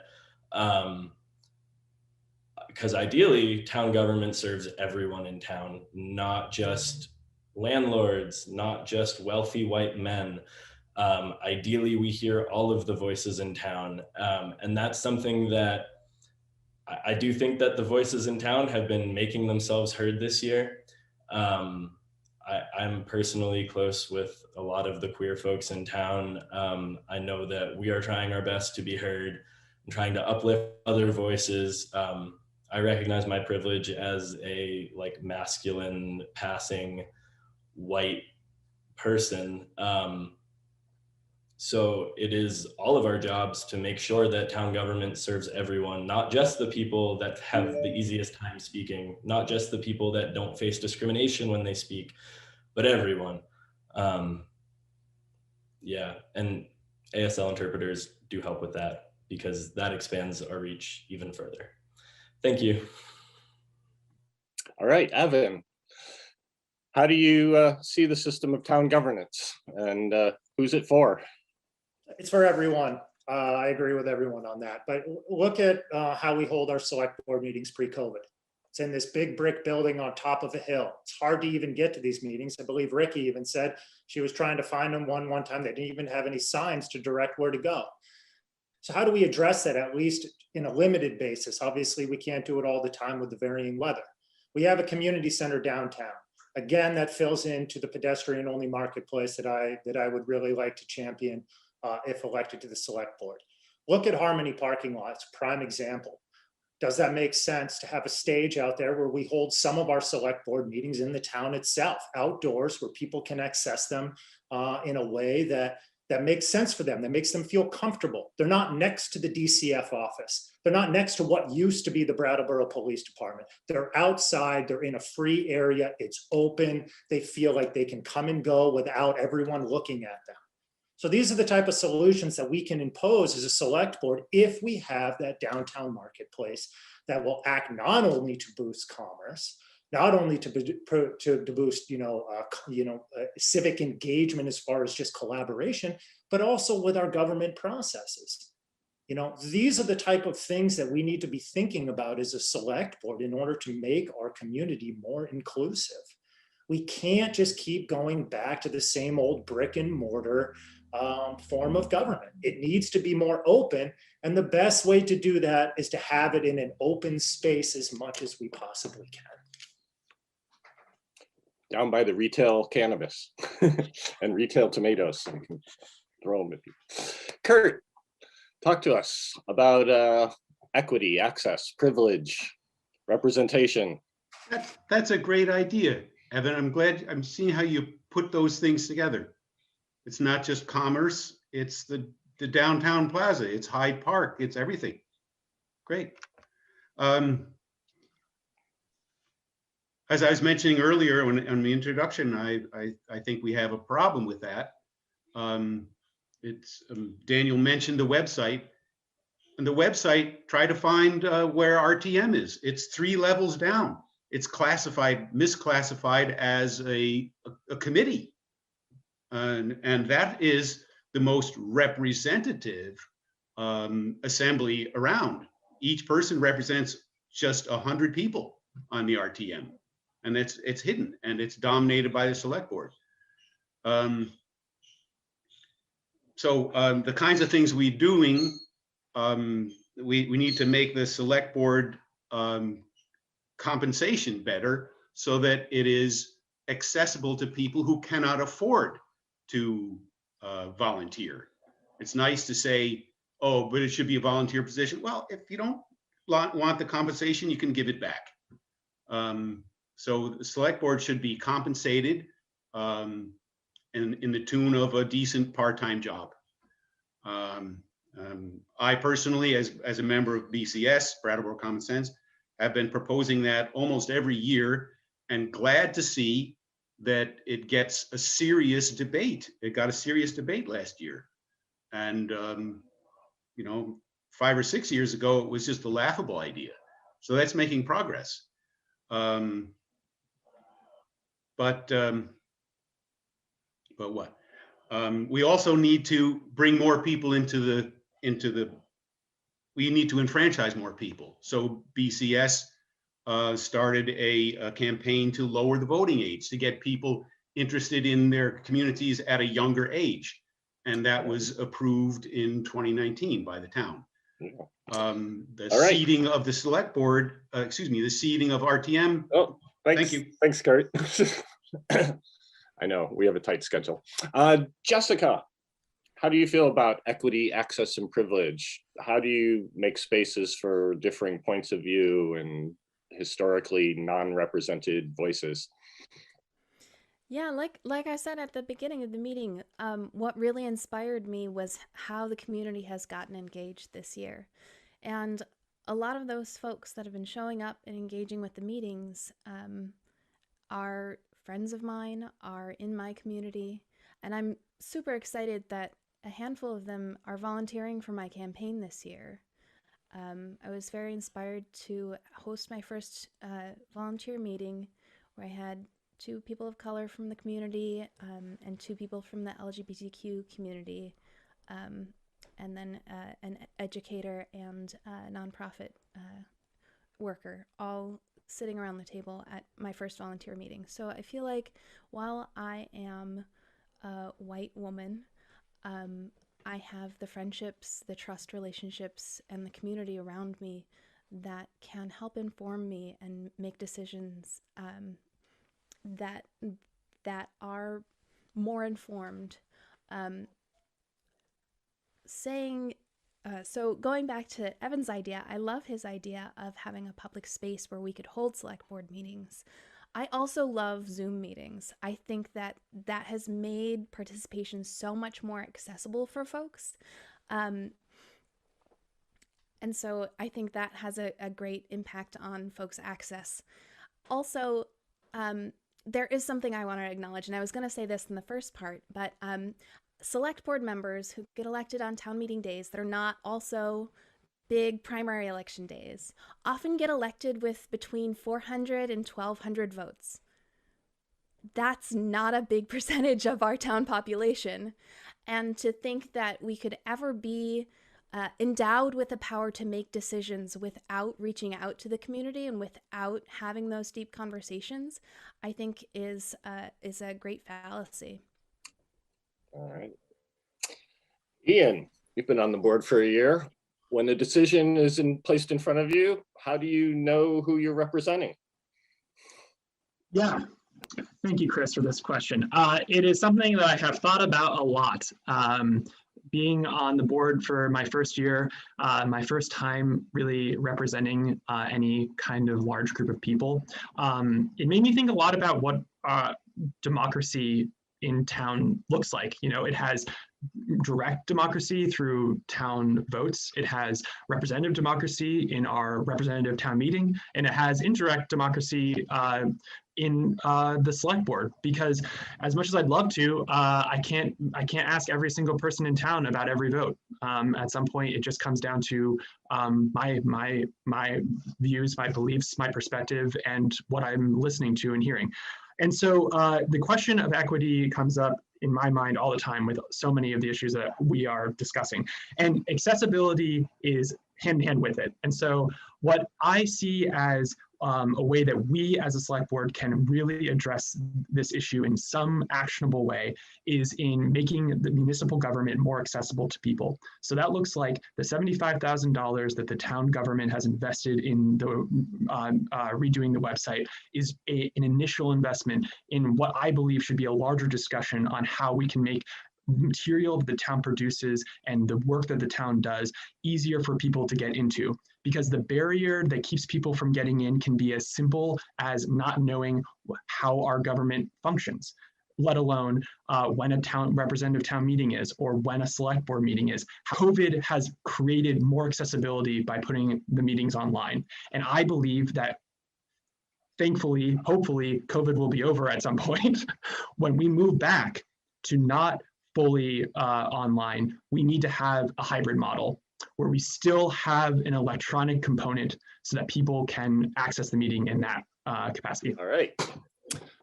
Very good. Well, we're down to our final question, then we'll have some closing remarks. We're moving along. I want to thank you all for hanging in there. And thank you, timekeeper, for keeping us on track. Question 5 is about one of my favorite things, and it's the boring thing, infrastructure. There's some big projects in the near future, as well as our ongoing needs. And some of you have already talked about it a little bit. There's the water treatment plant coming up, the new Amtrak station, new Department of Public Works buildings planned. On top of that, we have bike paths, we have roads that are paved, we have sidewalks and paths, and one of my pet issues, shade trees. So are we spending our infrastructure dollars wisely? And are there any town projects that you're especially interested in? Daniel. The boring question is actually not the boring question. This is the meat of the work question.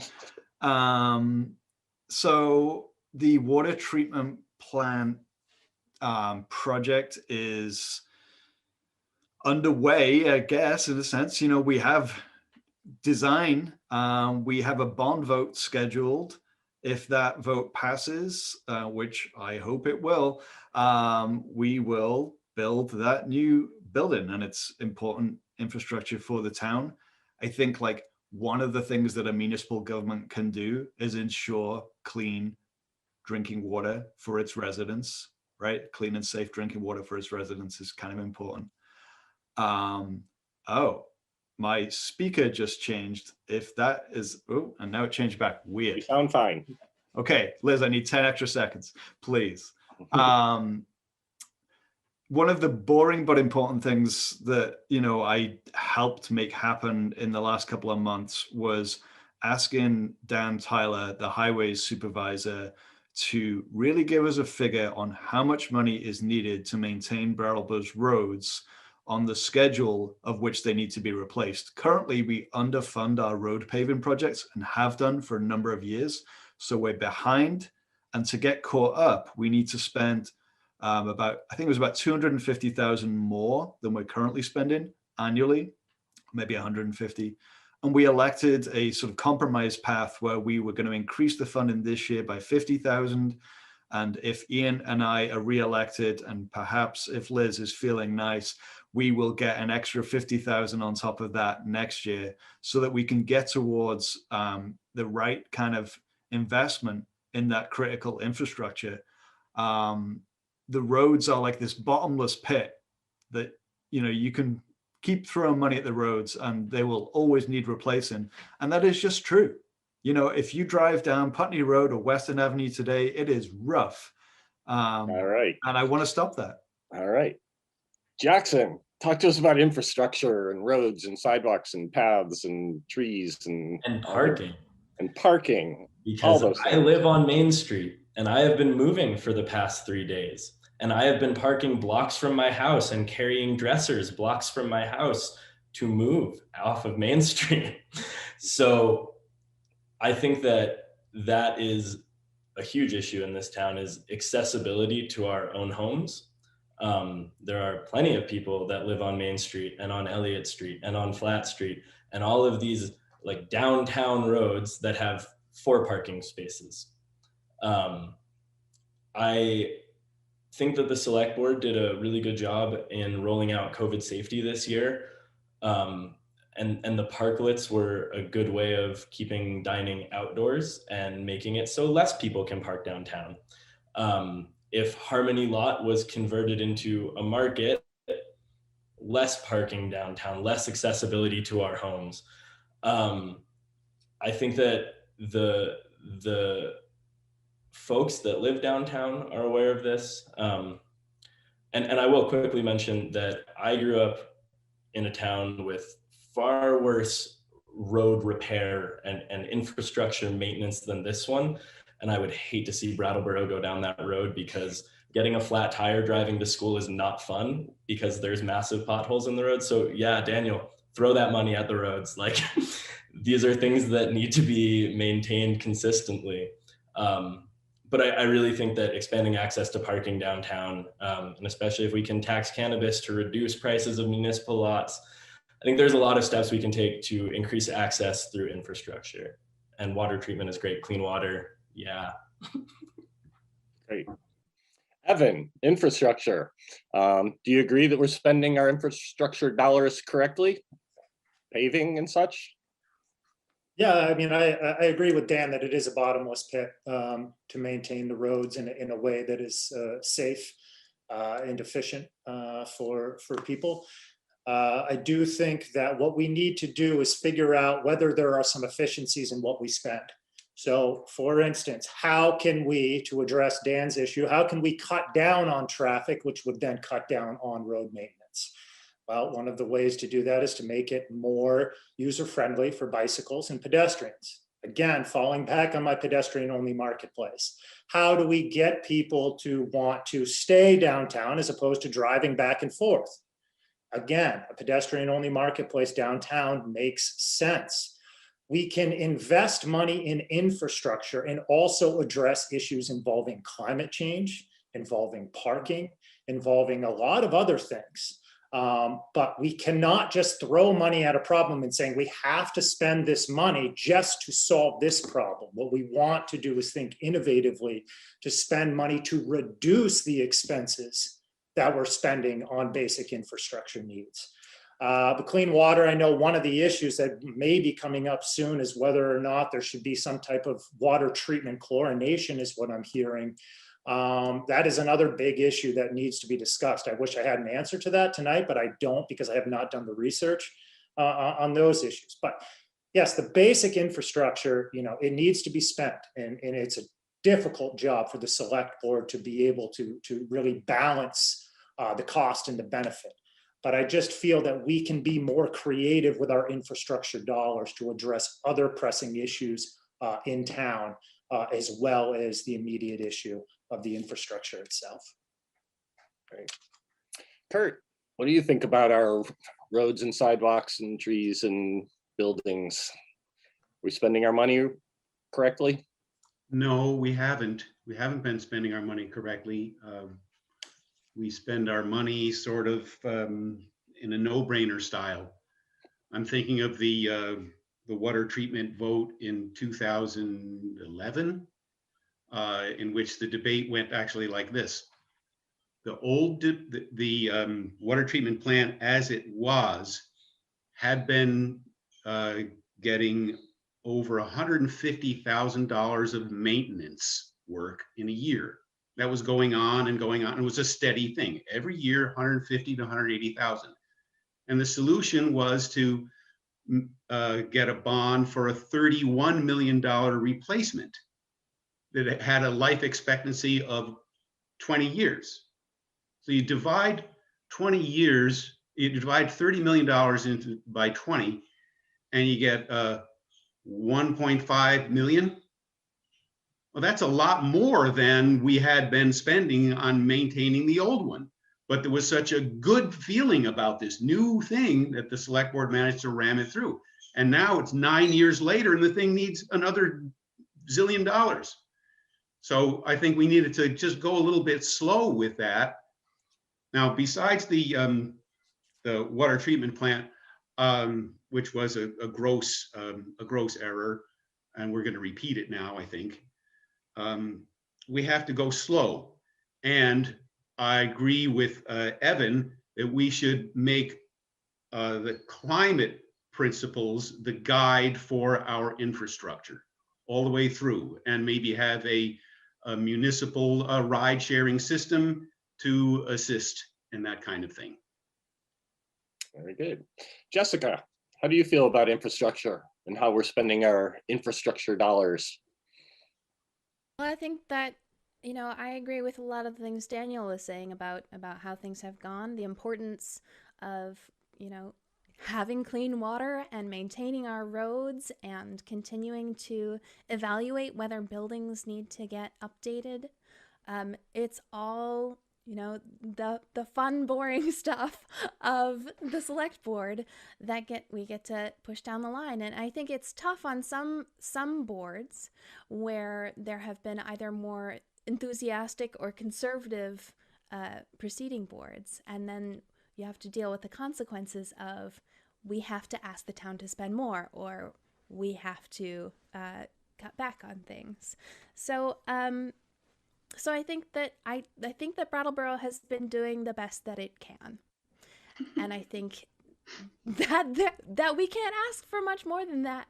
I think that Evan's idea about the public space is really interesting, and it goes right along the lines of the downtown planning that process that we just engaged with in the planning commission that we did the year before COVID struck, and it definitely identified some spaces that would be excellent to host pedestrian markets, a bike and pedestrian pathway through the downtown, and more that would encourage alternative modes of transportation to take folks off of our roads and potentially out of those centralized parking spots, Jackson, that are so important to downtown residents, and put them in the parking lots that are on the more edges of town, which hardly get used. Harris Place, for example, is often quite empty.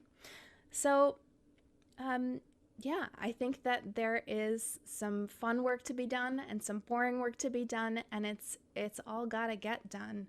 And we gotta maintain our roads, and we gotta continue to keep track of all those buildings.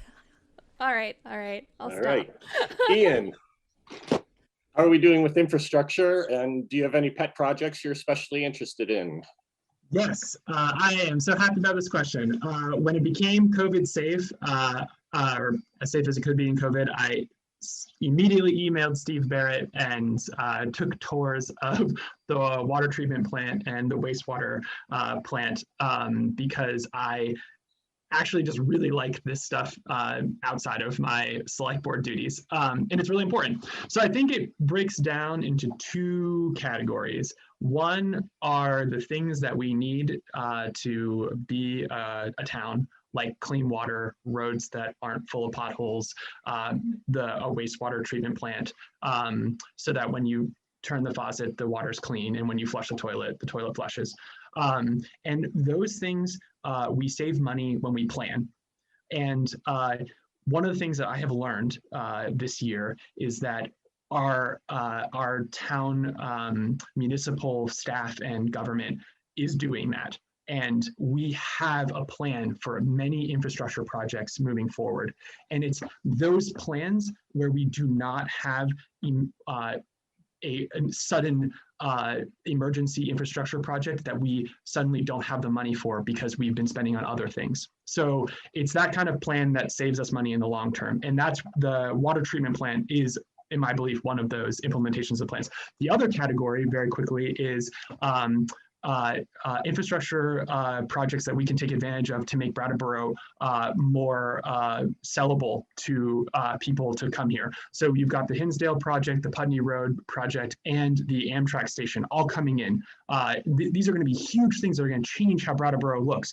And the idea that we could, for example, continue the bike path from the West River Trail and pull it all the way to the Amtrak station to take advantage of the fact that we now have a raised platform there. These are the sort of things that we could use to advertise Brattleboro. All right.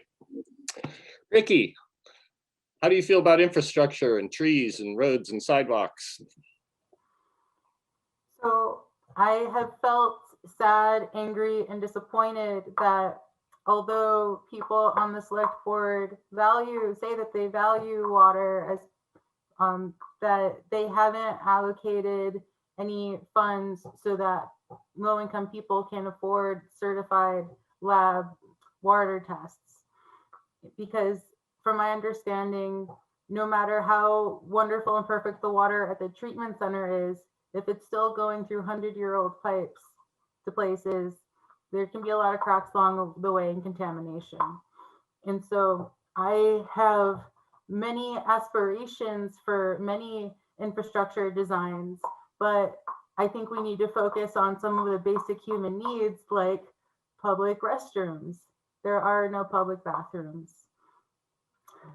I would love for us to eventually, when we solve that, to eventually invest into a municipal space center, but there are practical bathroom issues to focus on first. And I also am hoping to get the cucumber magnolia tree over by the Abbiati Monument to be given more historical preservation rights. And I would like to have more landscaping in the area, but I'm going to stop. I'm glad you mentioned the old tree. All right, well, we're right on schedule, and that brings us to our 1-minute closing remarks. You made it, you survived. Is there anything that you would like to talk about that I didn't ask you about? Any final messages to the voters out there? Jackson. Yeah, it goes back to town government is designed to support the town and to represent the town. So I want to hear from all of you. I feel as though I've said a lot. For the younger generation, you can find me on Instagram at dirt_scramp, SKRAMP. Or you can email me at jalexanderste@gmail.com. Tell me what you view for the town. Tell me what you want to see done. I want to hear from you all. I want to have discussions with you all. Thank you. Great. Evan. Oh, a mute. Hold on, a mute there. There you go. I'm really proud of this debate. It really brings back the importance of local government and that we have such a diverse and an intelligent view of our town and how it should move forward. And so I give everyone here tonight a big thank you for this very civic debate, a professional, intelligent debate. We all have different things that we bring to the table.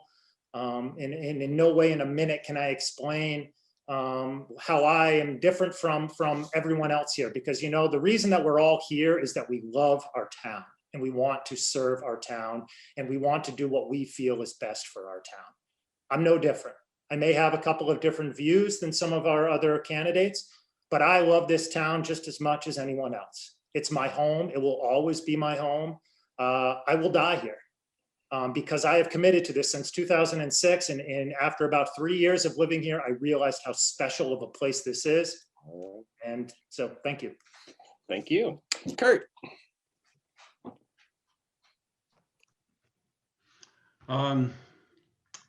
I think we got 2 emergencies to deal with, democracy and climate. And that everything we do we should have those things in mind all the time. People used to have the Pledge of Allegiance every day and the flag at the front of the room. It should be climate and restoring democracy. We need tolerance in Brattleboro. Last year there was a perfect example of bad tolerance. The Trump supporters were demonstrating and they were harassed by our tolerant people of Brattleboro. That was a shame, and I don't want that to happen. I don't want that kind of thing to happen. I want us all to talk together, including Trump supporters. They have a place here in Brattleboro. All right, Jessica. Hi. Yeah. So one of the things that I opened with was that Brattleboro is home currently to a really diverse population. Folks that have not invested generations like my family has, but have just arrived.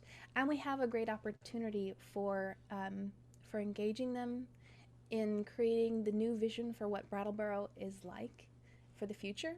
I've been doing that on the Planning Commission, and I love that some of the ideas that we've been talking about for years, months, have risen to the conversation tonight, from the pedestrian marketplace to the solar siting, which we've got a subcommittee working on right now, to even how to make committee work more accessible to folks. So I'm excited about taking all of that work that I've done with the Planning Commission and now turning it to the Select Board to say, all right, what can I bring to the table? I've got these 4 years behind me. I'm ready for something more active and more actionable. How dare you go over. Ian. I want to thank all the candidates as well, and really echo Evan's point. You know, I think that this is a really important part of the election process, and I want to encourage everyone to vote. And specifically also to vote on Article 3, which is a question on town sovereignty. And there's a great editorial from the town manager in the Reformer, so you can learn more about it. You know, I want to just end with a real sense of optimism that I have. The COVID-19 pandemic has been so difficult, and I have been just amazed at how this community has come together. And while there are certainly many challenges that we have to face, I'm left with a lot of optimism moving forward that we can all work together to overcome them. Very good. Ricky, got a final statement? Things people should know that I haven't asked you about? Well, a little bit more on infrastructure is that I was thinking about how I had proposed for there to be alternatives to divest from using salt because of the amount of erosion and acidity that causes. And grapes and compost, grape compost is an option that I think that we need to hire more people to have a sustainability team and not just one coordinator responsible for such a huge task. And also that I have been investigating the Sokoke tribe, the alleged Sokoke tribe, that the different news medias have been misrepresenting the authentic native tribe or the Odanak people that have been discriminated against so much in Vermont that the courts dismissed recognizing them. And so they've been pushed up to Quebec, Canada. And all right, thank you very much. And Daniel, final words? Yeah, thanks to you and thanks to BCTV and Nolan and Brian and Core for being behind the scenes and making this happen. I hope that when the voters cast their ballot this time, they'll remember the work that I did on the select board, you know, during the COVID pandemic.